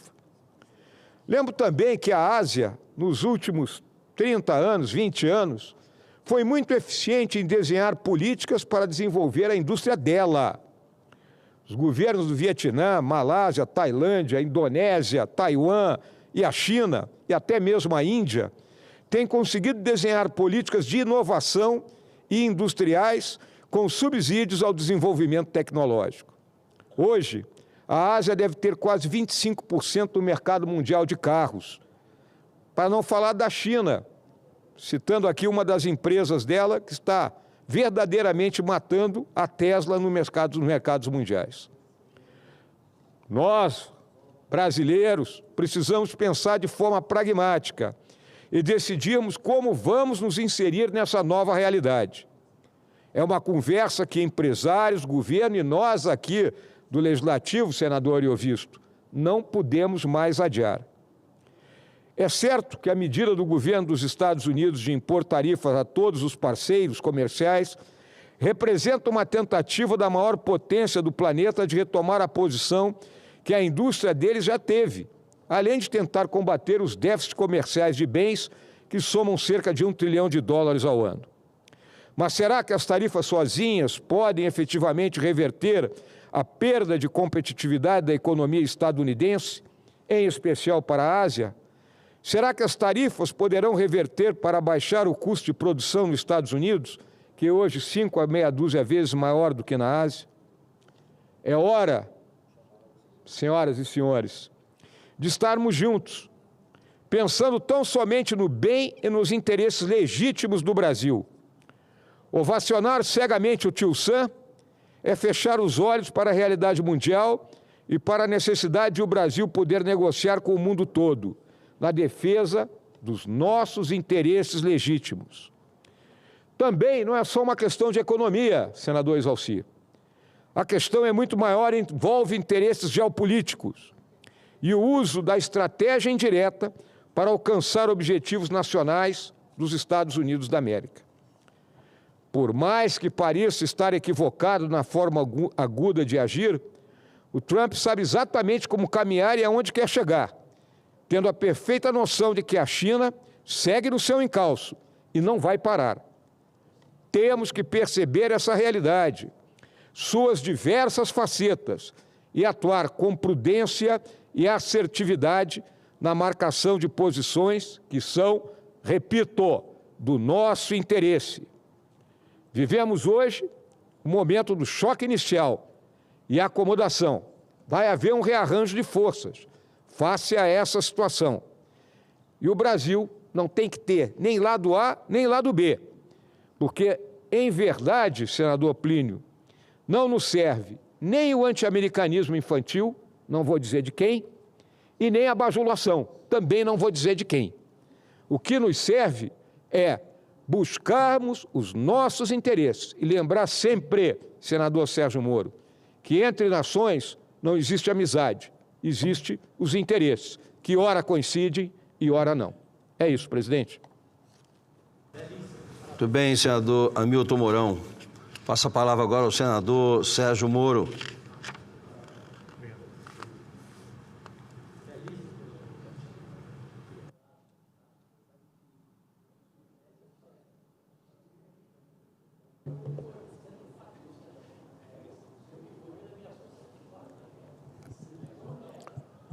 Boa tarde a todos. Cumprimentando aqui o senador Isalci, que ocupa a presidência dessa mesa, cumprimentando meus pares senadores e senadoras. Aprovamos hoje na Comissão de Segurança Pública do Senado Federal o projeto de lei 677/2021, de autoria do senador Marcos Duval, que torna a corrupção um crime hediondo e, igualmente, eleva a pena mínima para esse delito, que hoje é de 2 anos para 6 anos. Como relatei esse projeto ali na comissão, tomo a liberdade de falar sobre ele hoje, sabendo, é claro, das dificuldades que esse projeto vai ter. Uma tramitação longa, difícil, com muita resistência. Mas é um passo necessário na direção certa. Nós precisamos resgatar a moralidade da República. Hoje, a corrupção continua sendo um gigantesco problema. Nós temos um problema crônico com a corrupção, que vem desde a colonização, passando pelo Império, passando pela República, mas talvez nunca ela esteve tão presente como um assunto nos dias de hoje. Porque os sistemas de prevenção e de combate à corrupção foram esvaziados. No início deste governo, nós todos vimos, inclusive, o ataque que foi feito à lei das estatais, com os seus mecanismos de governança e para prevenir que o próprio mal se instale. O governo promoveu um ataque a essa lei e logrou a sua suspensão e a nomeação de vários indicados para estatais ao arrepio das exigências técnicas e das regras que preveniam conflitos de interesse que estavam na lei das estatais. Nós estamos vendo dia a dia o crime ser premiado, anulações de condenações criminais por razões que nos causam estranheza, que fogem à nossa compreensão, e ladrões do erário, inclusive se sentindo à vontade para tripudiar a sociedade, para tripudiar o contribuinte. Para não me alongar na lista, me refiro aqui especificamente ao ex-governador do Rio de Janeiro, Sérgio Cabral, que tem uma longa lista de crimes de corrupção que foram reconhecidos em várias instâncias, logrando até ele o apelido de o homem que roubou o Rio de Janeiro, roubou metade do Rio de Janeiro. E, no entanto, premiado por anulações de condenações criminais e um tratamento leniente da justiça, posava há pouco tempo fazendo vídeos na internet, na piscina ou em locais festivos, buscando ser uma espécie de influencer. Influencer, talvez apenas para os ladrões do erário. Mais recentemente, senador Cleitinho, nós vimos alguém que foi condenado pelo Supremo Tribunal Federal, no caso do Mensalão, da Ação Penal 470, julgamento de 2012 pelo Supremo Tribunal Federal, foi condenado por corrupção, ex-deputado federal, ex-ministro do primeiro mandato do governo Lula, um julgamento do mensalão que atraiu a atenção de toda a sociedade, de toda a população na época. E um julgamento que, ainda que se possa ser crítico em relação a alguns pontos, mereceu na época aplausos de todos. Elevou, inclusive, o nome do Supremo Tribunal Federal e de seus ministros, notadamente do então relator, ministro Joaquim Barbosa. E eis que, passados 13 anos daqueles fatos, vem esse mesmo indivíduo, que, aliás, também foi condenado em mais de uma instância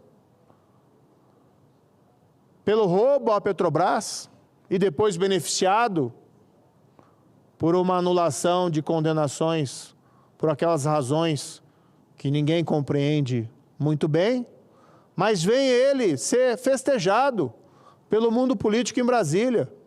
E dois, com a ousadia de gravar vídeos dizendo que jamais se afastou.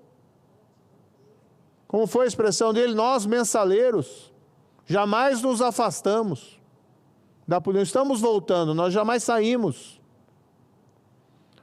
É zombar da população. É zombar da gente honesta.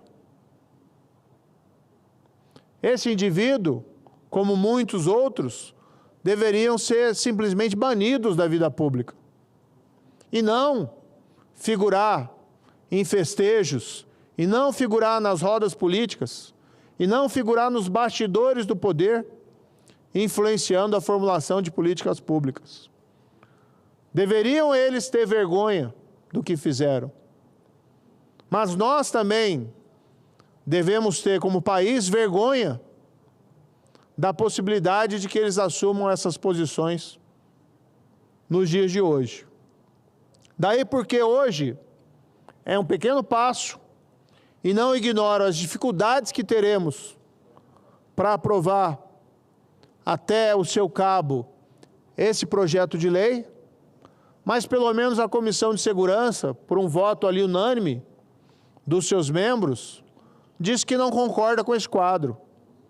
Diz que chegou o momento de dizer que a corrupção é sim um crime, que fere a República, que destrói a moral, mais do que vilipendia os cofres públicos. Mais do que retirar o dinheiro de saúde, educação, das obras públicas, de gerar o subproduto do capitalismo de compadrio, ela nos joga para baixo, junto com a impunidade. Ela afeta a moral do país. E nenhum país vai dar certo se ele tolerar a prática do crime de corrupção e ele ser mantido impune. Ainda mais se ele for festejado. E quando se celebram indivíduos como esses, no fundo o que nós estamos fazendo é uma celebração do crime de corrupção. Hoje, a Comissão de Segurança Pública do Senado, e ali foi o voto unânime, o autor, senador Marcos Duval, eu relatei, tivemos também a contribuição do senador Fabiano Contarato, até para mostrar que isso é uma luta suprapartidária, e tivemos as manifestações favoráveis de todos os nossos pares que estavam lá. Temos que festejar, sim, esses passos, ainda que insuficientes, mas pelo menos nos levam à direção certa.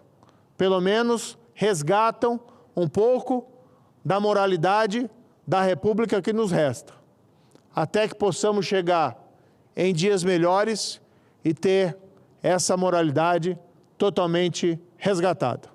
Muito obrigado, senhor presidente. Próximo senador inscrito, senador Cleitinho.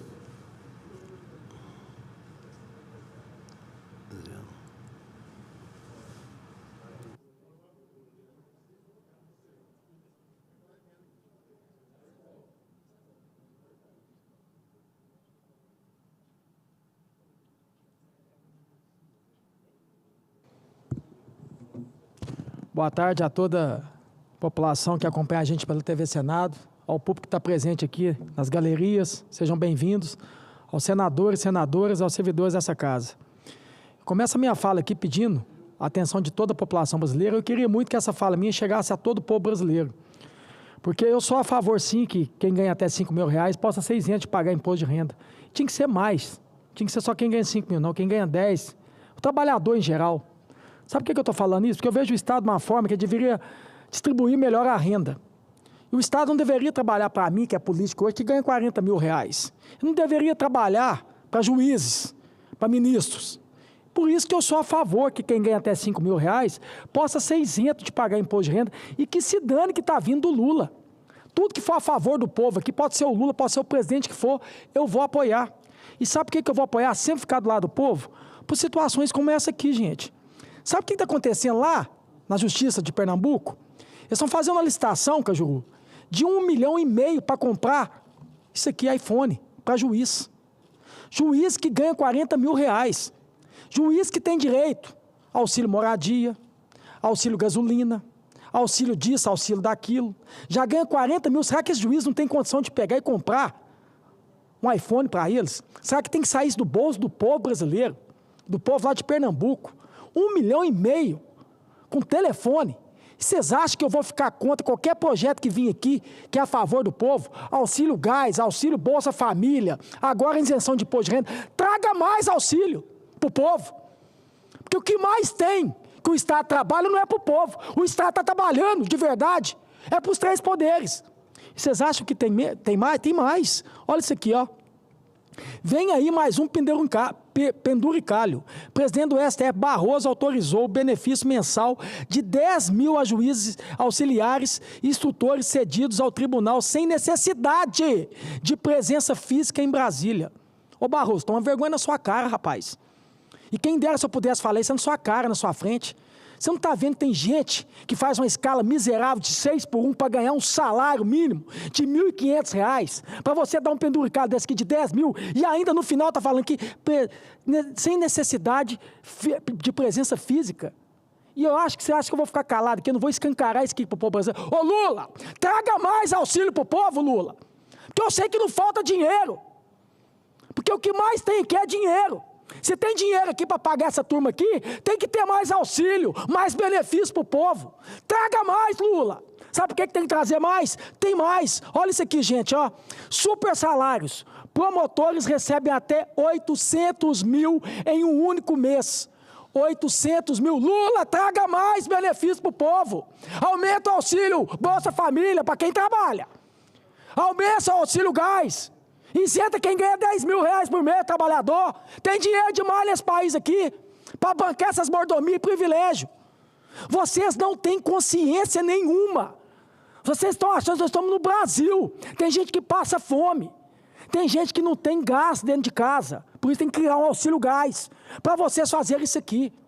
E sabe o que é o pior de tudo? Deve estar vendo a minha fala e rindo da minha cara. Olha o bananão lá, o trouxa lá falando lá. Olha o barulhento enchendo o saco lá. Vocês são covardes, vocês são canalhas. Vocês não sabem o que é a realidade do povo brasileiro, não, gente. Tem a coragem de pagar aqui R$800 mil. Ah, e tem aí alguns políticos, né? Falando, aonde que vai vir a compensação, Cleitinho, para poder isentar quem ganha até R$5 mil? Eu vou dar compensação agora, da gente. Aumenta o imposto de renda nosso.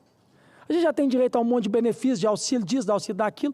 Aumenta aqui, ó, da turma aqui dos 3 poderes, aqui dos juízes, desembargadores, promotores, que está ganhando 800 mil, taca 32%, aumenta 5%, né, 27%, vai para 32%, principalmente o penduricalho. Quanto mais eles ganharem penduricalho, mais aumenta o imposto para eles pagar. Tem compensação boa para fazer.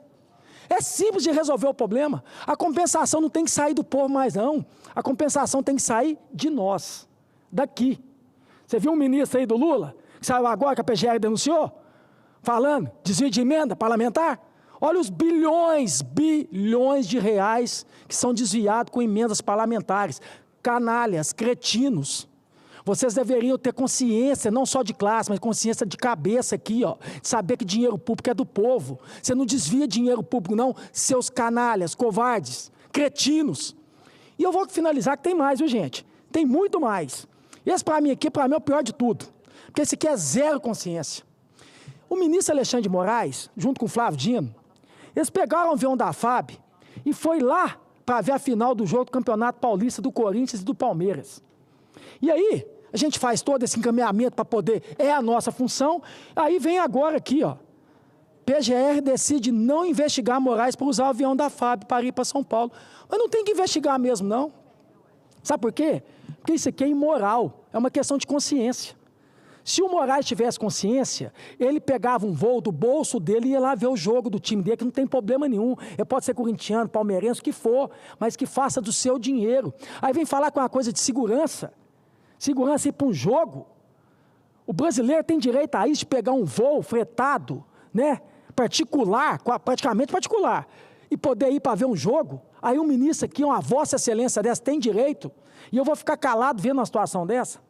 Isso aqui não precisa investigar mesmo, é só questão de consciência. É igual nós aqui, senadores, deputados federais, temos direito à gasolina para poder vir para cá, para Brasília, para poder ir no meu estado e rodar no meu estado. Aí eu vou pegar uma gasolina que é para me trabalhar e eu vou lá passear na praia, lá em Santos, lá no Nordeste, com a gasolina que é para me trabalhar, é só uma questão de consciência. E é isso que falta muito isso aqui para os representantes do povo, para esse pessoal, né? Como os três poderes, como juízes, olha que palavra linda, gente. Não tem uma palavra mais bonita que essa. Vossas excelências, vossas excelências, tomem vergonha na cara, vossas excelências. Tenha consciência que o dinheiro é público, é do povo. Use com consciência. Já não bastasse a quantidade de privilégio, mordomia e 40 pau por mês que nós ganhamos para pegar um voo aqui da FAB e ir lá ver jogo de Corinthians e Palmeiras, nas custas do povo, Vossa Excelência. Então, Lula, traga mais. Quanto mais trazer para o povo aqui, pode ter certeza que eu estou aqui para apoiar. Independente de quem é o presidente. Pode ser o presidente que for. Tudo que for para a população brasileira aqui, ó, tudo que for em benefício do povo brasileiro, eu vou votar a favor. E não caia na ladainha de político vir falar que tem que ter compensação e que não tem dinheiro. Se tem dinheiro para nós, gente, que somos empregados do povo, tem que ter dinheiro para o patrão, que é o povo. Então, tudo que for para o povo aqui, traga, Lula, que eu vou apoiar. Eu não quero saber se é você, tinha o Ciro, se for o Bolsonaro, a Simone, qualquer presidente que estiver. Tudo que for a favor do povo, conte com o meu apoio. Quer uma parte, Cajuru? Senador Cleitinho, Fica à querido vontade. amigo, voz da nossa amada Minas Gerais, eu só queria, talvez você não tenha essa informação, que o Brasil soubesse de algo que a imprensa, eu sou da imprensa, 50 anos de carreira, a imprensa não gosta de notícia positiva, né? Normalmente é assim, né? Não generalizo. Você sabia que um companheiro seu, que eu sei que você o admira, e ele também, paranaense, senador Oriovisto Guimarães, ele tem o seu avião próprio, ele em 6 anos de mandato, vem toda semana trabalhar, ele nunca pediu que o nosso dinheiro público, ou seja, que a doutora Ilana, a diretora do Senado, pagasse a gasolina. Você sabia que tem muito senador que tem avião e ele chega com o avião e imediatamente ele manda nota fiscal para a direção do Senado que reembolsa na hora, na conta bancária dele, a gasolina. Inclusive do meu estado de Goiás. Eu tenho provas, tenho cópias. Então veja que ponto nós chegamos. Desde aquilo que você e eu, desde 2019, Plínio aqui se lembra, nos desabafos, tudo, eu já vi você indignado com isso. Como é que pode, e teve gente conhecida sua, hein? Vou lhe falar, como é que pode um senador da República gastar R$150 em uma lanchonete e no dia seguinte pedir o reembolso aqui no Senado? Agora você imagina lá, na Câmara Federal, lá é muito pior do que aqui. Então nós temos que ser exemplos para podermos falar o que a gente tem vontade de falar, e no seu caso, coragem de falar, de um judiciário brasileiro que tem PEC aqui para aumentar os seus salários e também os seus penduricários. É a PEC 63, me parece. Vamos guardá-la, porque até hoje a gente está conseguindo resistir e não votar nela. Eu sei que você é 100% contra. Como é que pode a gente ganhar R$40 mil ainda e poder passar na lanchonete, no restaurante, pedir indenização E como é que pode isso, né, gente? Espero que esse dia mude. Eu vou continuar fazendo a minha parte aqui. O que eu falo, eu pratico, viu? É só olhar meus gastos lá. Fiquem à vontade de ver meus gastos. E Deus está vendo também. Olha que Deus desce. Ah, e outra coisa, viu, político? Os que ficarem com raiva, vai orar e vai passar. Viu? Pode orar que vai passar, mas eu vou continuar falando. E para finalizar, senhor presidente, eu vou terminar aqui mostrando. Eu quero aqui falar para o ministro Gilmar Mendes, né? Gilmar Mendes, com todo respeito, novamente a Vossa Excelência, mas lave a boca para falar que você, né, não é a favor da anistia, que você é contra a anistia. Sabe por quê? Primeiro, escuta a fala do ministro do Gilmar Mendes. Gente, olha isso aqui que beleza. Esse meu primeiro bloco de perguntas a respeito da diferença, porque as pessoas, isso é uma coisa, a dosimetria das penas, a outra coisa é pedir anistia. Sim. Eu queria que o senhor falasse isso do ponto de vista do direito, que uma coisa é uma coisa, outra coisa, explicando aqui para o nosso... Não, com certeza. Nós ainda estamos em meio a julgamento. Alguns casos ainda sequer transitaram em julgado, dos casos anteriores, relativos ao 8 de janeiro. E aí, agora que os mentores foram descobertos, estão sendo investigados, a denúncia primeira foi recebida, surge essa ideia da anistia, falando sempre dessas pessoas, não é? Dessas pessoas que estavam nos acampamentos, supostamente pessoas ingênuas e que foram utilizadas. E não faz sentido algum discutir anistia nesse ambiente. E eu acho que os próprios presidentes das duas casas têm consciência disso. Isso seria a consagração da impunidade num fato que foi e é extremamente grave. Não vamos nos esquecer que despretos estavam autorizados a matar o presidente. Uma consagração da impunidade. Eu queria falar para o senhor que você não tem moral para falar nada, ministro Gilmar Mendes, com todo respeito à Vossa Excelência. Aí mesmo no STF, vocês estão julgando agora, e você já votou favorável para acabar com a condenação de um réu confesso, de um delator que delatou um dos maiores escândalos de corrupção desse país aqui, que foi o Mensalão Petrolão, o seu Palocci, esse mesmo. Esse também é inocente? Esse também é um coitado? Você está tratando ele como um coitadinho. Que moral que Vossa Excelência tem para falar que é contra a anistia? Que moral que você tem? Você não tem moral nenhuma. Você acabou de votar favorável. Quer dizer, você acabou de mostrar isso aqui que você está falando aqui, ó. Você votou favorável para poder acabar com a condenação de um réu confesso, de um dos maiores escândalos de corrupção que teve nesse país aqui, que delatou tudo. Você não tem moral. Eu queria finalizar aqui dizendo sobre a questão, né, que teve a manifestação agora domingo sobre a questão da anistia, e falar para alguns polícias que estão debochando, né, e falando o seguinte, tem pesquisa dizendo que 70% da população brasileira é contra a anistia. Então eu queria pedir para vocês, porque engraçado que vocês nunca estão em manifestação. Vocês. Então faz o seguinte agora, vou fazer um desafio para vocês. Pega esse 70% da população brasileira e leva para a rua. E fique lá no palco também. Porque na última do Boulos, que tinha 5 mil pessoas, eu não vi os que sobem aqui em plenário falando que é contra a anistia, ir lá no palanque para subir, para falar que é contra.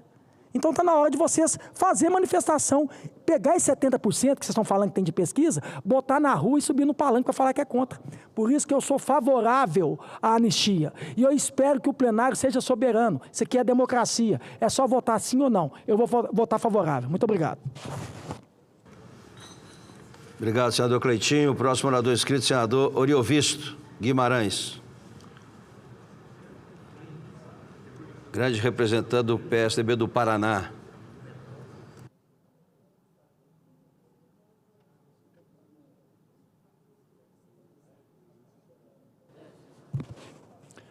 Senhor presidente, eu agradeço esses minutos para compartilhar com todos que nos assistem pela TV Senado de uma discussão importante que fizemos hoje na Comissão de Assuntos Econômicos. Por proposta do presidente Renan Calheiros, nós deveremos discutir nos próximos dias uma lei que dê um limite para a dívida pública do governo federal. Um valor que, quando chegasse naquele valor, o governo necessariamente teria que tomar atitudes num prazo de 15 exercícios para que essa dívida baixe até esse teto estabelecido. O mais importante é que nessa discussão da dívida, eu já tive a oportunidade de levantar o seguinte fato. Não existe nada mais importante em termos econômicos do que dar ao mercado, do que dar aos investidores, do que dar aos brasileiros um sinal claro de que a dívida do governo é uma dívida pagável, que o governo terá recursos um dia para saldar essa dívida. Quando isso acontecer, o dólar, que hoje já bateu em R$6 de novo, vai começar a baixar. A inflação, que é a verdadeira causa dos juros de 15% ao ano, também vai começar a baixar. E, consequentemente, os juros vão abaixar. Então, nós entraríamos num círculo virtuoso de menor inflação, menor juro, menor dívida e mais investimentos, investimentos sustentáveis. Mas o primeiro que tem que dar o pontapé inicial nesse jogo é o governo federal controlando a sua dívida. Hoje, vale a pena citar o seguinte: a nossa dívida interna bateu no final do ano passado em praticamente 10 trilhões. 10 trilhões, dívida interna.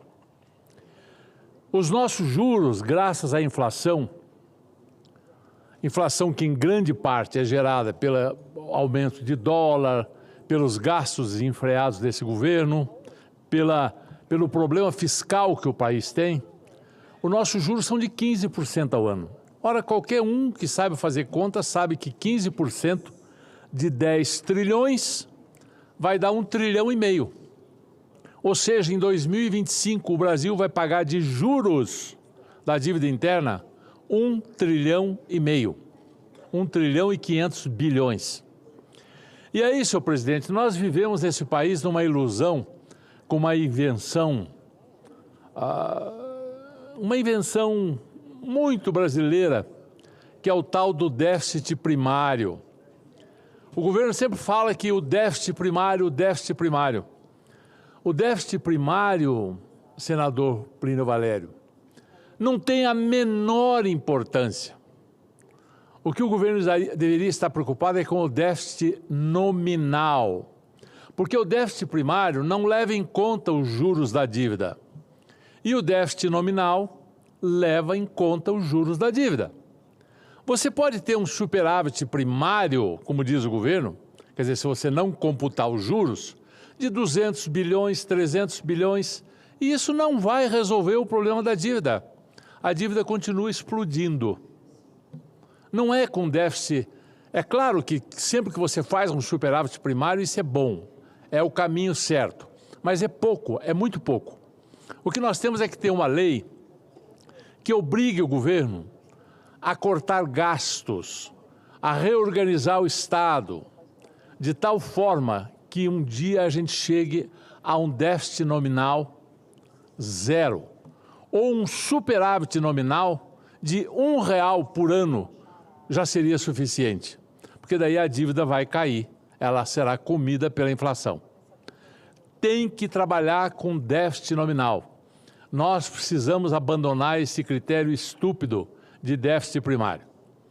Junto com essa falência econômica do país, aliás, se fosse uma empresa, já teria pedido recuperação judicial há muito tempo, porque não vai conseguir honrar as dívidas, não vai conseguir honrar aposentadorias daqui a pouco. Vive e alimenta essa desgraça, essa falência econômica, a crença estúpida do governo petista que acha que gasto é vida. Quanto mais gasto, mais consumo, mais progresso. Isso provoca voo de galinha. Isso é como alguém que dá uma festa, durante a festa ele é o maioral. Se a festa durar 3 dias, ele é o melhor do quarteirão porque ele fez uma festa de 3 dias regada a bons vinhos, a bom champanhe, etc. Só que a festa acaba e a conta vem. O Brasil tem ido de voo de galinha em voo de galinha, aumentando, fazendo festa com dinheiro emprestado, aumentando a dívida de uma maneira brutal. E isso está chegando no fim. Todas as previsões sérias de macroeconomia apontam 2027 como o ano da verdade. em que a crise econômica vai se instalar de forma definitiva nesse país, muito parecido com o que aconteceu com a Grécia lá atrás.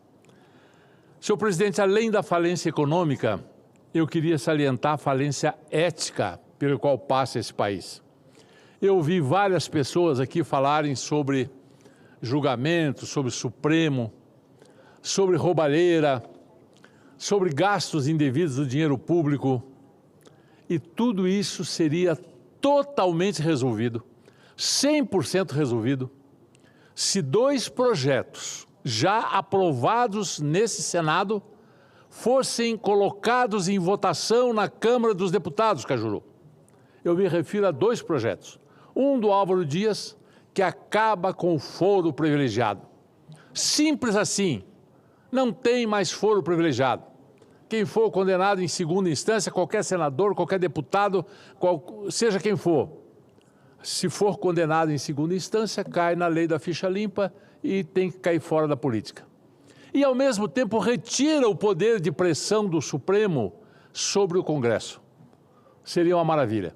Outro projeto que é de minha autoria, que foi aprovado por esse Senado, que está lá na Câmara dos Deputados, é o fim das decisões monocráticas. Acabar com essa história de um ministro chegar lá e sozinho resolver tudo. O Brasil não tem um Supremo, o Brasil tem 11 Supremos. Cada um faz o que quer. E aí se instala o caos. Ou seja, nós estamos muito mal. Eu digo que isso é uma falência ética, porque quando a Câmara dos Deputados sequer tem a coragem de colocar em votação, isso é uma falência ética. Isso é dizer assim, nós não vamos enfrentar o problema. Nós vamos fingir que ele não existe. Nós vamos brincar de avestruz, vamos enterrar a cabeça no chão e esperar que isso passe. Olha, é mais fácil, me parece, resolver o problema ético do que o problema econômico. Mas um está intimamente ligado com o outro. Não vamos resolver nenhum nem outro se não atacarmos os 2 juntos. E até quando a política vai ser a arte de empurrar com a barriga os problemas reais e simplesmente correr todo um mandato de senador ou de deputado atrás das malditas emendas? Emendas, emendas, emendas. Olhar de microscópio. Ah, se eu fizer uma pinguelinha lá na minha cidade, eu me reelejo. Mas esse não é o problema do Brasil. A pinguela não é o problema do Brasil. A sua reeleição também não é o problema do Brasil.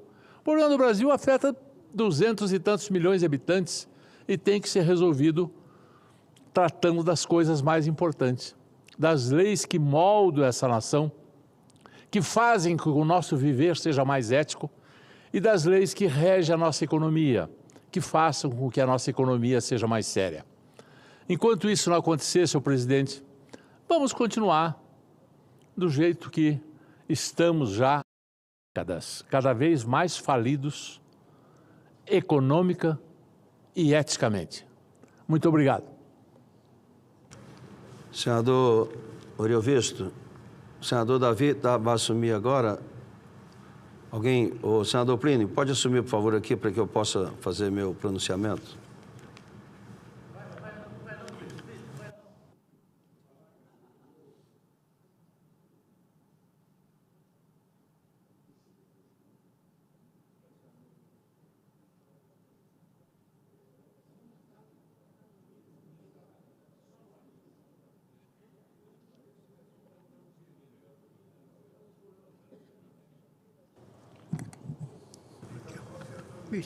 Conceda a palavra ao senador Exalci.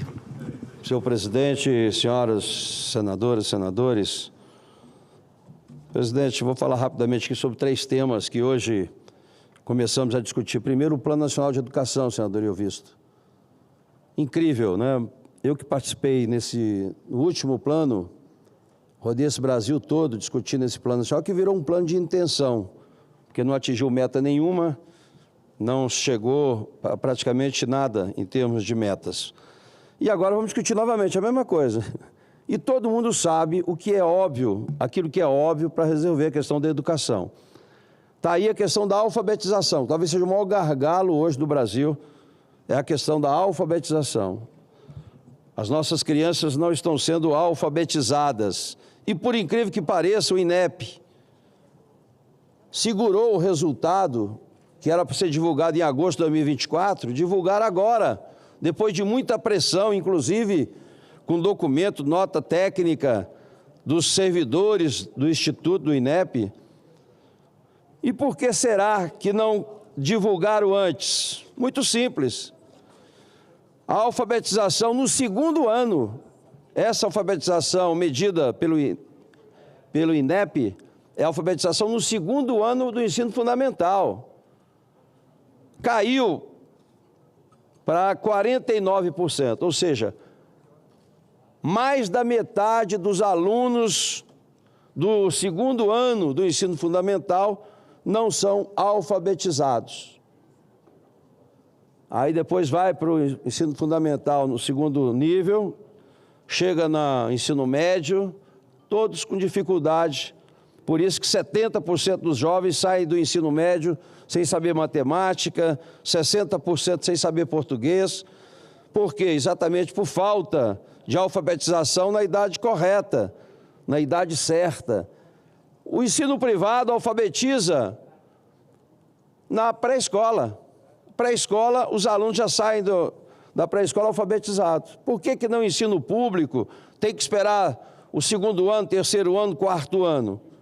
Então, o óbvio para a educação é investir na alfabetização. A competência da educação infantil é do município. A maioria dos municípios estão quebrados, ou a gestão é ruim, pela forma como se elege prefeitos hoje. Então, muitos não têm interesse ou noção da importância da alfabetização na idade certa. E aí, para ter uma resolução disso, o Ministério da Educação, que sabe muito mais do que eu lá, o seu ministro e os técnicos, que para resolver essa questão tem que ser investido no programa de alfabetização. E aí o governo poderia contribuir com recursos especificamente para isso. O segundo ponto é a formação de professores. É óbvio que tem que investir na formação. Agora, não adianta dizer que vai melhorar agora, dar bolsa de estudo, vai dar o FIES ou até mesmo o ProUni, se não tem nenhuma perspectiva de melhorar as condições de trabalho e valorização dos professores. Hoje é um dos piores salários que existe na rede pública, nos governos estaduais, municipais e União, um dos piores salários é do professor. Como é que você quer um professor qualificado se realmente não há nenhuma valorização da profissão? Então, está aí o óbvio também, o óbvio é você realmente valorizar, colocar a tecnologia nas escolas, internet, que até hoje, infelizmente, não chegou ainda, senhor Plínio. Nada, a internet não chegou ainda nas escolas. Não tem laboratório de ciências, não tem internet, não tem esporte, não tem cultura, não tem nada nessas escolas. E aí querem fazer o pé de meia como se fosse resolver o problema. É mais um penduricalho na educação, que não resolve a questão. Então, para ter educação de qualidade, você tem que valorizar os professores com qualificação, mas com perspectiva de uma melhoria na carreira e no ambiente de trabalho, na infraestrutura. E aí vamos discutir o plano de educação aqui, novamente, sem nenhuma perspectiva de melhora na educação, se não houver, de fato, a lei de responsabilidade educacional aprovada. Nós temos que uma lei que dê realmente a responsabilidade dos gestores, dos governadores, dos prefeitos, dos secretários de educação, para que cada um faça a sua parte, o presidente da República também, e o Ministério da Educação, todos eles têm que ter realmente responsabilidade e terão que pagar se não cumprirem aquilo que for definido na lei de responsabilidade educacional. É muito simples isso. Então a gente fica discutindo aqui, e educação não se faz com discurso ou com debate, faz com recurso, com valorização dos profissionais. A outra é a questão da educação profissional. É incrível, é a coisa tão óbvia, eu não entendo sinceramente como é que os governadores que são responsáveis pelo ensino médio, não investem realmente na educação profissional. Aí fica aí 80% dos jovens na geração neném que não trabalham e não estudam, porque não foram qualificados no ensino médio. Nós não temos mais profissionalização do ensino médio. Nós não chegamos a 10% dos jovens fazendo curso técnico. E essa conversa já vai de anos e anos. Há 10 anos atrás já discutimos isso. Falávamos, inclusive, e aprovamos no Plano Nacional de Educação os 10% do PIB para a educação. Inclusive, colocamos a fonte, que seria realmente os royalties do petróleo, que seria investido em educação. Mas nada disso aconteceu. Não chegamos nem a 7% do PIB. Então, se esse país realmente manter essas prioridades que estão aí, nós não vamos a lugar nenhum. A China colocou no Plano Nacional de Educação dela, um dos objetivos é ser referência em tecnologia. Hoje está disputando aí com os Estados Unidos. Por quê? Porque investiu em educação, valorizou os professores. Será que as pessoas não lembram mais, aqui os nossos deputados, senadores, senadoras, que quem forma o médico, quem forma realmente o engenheiro, são os professores? Será que esqueceram disso? Então não é possível a gente continuar com esse debate sem fundamento nenhum. Vamos gastar muito recurso, muita conversa e não vai resolver absolutamente nada. Então, mais uma vez aqui, né, na esperança que um dia isso aconteça, a valorização da educação, que sem ela nós não vamos a lugar nenhum. Outra coisa, presidente, que hoje aconteceu foi também a CPI das bets. Nós só temos uma certeza hoje com relação aos jogos online. A única certeza que temos é que ninguém ganha com o jogo, só aqueles donos das bets. Não tem nenhum apostador que sai ganhando das bets. E aqui no Brasil ainda pior, porque o volume de recursos que foram para o exterior sem pagamento de imposto é muito grande. E apesar de estar completando 5 anos a legislação, nós ainda não temos controle de nada, nada, absolutamente nada. Hoje, inclusive, entrevistamos lá o presidente do Banco Central. Ficou claro realmente que o Banco Central não tem essa atribuição, por mais que a Secretaria de Apostas encaminhou para o Banco Central, dizendo que mais de 22 instituições de pagamento continuam oferecendo e trabalhando com as bets irregulares, ilegais. A gente pôde observar que o Banco Central não pode fazer nada. Então, hoje, as instituições de pagamento, aquelas que são legais, não são afetadas pelo Banco Central. Imagine, então, aquelas que operam sem autorização do Banco Central. Aí é que, de fato, estão fazendo absurdos. Bilhões e bilhões estão sendo transferidos para o exterior sem pagamento de imposto, lavagem de dinheiro, e a coisa não acontece. Então, nós precisamos, né, infelizmente, talvez pelo princípio da gestão pública, que você só pode fazer o que é permitido, o que está acontecendo hoje é que várias instituições federais, Ministério da Fazenda, COAF, Banco Central, Polícia Federal, não têm trabalhado em conjunto com relação a essas questões das bets. Cada um faz o seu papel, muitas vezes dizendo que não é atribuição deles, e as coisas estão acontecendo, operando com CPF de pessoas que já morreram, CPF falsos, abre instituição de pagamento especificamente para operar com o mercado ilegal das bets. Então, é grave a situação, ver que o governo ainda não conseguiu resolver a questão das apostas do Bolsa Família. Mais de 3 bilhões de Bolsa Família apostando nas bets, mais de 5 milhões de pessoas, e o governo não conseguiu ainda resolver, e parece que não consegue resolver, uma coisa simples. Então, eu não sei, sinceramente, se é falta de interesse, se é incompetência, ou se tem outros interesses aí que nós não conhecemos. Eu só sei que é muito recurso que está sendo desviado desse país, senhor presidente.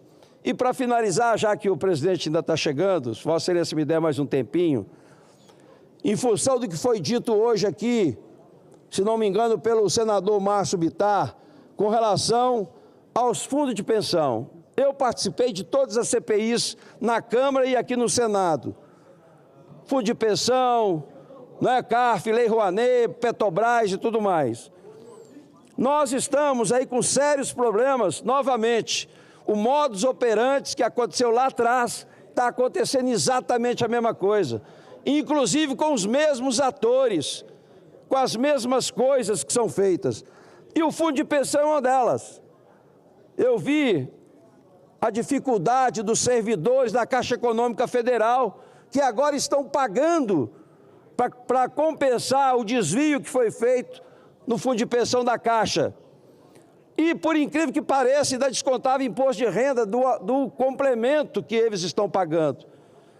Agora, eu dei entrada na CPI da Previ, que é um dos fundos principais do país, que representa o Banco do Brasil. São mais de 250 bilhões deste fundo e não podemos admitir uma má gestão com relação à operação desse banco. Como existe já um déficit previsto de 14 bilhões no plano 1 da Previ, entre janeiro e novembro de 2024, foram 14 bilhões, nós temos que aprofundar nisso. Por isso que propus e apresentei aqui o requerimento, alguns já assinaram, quem não assinou podem assinar ainda, que é um requerimento da CPI contra, não é realmente para apurar essas questões que vêm acontecendo no fundo de pensão da Previ, porque nós temos que cuidar dos nossos aposentados do Banco do Brasil, temos que mostrar confiança no sistema brasileiro de previdência privada, nós não podemos deixar vulnerável esses controles, porque na prática são os aposentados que trabalharam e pagaram durante anos a sua previdência. E a gente não pode continuar com essa má gestão que está acontecendo novamente nos fundos de pensão, inclusive na Previ. Então, aqueles que não assinaram, podem assinar para a gente realmente instalar e verificar o que está acontecendo, senhor presidente. Muito obrigado. Eu vou assinar agora, senador Exauci.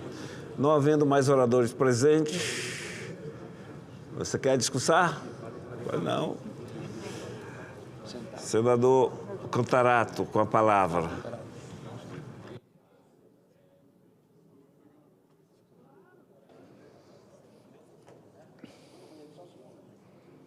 Senhor presidente, eu subo aqui a essa tribuna para fazer um apelo ao presidente do Senado, porque nós temos que ter um olhar mais de empatia para aqueles que mais precisam dentro do Estado brasileiro. Nós aprovamos na Comissão de Assuntos Sociais, senador Plínio, o PL 3010 de 2019, que estabelece o Programa Nacional de Proteção dos Direitos de Pessoas acometidas por síndrome de fibromialgia. Só quem tem um parente em casa com fibromialgia sabe o que é isso. E é muito triste quando dentro do Estado brasileiro, se você precisar, com todo o respeito do INSS, muitas vezes as pessoas que mais precisam têm que estar quase em estado de falência para obter um benefício. Nós temos que dar um tratamento humanitário para essas pessoas. Vocês sabem quais são os sintomas que uma pessoa com fibromialgia tem? Nós temos que entender isso, porque se for esperar um laudo definitivo, não, isso é um conjunto de sintomas que vai falar com que aquela junta da perícia médica do INSS vai falar que aquela pessoa é sim, e aí vamos equipará-la à pessoa com deficiência. Porque não consegue andar, porque tem dores múltiplas, sistematicamente, não consegue efetivamente trabalhar. Então, eu quero fazer um apelo para que já nós aprovamos isso na Comissão de Assuntos Sociais, porque esse tema seja debatido aqui, no fórum adequado, no plenário, e que nós vamos aprovar esse projeto de lei, que para mim é de fundamental importância. O que eu não posso conceber é que no Brasil existem 2 pesos e 2 medidas. Com todo respeito aos servidores públicos, porque eu também sou servidor público, mas você vai se encostar ou você passa por uma perícia pelo Estado, ou pelo município, ou pela União, é um tratamento. Agora, vai você ser trabalhador de carteira assinada e que precisa de um benefício no INSS. Aí você vai ver o que é as agruras de passar pelo Instituto de Previdência Social para provar um direito que você precisa e que você tem. Então, no Brasil, nós temos 2 pesos e 2 medidas. É como se tivesse 2 tipos de seres humanos, de trabalhadores. Passou da hora da gente fazer esse enfrentamento. Não é razoável nós termos na Constituição Federal, está lá no artigo 7º da Constituição Federal, que a União tem que instituir um salário mínimo digno, capaz de suprir as suas necessidades da família, com saúde, educação, moradia, lazer, vestuário, higiene, e nós temos um salário mínimo pífio de R$ 1.518. Quando nós temos determinados servidores públicos que, por ano, por mês, ganham R$100 mil, R$200 mil, R$50 mil. Ora, todos somos iguais perante a lei. Então, eu faço um apelo aqui a essa casa, para que efetivamente, senador Cajuru, a gente paute o projeto que reconhece o portador, a pessoa que vive com fibromialgia como uma pessoa com deficiência, na certeza de que nós vamos, sim, ter um olhar muito mais humanizador, de empatia, se colocando na dor do outro. E eu faço um apelo que os colegas senadores e senadoras se sensibilizem com essa pauta para que a gente possa corrigir essa injustiça. Porque eu volto a falar, essas dores crônicas, ao sistema que afeta a saúde das pessoas com fibromialgia e que tem fibromialgia, é só quem tem parente próximo para saber. E nós temos que partir da premissa da boa-fé. Nós vamos ter uma junta de peritos dentro do INSS que vai falar se aquela pessoa está ou não está em condições de estar no mercado de trabalho, se ela vai ser reconhecida como pessoa que vive com fibromialgia. Muito obrigado, senhor presidente. Um abraço carinhoso de todos e todas. Próxima oradora inscrita, senadora Augusta Brito. Vossa Excelência é a última antes do presidente assumir.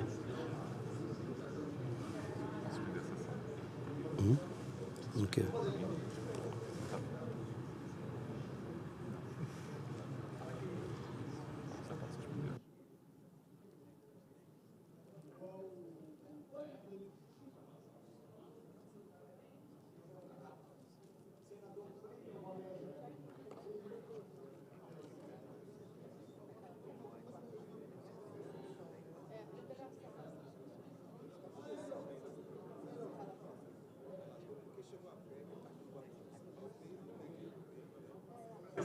Convido o presidente Davi para assumir a presidência.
Não havendo mais oradores presentes, a presidência suspende a sessão deliberativa, que será reaberta para a apreciação das matérias constantes na ordem do dia.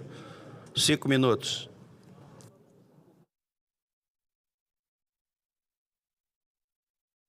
Mudar para vencer. Muda, Brasil! Que Deus nos ajude, que isto se cumpra.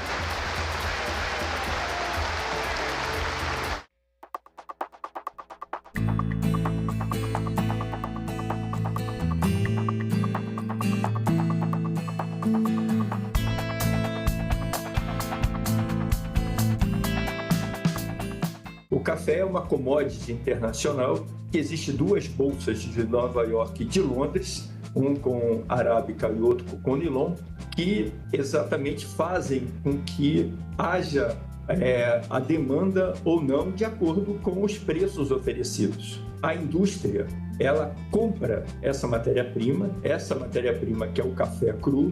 Agenda Econômica. Hoje, 20h, aqui na TV Senado. Tem um morador de rua que é por dependência química, tem um morador de rua que é por falta de alimentação, tem um morador de rua que é por causa do alcoolismo.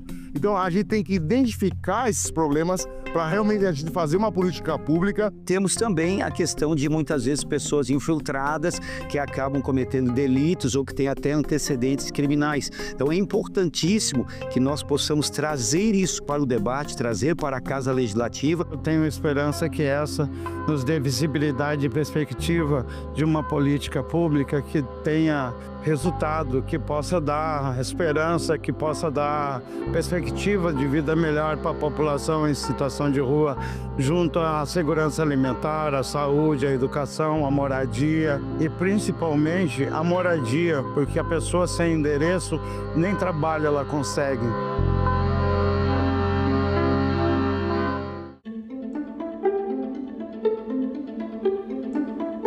Que esta sessão sirva não apenas para relembrar o passado, mas para reafirmarmos o nosso compromisso com o futuro do Brasil, com o fortalecimento da democracia e com a busca permanente por um país mais justo e mais próspero para todos.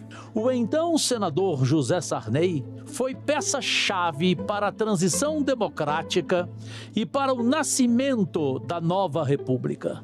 Ao romper com o extinto PDS, herdeiro da antiga Arena, partido que dera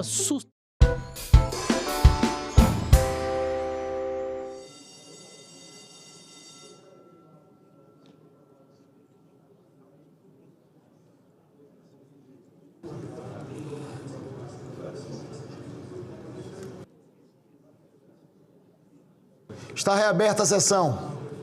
Está encerrado o período de expediente. Declaro aberta a ordem do dia. Item 1, proposta de emenda à Constituição número 2 de 2016, de autoria do senador Randolfo Rodrigues e outros senadores, que altera o artigo 6º da Constituição Federal, da Constituição da República, para incluir, dentre os direitos sociais, o direito ao saneamento básico. O parecer de número 22 é favorável à proposta da Comissão de Constituição, Justiça e Cidadania e o relator da matéria é o líder senador Rogério Carvalho. Poderão ser oferecidas emendas até o encerramento da discussão em primeiro turno. Quinta e última sessão de discussão da proposta em primeiro turno.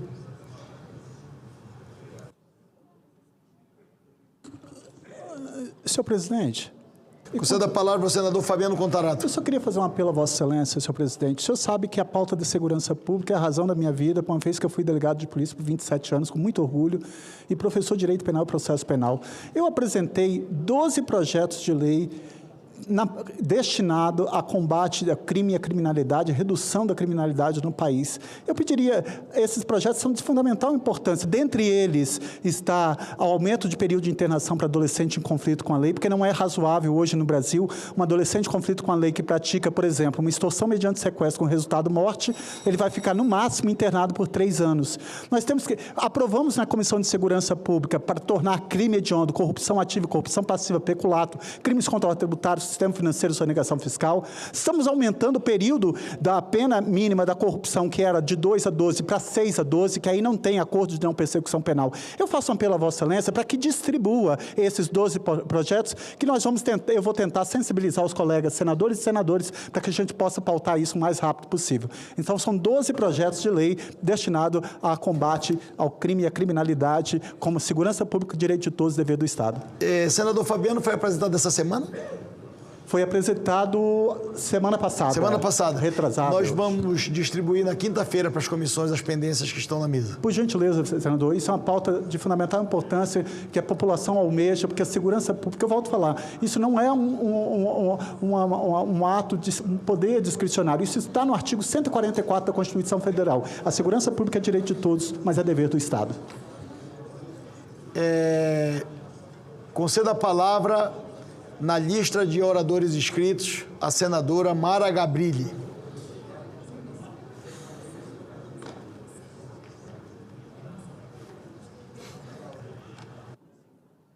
Boa tarde, senhor presidente. Boa tarde, senadores. Eu queria parabenizar o senador Rodolfo Rodrigues pela autoria dessa PEC, que é tão importante, que inclui o direito ao saneamento básico entre os direitos sociais dos brasileiros. Quero parabenizar também o relator, o senador Rogério Carvalho. Presidente, o censo de 2022 do IBGE, ele mostrou que quase 40% da população brasileira ainda não tem acesso à rede de esgoto. Em 2010, metade da população do Brasil não tinha acesso à rede de esgoto.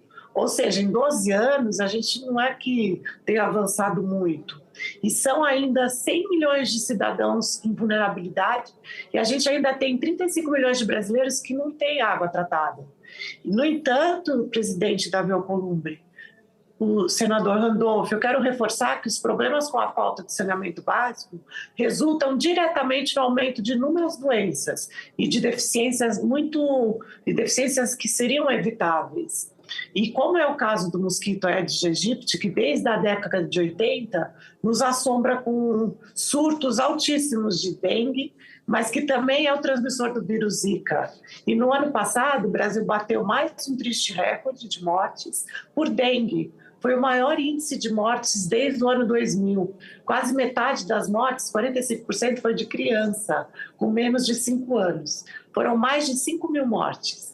Mas o que eu quero ressaltar aqui, senhor presidente, e fazer um apelo ao senhor e a todos os nossos líderes, é para que a gente consiga realizar o mais breve possível uma sessão do Congresso, presidente, e pautarmos a derrubada do veto ao projeto que concede indenização e pensão às vítimas do vírus Zika. Assim, todos nós já sabemos que no ano passado conseguimos aprovar o nosso projeto de Zika vírus por unanimidade, e após uma década de muitas lutas, aprovar tanto na Câmara quanto no Senado por unanimidade.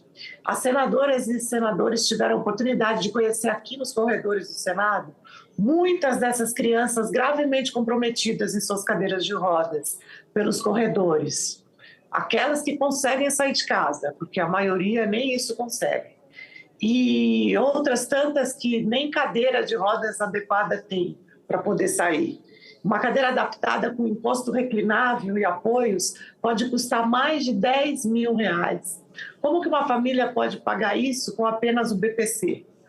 A mais, o SUS fornece algumas coisas, a gente pode dizer. Só que a espera por uma cadeira adaptada no SUS pode chegar a mais de 3 anos. Como que uma pessoa espera tudo isso? Uma pesquisa realizada pela Fiocruz em 2018, no estado de Pernambuco, Rio de Janeiro, revelou que o gasto médio em um ano com consultas médicas foi 657% maior para as famílias com crianças afetadas pelo Zika vírus, em comparação com crianças não afetadas. 657% maior, senhor presidente. O nosso projeto aprovado, que concede indenização e uma pensão enquanto a criança viver, porque no momento essa criança apenas sobrevive. É uma resposta a essas famílias, a maioria do Nordeste, dos estados da Bahia, Pernambuco, Rio Grande do Norte, Paraíba e Alagoas. e, de acordo com inúmeros especialistas, estamos há 40 anos com falhas graves de saneamento básico que agravam o controle na vigilância do mosquito, do vírus Zika e da dengue e tantas outras doenças. E o mesmo artigo 6º da nossa Constituição, em que estamos acertadamente incluindo o direito ao saneamento, já trata do direito à proteção à maternidade e à infância e assistência aos desamparados. A gente vai permitir o veto do governo a esses direitos que são constitucionais? O veto do presidente Lula, além de desrespeitar o trabalho de 10 anos feitos por diversos deputados e senadores, deu um tapa na cara inaceitável nas famílias, apresentando primeiro uma medida provisória, só com a indenização, em parcela única. E agora um dinheiro que provavelmente acaba em 1 ano. E agora um novo projeto de lei de autoria do líder do governo na Câmara, mais uma vez sem a pensão para essas crianças, para começar a tramitar do zero. Nossa, isso é muito triste, né? Depois de longos anos, essas mães já estão exaustas de lutar por seus direitos. E assim, já morreram mais de 260 crianças. A gente começou com 5.000. Hoje a gente está em 2.000, 1.500, 2.000 crianças. Uma delas, a pequena Elisa Moreira Bueno, ela faleceu há poucos dias, porque ela esteve aqui no Senado com a sua mãe na mobilização que a gente fez aqui em fevereiro, para pedir a derrubada do veto para o presidente Lula, a esse projeto que a gente aprovou, ainda com todas as emendas que foram acolhidas, que vieram do líder do governo. Eu expresso meus profundos sentimentos a Vanessa Bueno por sua perda irreparável. Sua filha morreu sem a oportunidade de poder presenciar a justiça com as famílias de Zika vírus. Eu acredito que o melhor modo de mostrar nosso respeito à luta e à vida, mesmo que breve, da Elisa e a todas as crianças e mães de vítimas do Zika vírus, senhor presidente, é derrubarmos o veto 2 de 2025. Essas mães, elas têm nome, como a Luciana Reis, do Ceará, a Germana Soares, de Pernambuco, a Alessandra Hora, de Alagoas, a Jéssica Pereira, do Rio Grande do Norte. Essas mulheres e tantas outras merecem nosso aplauso. Para mim é uma honra caminhar e lutar ao lado de todas elas. E essa é uma pauta, senhor presidente, de humanidade. O Congresso tem agora a chance de fazer isso, mais uma vez derrubando o veto e restaurando a dignidade dessas famílias. A gente vê, vamos todos atender aos apelos dessas mães que estão implorando pela derrubada desse veto 2. E vamos convocar, presidente, por favor, uma sessão do Congresso para derrubar os vetos. Muito obrigada, sim, presidente. Cumprimento Vossa Excelência, senadora Mara. Uma felicidade de rever. Ótimo. Hoje à noite. Continue a discussão a proposta. Conceda a palavra ao líder Rogério Carvalho. Senhor presidente, senhoras, senhores senadores, em primeiro lugar eu quero cumprimentar o senador Randolfo Rodrigues como primeiro signatário dessa PEC, da qual eu estou tendo a honra de ser e tive a honra de ser relator na CCJ. Essa é uma PEC que trata de um tema que é muito importante a gente lembrar sempre. Como disse Ulisses Guimarães, a Constituição de 88 é a Constituição cidadã. Não é à toa que ele batizou de Constituição cidadã. Ele batizou de Constituição cidadã porque ali foram inscritos os direitos do povo brasileiro. O direito à liberdade, o direito à saúde, o direito à educação, o direito ao transporte, os diversos direitos daqueles que são brasileiros, nascidos nessa terra ou que se naturalizam brasileiros, define e materializa o que é a nossa cidadania. Portanto, por isso ela é chamada de Constituição Cidadã, porque ela vai materializar na prática o que é ser cidadão brasileiro. Ser cidadão brasileiro é nascer nesse território e ter direito à saúde, ou seja, poder fazer um transplante e poder ter acesso ao serviço de urgência e emergência, o SAMU. É poder ter a educação universal para todos, no ensino médio, no ensino fundamental. Isso sem precisar que as pessoas paguem. Então, é importante dizer que essa Constituição, ela está, ao mesmo tempo, ela está em constante evolução e a nossa cidadania em constante evolução também, em constante incorporação de direitos. E hoje a gente torna, com essa PEC, o saneamento como um direito que materializa a nossa cidadania. É não ter na porta de casa o esgoto correndo, é não ter os nossos rios contaminados pela coleta e a entrega de esgoto não tratado nos nossos afluentes, de onde a gente vai buscar água que o povo vai beber. Portanto, nós estamos falando de um direito. E como direito, as pessoas me perguntam, o que é que vai mudar na vida das pessoas isso ser um direito? Fortalece a ideia da nossa cidadania e que o saneamento dialoga profundamente com ser cidadão de primeira ou não ser cidadão. Porque se a gente for analisar, quem pode tem saneamento, quem é mais pobre tem menos acesso ao saneamento. Portanto, a gente iguala perante a este país, a esta nação, todos os brasileiros, quando a gente define que o saneamento é um direito de cidadania, é um direito que passa a estar inscrito na Constituição brasileira. Muito obrigado, senhor presidente, por pautar esta matéria.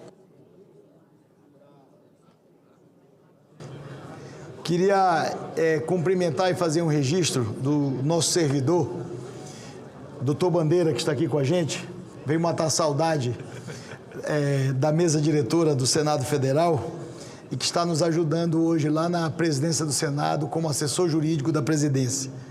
Um grande quadro que já serviu o Senado Federal e o Brasil no CNMP, também já serviu no Conselho Nacional de Justiça e hoje retorna ao Senado Federal e está cumprindo as suas obrigações, nos assessorando juridicamente na presidência do Senado Federal.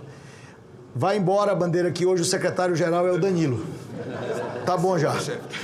Senhor presidente. Já passou. Conceda a palavra ao líder Rogério Marinho.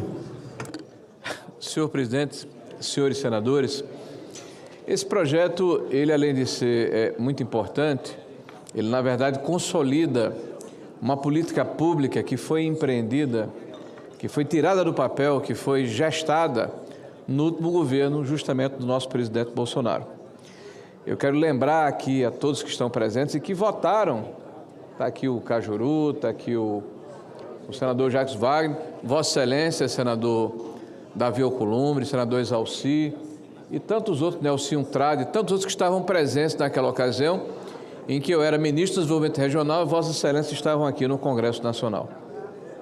Nós votamos no Congresso uma lei que eu diria seminal, uma lei que permitiu que a sociedade brasileira virasse uma página literalmente negra da nossa história. Quando nós falamos de saneamento básico, é importante que a gente fale de desenvolvimento sustentável e meio ambiente, porque o maior dano ao meio ambiente brasileiro é justamente o lançamento de afluentes sem tratamento nos cursos d'água do Brasil.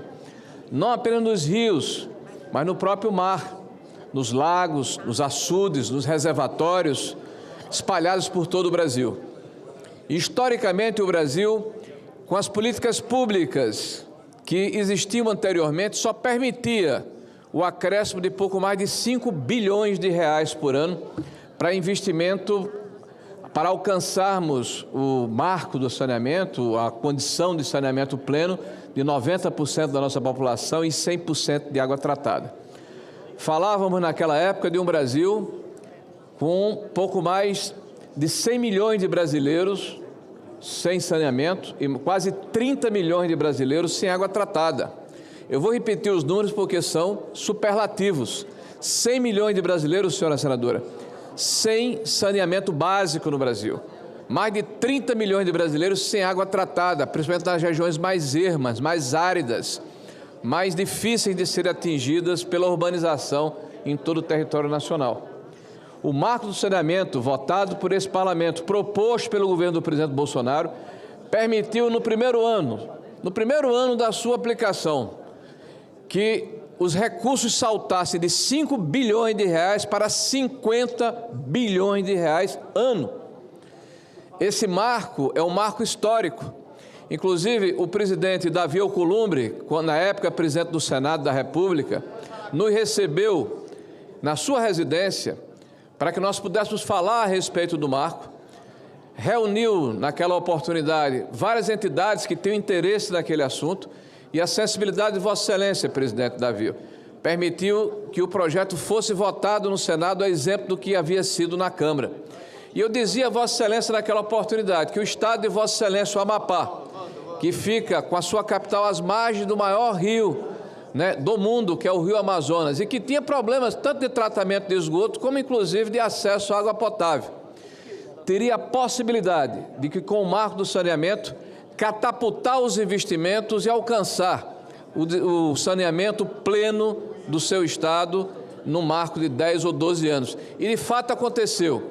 E eu estive com Vossa Excelência, juntamente com o então governador, hoje ministro Valdez, na sede da B3 da Bolsa de Valores, para bidarmos, né, para observarmos, aliás, para assistirmos a empresa que bidou, que arrematou a concessão do Amapá, e hoje os empregos, as obras, os benefícios estão sendo gerados para aquele estado, a exemplo do que aconteceu no estado de Alagoas, do Rio de Janeiro e tantas outras unidades da federação que mudaram ou irão mudar ao longo dos próximos anos de forma dramática a situação daquelas cidades, daqueles estados. Essa é uma ação do qual me orgulho muito.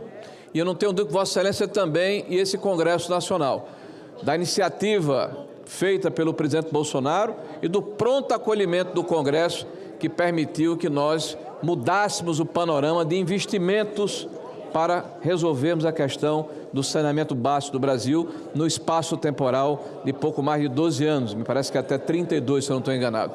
Então, quero saudar o marco do saneamento, mas também a PEC que chanta na nossa Constituição o saneamento como um direito social. Agradecendo aqui a oportunidade que Vossa Excelência nos concede e dizendo que essa foi uma conquista de toda a sociedade brasileira. Agradeço, senhor presidente.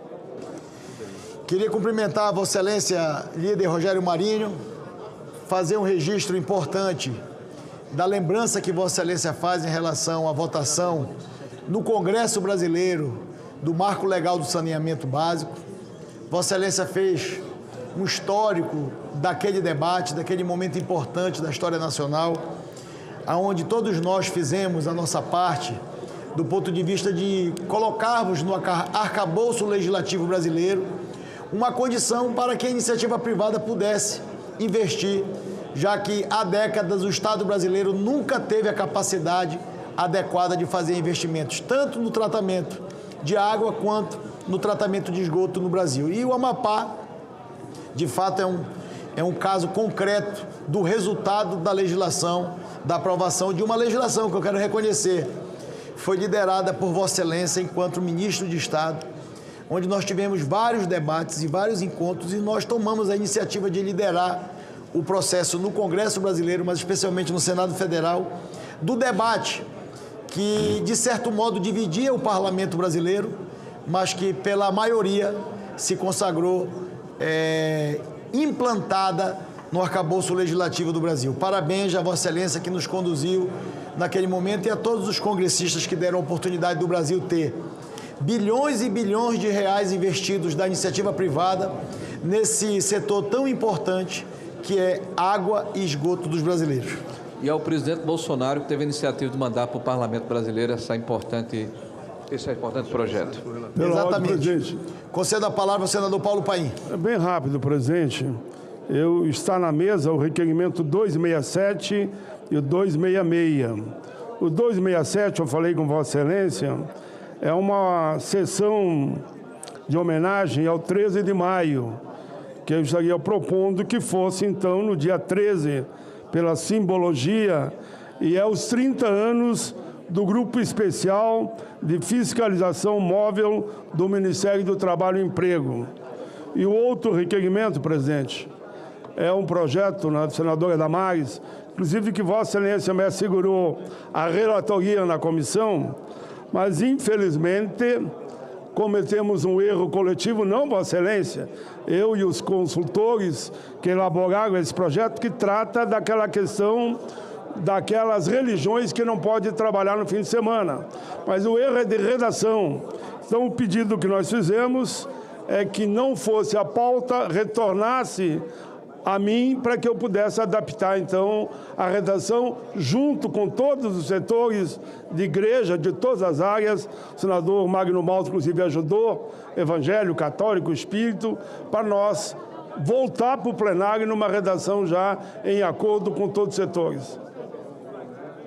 Senador Paulo Paim, eu vou acolher a solicitação feita por Vossa Excelência e nós vamos retornar. É o requerimento 266 ou 267 para retornar para análise?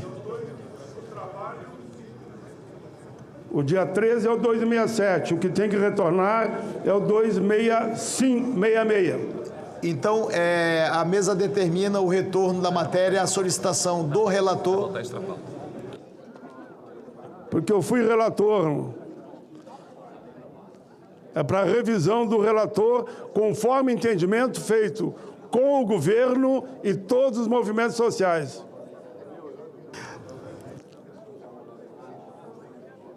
Os dois, Vossa Excelência quer que retorne para a comissão? Não, só um. Só o 266. O 267 é uma sessão de homenagem. O doutor Danilo está dizendo que tem que votar o requerimento para retornar para a comissão, é isso? E é esse o requerimento que eu estou entregando. Então eu vou colocar em votação, isso. Como item extra pauta, o requerimento da solicitação do relator da matéria, senador Paulo Paim, para que retorne à comissão para reanálise pelo relator. Isso. As senadoras e os senadores que concordam permaneçam como se encontram. Aprovado o requerimento, a matéria retorna à comissão. E o outro é uma sessão de homenagem no 13 de maio. O outro será incluído como item extra pauta e nós vamos deliberar no final da reunião. Obrigado, presidente. Concedo a palavra à senadora ministra Damares Alves. Ainda na discussão do item 1 da pauta, saneamento básico como direitos sociais. Em 2010, a ONU reconhece o saneamento básico como direitos humanos, água potável e saneamento básico. E acredito que hoje a gente, nessa última discussão, a gente está caminhando para entregar para o Brasil uma legislação que nos eleva num patamar internacional, eleva o Brasil já reconhece saneamento básico como direito humano e agora a gente traz uma legislação que saneamento básico vai ser reconhecido também como direitos sociais. Eu estou muito contente de participar deste momento, muito contente de participar dessa votação e a gente continuar essa discussão depois no dia a dia, lá na ponta, conversando com os nossos prefeitos, conversando com os nossos governadores. Não garantir ao morador, à população, acesso a saneamento básico é uma violação de direitos humanos e a gente vai ter que começar a falar nesse nível. Então, presidente, contribuindo aqui com o debate, em 2010, 28 de agosto de 2010, a ONU reconhece saneamento básico também como um dos direitos humanos. Conceda a palavra à senadora Tereza Leitão.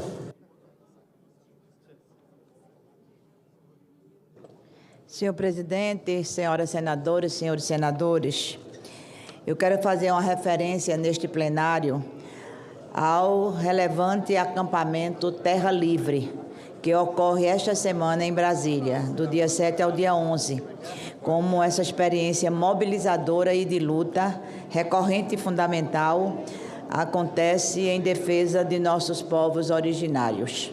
É a maior mobilização indígena do país e sua ocorrência nos ensina a dar visibilidade sobre as batalhas indígenas, comunicando os enormes desafios que ainda temos em relação aos nossos povos, notadamente na área da educação escolar indígena, que deve ser pauta estratégica para o Brasil. É um momento que promove articulação entre os diversos povos, produz debates e encaminha formação sobre vários temas. De igual modo, lança luz sobre a necessidade de ampliação e fortalecimento de políticas públicas e, de forma firme e pacífica, chama a atenção dos poderes públicos que devem se referenciar na nossa Constituição no que toca aos direitos consagrados aos povos originários. Temos o desafio da demarcação das terras indígenas, do uso sustentável e protetivo da nossa riqueza cultural, natural, da nossa casa comum. Temos os desafios por uma infraestrutura digna e de qualidade para nossas escolas indígenas, com professores e demais profissionais valorizados.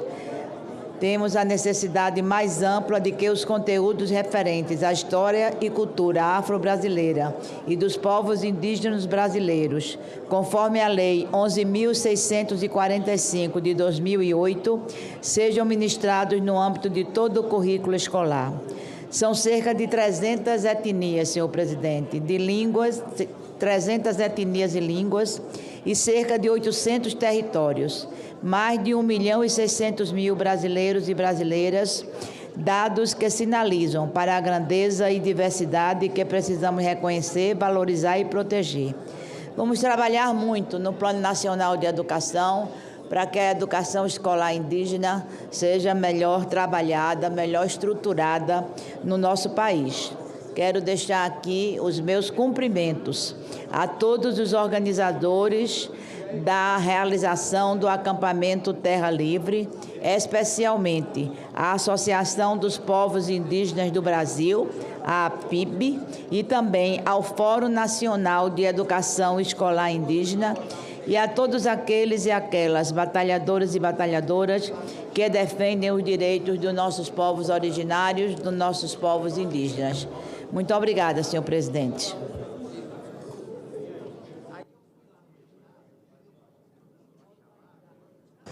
Exato. Não há mais senadores inscritos para discutir a matéria, está encerrada a discussão. Em primeiro turno, passamos à apreciação da matéria.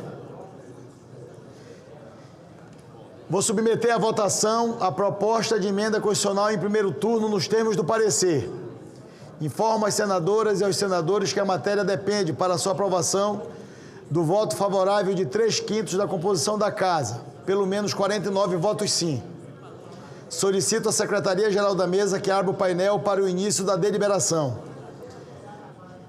A votação está aberta. Consulto as lideranças partidárias se desejam orientar como vota o Partido Liberal, como vota o PSD, como vota o MDB, como vota o PT, como vota a União Brasil, como vota o Progressistas, como vota o PSB, líder Jorge Cajuru. Sim, presidente, obviamente. PSB orienta o voto sim. União Brasil, líder Efraim. PT, senhor presidente. O líder Efraim, União Brasil, orienta o voto sim. PSD orienta o voto sim. PT, sim, senhor presidente. Aqui. PT, senador Beto Faro, orienta o voto sim. Como orientam republicanos? Isso, por favor. Republicanos orienta sim, presidente. Presidente Mourão, republicanos orienta o voto sim. Como orienta o Podemos? Como orienta o PDT? Orientação do PSDB, líder Plínio Valério. PSDB vota sim, presidente. Como orienta o novo líder Eduardo Girão? Como orienta a maioria? Líder veneziano Vital do Rego. Favoravelmente, senhor presidente. Orienta sim. Como orienta a minoria? Como orienta o governo, líder Jacques Wagner? O governo orienta o voto sim. Como orienta a oposição? Como orienta a bancada feminina?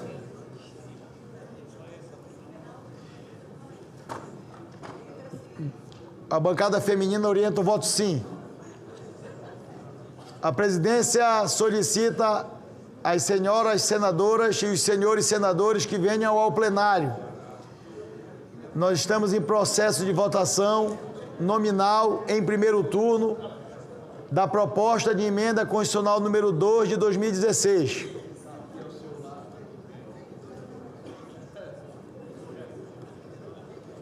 Gostaria de conceder a palavra ao líder do governo no Congresso Nacional e autor, primeiro signatário da proposta de emenda constitucional, o senador Randolfo Rodrigues.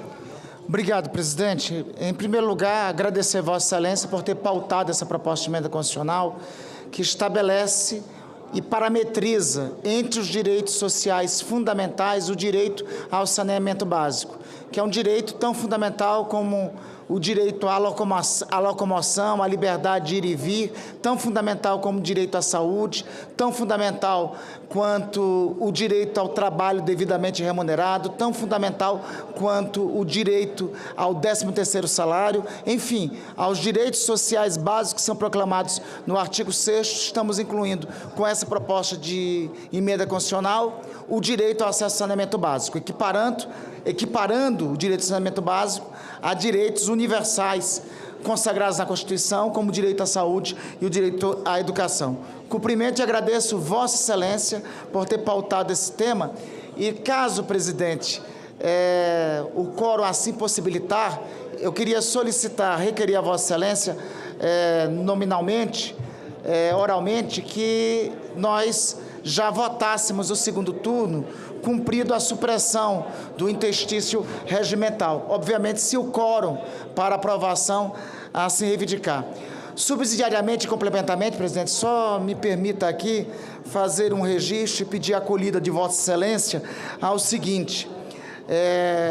Vossa Excelência, tanto quanto eu, ficamos indignados, revoltados, temos estado em luto por conta do triste e lamentável assassinato de um amapaense que ocorreu na Bolívia, em Santa Cruz de la Sierra, que é o caso da nossa querida Jennifer Silva.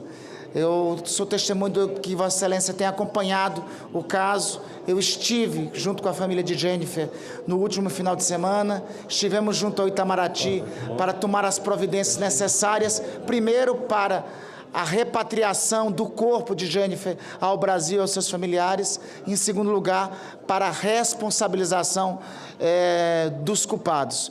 Me parece que o caso de Jennifer, caríssimo presidente, traz uma segunda preocupação, que é a situação de uma comunidade de mais de 6 mil brasileiros que estudam medicina em Santa Cruz de la Sierra.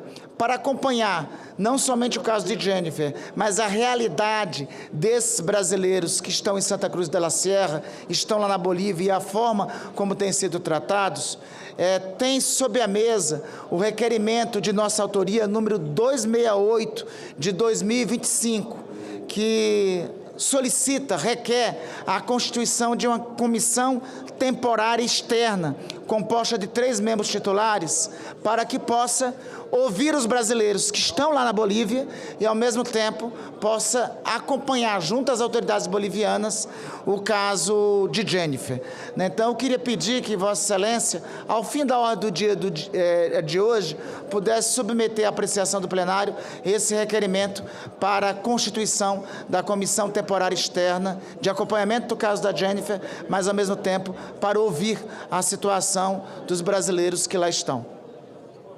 Agradeço Vossa Excelência e só mais uma vez registrar, presidente, em nome da família também da Jennifer, quero trazer aqui o agradecimento deles, a solidariedade que Vossa Excelência prestou desde o primeiro momento e o apoio que tem prestado também junto ao Itamaraty para os procedimentos de repatriação do corpo e também para gestões juntos às autoridades bolivianas para que esse caso não siga impune.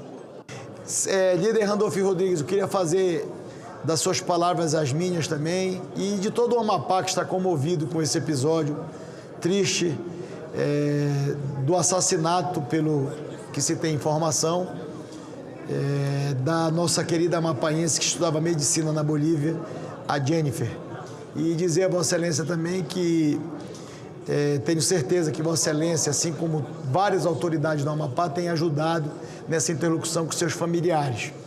Nós fizemos também contato com o Ministério de Relações Exteriores, como Vossa Excelência já teve também, e é lamentável mais um assassinato, mais um feminicídio de uma amapaense em outro país, e eu sei que o Itamaraty está dando todo o apoio da Embaixada, do Consulado lá na Bolívia, mas lamento profundamente mais esse feminicídio que atinge mais uma brasileira, em especial uma amapaense.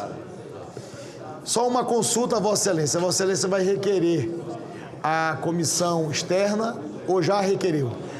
O requerimento, já requeri, o requerimento está, se não me engano, foi protocolado ainda há pouco, está sobre a mesa, sob o número de 268, só confirmar o número 268 de 2025. Eu vou incluir como item extra pauta no final. Agradeço, Vossa Excelência, presidente. Ok. Concedo a palavra ao senador Exalci Lucas. Não, é só para orientação. O PL vota sim, presidente. Presidente, o PP também vota sim, e a minha solidariedade aí ao povo do Amapá e à família dessa moça barbaramente assassinada. Obrigado, ministra Tereza.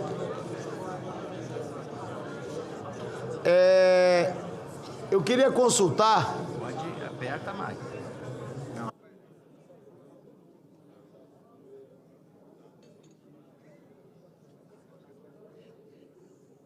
Há uma solicitação, senador Rodrigo Pacheco, senador Chico Rodrigues, senador Luiz Carlos Reis, senador Flávio Bolsonaro, senador Espiridião Amin, senador...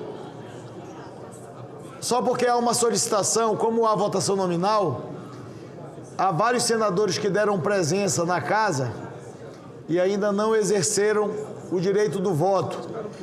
E eu vou ter a votação pela solicitação do autor da proposta e vou consultar o plenário do Senado também se a gente pode votar em segundo turno ainda hoje essa proposta de emenda constitucional número 2.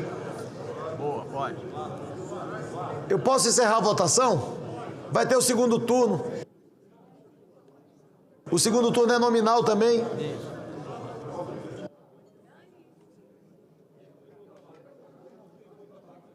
Está encerrada a votação.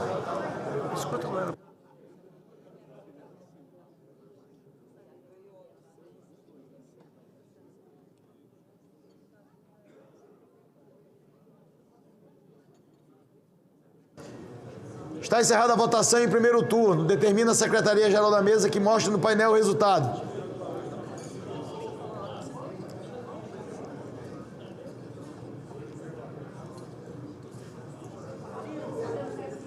Votaram 64 sim, 0 não. Está aprovada a proposta em primeiro turno. Como fiz, vou fazer novamente, apenas para consultar o plenário, da solicitação feita pelo autor, líder Randolfo Rodrigues, se podemos passar imediatamente a apreciação da matéria em segundo turno. Podemos. Dispensa a orientação. Havendo concordância, passa-se a discussão da proposta em segundo turno. Não há oradores inscritos para discutir a proposta em segundo turno. Está encerrada a discussão em segundo turno. Em votação a proposta em segundo turno. Novamente informo o plenário que a matéria precisa de 49 votos favoráveis, sim, 3/5 da composição da Casa. Solicito à Secretaria-Geral da Mesa que abra o painel para o início da deliberação.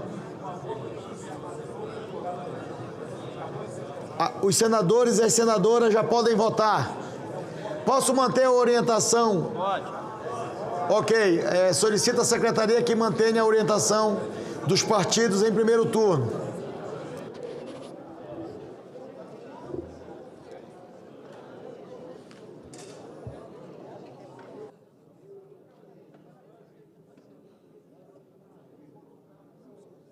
Senhor presidente. Conceda a palavra ao nosso presidente e líder Otto Alencar. Senador, agradeço a Vossa Excelência, presidente Davi Alcolumbre. Essa matéria é realmente de fundamental importância de incluir o saneamento básico como direito do povo brasileiro. Nós temos ainda um país que o saneamento deixa muito a desejar. Somente 43% da população tem o esgoto tratado. 83% tem água em quantidade e qualidade para consumo. E a maioria das redes de esgoto não tem um tratamento adequado. E Vossa Excelência sabe, como eu sei, os médicos sabem, que grande parte das doenças que acometem as pessoas, sobretudo as populações de baixa renda, são doenças veiculadas pela água, lamentavelmente pela água. Portanto, introduzir essa matéria na Constituição Federal, eu acho de uma relevância muito grande. Portanto, o nosso partido, o PSD, apoia completamente e encaminha o voto sim na segunda votação dessa proposta de emenda constitucional. Senhor presidente, corroborando da fala... Senador Alan Henrique. Obrigado, presidente. Corroborando a fala dos colegas que nos antecederam, quero aqui parabenizar o autor da PEC, o senador Randolfo Rodrigues, relator, o senador Rogério Carvalho. O saneamento não é apenas um direito social, é um pré-requisito para o desenvolvimento de qualquer cidade e do nosso país. Vejam só, para que o Ministério das Cidades libere recursos para o Minha Casa Minha Vida, a primeira exigência é um terreno com água, esgoto, com saneamento pronto. É uma área adequada, conforme preconiza a legislação. Os dados do Brasil são preocupantes e na Amazônia brasileira, onde vivem mais de 28 milhões de cidadãos, nós temos um índice baixíssimo de água tratada e esgoto tratado. A importância dessa PEC, que vai fortalecer ainda mais aquilo que nós defendemos no novo marco legal do saneamento, é o direito a que cada cidadão desse país, principalmente da nossa Amazônia, onde nós temos os piores índices de saneamento desse país, possam ter acesso à água tratada, que é um princípio básico da dignidade humana, água limpa para beber. Coleta e tratamento de esgoto. Para o senhor ter ideia, presidente, senhoras e senhores senadores e senadoras, lá no meu estado do Acre, apenas 47% da população tem acesso à água tratada e apenas 15% da população à coleta de esgoto. Coleta precária e tratamento ainda mais precário. É por isso, senhor presidente, que nós temos trabalhado num projeto moderno,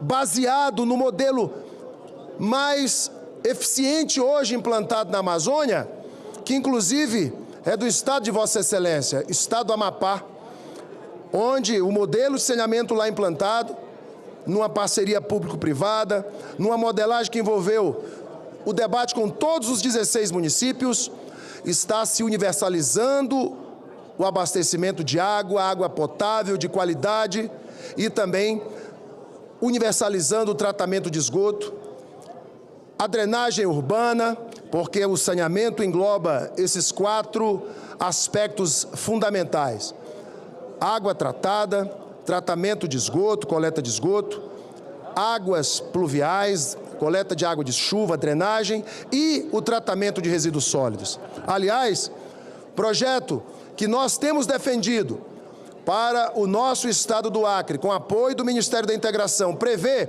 o fim dos lixões no nosso estado.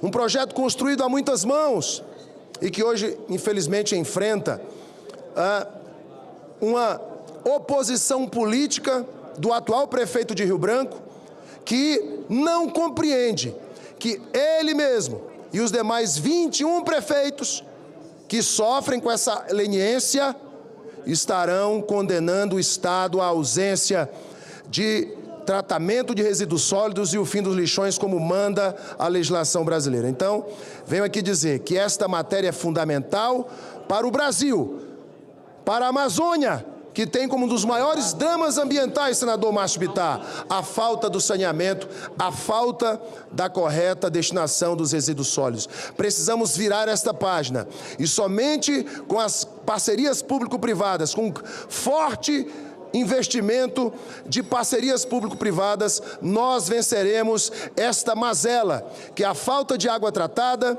e do tratamento do esgoto adequado, que se reflete na saúde pública, garantindo que cada real investido no saneamento, nós economizamos R$ 5 em saúde, porque as doenças que lotam as nossas unidades básicas de saúde no interior lá do Acre, do Amazonas, do Pará, de Roraima, de Rondônia, são doenças advindas da falta do saneamento. Saneamento é fundamental para a vida e é princípio básico da dignidade humana. Obrigado, senhor presidente. Concedo a palavra ao senador Flávio Bolsonaro.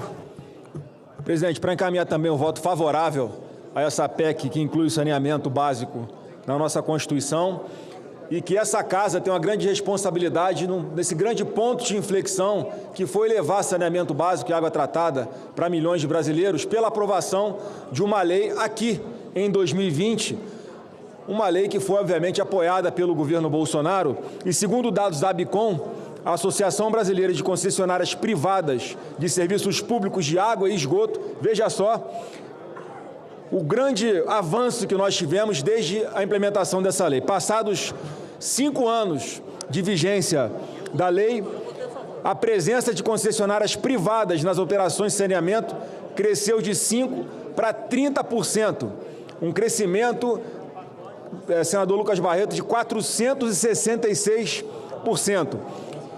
Significa dizer que o número de municípios atendidos por operadores privados saltou de aproximadamente 300 para cerca de 1.649, impulsionado por leilões que já mobilizaram 123,7 bilhões de investimentos realizados. Então, presidente, mais um legado do presidente Bolsonaro, em conjunto com o Congresso Nacional, que deu para a população, para milhões de brasileiros que não tinham acesso a esse tipo de serviço básico, esse direito que agora está sendo exercido na prática. Então, encaminhar o voto favorável à PEC, presidente.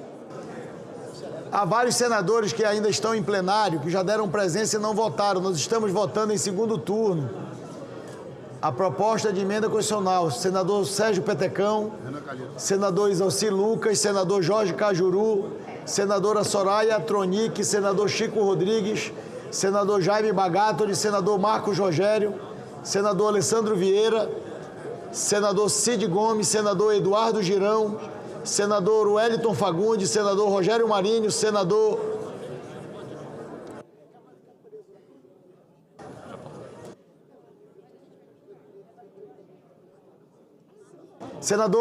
Renan Calheiros. Estamos votando em segundo turno a proposta de emenda constitucional número 2. Senador Cid Gomes, Vossa Excelência sugeriu à mesa que no período de votação e deliberação das matérias nós pudéssemos fazer como das autoridades e colocarmos ali no painel a descrição. Então eu quero responder a Vossa Excelência que foi acolhida a manifestação de Vossa Excelência e o único problema agora é que tem que entregar junto com a descrição um óculos para cada senador para conseguir ler pelo tamanho da letra que colocaram. Mas já foi uma conquista, que não tinha descrição. Agora só é organizar o tamanho da fonte da letra ou entregar 80 óculos no plenário. Senhor presidente, eu quero agradecer a Vossa Excelência a atenção à minha sugestão e agradecer à Secretaria-Geral da Mesa e toda a equipe técnica do Senado pela inclusão.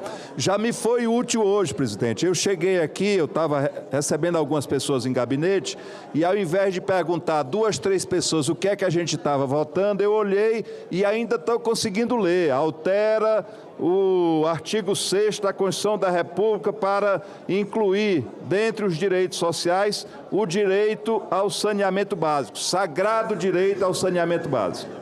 Menos um óculos, vamos entregar 79.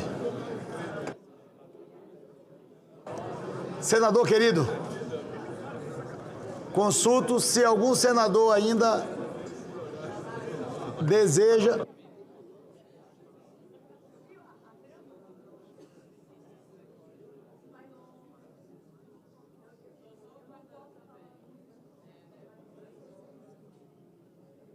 Consulto se há algum senador ou senadora que deseja votar ainda em segundo turno da proposta de emenda constitucional número 2.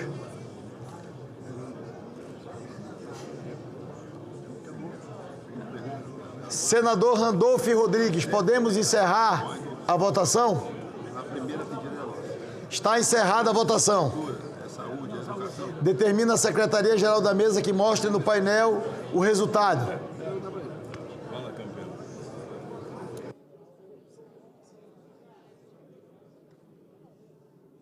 Votaram sim 59, não nenhum senador. Está aprovada a proposta de emenda constitucional número 2 em segundo turno.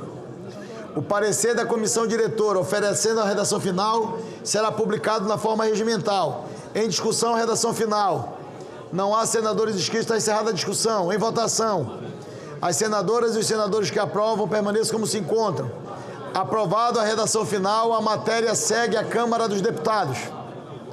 Item 2 da pauta, proposta de emenda constitucional número 37 de 2022, de autoria do senador veneziano Vital do Rego e outros senadores, que modifica o artigo 144 da Constituição Federal, a fim de incluir as guardas municipais e os agentes de trânsito entre os órgãos que compõem a segurança pública. Parecer número 60 de 2024 da Comissão de Constituição, Justiça e Cidadania. O relator da matéria na CCJ é o líder Efraim Filho. O relatório é favorável à proposta com a emenda número 1 que apresenta. Poderão ser oferecidas emendas até o encerramento da discussão em primeiro turno. Passa-se a primeira sessão de discussão da proposta e da emenda em primeiro turno. Conceda a palavra ao senador veneziano Vital do Rego. Presidente, meus cumprimentos, boa tarde a Vossa Excelência. Minhas saudações e, igualmente, estendendo aos demais companheiros e demais companheiras que integram o nosso colegiado. Devo iniciar, presidente, agradecendo a sua atenção ao ter acolhido o nosso pedido da bancada MDBista, igualmente o pedido que fora feito a Vossa Excelência nas oportunidades que nós tivemos quando reunidos estivemos preteritamente através do pleito apresentado pelo nosso companheiro senador Efraim Moraes, que tem uma participação direta na constituição deste projeto, porque é dele a responsabilidade do relatório que estará sob a apreciação e os cuidados dos senhores e senhoras senadores. Agradecimento feito, eu quero dizer aos companheiros e companheiras que essa matéria trata sobre a inclusão na Constituição Federal, precisamente no seu artigo 144, a inclusão de duas categorias, de dois órgãos que hoje formalmente ainda não estão como incluídos no Sistema de Segurança Nacional, senador Sérgio Moro. A Guarda Municipal ou as guardas municipais e os serviços que são prestados pelos agentes de trânsito. E há de gerar um questionamento, inclusive aos que nos acompanham, como podemos ainda não tê-las na condição formal de serviços de segurança que integrem o sistema de segurança pátrio, quando, na verdade, sabedores e cônscios de que as mesmas, ao longo desses últimos anos, fazem, na prática, cotidianamente, atividades e funções correlatas àquelas que são próprias de outros instrumentos e de outros órgãos de segurança pública nacional.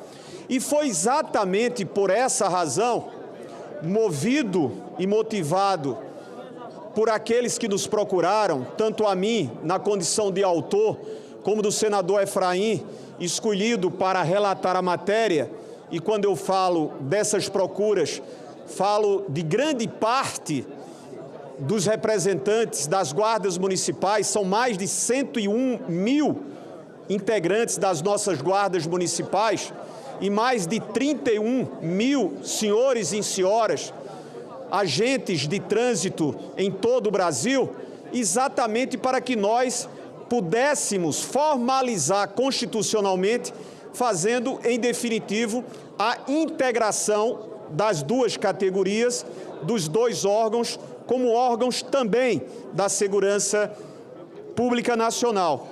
Penso eu que os senhores e as senhoras bem observarão e convencidos estarão do pleito proposto pela PEC número 37.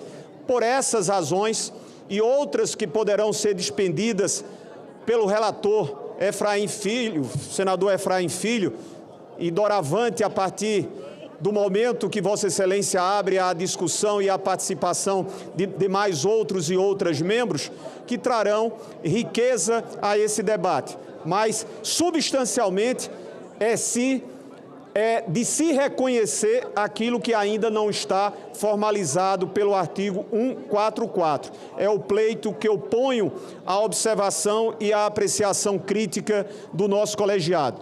Muito grato, presidente Davi Alcolumbre. Concedo a palavra ao senador líder Efraim Filho. Em seguida, senador Sérgio Fernando Moro.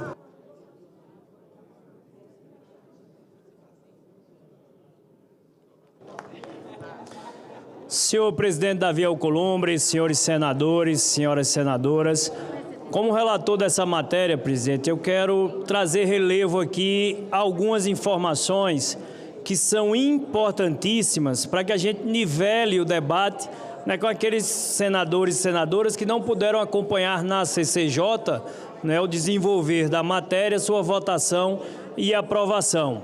O que é importante, em primeiro plano aqui, tirar algumas dúvidas que já me perguntaram aqui no plenário. Não há nenhum tipo de ônus ou de impacto do ponto de vista orçamentário, financeiro. É uma medida conceitual que trata sobre o arcabouço da segurança pública no Brasil. Primeiro ponto importantíssimo, senador Wilder, senador Eduardo, senador presidente Davi Alcolumbre, que estão à mesa. Então, esse cenário, qual é o intuito da PEC de autoria do meu companheiro de bancada, senador veneziano? É tratar esse sentimento de insegurança pública que vivencia o Brasil hoje, o medo que toma conta das pessoas nas ruas, o coração que palpita de homens e principalmente de mulheres, com o crescimento da violência feminina contra as mulheres no Brasil. Quando se vê uma moto com duas pessoas hoje no Brasil, seu coração já palpita quando ela passa por você. Qual a solução para isso? Uma presença mais firme do Estado brasileiro nas ruas. E nós temos dificuldades no orçamento de uma contratação em massa, né, de novos policiais. E qual é a alternativa que, de forma inteligente, a PEC apresenta e nós acolhemos o nosso parecer? É utilizar forças de autoridade que já existem hoje e que, sendo uma presença fardada na rua, de um guarda municipal, de um agente de trânsito, alguém que pode ali transmitir ao cidadão o sentimento de que ele não está abandonado, desamparado, de que pode haver ali uma presença do Estado, uma fiscalização e até mesmo uma reação. São servidores públicos que já existem, logicamente já passaram por um processo seletivo, já têm uma qualificação, mas que podem, a partir do momento que sejam integrados ao arcabouço da segurança pública, serem integrados com a melhor preparação, com melhores cursos e uma melhor qualificação. Porque, presidente, qual é a alternativa para a segurança pública? É integrar, tá certo, as forças de autoridade, tanto no nível horizontal como no nível vertical. No nível vertical, União, Estados e município. É importante os municípios participarem de forma integrada, e aí eu trago os guardas municipais e os agentes de trânsito que podem construir numa ação integrada junto com Polícia Militar, Polícia Civil, bombeiros, aqui na seara estadual, e na União com PRF, com PF e outras forças de autoridade. Então, essa vinculação vertical, União, Estados e municípios, e a horizontal, com guardas municipais e agentes de trânsito, trabalhando, auxiliando as forças de segurança pública, nos leva a um outro patamar, né, de diálogo. A PEC, a partir desse momento que ela reconhece agentes de trânsito e guardas municipais dentro desse arcabouço da segurança pública na Constituição Federal, também permite, por exemplo, a utilização do Fundo Nacional de Segurança Pública para qualificar essas forças, tanto com cursos preparatórios como com melhores equipamentos, viaturas, coletes e outras alternativas que darão ao cidadão uma sensação e um sentimento de que há uma presença do poder público do Estado que hoje faz muita falta. Há uma lacuna, há um vazio, há um sentimento de desamparo por parte do cidadão e que não é apenas essa alternativa que irá solucionar. Não se está dizendo que essa PEC vai resolver o problema da segurança pública, mas ela é um elemento dentro do todo. Ela é uma iniciativa dentro de um conjunto que deve avançar para que a gente consiga resgatar o Brasil dos brasileiros. E aí, para concluir, presidente, porque esse é o sentimento de hoje, há uma inversão de valores. Todos conhecemos os tempos da geração dos meus pais, dos nossos avós, em que se conversava nas calçadas até altas horas da noite, até mesmo nas cidades pequenas. Essa era algo que a gente já vivenciou, se colocava a sua cadeirinha na calçada e se ia bater papo com os vizinhos. Isso acabou hoje, porque as ruas eram das famílias e lugar de bandido era atrás das grades. Hoje, os bandidos tomam conta das ruas e as famílias procuram se esconder dentro das suas próprias casas. As casas viraram quase prisões. É só ver, é muro alto, grade, cadeado, quem pode tem circuito de TV, pitbull, cerca elétrica. As casas estão virando prisões para afastar o cidadão das ruas que estão tomadas pelos bandidos. Então é nessa linha que o nosso parecer na PEC acolhe a iniciativa do senador veneziano e traz os agentes de trânsito e os guardas municipais para serem reconhecidos dentro do arcabouço das forças de segurança pública no país. É esse o encaminhamento do relator, senhor presidente. Conceda a palavra ao senador Sérgio Moro. Ser bastante breve, presidente. Só quero aqui elogiar o trabalho feito tanto pelo senador veneziano, como igualmente pelo relator, senador Efraim. E a questão é muito simples. Em todo o país há uma carência de forças de segurança. Por questões fiscais, orçamentárias, os efetivos das polícias, em muitos estados, acabam ficando inferiores àquilo que seria necessário. E embora façam um grande trabalho as polícias civis, as polícias militares e as demais forças policiais, cada vez mais nós temos visto as guardas municipais, as polícias municipais desempenharem um papel importante, complementar na segurança pública dos municípios, nas seguranças públicas urbanas. Igualmente, o papel relevante desempenhado pelos guardas de trânsito. Havia uma discussão recente na jurisprudência sobre o alcance do poder de polícia das guardas municipais. O Superior Tribunal de Justiça acabou tomando algumas decisões refratárias à possibilidade de que os guardas municipais pudessem fazer algo mais do que guardar os equipamentos urbanos, os prédios públicos municipais, freando, portanto, a possibilidade de que eles pudessem também exercer esse trabalho de segurança pública em relação ao cidadão. Veio o Supremo Tribunal Federal mais recentemente e acabou consagrando, reformando esse entendimento do STJ e consagrando a possibilidade dos guardas municipais exercerem o poder de polícia, para além de preservar o patrimônio municipal. Ou seja, para preservar o principal patrimônio das cidades, que são os munícipes, que são os cidadãos. Então, isso acabou restaurando aí o poder de polícia dos guardas municipais, o que nos permite até utilizar uma expressão de polícias municipais. É claro que esses guardas e esses policiais municipais têm que ser devidamente treinados, para evitar, né, que façam eventualmente mau uso, o senador veneziano, das armas que portam, dos equipamentos que portam, e que concedam um tratamento digno, né, aos cidadãos, mesmo aqueles que sejam abordados, mesmo aqueles que sejam suspeitos de crimes, mas isso é algo plenamente factível. E em todo o país nós estamos vendo o crescimento dos investimentos dos prefeitos e dos municípios em equipamentos de segurança municipal, seja câmeras eletrônicas de vigilância, seja sistemas de inteligência e seja um investimento direto nas guardas municipais, em carros, em coletes, em armamento e no próprio treinamento. A proposta de emenda constitucional vem na esteira desse crescimento da relevância das guardas municipais para, afinal, fazer justiça e dar segurança jurídica a eles com a inserção tanto deles como dos agentes de trânsito no rol das categorias profissionais de segurança pública do artigo 144 da Constituição Federal.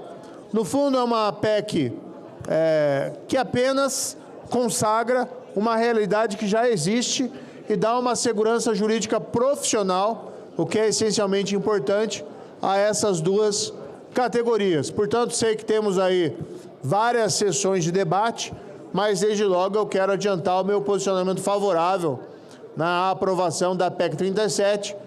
Creio que assim fazendo, além de gerar segurança pública para o cidadão, maior segurança pública para o cidadão, também estaremos trazendo maior segurança jurídica aos guardas municipais e aos agentes de trânsito.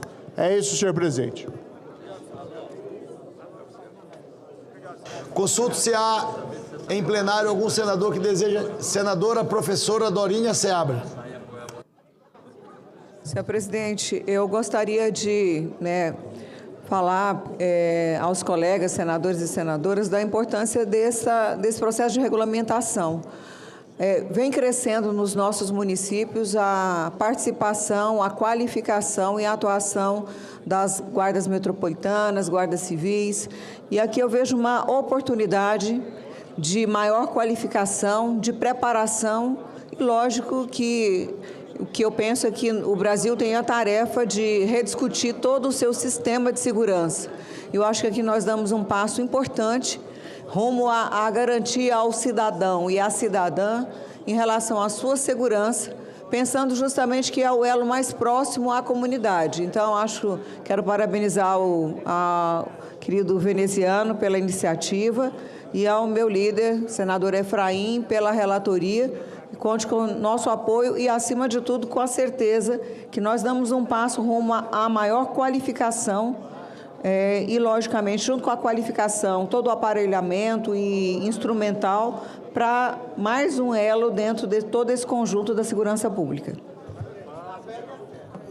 Pela ordem, senhor presidente. Você dá a palavra ao senador líder Carlos Viana. Muito obrigado, presidente. Eu pedi aqui aos colegas apenas um instante em meio a essa discussão para me solidarizar, juntamente com os senadores de Goiás e de São Paulo, com as famílias de todas as vítimas de um ônibus que seguia de Goiás para São Paulo, passando por Minas Gerais, na MG 223, entre Tupaciguara e Araguari, e, infelizmente, um acidente terrível, mais um, deixou 11 mortes, pelo menos 36 pessoas feridas.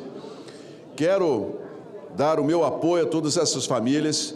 Breve a polícia está já trazendo toda a investigação necessária. O Triângulo Mineiro inteiro de Minas Gerais está marcado pela dor dessas pessoas que esperavam um futuro melhor, seguiam com tranquilidade para suas casas, suas famílias ou de volta ao seu trabalho e que, infelizmente, perderam a vida nesse acidente trágico da MG 223. Então, fique aqui, senhor presidente, a solidariedade, acredite, de todos os senadores dessa casa, as famílias e as vítimas desse acidente terrível em nossa Minas Gerais. E vamos trabalhar muito para que a gente possa melhorar as seguranças em nossas estradas, dar mais tranquilidade, condições de trabalho aos motoristas, cobrar mais da fiscalização, especialmente da NTT, as condições dos ônibus, e que esse acidente se torne uma lição importante para a segurança em todo o sistema rodoviário brasileiro. Muito obrigado, presidente. Pela ordem, presidente.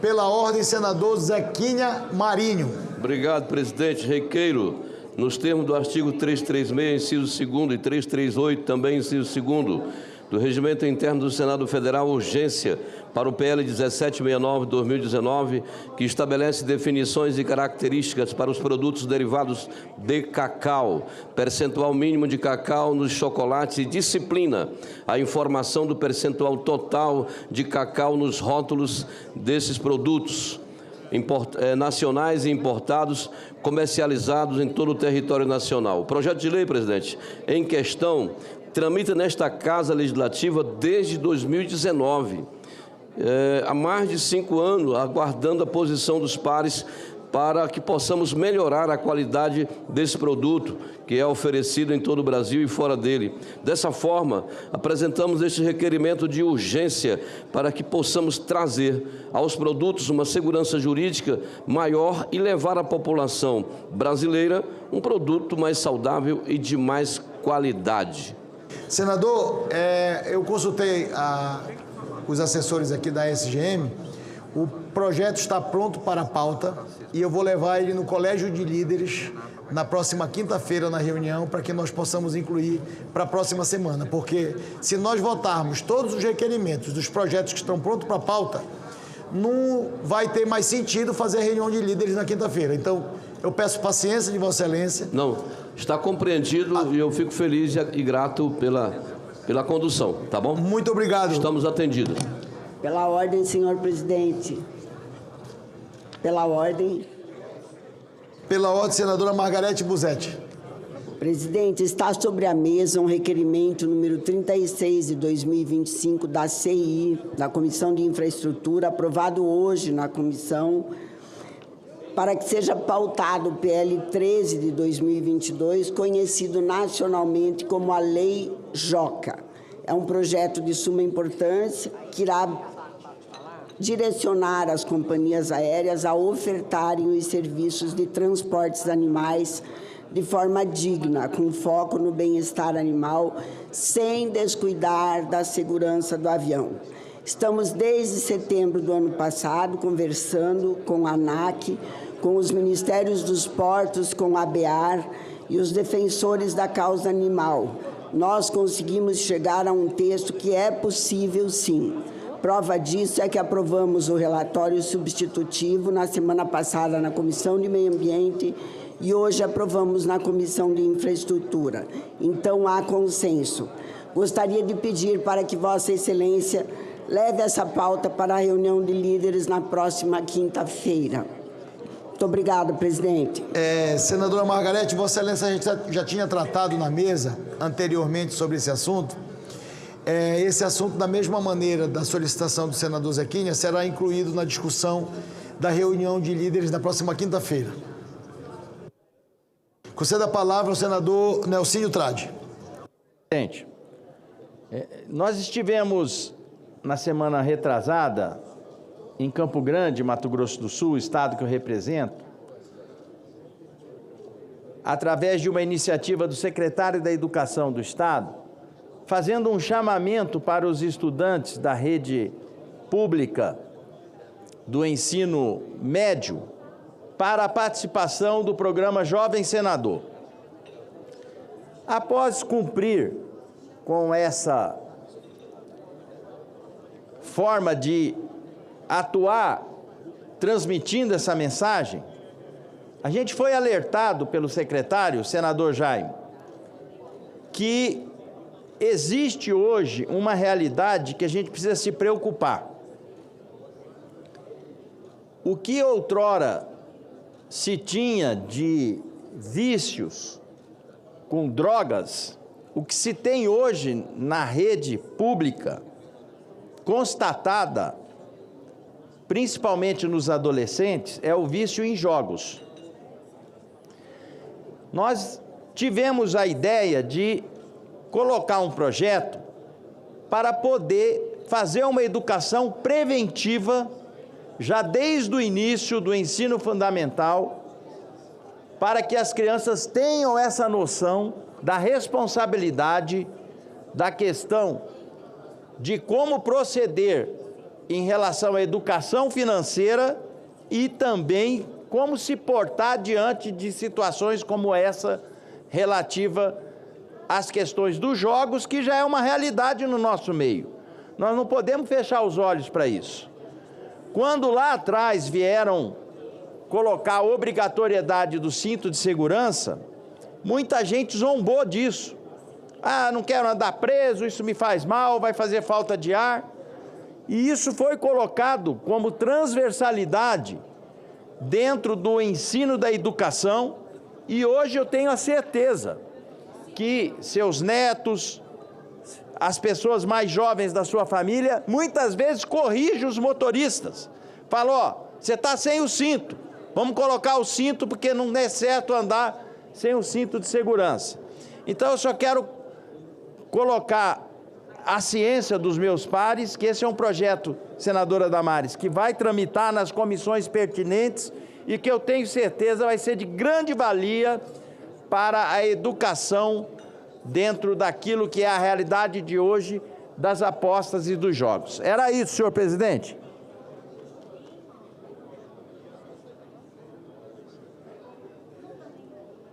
Não há senadores mais inscritos para discutir a matéria. Está encerrada a discussão da primeira sessão em primeiro turno. A matéria será incluída em pauta para a continuidade da discussão. Conceda a palavra para a comunicação inadiável ao senador Jaime Campos. Obrigado, senhor presidente.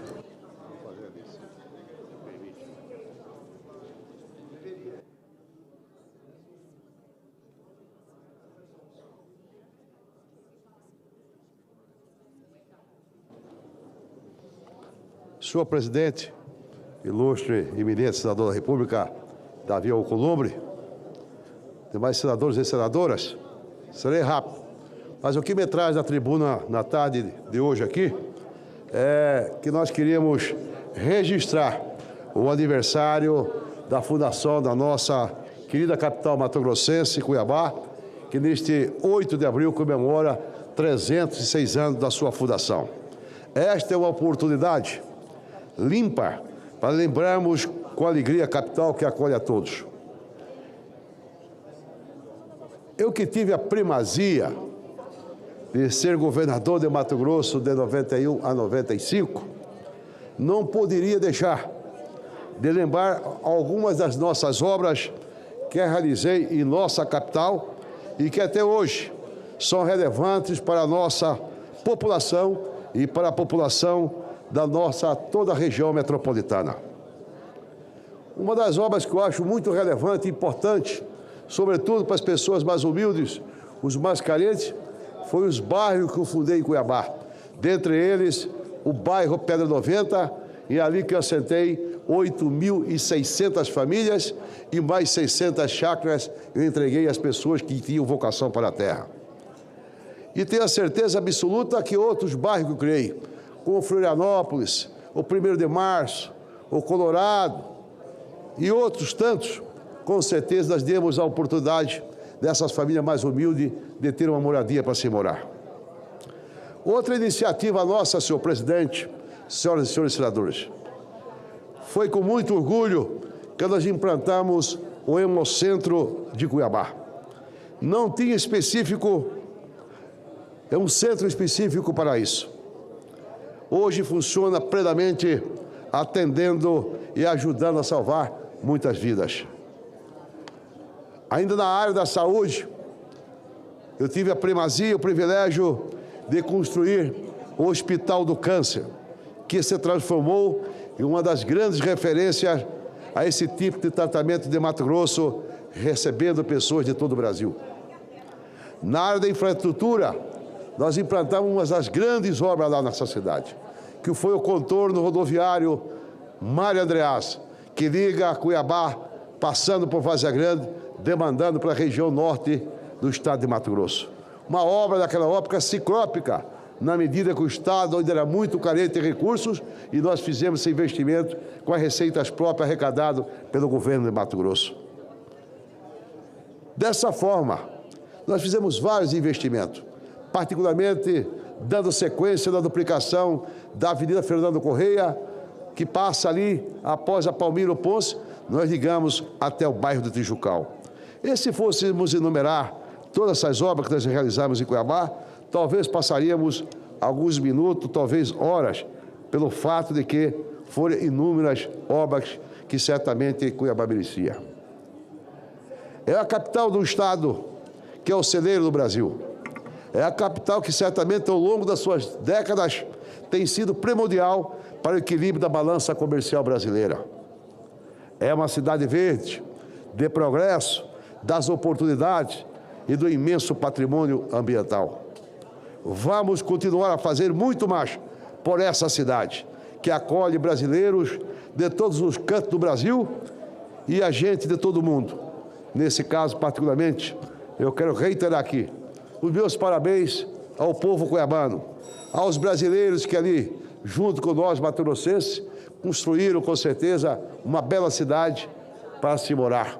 Por isso, Cuiabá, quando comemora seus 306 anos, nós temos que, com certeza, comemorar com muita alegria e, acima de tudo, na esperança que nós podemos construir uma cidade justa, com mais oportunidades, mas, acima de tudo, com muita justiça social. Fica aqui os meus agradecimentos pelas oportunidades que o povo de Cuiabá me deu também, na medida que fui prefeito de Várzea Grande 3 mandatos. Entretanto, os 3 cargos que disputei, uma de governador e 2 de senador, foi um dos políticos mais votados da capital interna de Mato Grosso, que é a querida Cuiabá. Muito obrigado, senhor presidente.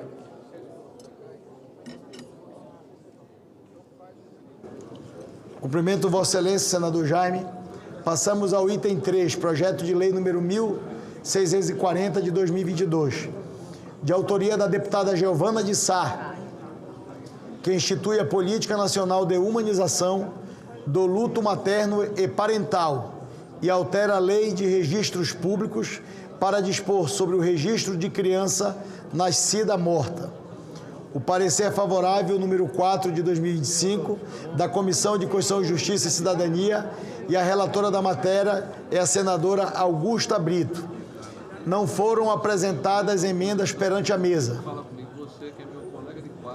Foi apresentado o requerimento de número 5 de 2025, de iniciativa da Comissão de Constituição, Justiça e Cidadania, que solicita urgência para a matéria.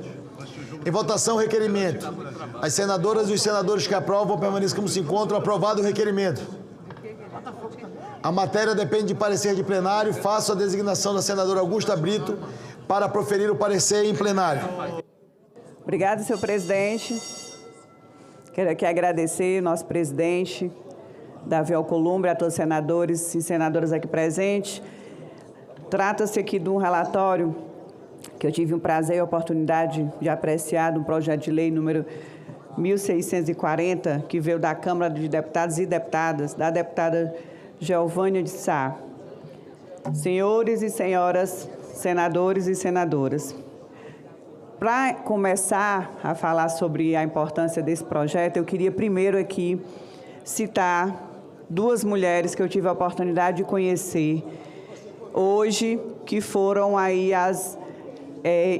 que tiveram toda a iniciativa, impulsionaram para que esse projeto pudesse chegar até aqui, Senado Federal. São 2 mães, quero aqui citar o nome das 2, a Simone e a Ludmila, que aqui estão, uma do Pernambuco e outra de Goiás, que vieram para acompanhar a votação desse projeto. Sejam bem-vindas aqui no nosso plenário do Senado Federal. A perda de um filho durante a gestação, no parto ou nos primeiros dias de vida é uma dor enorme e que afeta milhares de famílias brasileiras anualmente. Esses são os dados do Ministério da Saúde, que revelam desde 2023 foram registrados mais de 20.200 mortes fetais no Brasil, com o maior número de casos entre mulheres de 20 a 29 anos. Aproximadamente 40% dessas perdas aconteceram entre 28 e 36 semanas de gestação. Imagine como uma perda como essa impacta mães e famílias inteiras. Esses números mostram a urgência de termos aqui no Brasil políticas públicas que ofereçam um suporte adequado às famílias enlutadas. Felizmente, estamos avançando hoje. nessa direção com esse projeto de lei de número 16.640 de 2022, que institui a Política Nacional de Humanização do Luto Materno e Parental, que vai assegurar um atendimento humanizado às mães, pais e famílias que enfrentam perdas gestacionais, óbitos fetais e neonatais. Sendo assim, senhor presidente, uma vez que o relatório já foi divulgado, peço licença para fazer sua leitura de forma bem resumida. A proposta prevê um tratamento diferenciado para os registros de crianças nascidas mortas, além de assegurar um atendimento humanizado às gestantes. As mães que perderam seus bebês vão ser acomodadas em alas separadas nos hospitais ou maternidades, onde derem à luz, e as famílias enlutadas vão ter atendimento psicológico sempre que necessário. A importância desse projeto, eu vou fazer um parêntese, porque eu escutei o relato de mães que sofreram uma violência psicológica enorme, de ficar no mesmo ambiente que uma mãe estava com seu filho, e da mesma forma profissionais também perguntando e falando: cadê o seu filho, mãezinha, você vai dar de mamar? E ela ter que dizer que o seu filho tinha falecido. Imagine a dor dessas mulheres a ter que já ter essa perda do seu filho e ainda ficar ouvindo e passando por toda essa violência psicológica. Então, é fundamental que o Brasil continue a fortalecer as redes de apoio, capacitar os profissionais de saúde para lidar com o luto perinatal e promover campanhas que tragam à luz essa dolorosa realidade. São ações que acredito que, com um simples gesto de cuidado, né, dos governos, dos setores públicos, da saúde como um todo, capacitando os profissionais, reservando uma ala diferenciada para que elas possam realmente ter essa acolhida, fazendo a investigação da verdadeira causa daquele óbito, dando todo esse amparato que não só a mãe que está ali naquele momento está sofrendo, mas toda a família passa por esse luto. É realmente de fundamental importância, porque está se falando de saúde mental, de saúde física, sobretudo de humanização no atendimento a essas mulheres que sofreram aí a perda de seus filhos. E somente assim nós poderemos oferecer o acolhimento e o suporte que tantas famílias necessitam nesse momento tão difícil. Eu conversei também sobre esse projeto com o nosso ministro Alexandre Padilha, que me garantiu que o governo, por meio do Ministério da Saúde, vai trabalhar ativamente para a implantação rápida dessas políticas.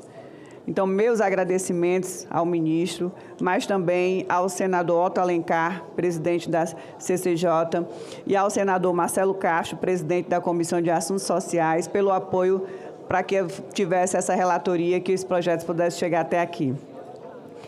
E como enfermeira e também como mãe de 3 filhos, 2 meninas e um menino, me empenhei muito na aprovação dessa proposta, porque conheço de perto a dor das mães que passam por uma tragédia como essa.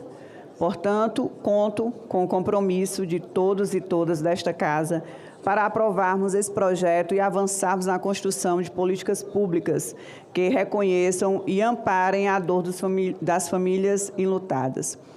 Em razão do que foi posto, senhor presidente, concluímos pela aprovação do PL 1640 e da emenda também de redação de nossa autoria. Era isso. Antes de terminar, eu queria agradecer a todos que contribuíram para que esse projeto pudesse chegar aqui no plenário, nesse momento, para que a gente possa realmente fazer um tratamento diferenciado e humanizado a essas mães que foram enlutadas. Era isso, senhor presidente. Obrigada. O parecer é favorável ao projeto. E a emenda? Com a emenda número 1 de redação que apresenta. Isso. Completada a instrução, passamos à discussão da matéria. Eu quero. Senador. Vou escrever Vossa Excelência em segundo. Conceda a palavra à senadora Tereza Leitão. Obrigada, senhor presidente. Eu quero inicialmente parabenizar a senadora Augusta Brito pela precisão do relatório, apoiado em dados. A análise cita, por exemplo, e a relatora chama a atenção disto, que, segundo o dado de 2022, são registrados 27.394 óbitos fetais, com mais de 22 semanas, e 21.837 óbitos neonatais, evidenciando a urgência de oferecer suporte estruturado às famílias que vivenciam o luto chamado perinatal. Acho que essa iniciativa, que é uma iniciativa de dar suporte às famílias, às mães e às famílias, e vem também apoiada em outras medidas, como, por exemplo, poder fazer o registro, poder dar nome, né, àquela criança. E, senadora Augusta, se comunica muito bem com a Política Nacional de Cuidados. Eu acho que a humanização, numa sociedade tão cruel às vezes, não é? Com relações tão tóxicas, tudo que a gente puder fazer para resgatar o afeto, resgatar o respeito, resgatar a humanização nas relações é importante. E, sobretudo, em um momento desse de perda da esperança, porque um filho, uma filha é uma esperança que renasce. Esse projeto, ele trata com muito cuidado, não é? Esse luto, que é um luto muito especial, é um luto por alguém que havia de ser, não é? E que não foi.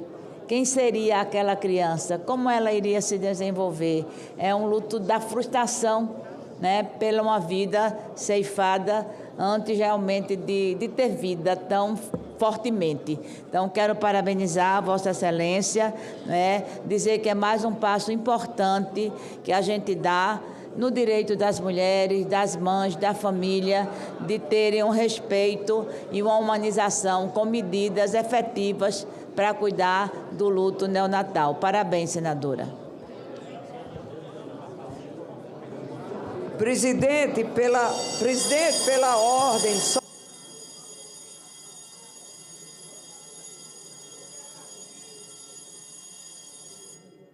Conceda a palavra ao senador Nelsinho Trade. Não falou. Nelsinho pediu primeiro.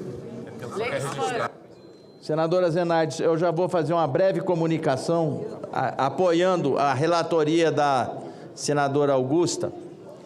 É realmente muito sensível e gostaria, senador Jaime, de dar um testemunho.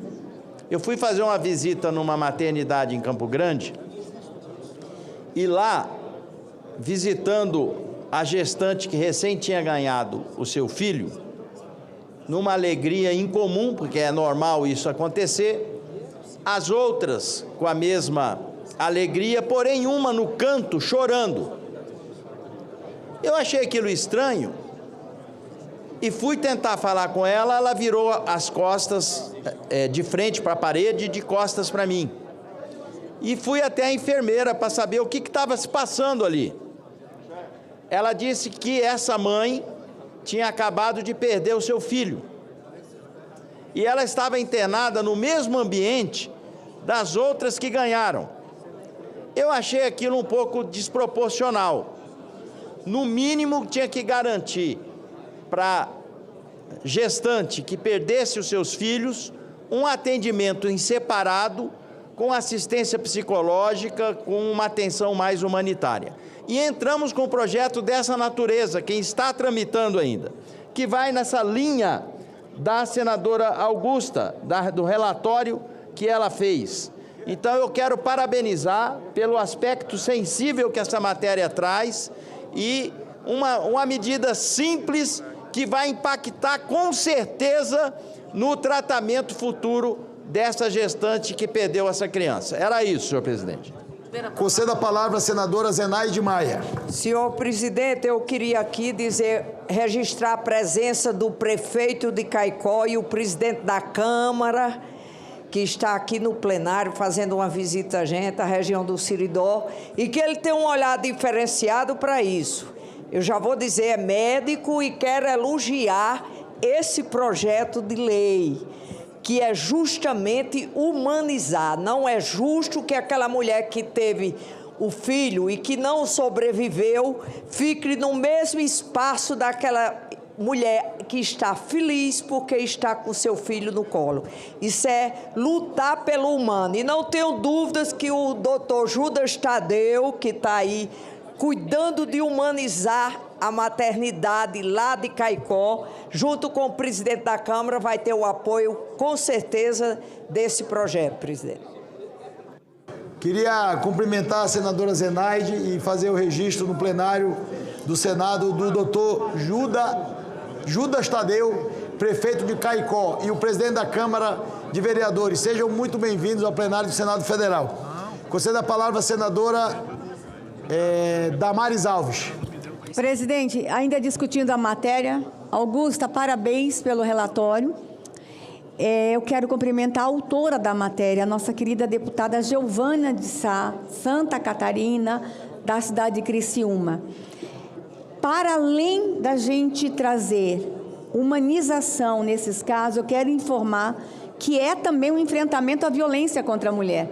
Não tem maior violência contra a mulher do que ser colocada no mesmo alojamento, quando ela perde o seu bebê, no mesmo alojamento com aquela que está ali celebrando o nascimento do seu.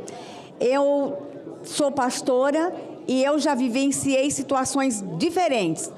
Vou à maternidade para orar com aquela mãe que ganhou o bebê, encontro do lado uma, igual o senador Nelson Trade falou, chorando porque ela perdeu o bebê. A gente não consegue nem celebrar. Mas já fiz ao contrário, ir visitar aquela que perdeu, e o que eu encontro? A mãe com o bebê no colo, constrangida, não querendo celebrar a sua alegria, porque a do lado está em sofrimento. Então, Augusta, a gente hoje entrega para o Brasil essa bancada feminina produzindo muito. Parabéns, Augusta, pela sensibilidade, pelo voto, especialmente, Augusta, dar um nome ao bebê, o direito ao sepultamento, esse luto humanizado. Parabéns, eu estou muito feliz com a aprovação dessa matéria hoje. Concedo a palavra à senadora Soraya Tronic. Senhor presidente, eu gostaria de lhe pedir para incluir no extra-pauta o requerimento número 263 de 2025, para que tenhamos em novembro deste ano uma sessão especial para comemorar os 10 anos da Liga do Bem. A Liga do Bem, um projeto dos voluntários do Senado Federal, de todos os servidores, que tem feito muito pela nossa sociedade. É um trabalho incrível, responsável, com tudo que recebe de doação e, acima de tudo, muito emocionante. Por quê? Porque muda vidas. Eu sou uma das pessoas que tem colaborado com a Liga do Bem. Convido a todos os senadores e senadoras que ainda não conhecem, que se engajem nessa ação de voluntários da Liga do Bem. Então, eu peço, senhor presidente, para que possamos deliberar para novembro, mas deliberar hoje extra pauta. Obrigada. Pela ordem, senhor presidente.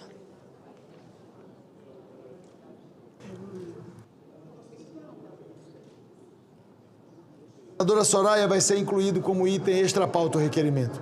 Concedo a palavra à senadora Leila Barros. Senhor presidente, também no sentido de pedir ao senhor a respeito de um requerimento que nós apresentamos e com apoio de toda a bancada feminina, uma sessão de debates temáticos a ser realizado, claro, em data oportuna, para tratar do aumento dos casos de feminicídio e discutir soluções para enfrentar de maneira mais adequada os problemas de violência doméstica e familiar contra a mulher e do feminicídio. Então, eu gostaria de pedir ao senhor e o apoio dos colegas na data de hoje para que fosse incluído extra pauta e que na data mais oportuna a gente já pudesse agendar essa sessão de debates temáticos para tratar da violência e do aumento de feminicídios no país. Violência doméstica e aumento de feminicídios no país. Obrigada.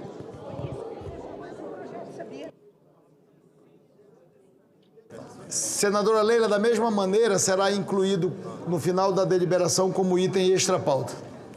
E depois vai ser agendado pela Secretaria a data. A data sugerida por Vossa Excelência não dá. Obrigada. Pela ordem, senador Nelsinho Trade. Senhor presidente, aproveitando 8 de abril, Dia Mundial de Combate ao Câncer. Hoje é dia de lembrar, alertar e cuidar. O câncer é a segunda causa de morte no Brasil e atinge mais de 700 mil pessoas por ano. Em 2025, só em Mato Grosso do Sul, a estimativa é de que 9.800 novos casos sejam diagnosticados. Por isso, a prevenção e o diagnóstico precoce podem muitas vezes salvar vidas. Eu quero aqui enaltecer o trabalho da presidente Maria Aparecida Palmeira, da cidade de Dourados, que sempre não deixa esquecer essa data e promove ações realmente muito interessantes de conscientização da sociedade na nossa luta pela vida. Esse era o registro, senhor presidente, além de enviar também os votos de louvor a essa instituição nessa data.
Não há mais senadores inscritos para discutir a matéria. Está encerrada a discussão.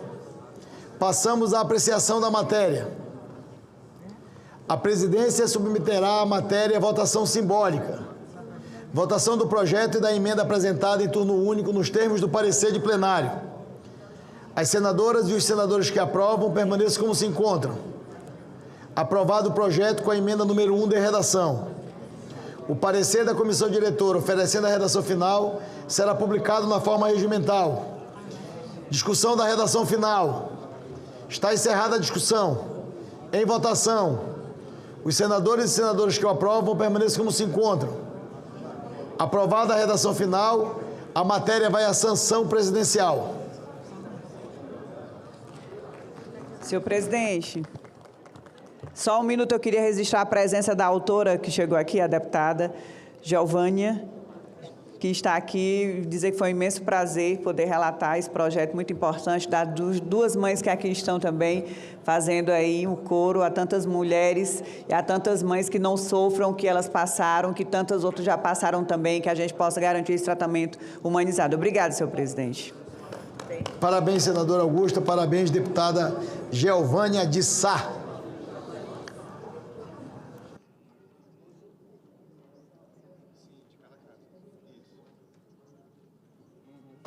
É projeto de decreto legislativo 343 de 2024, da Comissão de Relações Exteriores e Defesa Nacional da Câmara dos Deputados, que aprova o texto do protocolo alterando o acordo entre o Governo da República Federativa do Brasil e o Governo da República Popular da China, destinado a evitar a dupla tributação e prevenir a evasão fiscal em matéria de imposto sobre a renda e o seu protocolo, celebrados em Pequim em 5 de agosto de 1991, assinado em Brasília, Pequim, em 23 de maio de 2022.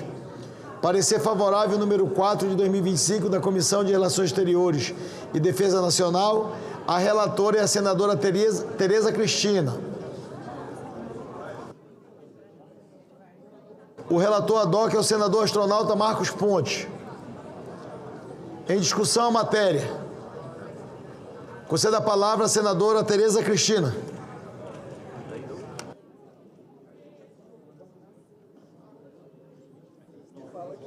Presidente, esse projeto de decreto legislativo vem a exame no plenário por meio de uma mensagem presidencial de número 644, de 28 de novembro de 2003.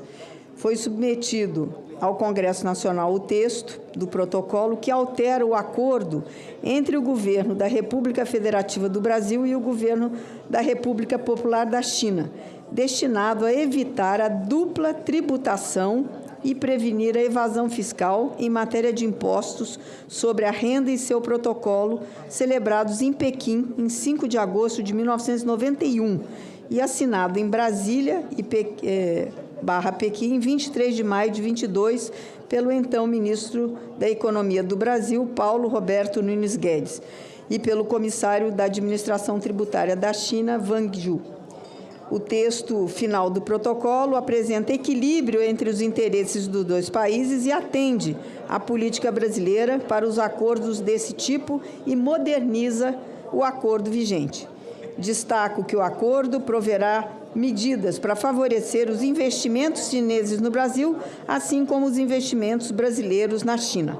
Procura também reforçar as possibilidades de cooperação entre as respectivas administrações tributárias, por meio da atualização do artigo relativo ao procedimento amigável. A exposição de motivos, subscrita pelos ministros de Estado das Relações Exteriores e da Fazenda, destaca, entre outros aspectos, que forem mantidos os dispositivos tradicionais presentes nas ADTs, acordos de dupla tributação, dos quais o Brasil é parte, que visam basicamente a preservação do poder de tributação na fonte pagadora dos rendimentos originários do país, ainda que de forma não exclusiva. Avalia-se assim que os interesses do país estão adequadamente protegidos e está preservada, na essência, a política brasileira de negociação de acordo para evitar a dupla tributação. Em 24, o senhor presidente do Brasil e da China comemoraram os 50 anos de estabelecimento de suas relações diplomáticas. Nesse percurso, merece ser recordada a criação da Comissão Sino-Brasileira de Alto Nível de Concertação e Cooperação, a COSBAN, no ano de 2004. Em 2012, o relacionamento foi alçado ao patamar de parceria estratégica global. A China, que é fonte dos maiores investimentos externos no Brasil, é também nosso maior parceiro comercial desde o ano de 2009 e ocupa o primeiro lugar no ranking tanto dos nossos importadores quanto de exportadores para o Brasil. Em 24, a corrente de comércio bilateral superou a cifra de 158 bilhões de dólares. A soja tem tradicionalmente ocupado posição de destaque como principal item da pauta de exportação brasileira e, no ano passado, representou 33% das nossas exportações. Nesse sentido, chama atenção para o papel primordial da agropecuária na construção dessa sólida parceria ao longo dos anos.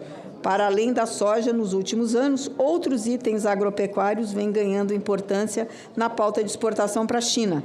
A exemplo da carne bovina fresca, refrigerada ou congelada, que respondeu por 6,3% das nossas exportações no ano de 2024.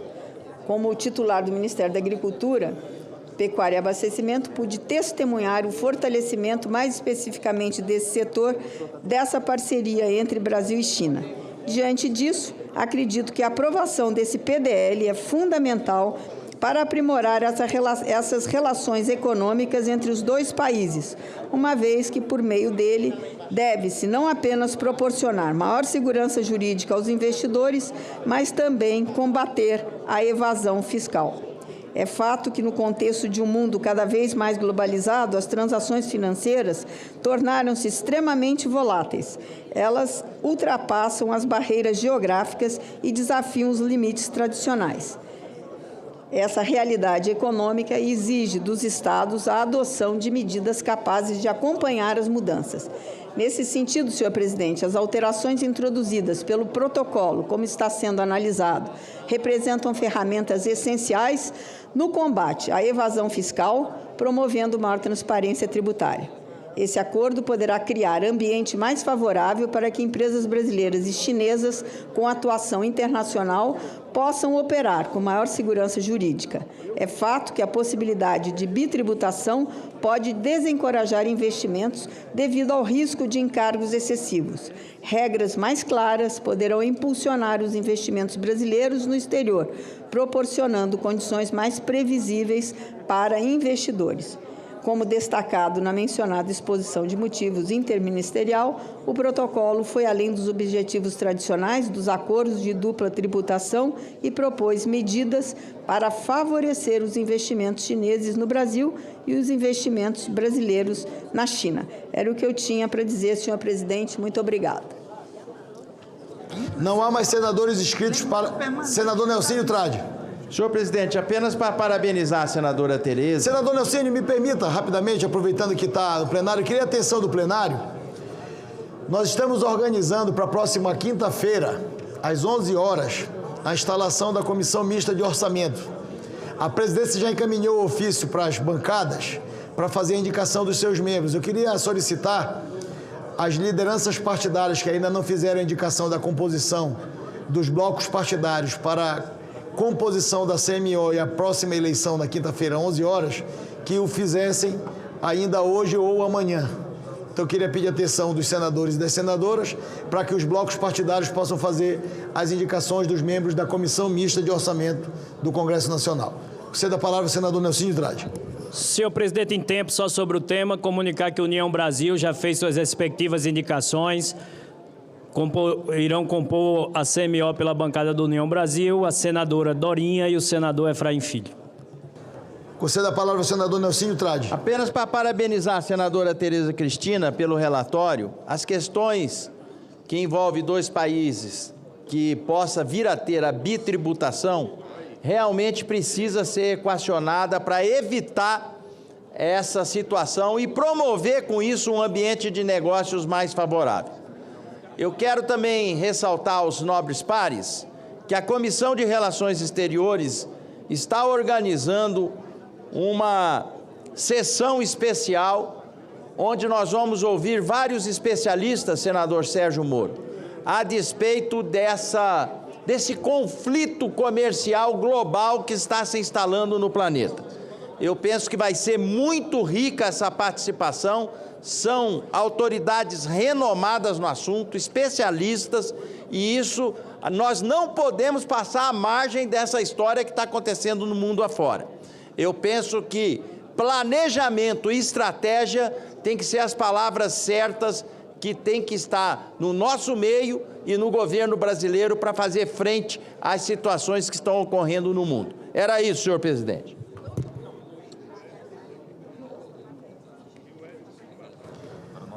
Não havendo mais quem queira discutir a matéria, está encerrada a discussão. Passamos à apreciação da matéria. A presidência submeterá a matéria à votação simbólica.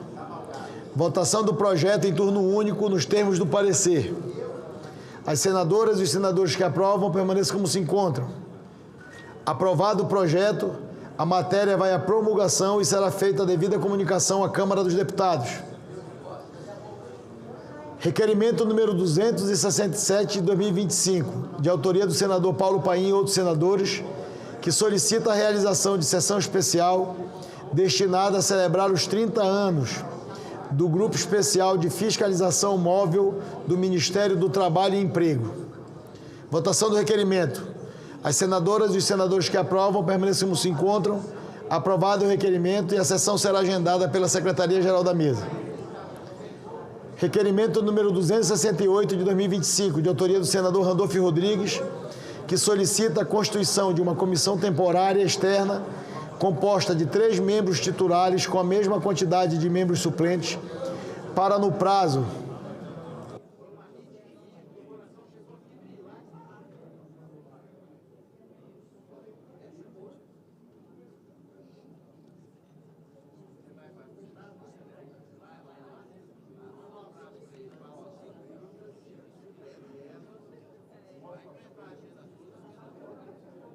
para, no prazo de 120 dias, investigar a situação dos brasileiros na Bolívia, principalmente os estudantes, e o caso Jennifer Silva, estudante de medicina amapaense, recentemente assassinada naquele país. Em votação, requerimento. As senadoras e os senadores que aprovam permaneçam como se encontram. Aprovado o requerimento, será cumprida a deliberação de plenário. Requerimento número 263 de 2025, de autoria da senadora Soraya Tronic e outros senadores, que solicita a realização de sessão especial destinada a celebrar os 10 anos de atuação da Liga do Bem. Em votação, requerimento. Os senadores e senadoras que aprovam permaneçam como se encontram. Aprovado o requerimento, a sessão será agendada pela Secretaria-Geral da Mesa. Requerimento 270 de 2025, de autoria da senadora Leila Barros e outros senadores, que solicita a realização de sessão de debates temáticos destinada a debater as causas do aumento dos casos de feminicídio e também discutir soluções para enfrentar de maneira mais adequada os problemas da violência doméstica e familiar contra a mulher e do feminicídio. Em votação, requerimento. As senadoras e os senadores que aprovam permaneçam como se encontram. Aprovado o requerimento, a sessão será agendada pela Secretaria-Geral da Mesa. Requerimentos de licença. Requerimentos números 134, 135, 137, 139, 140 e 143 de 2025, dos senadores Tereza Cristina, doutora Eudócia, Randolfo Rodrigues, Fabiano Contarato, Alessandro Vieira e Jorge Seife, respectivamente, que solicitam com fundamento no artigo 40 do Regimento Interno licença dos trabalhos da Casa para participarem de missões oficiais nos termos das autorizações da Presidência do Senado Federal. As senadoras e os senadores que aprovam permaneçam como se encontram. Aprovados os requerimentos.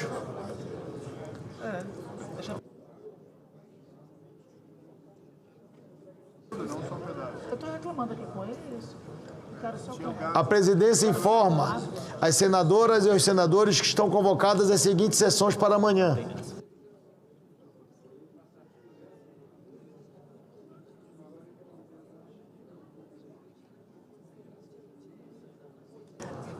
A presidência informa as senadoras e os senadores que estão convocadas às seguintes sessões para amanhã, quarta-feira. Sessão solene do Congresso Nacional às 9 horas, destinada a homenagear o centenário de nascimento do empresário Edson Queiroz. Sessão deliberativa ordinária às 14 horas, com pauta divulgada pela Secretaria-Geral da Mesa. Pela ordem, presidente. Pela ordem, senador Zequinha Marinho. Presidente, o governo do estado do Pará está privatizando a nossa estatal do saneamento básico lá no Pará, que é a Cozampa. Ocorre que o município de Paragominas, na região nordeste do Pará, não é da Cozampa. A Cozampa teve um período de operação lá, mas quando venceu a concessão, a Prefeitura Municipal assumiu e criou lá uma autarquia, a Sanepar, né, melhor dizendo, que começou a receber investimentos e hoje praticamente atende 100%, 96% da cidade. Paragominas é uma cidade de 112 mil habitantes, muito bonita, muito próspera, de um povo progressista, trabalhador e avançado. O governo do estado do Pará, olhando Paragominas como a cereja do bolo daquela região, fez uma lei estadual, criando blocos, não é, de municípios e, lamentavelmente, a propósito, incluiu o município de Paragominas, a autarquia de saneamento, lá em Paragominas, para vender num leilão que será agora dia 11 de abril, sexta-feira que vem.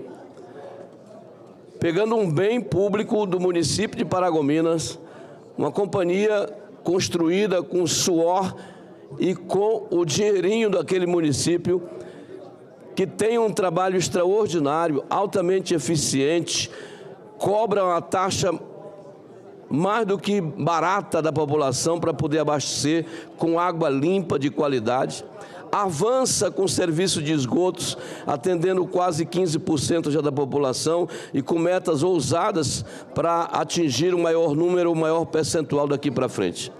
A gente lamenta profundamente que o governo do estado do Pará queira sacar de Paragominas um dos grandes bens que ela tem, que é a Sanepar.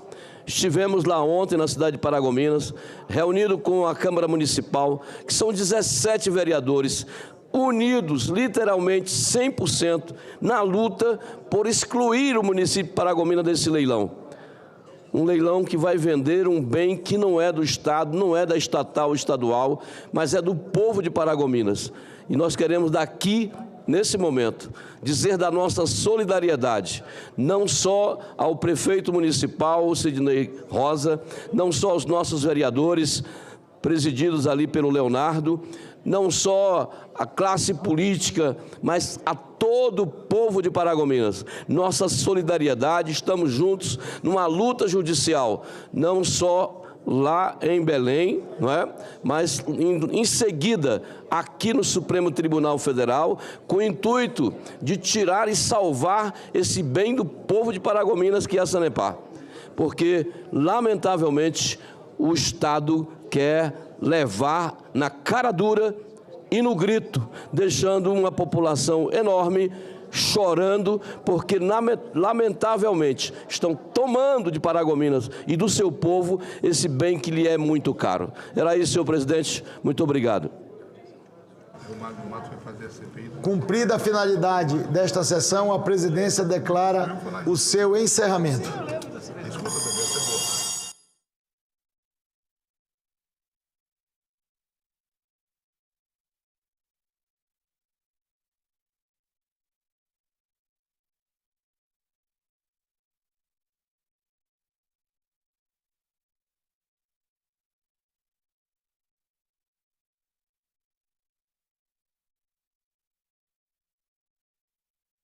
Mudar para vencer.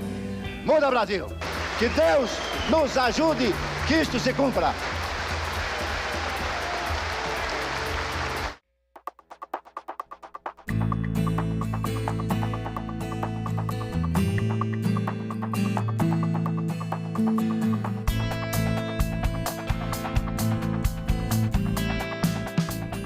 O café é uma commodity internacional que existe duas bolsas de Nova York e de Londres, um com arábica e outro com conilon, que exatamente fazem com que haja a demanda ou não de acordo com os preços oferecidos. A indústria, ela compra essa matéria-prima que é o café cru. Agenda Econômica. Hoje, 20h, aqui na TV Senado.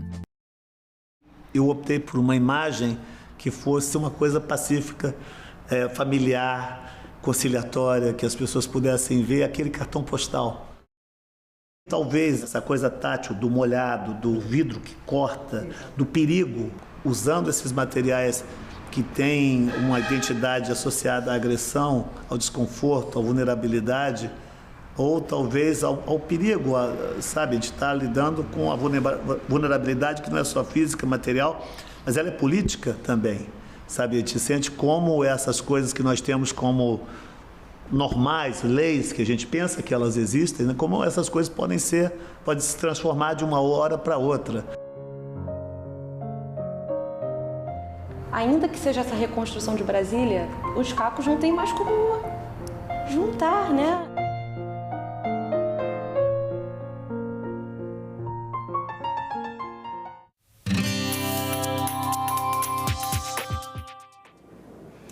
Olá, eu sou a Carla Benevides e este é o programa Argumento.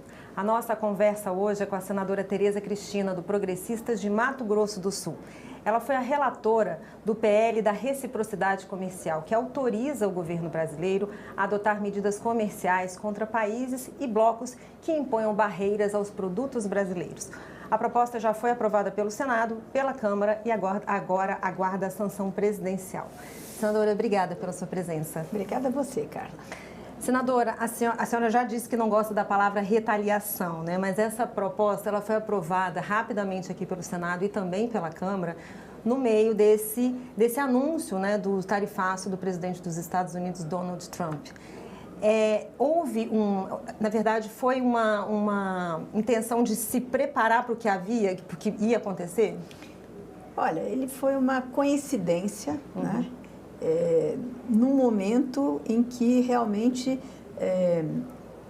os Estados Unidos mudam completamente o comércio mundial com o presidente Donald Trump fazendo aquele dia da independência, o dia enfim, do tarifaço.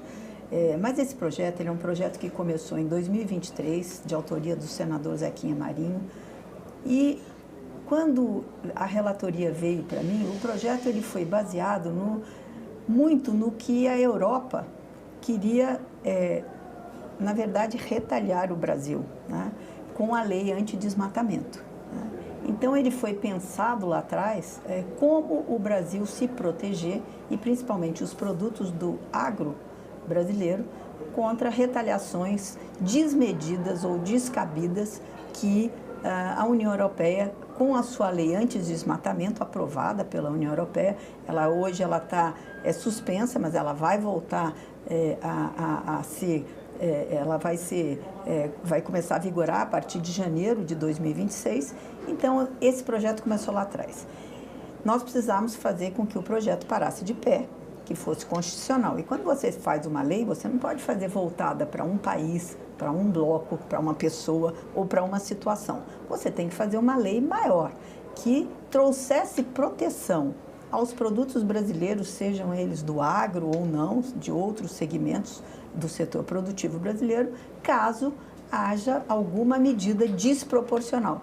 Coincidiu que esse projeto ele era para ter sido votado em dezembro do ano passado.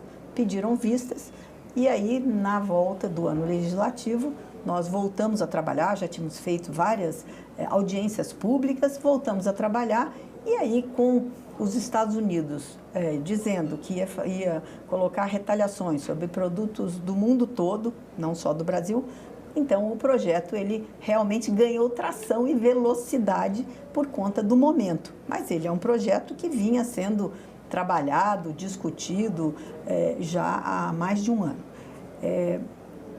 Na verdade, esse projeto é um projeto que a gente espera que ninguém precise usar, né? E principalmente nesse momento que nós estamos vivendo, de que o comércio internacional hoje está de cabeça para baixo, né, com as medidas tomadas, mas o Brasil tem que ter muita cautela. Primeiro, nós tivemos aí a tarifa mais baixa aplicada aos mais de 180 países, 85 países que os Estados Unidos têm em relação comercial, 10%. Nós temos que ver agora o impacto. Primeiro, nos produtos nossos. Tem alguns que vão ficar, nós tivemos até, vamos dizer, nós vamos ser até beneficiados, né? Mas a gente tem que avaliar com muita calma e ver o todo. Como é que o mundo vai se articular? Nós temos aí hoje a briga Estados Unidos-China, que escalou, né? O presidente Trump apostou e trucou mais alto, né? Então foi para 104%. Então nós temos que ver como é que vai ficar essa acomodação. Por quê? Porque o comércio global, ele existe, vai continuar existindo. Agora, nós temos que ver como é que ele vai se mexer. O que é que a China vai querer exportar mais para o Brasil? O que é que o Brasil vai querer poder exportar mais para os Estados Unidos, para a Europa? Enfim, nós temos que ver essa acomodação. Então, agora é a hora. O Brasil é um país, nós somos a 10ª economia do mundo, né? Mas nós não temos assim, a nossa balança comercial é ampla, mas ela não é como a da China, dos Estados Unidos e da Europa, com os Estados Unidos. Então, nós temos que ver o que as grandes potências vão fazer, como é que essas pedras vão se mexer nesse tabuleiro, e o Brasil tem que ganhar, vamos dizer assim, as oportunidades que vão surgir para o mercado brasileiro, com os mais de 160 países que a gente tem comércio, como é que isso vai se acomodar. Então, eu acho que é um momento de cautela, de muita observação, olhar e de muita negociação. O Brasil vai precisar negociar alguns pontos e eu tenho certeza que nós vamos para a mesa de negociação daqui a pouco também com os Estados Unidos. Para o setor do agronegócio, que é o setor que a senhora é ligada, a senhora acha que vai ser um momento de oportunidades ou de prejuízos, um momento também de ampliar novos acordos com novos players? Como é que está dentro do setor? Eu vejo isso, eu vejo que nós temos oportunidades, vão surgir oportunidades de mais comércio com outros parceiros, mas principalmente acordos bilaterais que nós vamos poder fazer com outros países que às vezes a gente não tinha nem pensado nessa oportunidade, mas eu acho que vão surgir. O acordo Mercosul-União Europeia, que nós estamos há 22 anos e eu tive a oportunidade de estar lá fechando esse acordo com a União Europeia em 2019. Né? E aí começou, então, aquela briga, a França não querendo fechar, fazendo proteção, fazendo isso que nós estamos discutindo aqui hoje, retaliação contra o Brasil, contra os produtos brasileiros. Você há de se lembrar, o ano passado, o fim do ano passado, quando nós tivemos o episódio do Carrefour, né? Que ficou todo mundo indignado com o que aconteceu. Então, eu acho que hoje nós temos aí a oportunidade de sentar novamente à mesa em melhores condições com a União Europeia. Nós temos aí o EFTA, que é lá Suíça, Noruega, enfim, os países mais ao norte da Itália, da Europa, que nós temos a oportunidade também, esse acordo está muito adiantado, também de voltar à mesa de negociações, porque agora cada um vai querer fazer a proteção dos seus setores produtivos, do seu país, das suas necessidades de importação, e nós não podemos deixar de lembrar que o Brasil é um grande player no agronegócio, na segurança alimentar aí de muitos países do mundo. O Brasil contribui aí com a segurança de vários países. Então, isso pode se transformar, sim, numa oportunidade também para o Brasil. O PL ainda aguarda a sanção, né? O próprio vice-presidente da República disse que acha que não é a hora de usá-lo ainda. A senhora acha que talvez não seja também esse momento, mas ele é uma carta na manga. Ele é uma carta na manga. Ele é aquilo que eu disse no começo da nossa conversa aqui. Não é para ser usado, mas a gente terá as ferramentas, os instrumentos, caso venha alguma coisa desproporcional em cima do setor produtivo brasileiro. Agora, senadora, um aspecto importante da tramitação dessa proposta é que ela uniu governo e oposição, né? Essa pauta uniu os dois opostos aí, né? Ela é uma pauta para o Brasil, ela não é uma pauta nem de direita, nem de esquerda, nem de... Enfim, é uma pauta de proteção do nosso mercado, né? Então, eu acho que é por isso que uniu, e nós tivemos aqui no Senado e na Câmara não foi unanimidade, mas aqui foi a unanimidade dos senadores quando foi colocado no plenário e também na Comissão de Assuntos Econômicos. A senhora acredita que vai ser sancionado plenamente? Como é que está a conversa com o governo? Eu não tive mais notícias, agora está lá, eu acho que o governo deve sancionar. E isso mostra que o governo realmente não quer usar, né? Eu brinquei que isso é como ter um porte de arma.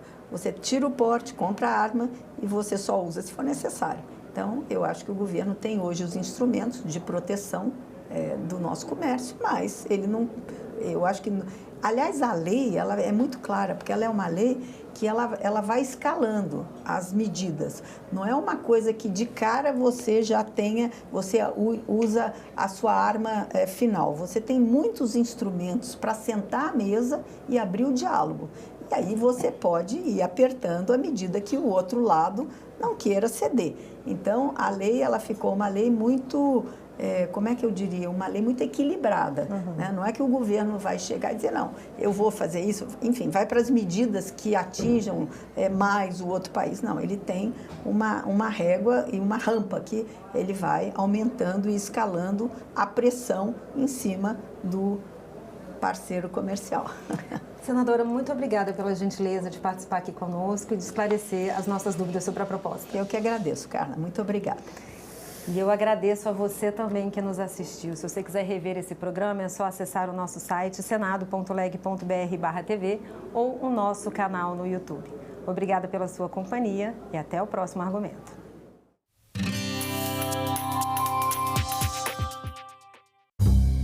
O professor é o principal instrumento, é insubstituível. Pode botar quantas máquinas quiser. Mas a valorização dos professores ainda é um grande desafio também para o país. A obrigação do MEC é atualizar o valor do piso todo ano. Mas quem paga são os estados e os municípios. Aí começa a confusão. Salão Nobre, nesta quarta, 8 horas da noite, aqui na TV Senado.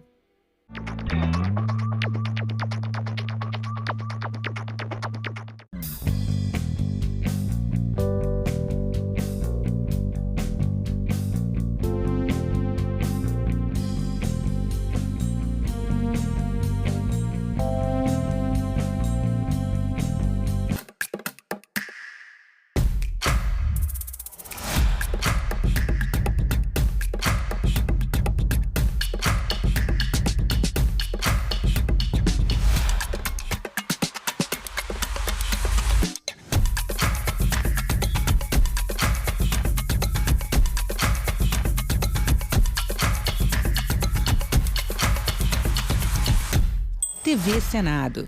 Democracia todo dia.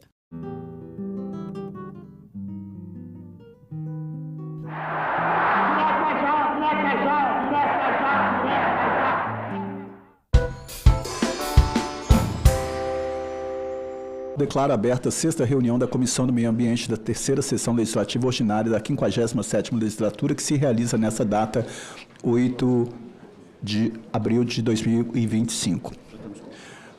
Comunico que foram apresentados à comissão os seguintes documentos. Ofício da Associação Civil Monitor Ambiental Anti-Ruídos, que apresenta a proposta de projeto de lei para promover a ecoeficiência ambiental e acústica e sustentabilidade ambiental acústica para cidades limpas, saudáveis e sustentáveis, livres da emissão de ruídos excessivos e desnecessários e poluição ambiental sonora. Segundo a entidade, a aprovação de uma matéria nesse sentido traria relevante contribuição promovendo ambientes saudáveis e livres de poluição sonora. Ofício 55 da Associação Brasileira de Entidades Estaduais de Meio Ambiente solicita o apoio dessa Comissão do Meio Ambiente para viabilizar a ampliação do orçamento da Agência Nacional de Águas para o exercício 2025 com o objetivo de garantir a continuidade dos programas pró-gestão de capacitação e fortalecimento do apoio e suporte de estados e municípios na gestão de recursos hídricos e dos Qualiáguas, com a Rede Nacional de Monitoramento de Qualidade das Águas. Ofício 92D10 do Sindicato Nacional de Analistas Especialistas em Infraestrutura, solicitando nomeação do cadastro de reserva do concurso público nacional unificado e fortalecimento da carreira de analistas da infraestrutura por serem essenciais na avaliação de planos de trabalho e emendas parlamentares no âmbito do novo PAC, na garantia de que os objetivos estratégicos do eixo de desenvolvimento econômico e sustentabilidade socioambiental e climática do PPA 2024 sejam atingidos. Aviso 285, Tribunal de Contas da União, que encaminha cópia do acordo 1939, relativo ao processo da relatoria do ministro Augusto Nardes, com a finalidade de monitorar a implantação do Centro Tecnológico Nuclear Ambiental, previamente conhecido como Repositório Nacional de Rejeitos Radioativos do Baixo e Médio Níveis de Radiação. Os documentos, nos termos da Instrução Normativa 12, estarão disponíveis para consulta no site dessa comissão pelo prazo de 15 dias, podendo qualquer membro deste colegiado solicitar sua atuação nesse período. Antes de iniciarmos os nossos trabalhos, submeta a deliberação do plenário, dispensa da leitura e aprovação da ata da 5ª reunião, realizada 1º de abril de 2025. Aqueles que aprovam permaneçam como se encontram. A ata está aprovada e será publicada no Diário do Senado Federal.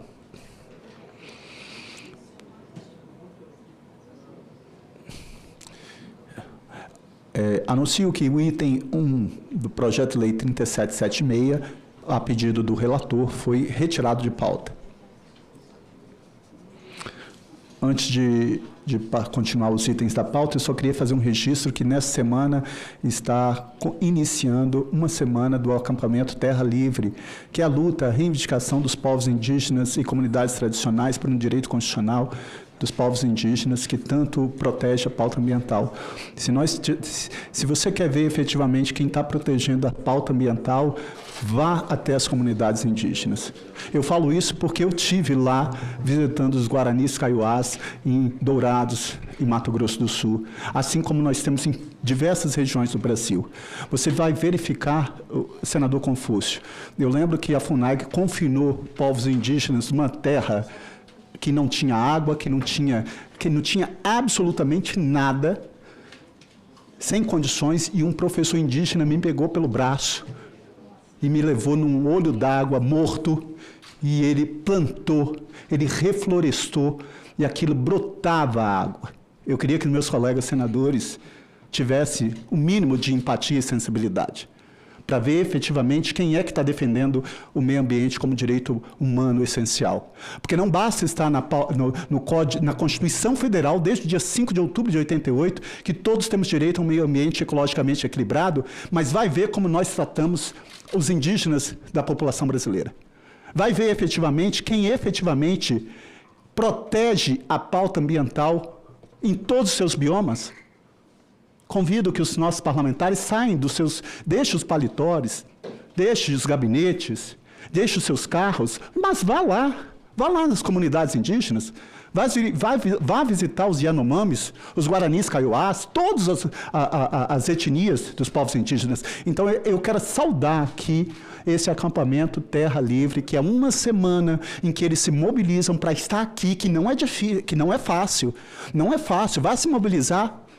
Vai ver qual é o aporte que eles têm para estar fazendo essa movimentação. Vai ver efetivamente quem são os políticos que aderem a essa pauta, que tem esse olhar humanizador. É humanizar a dor, é ter empatia de se colocar na dor do outro.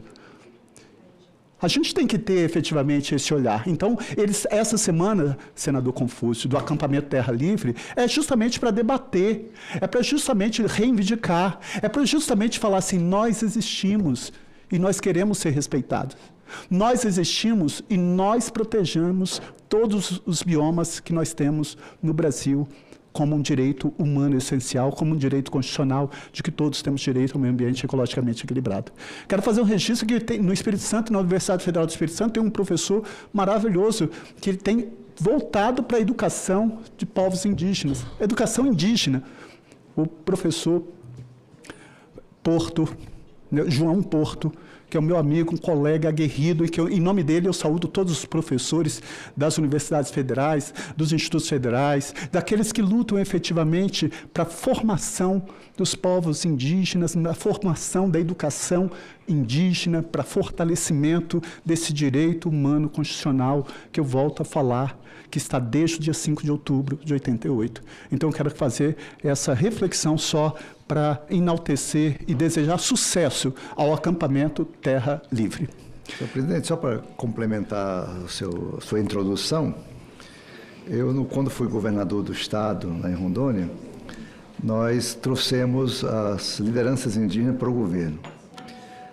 Tanto na Secretaria do Meio Ambiente, Secretaria de Educação e Saúde, eu criei as coordenações indígenas ali dentro e abri o primeiro concurso para professores indígenas do Brasil, só para indígenas darem aulas.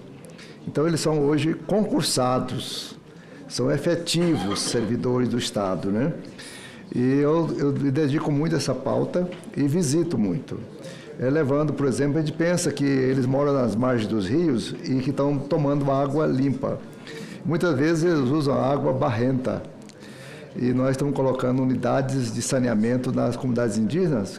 Inclusive, o projeto do próprio Ministério da Saúde, da Secretaria dos Povos Indígenas, eles têm o projeto e eles administram e executam. Montam estruturas de água tratada, poços artesianos, para distribuição para a comunidade. É uma festa, é uma alegria imensa para eles terem uma água que sai na torneira, limpinha, adequada, e realmente é fantástico. Então, essas populações, eu corroboro, ratifico e aplaudo a sua introdução nesta manhã aqui na nossa Comissão de Meio Ambiente. Obrigado, senador Confúcio. Vossa Excelência, eu não tenho dúvida que muito dignifica o Senado. É uma história de vida, né? Um comprometimento, um equilíbrio, uma serenidade. Eu não canso de falar isso quando eu encontro Vossa Excelência, porque eu sei do seu comprometimento. Foi como governador, tem esse olhar sempre humanizador e não poderia ter vindo de um governador tão sensível a todas as causas que passam pelos direitos humanos na sua amplitude. E Vossa Excelência foi visionário quando teve essa possibilidade de ter esse olhar naquele estado, no estado de Vossa Excelência, como governador, para chamar os povos indígenas, para capacitar, para fazer concurso público, falar, vocês existem e são importantes efetivamente para todo o país, para todos nós. Muito obrigado. Anuncio o item 2 do projeto de lei 6046, terminativo altera a Lei 10.257 para incluir entre o conteúdo mínimo do plano diretor normas de verticalização e ocupação para redução de impactos ambientais por meio da instalação de coberturas vegetadas, telhados verdes e reservatórios de águas pluviais em edifício. Autoria, senador Veneziano Vital do Rego. Relatoria, senador Confúcio Moura. Relatório pela aprovação nos termos da emenda 1 do substitutivo. Observação. A matéria foi apreciada pela Comissão de Desenvolvimento Regional e Turismo, com parecer pela aprovação nos termos da emenda 1 CDR.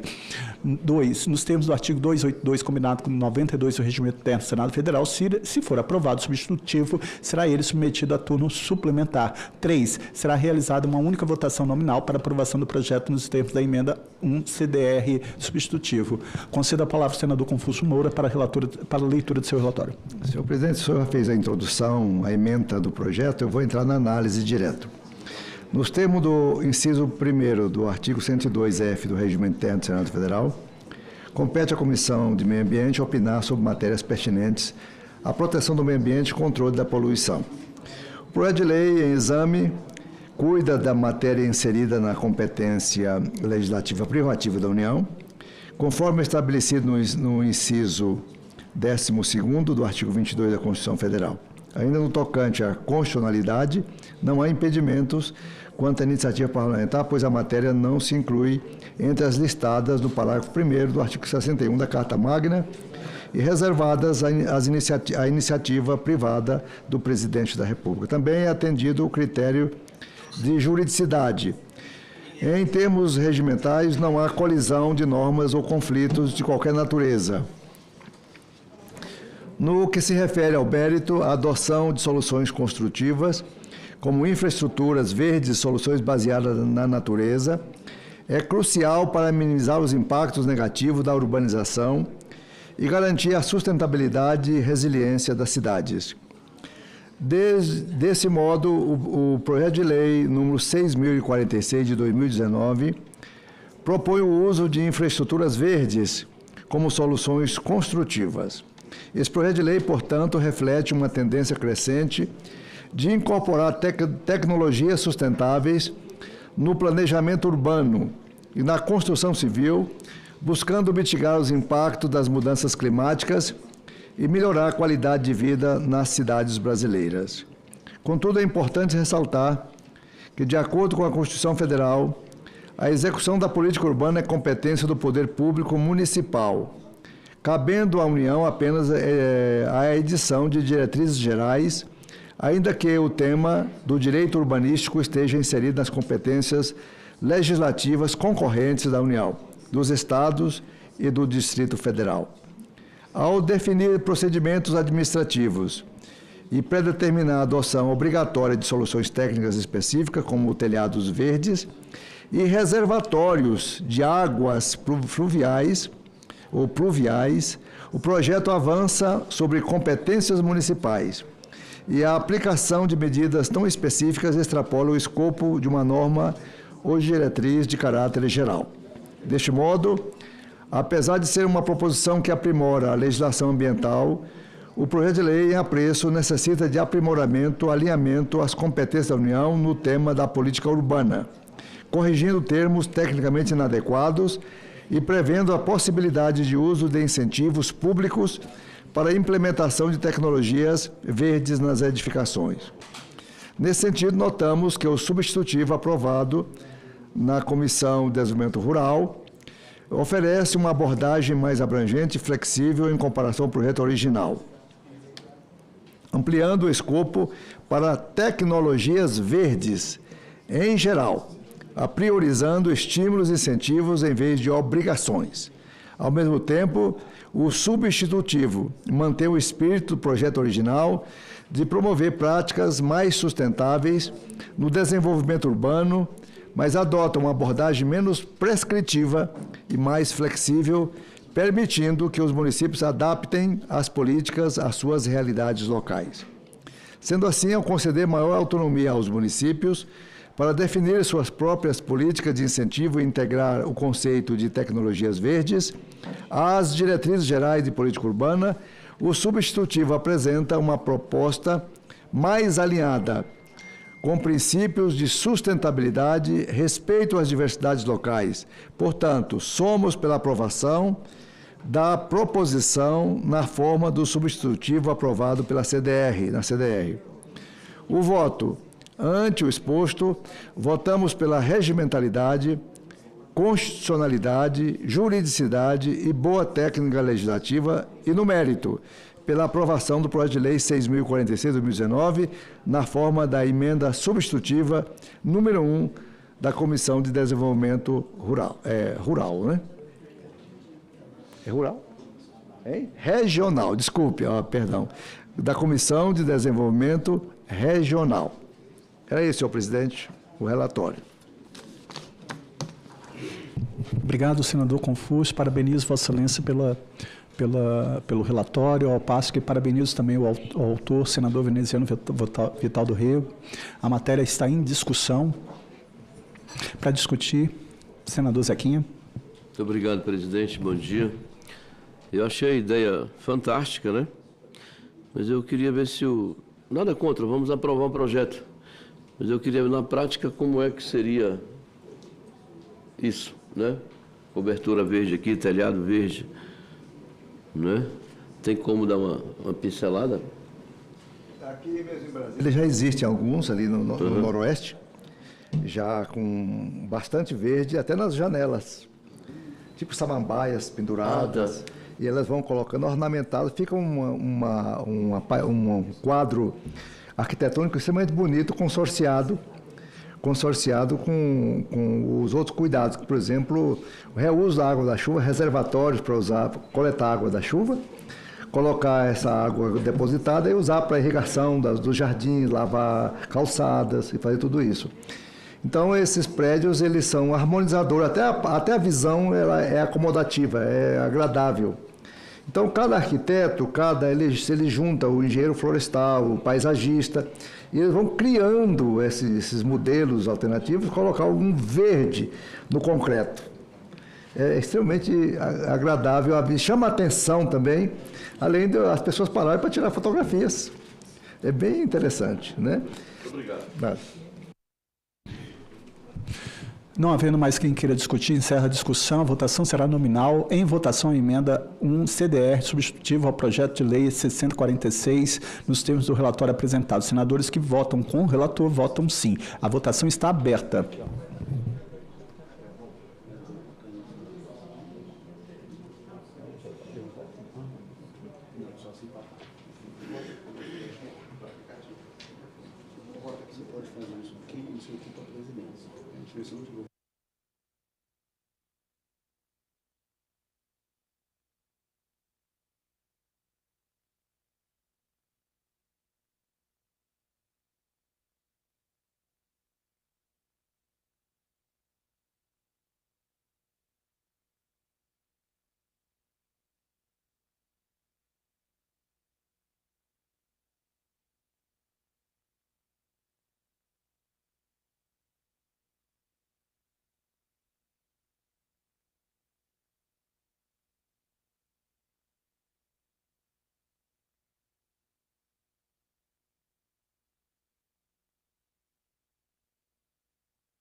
Convido os senadores a exercer o direito de voto para encerrarmos essa votação do item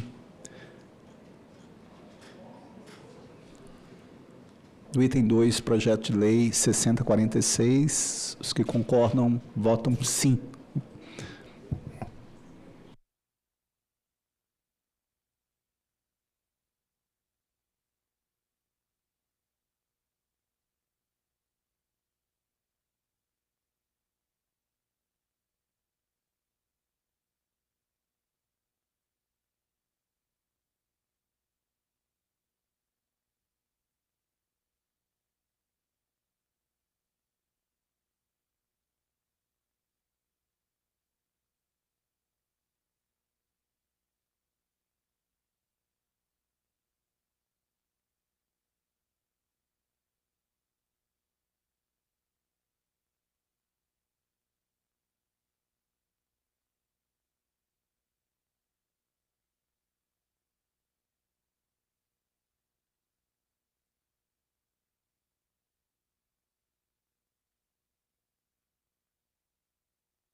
Aqui na sua. Por quê? É o item 3 do senhor relator. Qual é o... Não, a gente tem que encerrar o 2 também. Tá, mas o 3 cadê? Ah, vamos... Cadê? Onde que está? Aqui. Está encerrado a votação. Está encerrada a votação. Anuncio o resultado.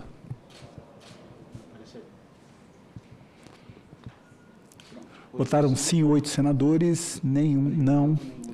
Isso. Aprovada a emenda 1 do CDR-M, projeto de lei 6046, fica prejudicado o projeto substitutivo aprovado, será apreciado em turno suplementar nos termos do disposto 282 do Regimento Interno do Senado Federal. Rejeitado o substitutivo apresentado pelo relator, colocaremos em votação agora. Perdão. Não sei, está isso aqui. Perdão, desculpa. Tem 3 senadores aqui que assumiu, então eu vou consultar os colegas que a senadora Tereza Cristina pediu, Tereza Leitão pediu para colocar em extra pauta um requerimento de uma audiência pública,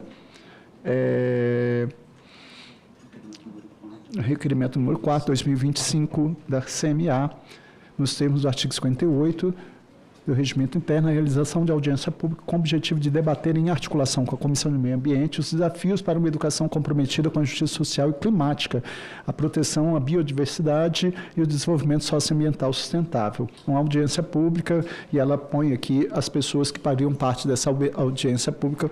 Consulto se os colegas têm alguma objeção da gente colocar extra pauta um requerimento dessa audiência pública. Não havendo quem queira se opor a isso, está colocado em pauta.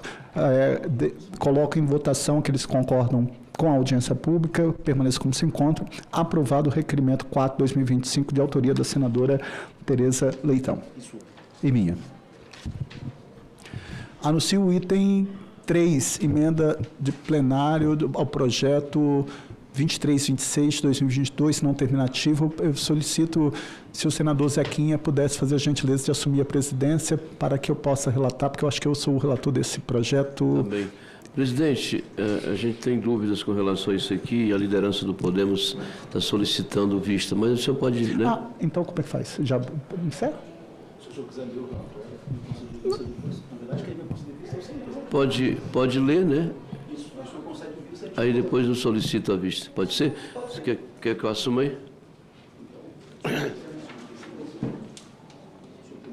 Senador Zequinha Marinho assume a presidência da comissão. Eu faço a leitura rapidamente dessa emenda e coloca em discussão, e o pedido de vista vai ser feito, vista coletiva, e a gente vai continuar com a pauta. Muito obrigado, senador.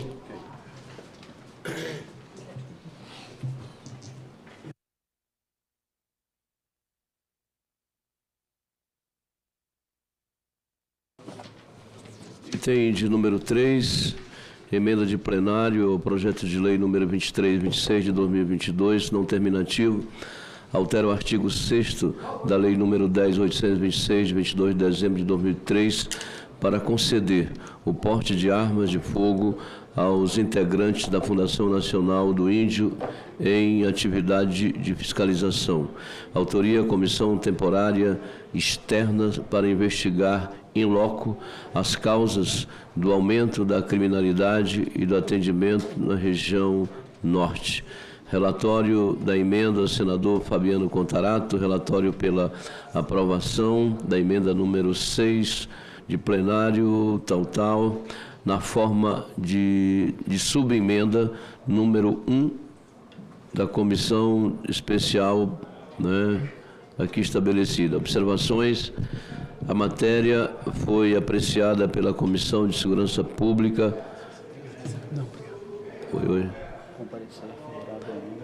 Comparecer favorável à emenda número 6 de plenário, na forma de subemenda número 1.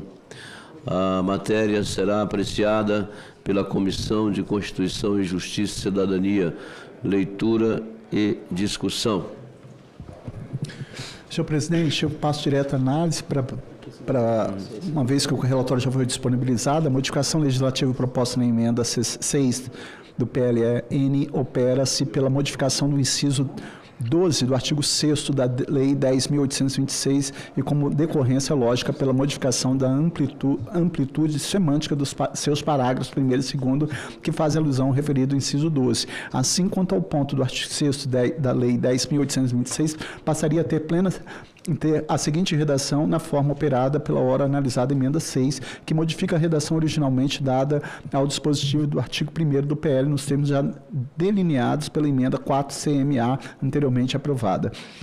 Artigo 6º, 12, os integrantes do quadro efetivo da Fundação Nacional dos Povos Indígenas, FUNAI, do Instituto Brasileiro do Meio Ambiente e Recursos Naturais Renováveis, IBAMA, do Instituto Chico Mendes de Conservação e Biodiversidade, Instituto Chico Mendes, dos órgãos seccionais, entidades estaduais e dos órgãos locais, entidades municipais, abrangendo todos esses nomes designados para atividade de fiscalização. As pessoas previstas nos incisos 1, 2, 3, 5, 6 e 12 do caput desse artigo terão direito de portar a arma de fogo de propriedade particular ou fornecida pela respectiva corporação ou instituição, mesmo fora de serviço, nos termos do regulamento dessa lei, com validade no âmbito nacional para aquelas constantes nos incisos 1, 2, 5, 6 e 12.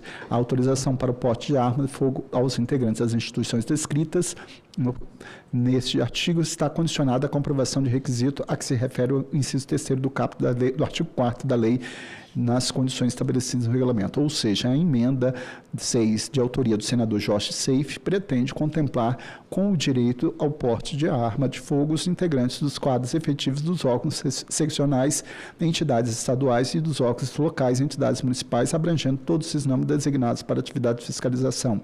Vale dizer, portanto, que o objetivo dessa emenda é estender o direito ao porte de arma de fogo aos servidores estaduais e municipais que desempenham atividades de fiscalização ambiental, incluindo aqui, obviamente, o Distrito Federal. Assim, não vislumbramos na emenda vícios de inconstitucionalidade ou injuridicidade, nem óbice de natureza regimental. No mérito, consideramos que a emenda aperfeiçoa o texto da proposição, merecendo ser acolhido. O que, de fato, o que deve ser determinante para a concessão do direito ao porte de arma de fogo é, no caso, a atividade desempenhada pelo servidor de fiscalização ambiental, independente de estar vinculada a órgão ou entidade federal, estadual ou municipal.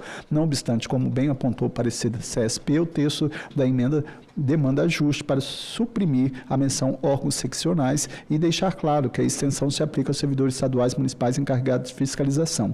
Na nossa perspectiva, então, o texto da subemenda 1 aprimora a alteração legislativa pretendida pela emenda 6, sem alterar sua substância. O voto, diante disso, o voto é pela aprovação da emenda 6 do PLEN na forma de subemenda 1 da CSP. Esse é o voto, senhor presidente.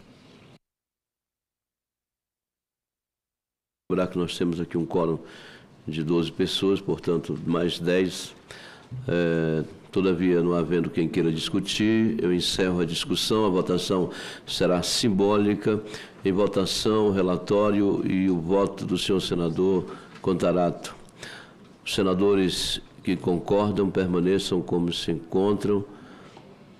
Aprovado o relatório que passa a constituir o parecer da comissão favorável ao projeto, com a emenda número 6 de plenário, na forma da subemenda número 1 também de plenário aqui da CMA. A matéria vai à Comissão de Constituição e Justiça e Cidadania. Muito obrigado. Obrigado, senhor presidente. Valeu. Agora eu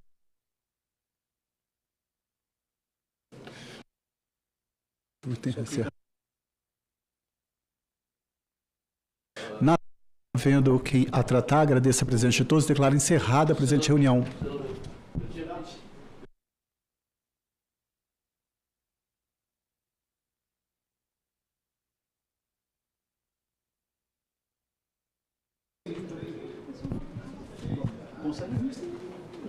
Meu Deus, mas já tinha votado. O que a gente faz? Pode conseguir? Era um lapso nessa situação, mas está em tempo de correção ainda. Esse projeto vai para onde? CCJ. Então tá bom, vamos pedir visto na CCJ para a gente tentar ajeitar. Pois é, foi esquecimento aqui.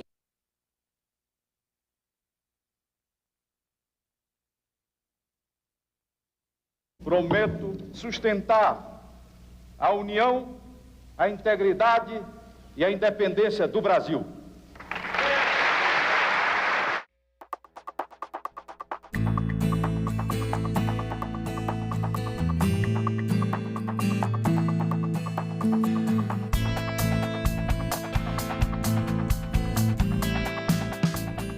O café é uma commodity internacional que existe duas bolsas de Nova York e de Londres, um com arábica e outro com conilon, que exatamente fazem com que haja a demanda ou não de acordo com os preços oferecidos. A indústria, ela compra essa matéria-prima que é o café cru. Agenda Econômica. Hoje, 8 horas da noite, aqui na TV Senado.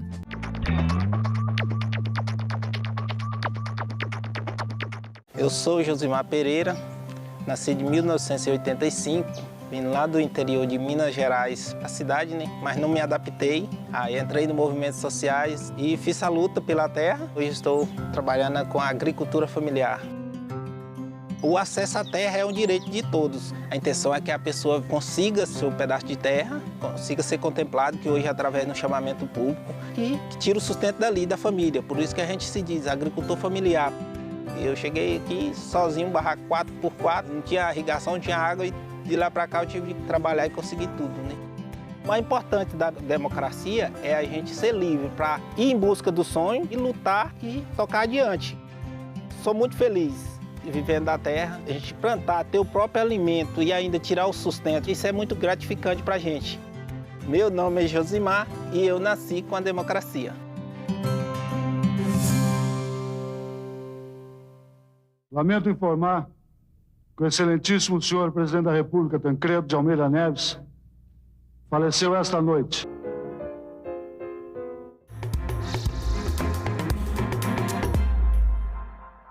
Boa noite. Hoje é terça-feira, 8 de abril, e o Senado Notícias está no ar. O saneamento básico deve ser um direito social previsto na Constituição. Isso foi aprovado hoje pelos senadores em plenário e a proposta segue agora para a votação na Câmara dos Deputados. Serviços como limpeza urbana, tratamento de esgoto, água tratada e coleta de lixo não fazem parte da realidade de todos os brasileiros. Dados do Sistema Nacional de Informações sobre Saneamento mostram que quase metade dos brasileiros não tem serviço de coleta de esgoto e cerca de 16% não tem acesso à água. A falta de saneamento básico gera doenças como diarreia, verminoses, febre amarela, hepatite, leptospirose, infecções na pele e nos olhos, entre outras. Os problemas com a falta de saneamento básico resultam diretamente no aumento de inúmeras doenças e de deficiências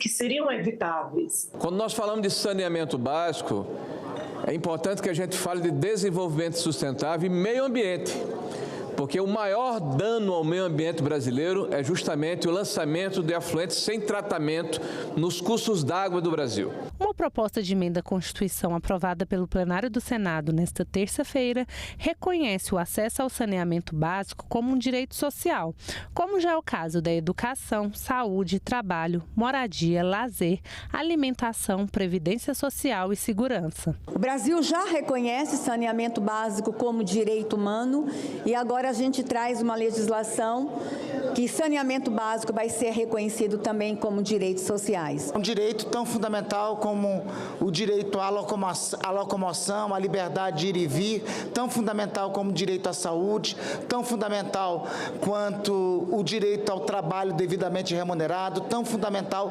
quanto o direito ao 13º salário, enfim, aos direitos sociais básicos que são proclamados no artigo 6º, estamos incluindo com essa proposta de emenda constitucional o direito ao acesso ao saneamento básico. O que é que vai mudar na vida das pessoas isso ser um direito? Fortalece a ideia da nossa cidadania e que o saneamento dialoga profundamente com ser cidadão de primeira ou não ser cidadão. Porque se a gente for analisar, quem pode tem saneamento, quem é mais pobre tem menos acesso ao saneamento. Em 2020, o Senado aprovou um novo marco legal do saneamento básico. Entre outras medidas, a legislação estabelece metas para universalizar o acesso à água potável e ao tratamento de esgoto no Brasil até 2033. Todos nós fizemos a nossa parte do ponto de vista de colocarmos no arcabouço legislativo brasileiro uma condição para que a iniciativa privada pudesse investir, já que há décadas o Estado brasileiro nunca teve a capacidade adequada de fazer investimentos, tanto no tratamento de água quanto no tratamento de esgoto no Brasil. Os senadores também aprovaram outras propostas. Uma delas é a que cria a Política Nacional de Humanização do Luto Materno e Parental. O plenário aprovou nesta terça-feira a Política Nacional de Humanização do Luto Materno e Parental. O objetivo é garantir tratamento digno às famílias que enfrentam a perda dos filhos durante a gravidez. Entre as ações estão o serviço de apoio psicológico especializado, a realização de exames para investigar a causa do óbito e acompanhamento de gestações futuras para evitar novos casos. O projeto também garante espaços reservados em hospitais, evitando a exposição das mulheres enlutadas com as que acabaram de ganhar bebê e altera a Lei de Registros Públicos para permitir o registro oficial da criança nascida morta. A perda de um filho durante a gestação, no parto ou nos primeiros dias de vida é uma dor enorme. e que afeta milhares de famílias brasileiras anualmente. Esses são os dados do Ministério da Saúde, que revelam desde 2023 foram registrados mais de 20.200 mortes fetais no Brasil, com o maior número de casos entre mulheres de 20 a 29 anos.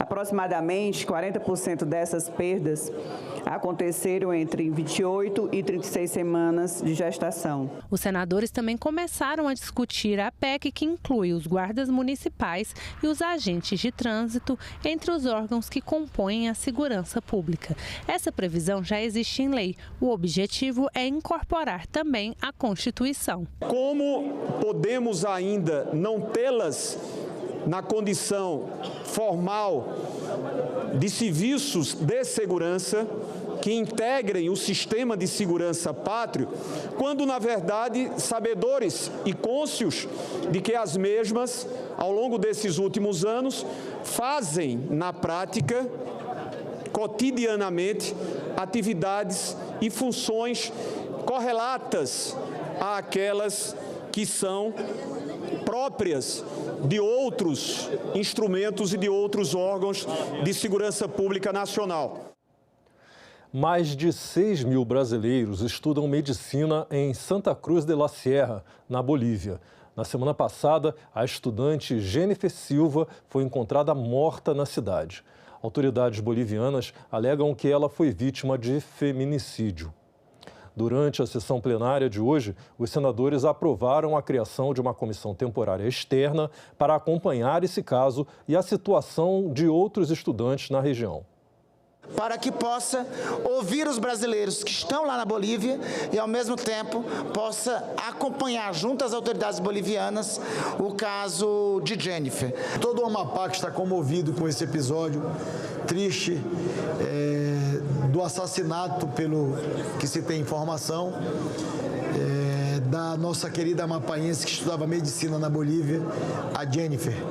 E dizer a Vossa Excelência também que tenho certeza que Vossa Excelência, assim como várias autoridades do Amapá, têm ajudado nessa interlocução com seus familiares.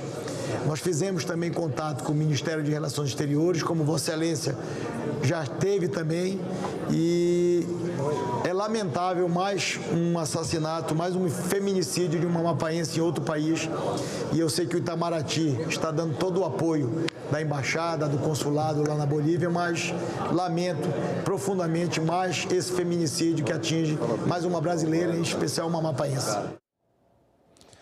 Os senadores também aprovaram em plenário um acordo entre Brasil e China para evitar a dupla tributação e prevenir a evasão fiscal nos dois países. A Comissão de Educação fez hoje mais um debate do ciclo de audiências públicas sobre o novo Plano Nacional de Educação. O chamado PNE está no projeto de lei que o governo enviou para o Congresso Nacional. A comissão ouviu sugestões de representantes de entidades sobre a proposta do Executivo. A proposta do governo define diretrizes do Plano Nacional de Educação até 2034 e precisa ser aprovada ainda este ano para entrar em vigor em 2026. O segundo dos 12 debates sobre o PNE reuniu representantes dos Conselhos Estaduais e Municipais de Educação e do Fórum Nacional de Educação. Álvaro Domingues Júnior, representante dos Conselhos Estaduais de Educação, defendeu o aumento dos investimentos no setor. O investimento na educação, usando o PIB como régua, aumentado 5%, 5,5% atualmente, para nos próximos anos para 7%, 7,5%, ou até o decênio está 10%. Esse é um item que é incontroverso entre todos os membros dos Conselhos Estaduais de Educação. A representante do Fórum Nacional de Educação, Roberta Guedes, defendeu a garantia do acesso à educação a toda a população. Cabe sim questionar o que é qualidade de educação, o que é qualidade de educação a ser ofertada para todos. Para falar de qualidade é falar de equidade. É falar das diversidades, das diferenças.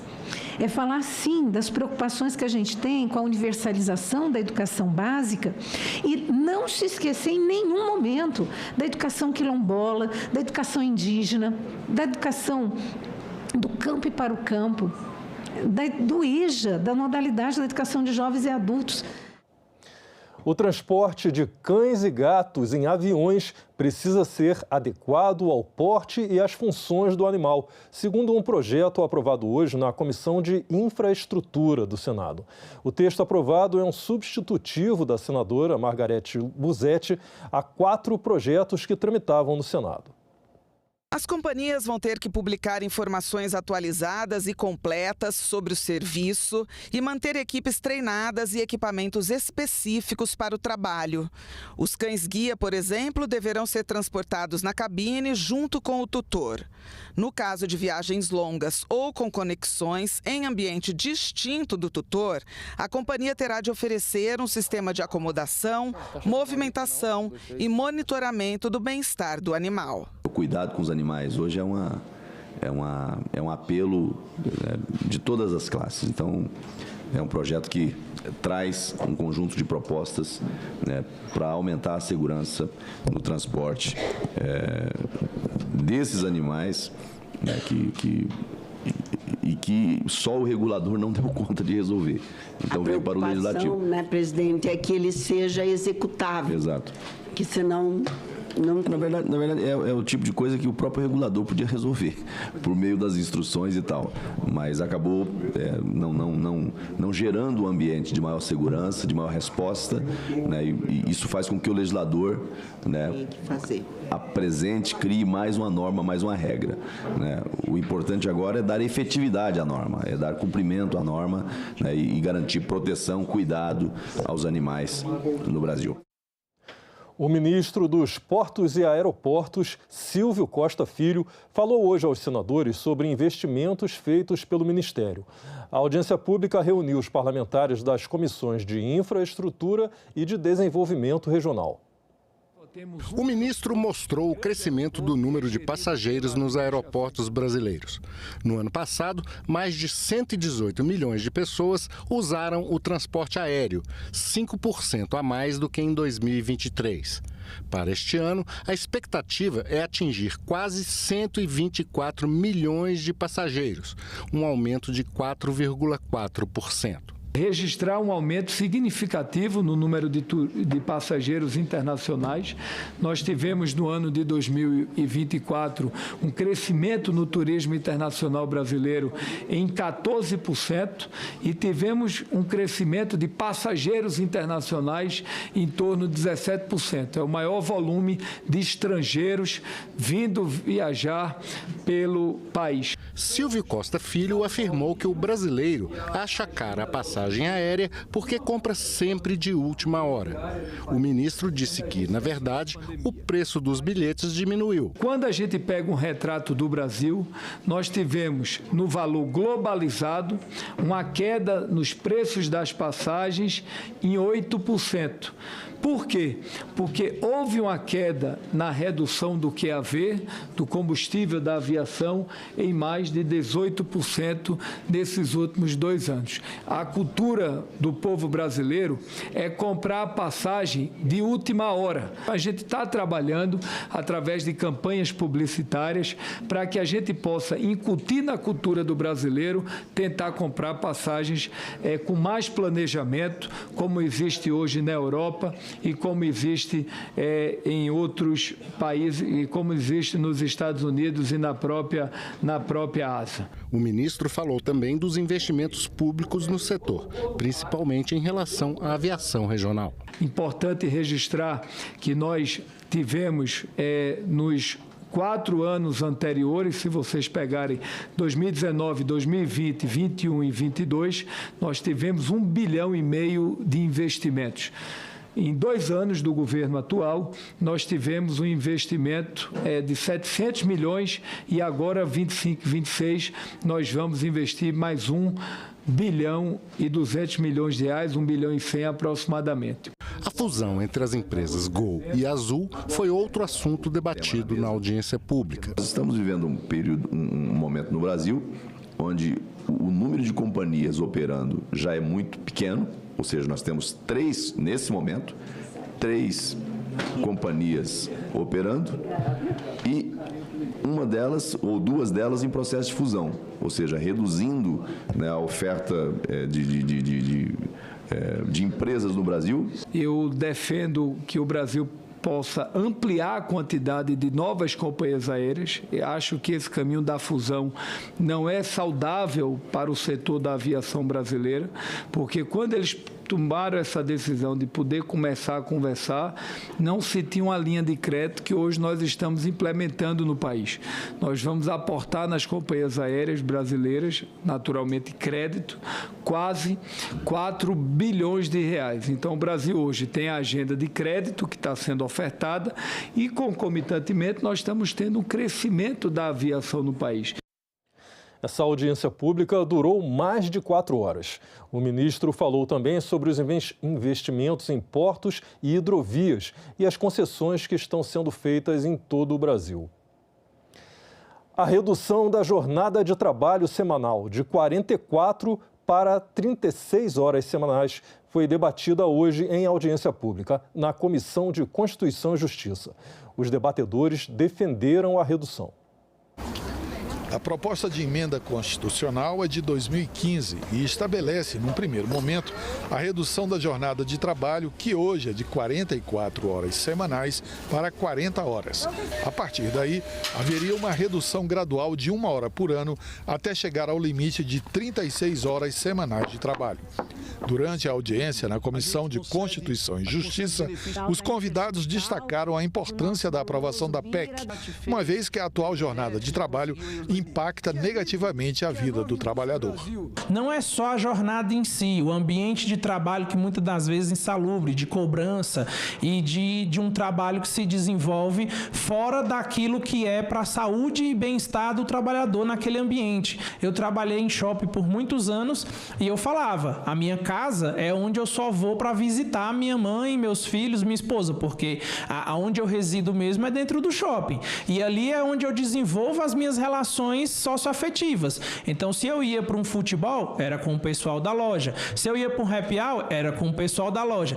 Eu já estava praticamente me tornando a loja. As jornadas de trabalho excessivas, elas vão afetar mais as mulheres, porque são essas mulheres que continuam sendo as principais responsáveis pelas atividades de cuidado, que vai gerar uma jornada dupla ou mesmo uma jornada tripla. E isso precisa ser revisto, ser repensado. Nós, as mulheres, a gente acumula o trabalho remunerado com o trabalho não remunerado, que é o trabalho exatamente que a gente faz no cotidiano das nossas casas, seja com o cuidado da família, com as crianças, com os idosos, né, que é o popular trabalho de cuidados. Nessas condições precárias, a insatisfação tende a se intensificar, resultando em um aumento nos pedidos de demissão. O relator já apresentou parecer favorável, incluindo a garantia de 2 dias de repouso semanal e a impossibilidade de redução salarial durante o período de transição. A gente precisa justificar que isso não diminui a produtividade, que isso vai aumentar a produtividade, que as pessoas vão ter mais dedicação, que as pessoas vão ter mais energia, vão adoecer menos. Tudo isso é muito importante. Mas tudo isso é importante porque a gente está cuidando das pessoas, porque a gente está olhando para o ser humano que está por trás da consigna trabalhador e trabalhadora. A luta pela redução de jornada sem redução salarial é uma bandeira histórica da classe trabalhadora. A redução de jornada para 36 horas semanais traga inúmeros benefícios. Aqui é um debate. O debate, o primeiro dado que eu tinha, se formos a 40 horas semanais, que as propostas vão nesse sentido, num primeiro momento para 40, e depois vai reduzindo 1 hora por ano até chegar às 36. Metade dos brasileiros não tem serviço de coleta de esgoto e 17% não recebem água tratada. Os dados mostram a necessidade do debate sobre o saneamento básico. O assunto foi discutido hoje na Comissão de Desenvolvimento Regional, que também aprovou o requerimento sobre o tema. Mais de 100 milhões de brasileiros não têm acesso ao serviço de coleta de esgoto e 35 milhões não têm acesso à água tratada. Os dados são do Instituto Trata Brasil. Diante desse cenário, a Comissão de Desenvolvimento Regional aprovou o requerimento que propõe que a comissão analise o apoio técnico e financeiro da União destinados aos entes federativos e às instituições que atuam no setor, para implementação de políticas e planos de saneamento básico em áreas urbanas e rurais. Em muitas regiões brasileiras, os municípios dispõem de poucos recursos financeiros e carecem de pessoal técnico especializado, o que dificulta a administração direta e isolada de certos serviços públicos de saneamento básico.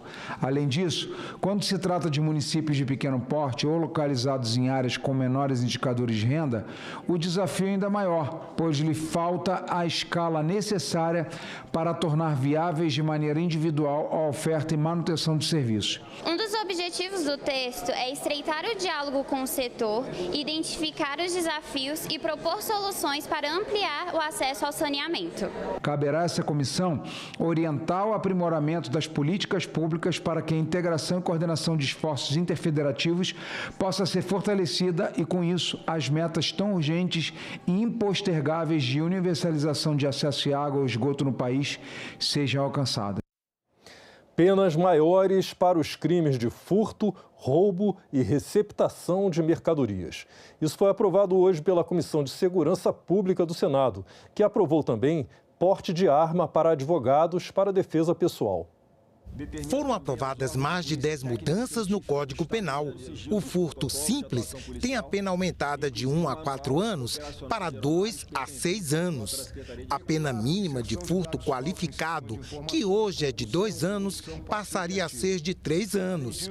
E o aumento da pena de furto com emprego de explosivos, que hoje varia de 4 a 8 anos, ficaria de 5 a 12 anos. A comissão também aprovou projeto que garante aos advogados o direito de porte de arma de fogo para a defesa pessoal. A previsão do porte de arma de fogo para advogados, além de assegurar um eficiente meio para a proteção pessoal desses profissionais, equipara-os aos membros do Judiciário e do Ministério Público, categorias que já possuem essa prerrogativa. Esse tratamento isonômico mostra-se necessário, uma vez que, como muito bem destacado nas justificações das propostas, não há hierarquia entre advogados, juízes e promotores de justiça. Outro projeto aprovado na reunião inclui os crimes de corrupção ativa e passiva no rol dos crimes hediondos. A corrupção no Brasil é uma mazela histórica, vindo desde as épocas remotas, desde a colonização portuguesa e prosseguindo vigorosa, infelizmente, até os dias atuais. A corrupção afeta significativamente o bem-estar da população brasileira. Ela mata também, como outros crimes que constam no rol de crimes hediondos, porque ela tira dinheiro da saúde, ela tira dinheiro da educação, reduzindo as oportunidades que as pessoas têm para a sua vida, ela retira dinheiro das obras públicas, ela compromete as nossas instituições. A comissão também aprovou um projeto que agrava a pena dos crimes de homicídio, furto, roubo, extorsão e extorsão mediante sequestro, quando praticados contra motorista de transporte público ou privado e motorista de aplicativo, seja durante o trabalho ou em decorrência do exercício da profissão. Todos esses projetos vão ser agora examinados em decisão final pela Comissão de Constituição e Justiça. Os impactos das grandes chuvas e as frequentes ondas de calor podem ser enfrentados com modificações na estrutura dos prédios e em medidas que amenizem as altas temperaturas nas grandes cidades. Um projeto nesse sentido foi aprovado na Comissão de Meio Ambiente. Os enormes índices pluviométricos que se repetem a cada verão podem ser combatidos com estruturas que tenham capacidade de reter o fluxo da água, prevenindo alagamentos e enxurradas que desabrigam pessoas e causam grandes danos materiais e, não raro, vítimas fatais. Da mesma forma, a adoção de coberturas vegetais no teto dos edifícios e residências comprovadamente reduzem a temperatura no entorno em que estão instalados. No que se refere ao mérito, a adoção de soluções construtivas, como infraestruturas verdes e soluções baseadas na natureza, é crucial para minimizar os impactos negativos da urbanização e garantir a sustentabilidade e resiliência das cidades. Desse modo, o projeto de lei número 6.046 de 2019 propõe o uso de infraestruturas verdes como soluções construtivas.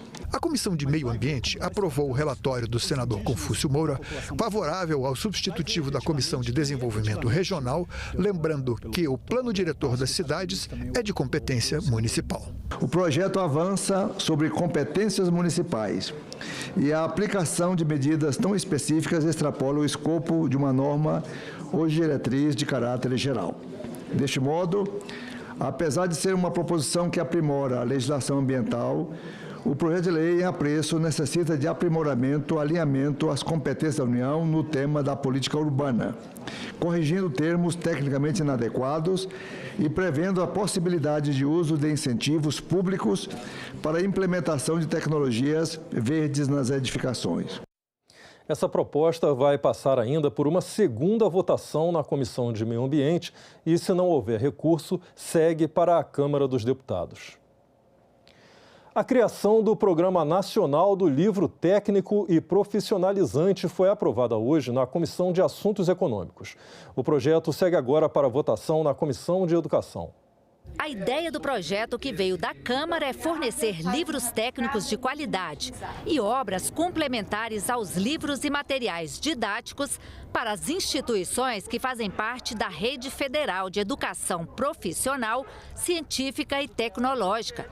Atualmente, os livros didáticos das escolas públicas de ensino fundamental e médio são fornecidos pelo Programa Nacional do Livro Didático.